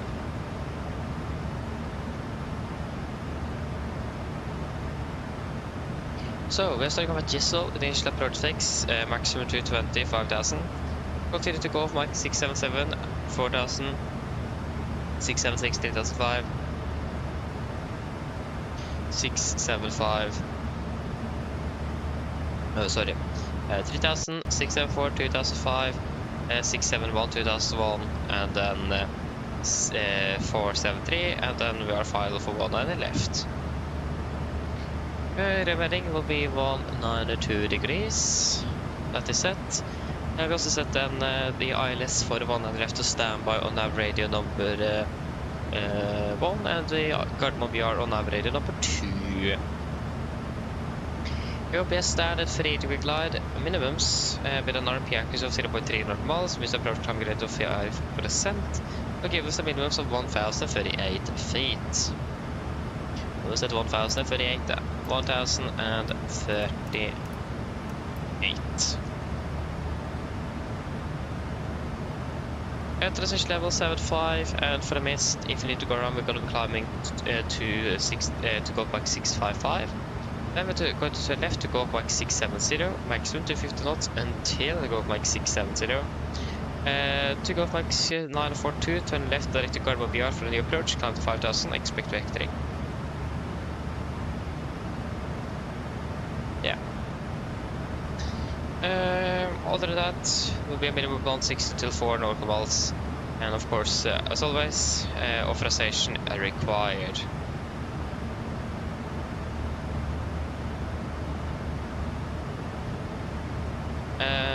Yeah. So in general, given we are doing an RMP AR approach, so it's a little bit more special than a standard one, but it's pretty much flown the exact same way. So at Gisel, we make sure that we have the RMP accuracy set to 0.3, and make sure that we don't have when we're flying the approach, make sure that we don't have a cross-check error that is more than 0.15 nautical miles.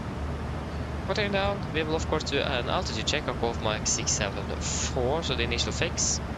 We can actually do that 671. I go mic 671, the final approach point, where we should be at 2,400 feet, maximum deviation 75 feet. Very important with the QNH, it's the famous blender error. Because if you have a too high or too low QNH ultimate setting, you will suddenly be too high or too low on approach, and since it's using your altimeter for the VNAV descent here, or descent path calculations, it's important to be correct. So very important that we set the correct QNH on to make sure that we're actually doing descending where we should be. It is generally again flown the same way, so nothing really out of the ordinary with this. But if you have any problems or anything with the navigation on board the aircraft, like GPS suddenly fails or something, or just a missed approach, and we just follow the standard missed approach procedure that is published on the chart here. Make it easy and simple like that. But generally that, there is not really anything else significant to say. Again, it's not anything out of the ordinary, and again we've flown this before as well, so should be a fairly easy and straightforward approach for us. In general, we're flying with flaps 30, 145 on the VRF, we're doing prediction of 5, so finally it's going to be 150 knots with manual braking and second intent reversers. For the taxi, these are airport charts 10-9, effective 30th of March 25. We're landing on the left, we'll make it via Bravo 4, preferably, if not Bravo 3 is available as well. Taxi via Sierra Tango, Lima Orange to stand 45. We don't have any hotspots, tax restrictions, and a note of no tabs for Gardermoen today. Weather conditions are looking fairly good with just some light headwind and cover care conditions. And the RCR is reported to be 666 dry.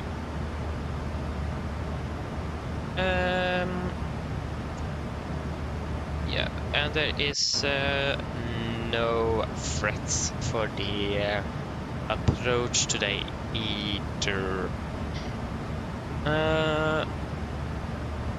No. Actually, maybe a threat is the fact that we do have a company aircraft from what is it? Antalya is it called? So just with separation there, but he's doing, if I remember correctly, he's doing the ILS one on the right, so, and we are doing the RMP for one on the left. So in general, we should be quite fair, not even doing the same type of approach. So separation wise, we should be fairly good with that. But still have in mind the company that is also quite close to us on the approach.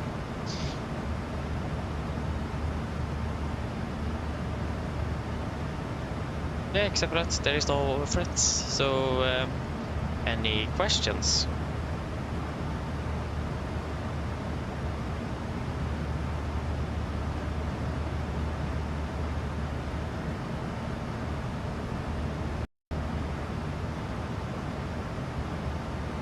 Probably not. The approach briefing is complete. Descent checklist. Press the station, landing altitude set to 700 feet. Vehicle checked. Auto brake off. Landing data. VRF 145 minimums 1038 feet. Approach briefing completed. Descent checklist is complete.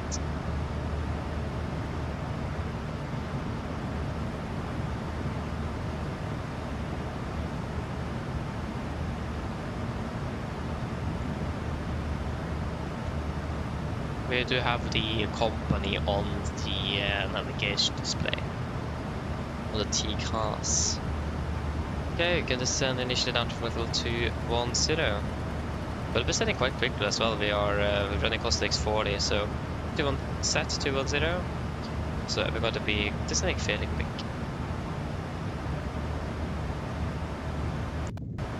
My gosh, my desk is shaking by the music in the living room. My days. Sounds like they're having fun with the at work up there. I wonder what they're doing. Probably painting the roof. I think they're doing now. I can even hear the music through the wall, through the door, and through my headset as well, and over the speakers as well. I had the same with speakers, so that's even more impressive. Full party out there. That's nice though, that's really nice. Not bad at all.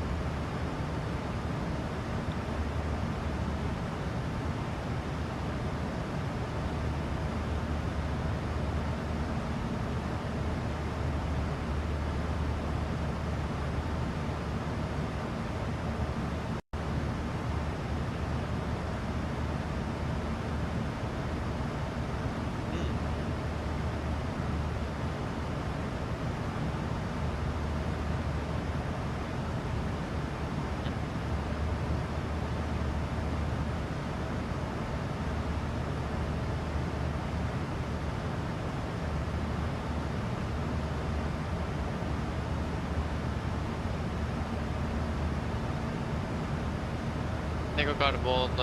Oh, we have a Norwegian that is doing Gardermoen. It's Nordic 2 Tango. It's on the NG, it's some test flight or something.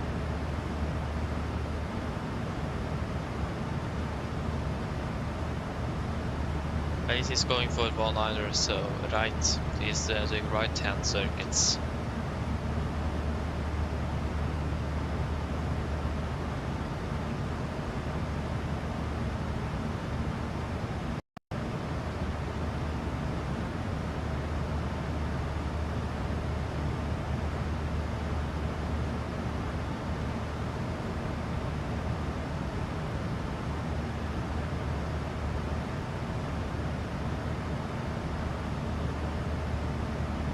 Takeoff retard, starting our descent.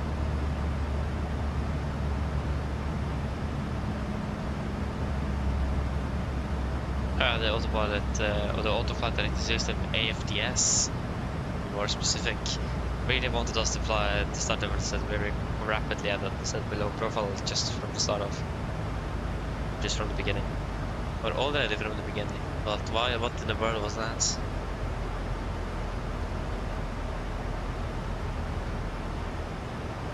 And there you go, arm.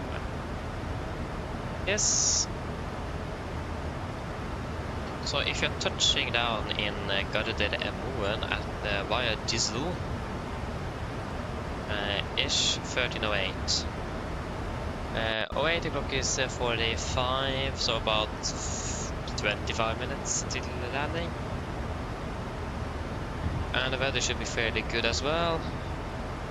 Stop. There we go, thank you.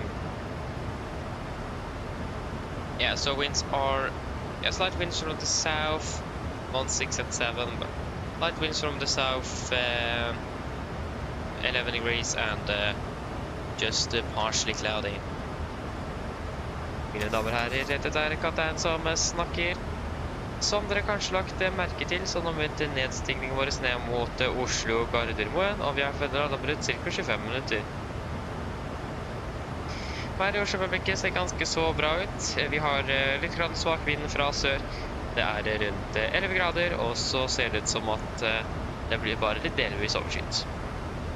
Ellers, vi håper det blir en fin flytur med Norwegian. Vi takker godt å fly med oss. Vi håper vi ser en litt flytur, og så ønsker vi en fin dag videre. Ladies and gentlemen, this is your captain speaking. As we have noticed, we now start our descent down towards Oslo Gardermoen, and we're expecting to land in approximately 25 minutes. The weather in Oslo at the moment is looking quite good, with just some light winds from the south. It is about 11 degrees centigrade and just partially cloudy. Otherwise, we hope to enjoy this flight with Norwegian. We thank you for choosing us. We hope to see you again on the next flight. We do wish you a pleasant day. Thank you. Nice.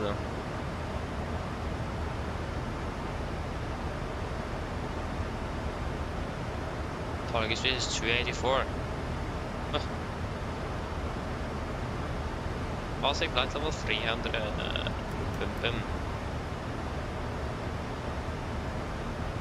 Yeah, so 58 minus 5 is 53. So at 53 then. As in about 5 minutes, it's 15 minutes into this landing, so it's 30 minutes into landing from now. Or we just said 25 minutes. It's o'clock 48. Oh yeah, 48.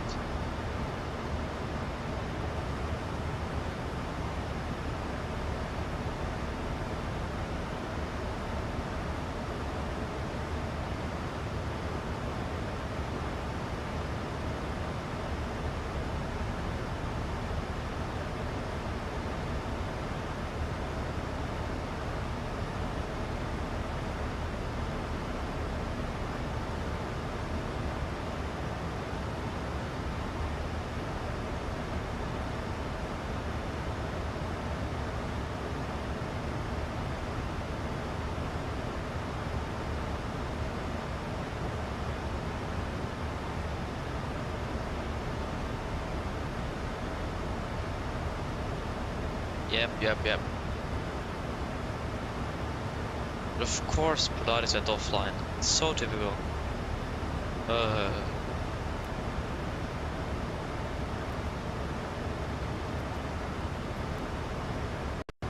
Oh yeah, we can't do much with that.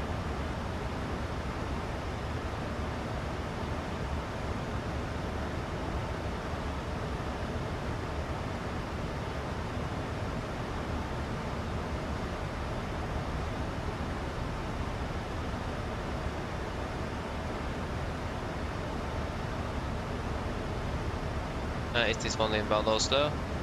Oh, it's inbound Værnes. Oh, would nice to have a layover in Værnes for like a week or something. I hope we can get that in the future.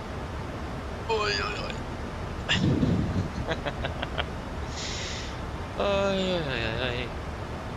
I feel like I need to go to the toilet all the time when I'm flying. It may be because I'm actually drinking much more water as well when I'm flying. In general, I'm drinking so much more when I'm flying, it's not good. I mean, it's good, it is, but I should also actually drink water generally more than I do. Not always, or not just when I'm flying, but generally as well. I definitely feel it when I'm flying. I also feel like the time is going much faster when I'm flying than not.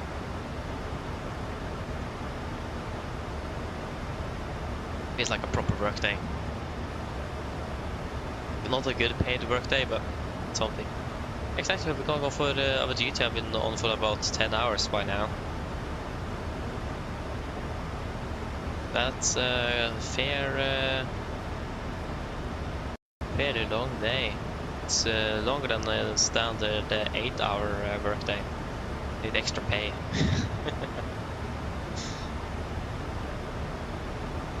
Some bonus. The worst schedule though is a round trip Las Palmas, Tenerife or something. That's a pain, it's so long. And I don't like long flights. It's perfect to receive the longer flights that Norwegian operates. We got in after flight level 120. 120 set. Wait, is he flying directly to SC? Oh, is he flying directly to Titla already? Oh, that was fairly early. Oh, not bad though, not bad. It's good for separation. Tomsa, hello, welcome. Hope you're doing well. Welcome.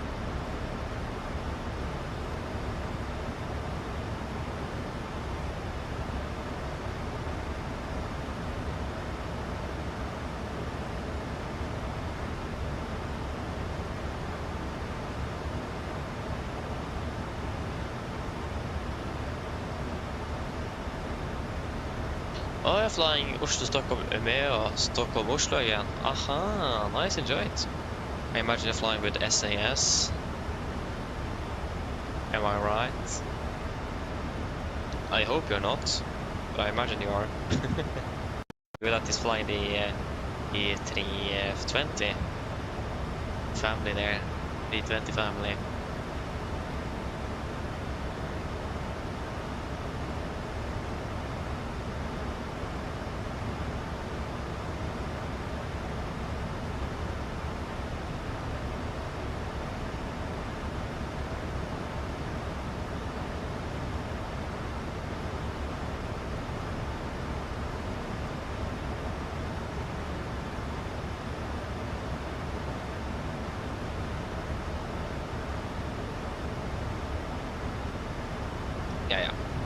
We got a wind change in Oslo, so winds are now stable at 158, but it's variable between 100 and 190 degrees. So it's variable by about 40, almost 90, yeah, it's variable with 90 degrees.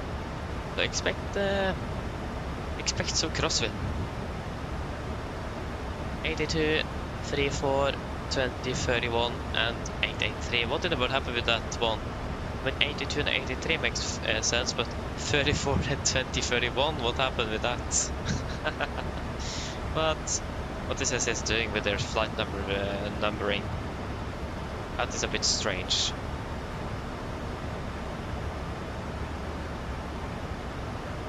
Yes, good. I quickly just need to go on the toilet. Apologies, but yeah, I will be back shortly.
Okay, I'm back again. Apologies.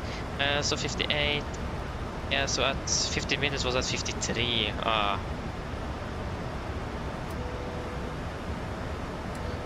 We'll have to fly direct to Gisel now, otherwise we'll not really make it. Gisel is... where is even Gisel? It's over there. Gisel. Direct to Gisel. Confirm. Execute. Until we are 3,000 feet above.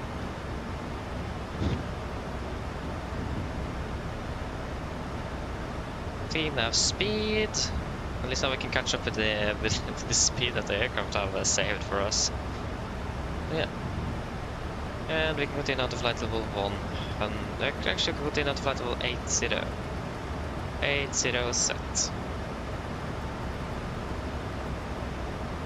Setting nicely.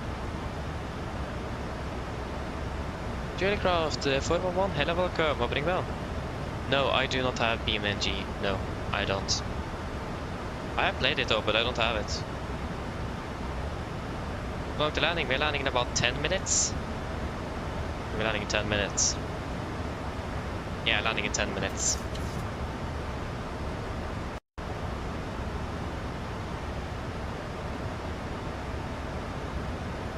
Landing is 7 minutes early.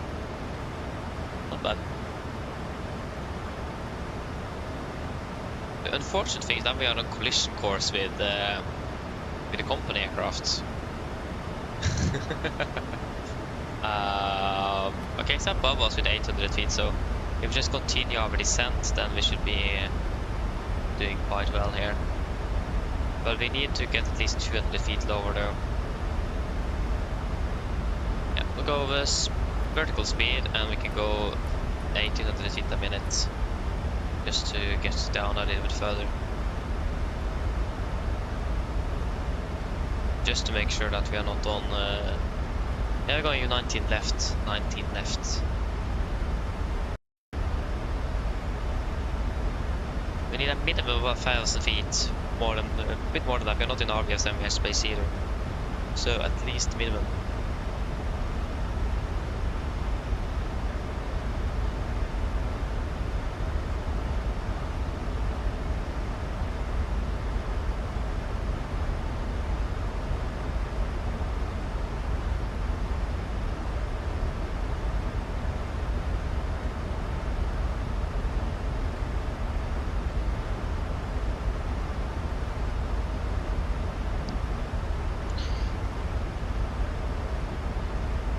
Yes.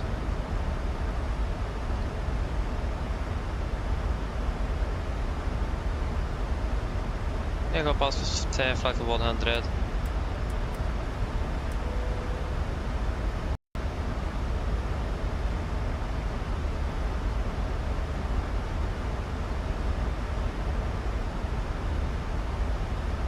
VNAV.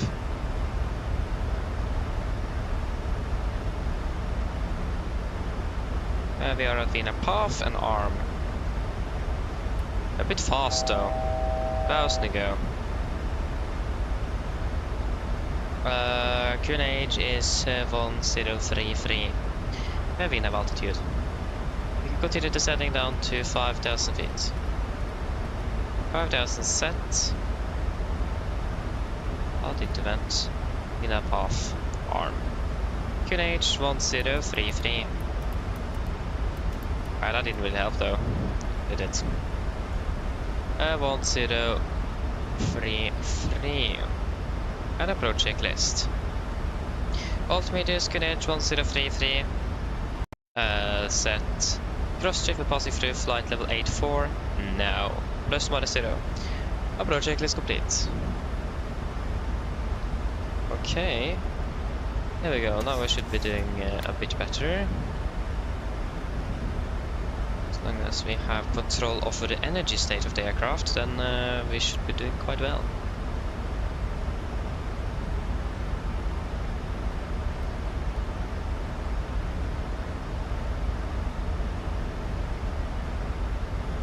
We still have the fantastic speed brakes as well.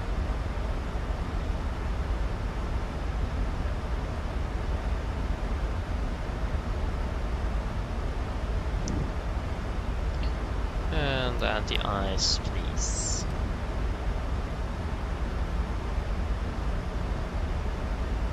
We can up off.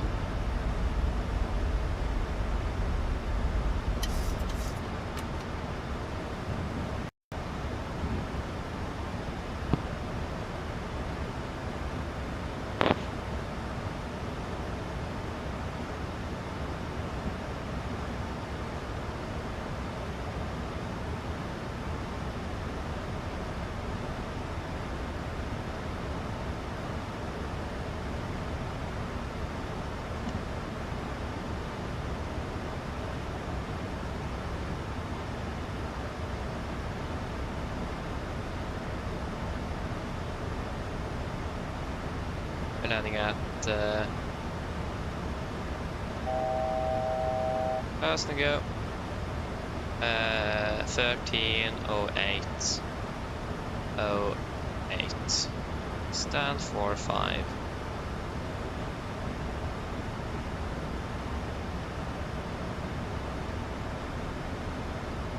And we continue descending down to 1,100 feet.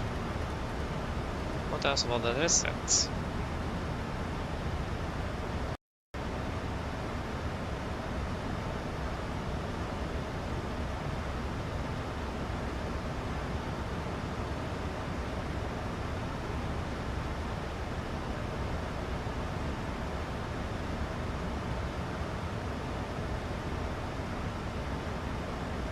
We can talk about the ice.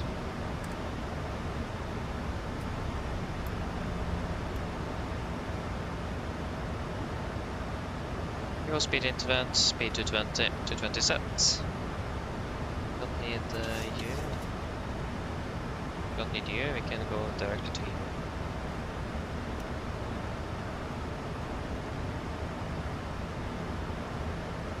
Go flaps 1, speed checked. Use it to 200 knots. 200 set.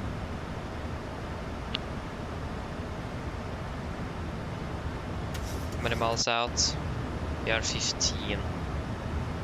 Let's say 14 miles.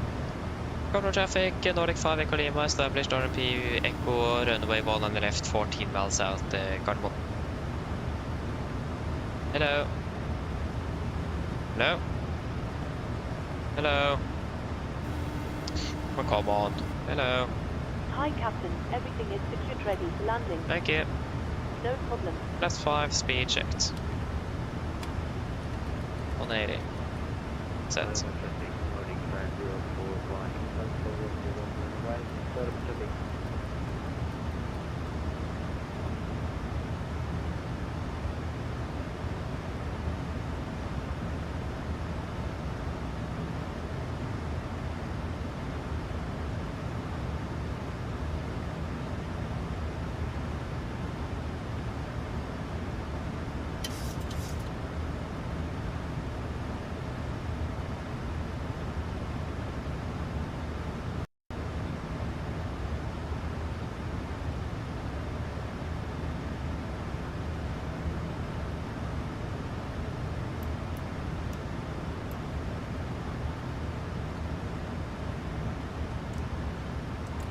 Wrong button.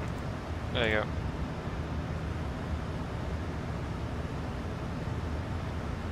Okay, missed approach altitude, 5,000 feet. Set.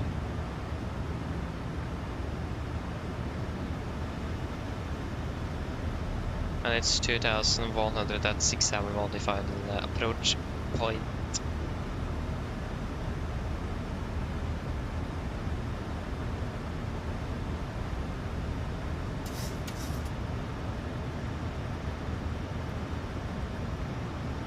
We are inbound 675.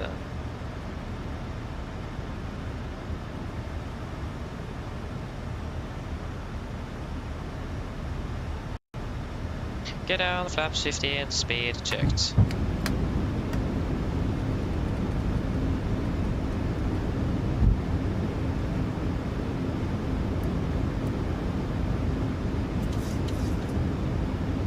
Cabin crew, sit for the hang please. Landing checklist to flaps. Chemical. Given, engine start switches. Continuous, speed brakes, arm, landing down, flaps, holding 15.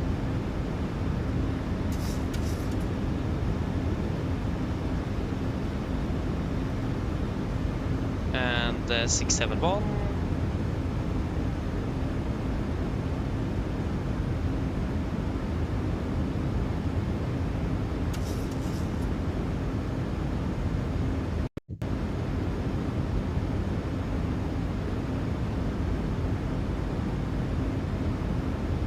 And passing 671.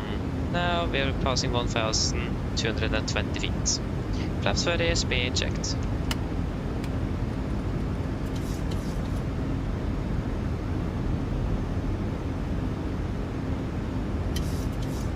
Complete line checklist. Flaps, 30 planned, 30 green light, landing checklist complete. Carbon traffic, Nordic, 5 Echo Lima, short file, 1 on the left, Gardermoen. 1,000. Yeah, I stabilized. Why have you switched to 194? Yeah.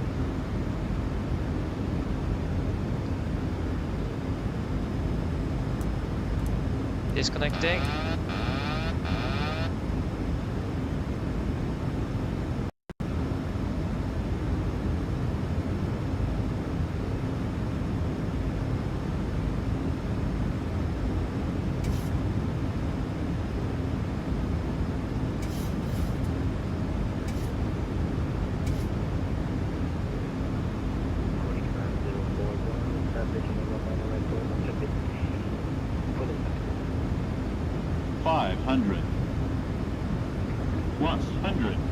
Contact.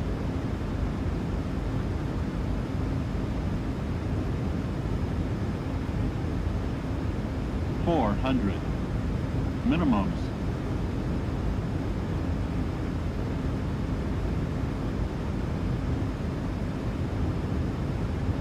$200.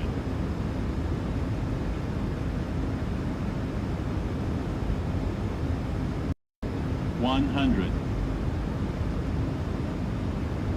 50, 40, 30, 20, 10. Speed picks up. 2 reversers.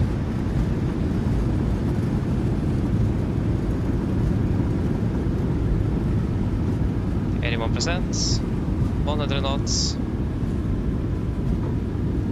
80 knots, 60 knots. There we go. Welcome to Oslo. Flight time. Oh, come on. 4 hours 8.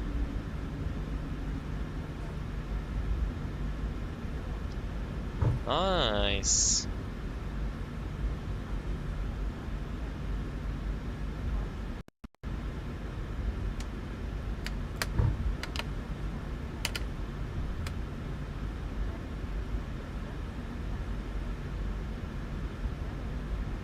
Left clear, right clear.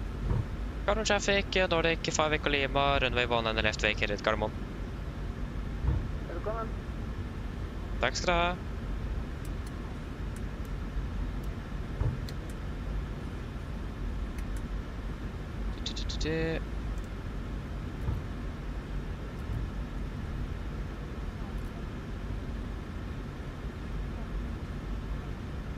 Yeah, you're now turned off. Thank you.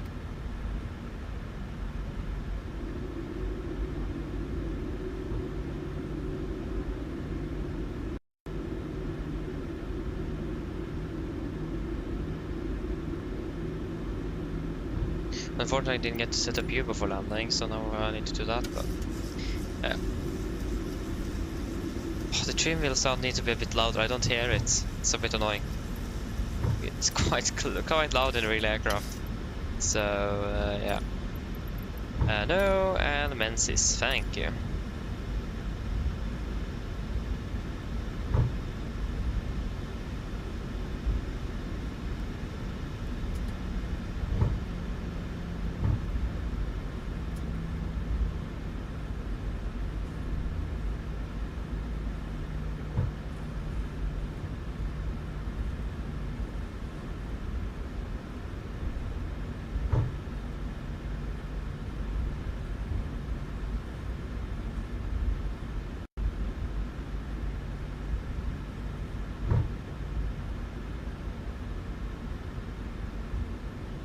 Left is clear.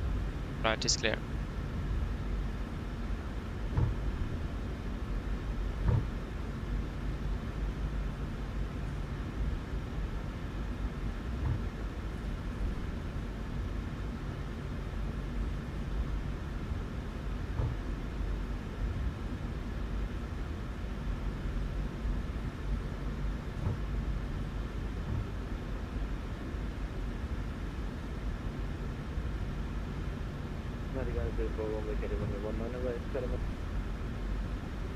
Velkommen.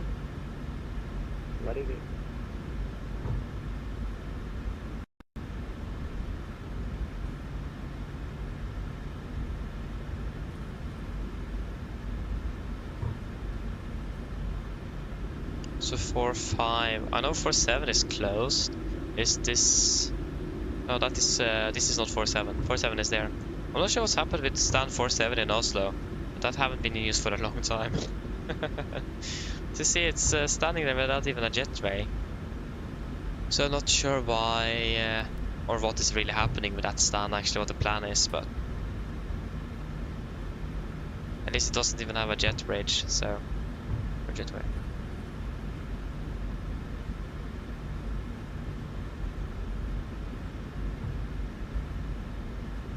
Yes, 4-5, and the VGS is actually ready to take us in.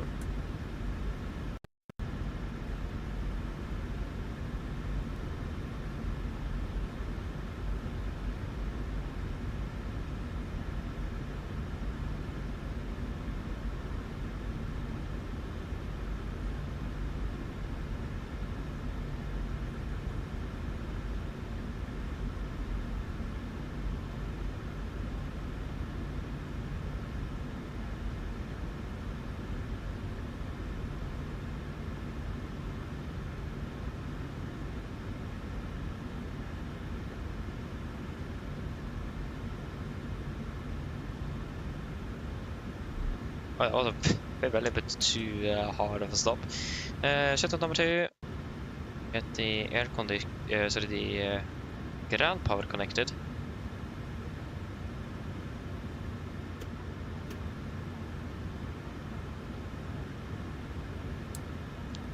And there we go. We can shut down number 1.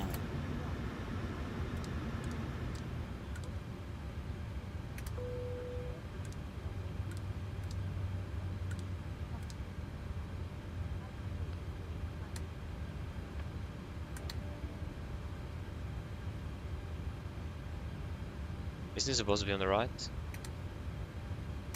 I don't remember. Ground Torstai cockpit. Go ahead.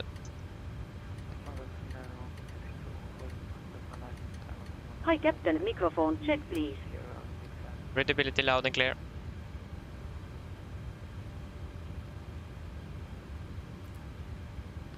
Roger.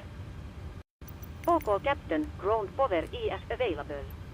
Stand by, VLL start getting you offloaded in a couple of minutes. Roger.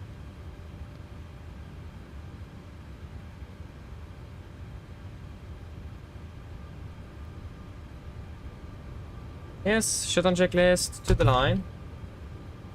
Fuel pumps off, probeat off, power panel set, flaps, open light, parking brake set, engine start levers cut off, weather radar off. Shutdown checklist to the line is complete.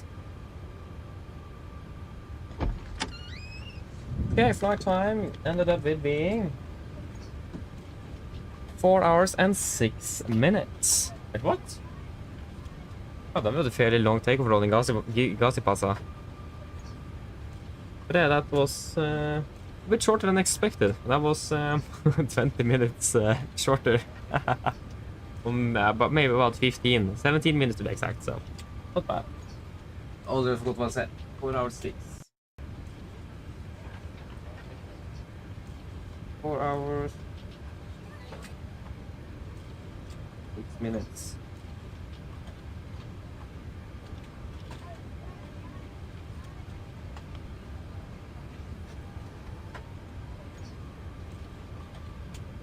Yep. Not much to do now since we are finished Is there anything you want to add in the tech log? Is there anything you guys have noticed or anything you're not happy with the aircraft that may need attention?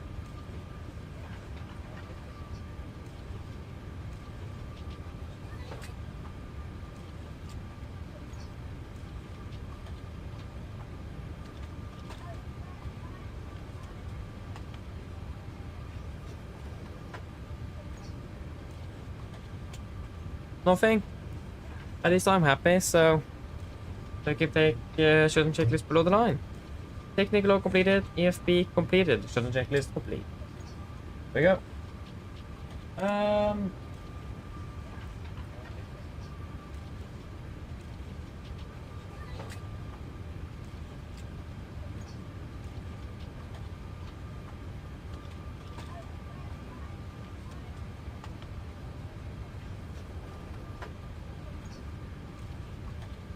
Here's why it got deleted. I don't think you can send links on the chat here actually. Many people have tried, it doesn't work. I'm not sure why. But at least, yeah.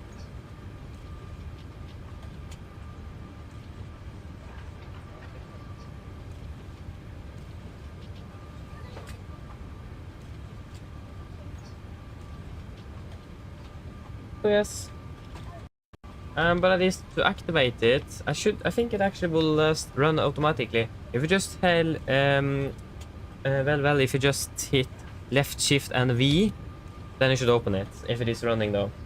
And if not, then you should find the driver inside your community folder. Yeah. I don't even see it, Joris. I can't even see it. So yeah, I don't even get it at all. Yes.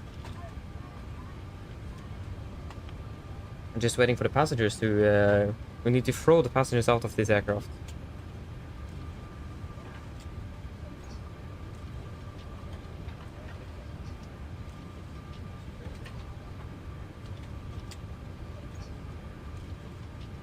Ooh.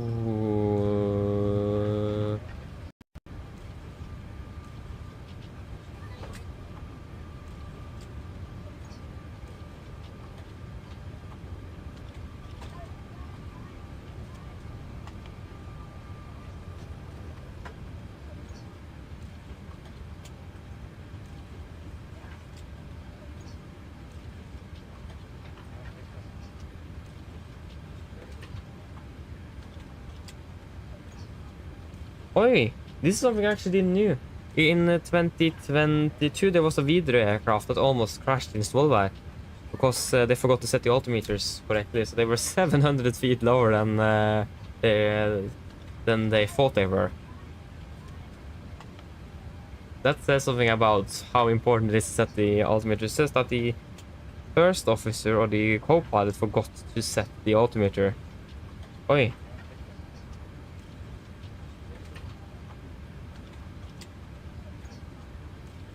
Yeah, so now it says that the crew forgot it. It said, earlier in the article said that the first officer did forget, now it says the crew forgot.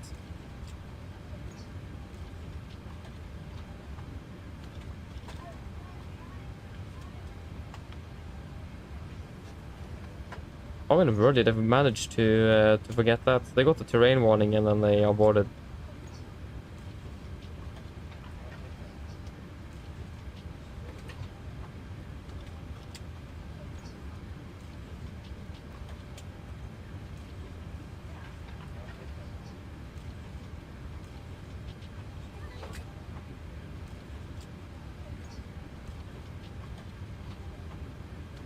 Interesting. I didn't know about this incident. I just saw it now. The air accident investigation branch, the Norwegian one, is just released a report today about it. Actually, first thing I saw when I opened up the news. Interesting. What was up in Svolvær?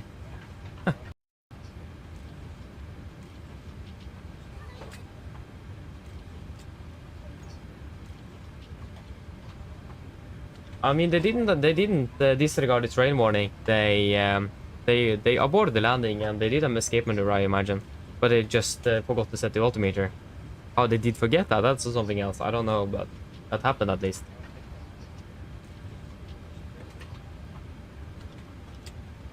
So they didn't disregard the warning. They didn't. They just forgot to set the altimeter. So if I said that, then that was not correct. Apologies.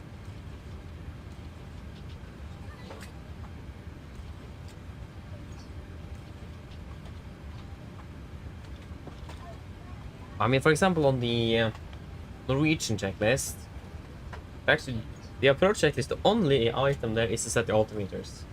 To be honest, after this accident, or incident, I mean, I'm not surprised to see if Norwegian adopt checklist, because they pointed this at Videre to make a clear checklist, and Videre is owned by Norwegian. So I was not super surprised if you, like, for example, we see now that the altimeter setting will be included in the landing checklist as well.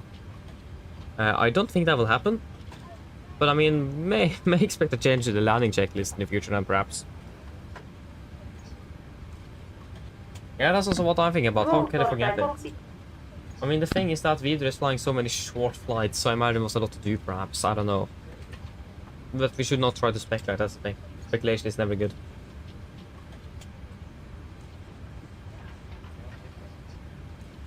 But I mean, general things like that can be easy to forget in certain scenarios, it is, so... If you're humans, after all, it's possible to forget, but how they manage to forget it through when they're doing checklists, that's the thing. Maybe that will say that it is a sort of how to say it, a company culture where they do not follow the checklist properly. For example, they're just reading it out of memory, for example, not actually reading the checklist itself. That could maybe be it. Thomas, hello again, welcome back. Doing well?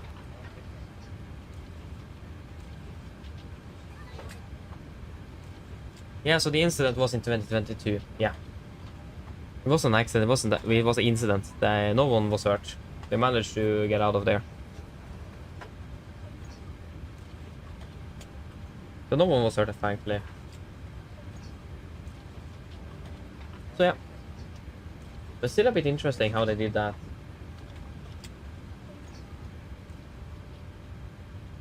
Oh! Oh yeah, you don't have let's wait until next week then, I imagine. Also, you have fear testing cars. Oh. Your own car.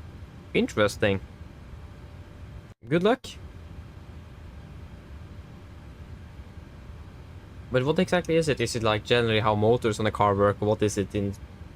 Is it like general car?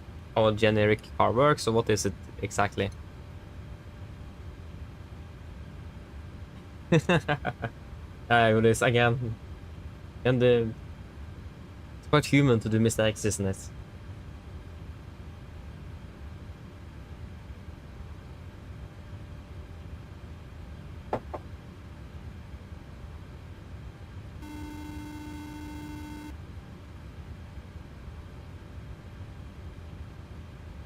Hello. Hi, Captain. We're all done back here. Everyone's offloaded. Fantastic landing, by the way. Much appreciated.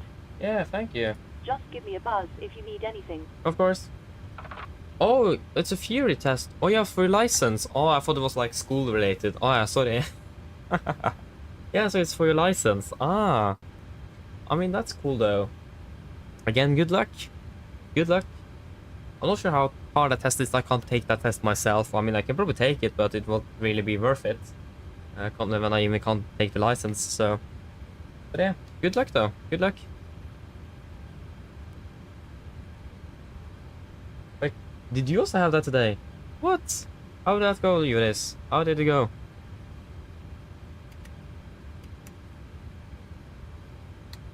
There you go.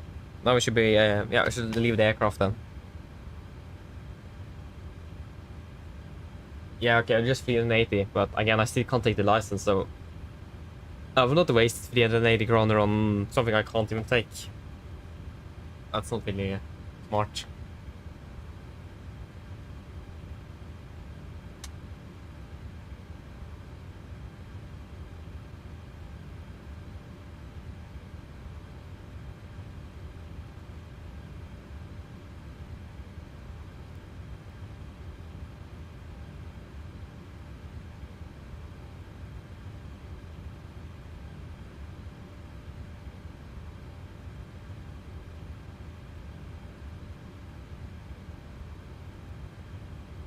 Okay, so 14th lesson. Ah, we're quite busy on the road and in the city. Yeah, I understand, so makes sense.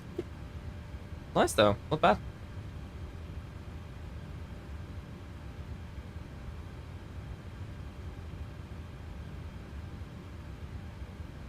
Yeah, so waking up early tomorrow so you can practice. Yeah, sounds like a good idea. Not bad. But then shall we leave then? Finish for today. Went quite well. I mean, could have been better as well. It could always be better, but yeah. It can't be perfect. Very long day though. I mean, about the same length as yesterday. Just I think it actually will have been a little bit shorter today. With oh, that was the roof. Yeah. But at least you can leave then. Oh, that was very quick. Look at this fantastic. I'm really looking forward to the 2024 and this aircraft there. Flying Norwegian, the 737 on the new sim. Will be fantastic. And with the new, I think they have basically reworked the aircraft. I think they have reworked the textures and the modeling of the outside as well. So we should get a reworked 737 as well. Like I said, it was a 3-year-old product, so there was time to refurbish it a little bit, like they said, like Rodato said. That should be really nice to see that in action.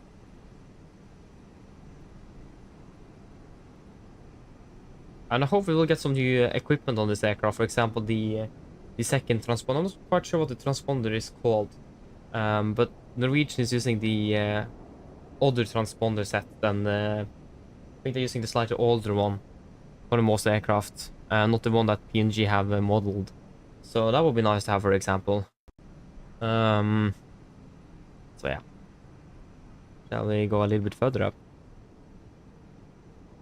But yeah. Like small things like that. And fixing the barrow set selector and so on, so it actually is working as it does on the real aircraft. They have done that on the 777 at least, so that should definitely come for the 73.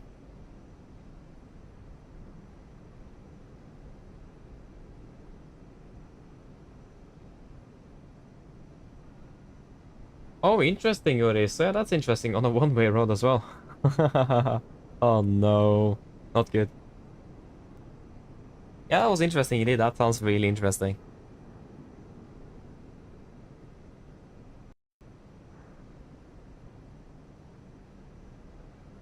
I mean, Jets Pyramiden. I've heard about it, but I'm not sure what it actually is. But yeah, it probably explains itself quite a bit. And road signs as well is good to know. Aviation radar, hello, welcome, moving well. Yeah, unfortunately, we already finished for today. We have finished just arrived from school. Oh, that's unfortunate though. But yeah, finished for today indeed. So yeah, it's been a nice day though. So yeah.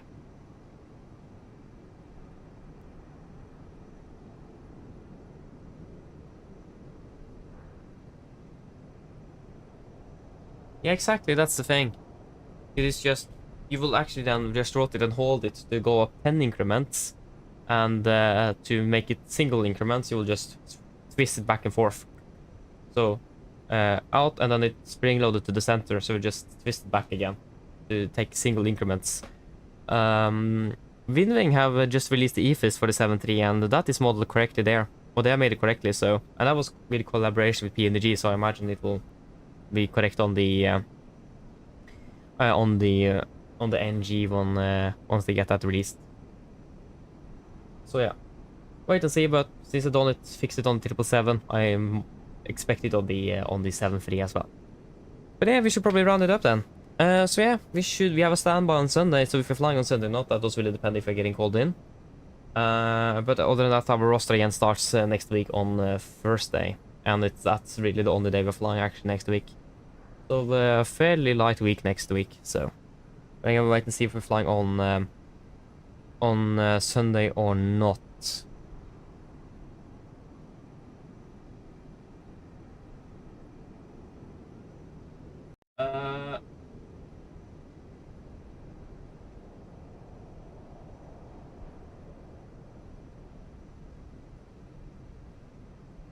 The fix folder. What do you mean with the fix folder?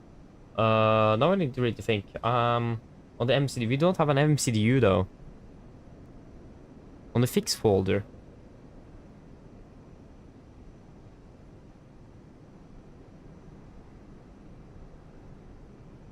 What exactly do you mean? And what I think about ProSim, the 73. I have never tried it out. I don't know. Don't know.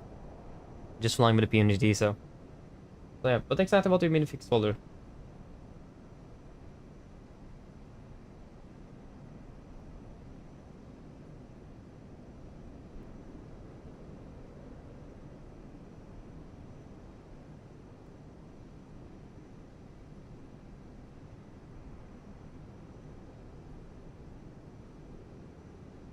Oh yeah, you're requesting a route. Yeah, so do you mean like manual entry?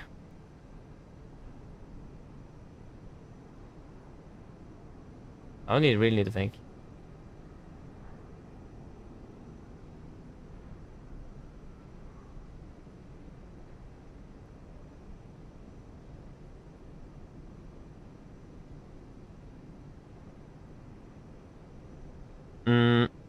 That should just enter the route. That should just basically be departure destination or origin or destination, I think it actually says, and then go to the next page and you enter the routing. So you go to the route page, just click next page and you can enter in the waypoints on the airways.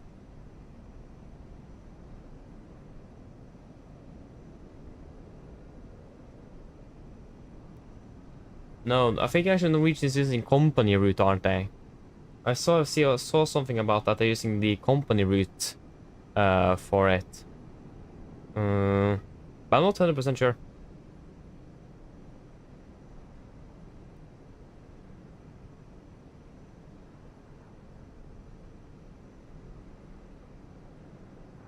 Well, are they using company route for all flights or just for the some specific routes like domestic or routes they're flying year around? I'm actually not sure.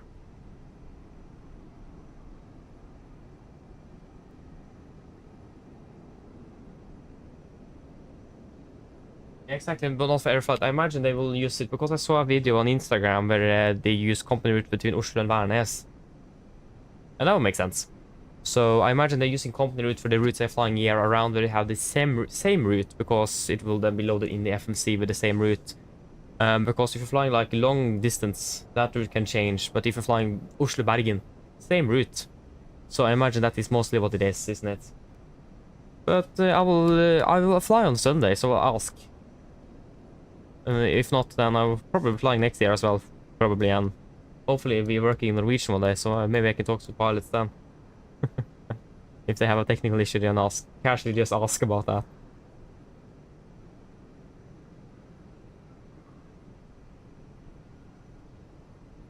My favorite airport, that's a very good question. I mean, I have so many different airports I like flying to, for example, Molde, Alta. Prague is also a really nice airport. I don't really have a favorite, that's the thing. I do have many favorites. So I don't really have a specific favorite, but if I need to choose one, I would probably say Molde. It's a very fun approach in front of a 2.5 there with the offset localizer, right beside the mountain in the fjord there, and also the fact that it's a very small airport. It's really, really nice actually. I really like it. I would like to fly more to Molde, but haven't really got it. We got Gazipasa instead.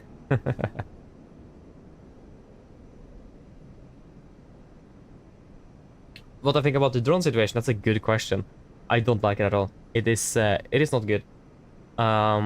It is, as you probably, if you have seen the videos of aircraft hitting drones, it is not good at all. It's quite dangerous. Aircraft and drones is not a good match at all. But again, it doesn't look like this is normal consumer drones. It looks like it is more of a campaign or some sort, like it said on the news. So, so it's like hybrid warfare or something from another country or state. So yeah, it doesn't look like it is. It looks very coordinated. That's the problem here. So if it would have been just normal consumer drones, I would have been quite mad actually. I'm still mad though. It's not good. It's not acceptable. Again, drones and like aircraft is not a good combo. Like birds is bad enough, and those they are animals. They're quite soft compared to a metal drone. So yeah.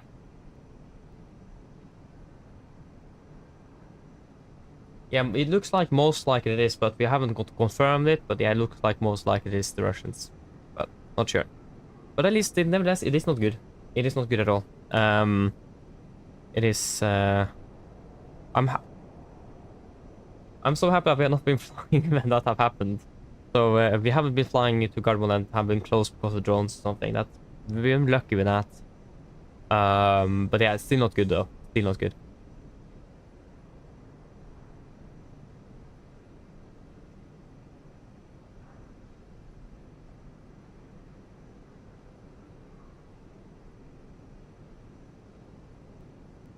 Yeah, it was in Vega. Yeah, okay, I see. Yeah, but again, we haven't got confirmed anything. But I know that the Norwegian aircraft was diverted from Bardufoss yesterday because of drone activity at the airport. So they diverted back to Oslo. They were almost at Bardufoss and then they closed the airport because they observed drones. So just half an hour after they diverted, the airport opened again. So Norwegian did the ferry of aircraft up there, like 5:15 or something in the morning. To get it up to Bardufoss for the upcoming morning flight that was scheduled to depart out of Bardufoss. That'd be really bad for the crew that was called in on standby to get that aircraft up there so early in the morning. And to fly 4 flights between Oslo and Bardufoss one day. So yeah, I feel bad for them, but yeah. And also, I understand the decision to divert to Oslo as well. We didn't know how long it will take for that airport to open again. Like, Gardermoen was closed for 3 hours on Monday due to drone activity. So, but Bardufoss would just close about 30 minutes. So it does really depend how long it will be closed. So diverting back to Oslo was not really a bad idea at all. I would have done the same. Maybe I actually would have diverted to Tromsø, but operational-wise, it looks like Gardermoen was the best option. So yeah, it is not good at all. It isn't. So hopefully we'll be able to do something about it to mitigate the impact that it has. Yeah, the videre as well er Brønnøysund. Correct. Saw that as well.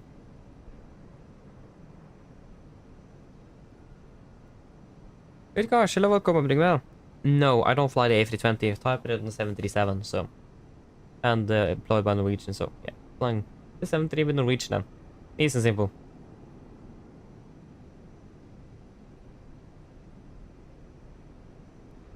Yeah, okay, so Denmark banned drones yesterday. Yeah, they're gone so far. I mean, that makes sense though. Again, that has been a significant issue the last week. So, I understand that. On Monday, I mean, Monday last week then when I talk about Monday in Oslo. Monday was yesterday, I forgot. It feels like it is a Sunday today. Yeah, exactly. And Bardufoss is a large NATO base as well. That doesn't really make it any better. So, yeah.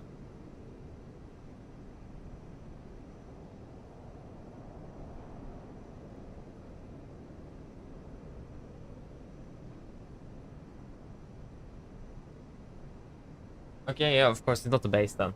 I actually don't know. And I know they have a presence there at least. That's for sure. Seen some Belgium Air Force aircraft and so on there before.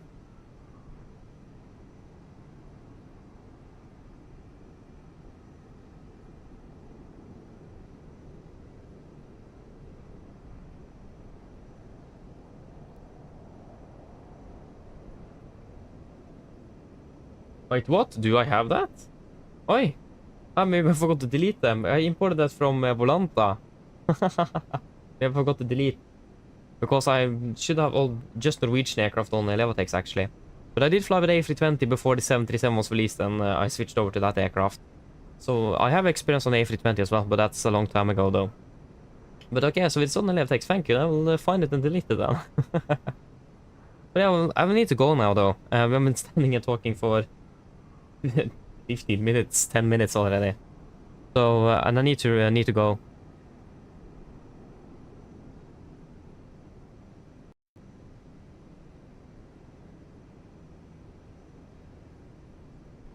Yeah, exactly. It is Thomas.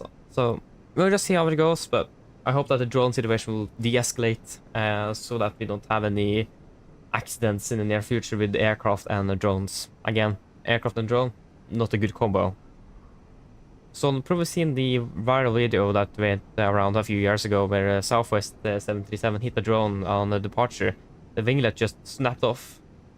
Boom, that winglet was gone in an instant. So yeah. Yeah, same to us, Thomas, Julius, and Thomas as well. So yeah, hope that you guys have enjoyed this one. Again, we have a standby on Sunday, so if you're flying or not, then or I'm not sure.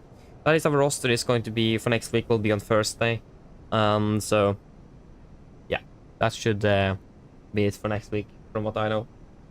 But yeah, I hope that you guys have enjoyed this one today, and hope to see you all again on the next one. So have a good enjoy the rest of your week. See you all soon. Bye bye.